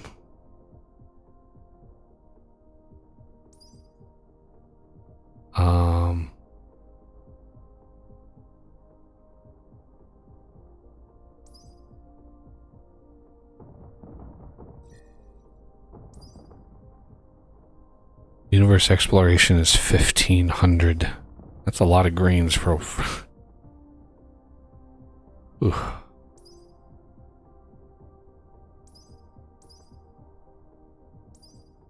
You know, it's weird how few things take copper.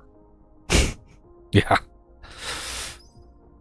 Yeah, it's basically circuits. Circuits processors. Yep.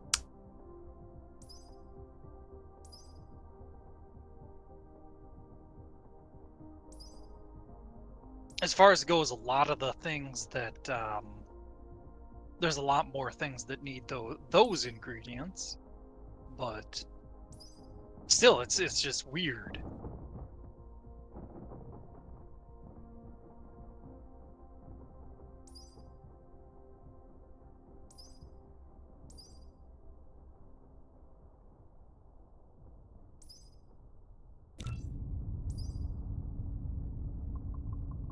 Yeah, I can just see all their future super high tech stuff, and the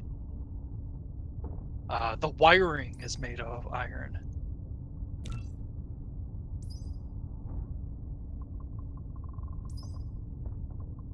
Yeah, ideally, if you're a developer out there and you want to make a realistic game, silver is the best conductor. So Yep. literally no, I have never seen like high-end wires. There's a I don't know if they're even still in business, but Monster Cable. Anybody ever heard of Monster Cables? Oh, certainly. For many, many years, they were like the top tier, like audiovisual cable, and they always touted like gold-plated connectors, right? Yep. And yeah, when I finally looked into it, I was like, well, silver is the best conductor. Like, why are you? Gold is shiny, and ooh, it's shiny. It's gold, nice. But if you were actually a luxury brand that was doing it right, you would make it out of silver. And not to mention, it's not even like gold; it's gold plated. Gold plated, yeah, it doesn't even. And if you use So, silver, you could literally make the connector out of silver, and you could use silver wire. Silver, by comparison, is not that expensive.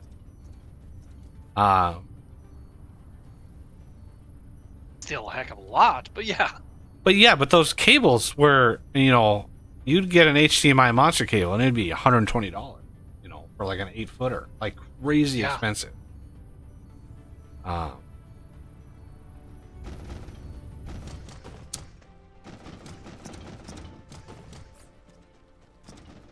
a bunch of just random resources, so I'm setting up freights to dispense of them.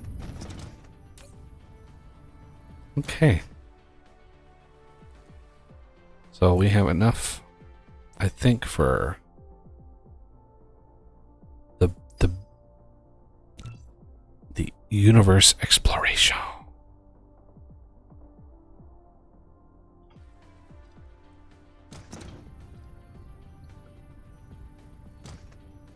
Isn't gold for superconductivity? Oh, there's a heart in the way. I can't see. Is it minus 20 or minus 200? Degrees. Negative 20? Negative 20, yeah. Gold? I don't think so. It might be an ingredient for a theoretical superconductivity. Yeah, superconductivity that's a very specific thing. And if that were true, if that were actually that, I mean, minus 20 is nothing.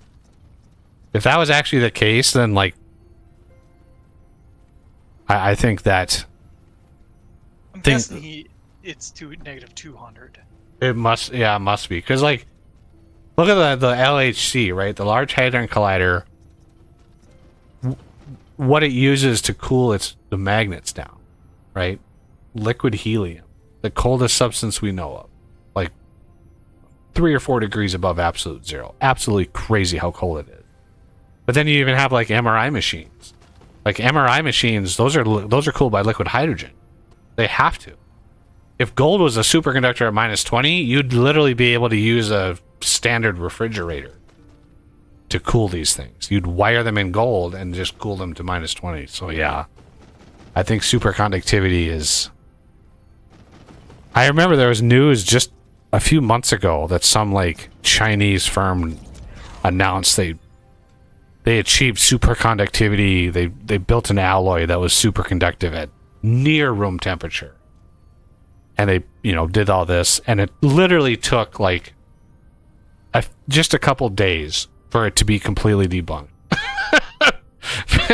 For other labs to get it and be like, that doesn't sound quite right. We've been working on this problem for about 50 years, and this doesn't quite sound right. And yeah, sure enough, somebody basically replicated the exact there's actually like 3 labs around the world replicated the exact experiment, and it was way off. Like there's no... But if it would have been possible, I remember the YouTube, like tons of channels just got on that bandwagon and were like, oh, superconductive. And it was just like, what this means for future tech and all this. And it was like completely bullshit. And it was like, well, yeah, like if that was actually a thing, for one, if a company, even a lab or research, if a company discovered a superconductive alloy at near room temperature, the first thing that they would do is not tell a damn soul. They would not say anything to anybody if they were able to confirm that. Definitely. Yeah. They would patent that shit internationally as quietly as possible, and then like build manufacturing up, and that would revolutionize, right? Like imagine the chipset, imagine the processor. If you were able to build a processor out of an alloy that was superconductive at room temperature, imagine your CPU needing no heatsink. Like that would be insane. So yeah. The power loss on power lines, that would be almost non-existent if we had them with this. Yeah, imagine like high voltage lines running with that alloy and having zero transmission loss. And there's actually a pretty significant amount of transmission loss. Yeah, it's pretty crazy when you look into it. I mean, it's like between 6 and 12%, depending on how far it is. The further distant, the more transmission loss there is. Which still doesn't hold a candle to what you would lose if it was DC power. It's so funny when you know, I've seen a lot of documentaries about like the Edison Nikola Tesla rivalry, and it's so funny that Edison was pushing his DC power not because it was a superior system, because that's where he had invested his money. And he literally killed animals, cats and dogs in the neighborhood, even an elephant, to try to prove how dangerous AC power was.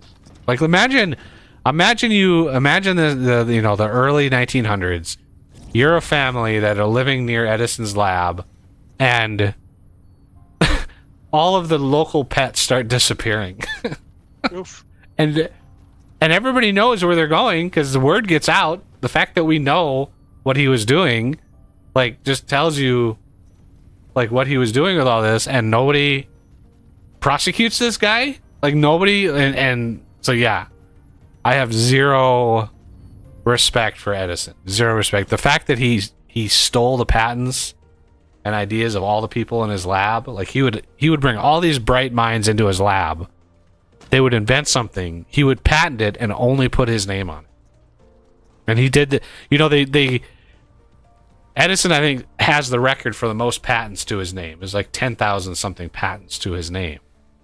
But I can guarantee that he only actually invented a fraction of those himself. So yeah, I just, It's sad. it's so sad. So many people worked really, really hard, and he just stole so much. Tesla worked for him. Briefly, yeah. Yep, briefly. Yeah.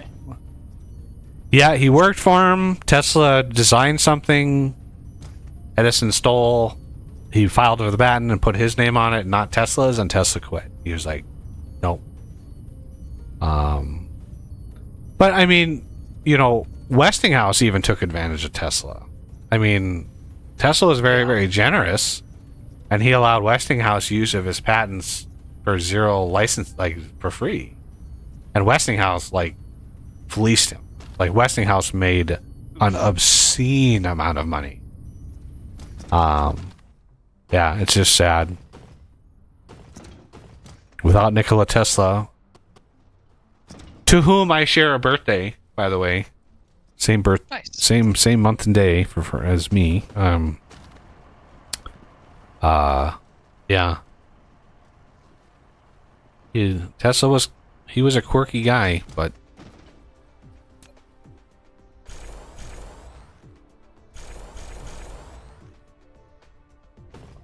Is he the one who married a pigeon or something like that?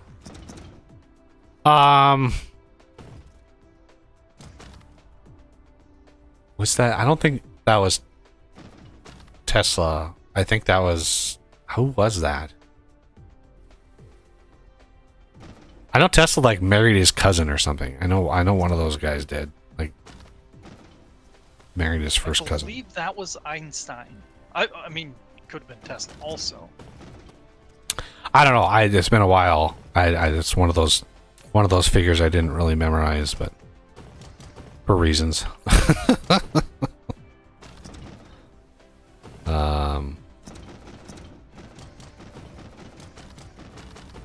It's gonna be fun at the crack there. What's that? If you go on the map and Look at one of the two purple spots, either the neutron star or the black hole, and look at the planet. Oh yeah, those are the planets. The black hole planet is usually the one that I farm. Yep. Well, the neutron star one ain't much worse. Wow, look at that. 5, 1, 2, 3, 6 hives around the black hole. That's impressive. Did you see the planet? Yeah, the planet is glorious. But yeah, you land on the planet, you clear the North Pole, you place down the special farming blueprint. It's a special blueprint.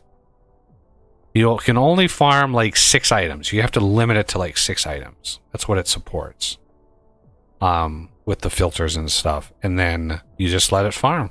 You just let it sit and Do its thing. do its thing. You tend to want to be able to deliver, like you want to build a system, and I don't think my polar one does, but you want to be able to deliver some things to the planet, like relay stations, turrets, various things, because when they get destroyed, you want to be able to have the bases be able to replace them. Okay. I'm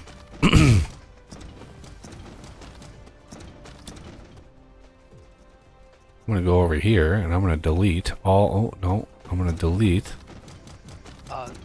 Spy posted it, and I actually looked it up too at about the same time. It was actually Tesla. I was wrong that he married him, the pigeon though. Well, I mean,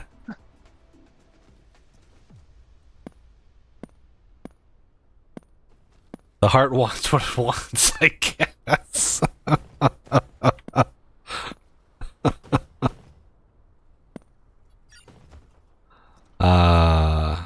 Not much else to say about that. I personally wouldn't marry a pigeon, but,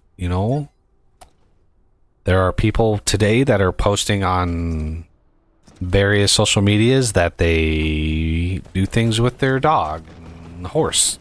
In fact, there's a play, get this, there's a play called Equus. Oh no. And the play is about, or it's based on a real story about a guy who had a love affair with a horse who eventually died because of internal hemorrhaging, and I'll leave it at that. Where's my melon scoop? I must remove this information from my brain. Crazy story. I'm gonna get a power drill now. Yeah, so Out of my head. when you think life is crazy and things are just be glad you're not that guy. Oh, there's a coal vein here.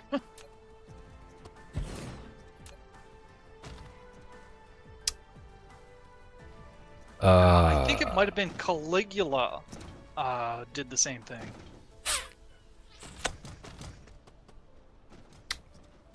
Well, he didn't die from it. If he did, No, didn't die. Just he was Love affair. he was unalived by probably the next person in line who just wanted his job. And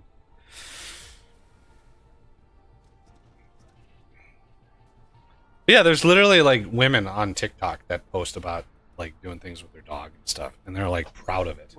And it's like, what?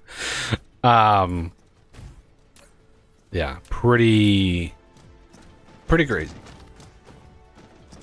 Okay. One last bit here. We have quantum chips. Do I have particle broadband on here? Did I do that? I don't think I did. no. I think you were going to rely on fidget spinners for those. Because doesn't it just take one of them for the factory? Oh, it takes 8. Where am I using particle broadband? I'm using it somewhere. Research. Information matrix, the purple one. Yes. Okay, so where am I making that? Rock particle broadband is plastic. Okay. Hey, there's another gas giant that has deuterium on it, not too far away. Do you want me to put collectors on it? Sure. Does it need 40? Yeah, the chest should have 2 stacks. They stack to 40, so you just... 1 stack, got it. Yeah. Here they are. Oops, up. Looked a little too. There you go. All right. Are they getting loaded? They are getting loaded. Nice. Okay.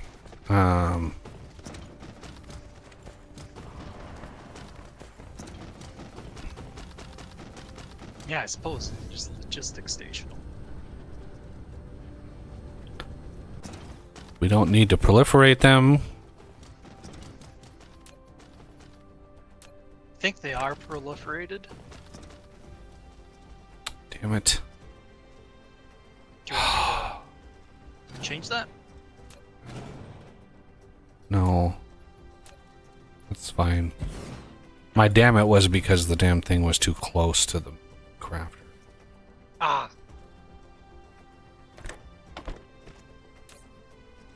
This and this.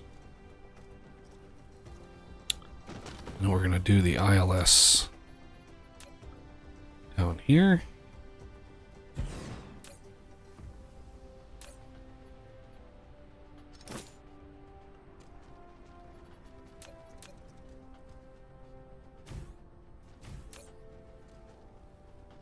the deuterium fuel rods are nice.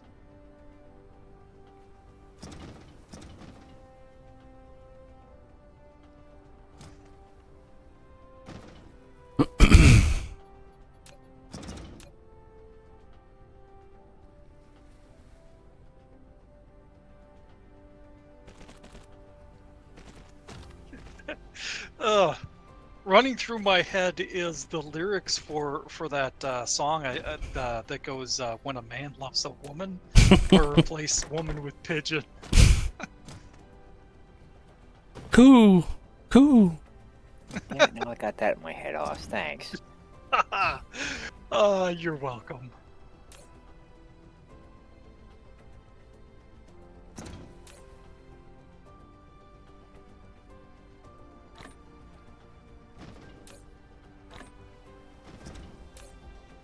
There. And then, believe it or not, there's another tier after that one that uses more quantum chips, but then it uses the power shards, which we haven't been collecting for some time, but I haven't really been focusing on farming those just yet.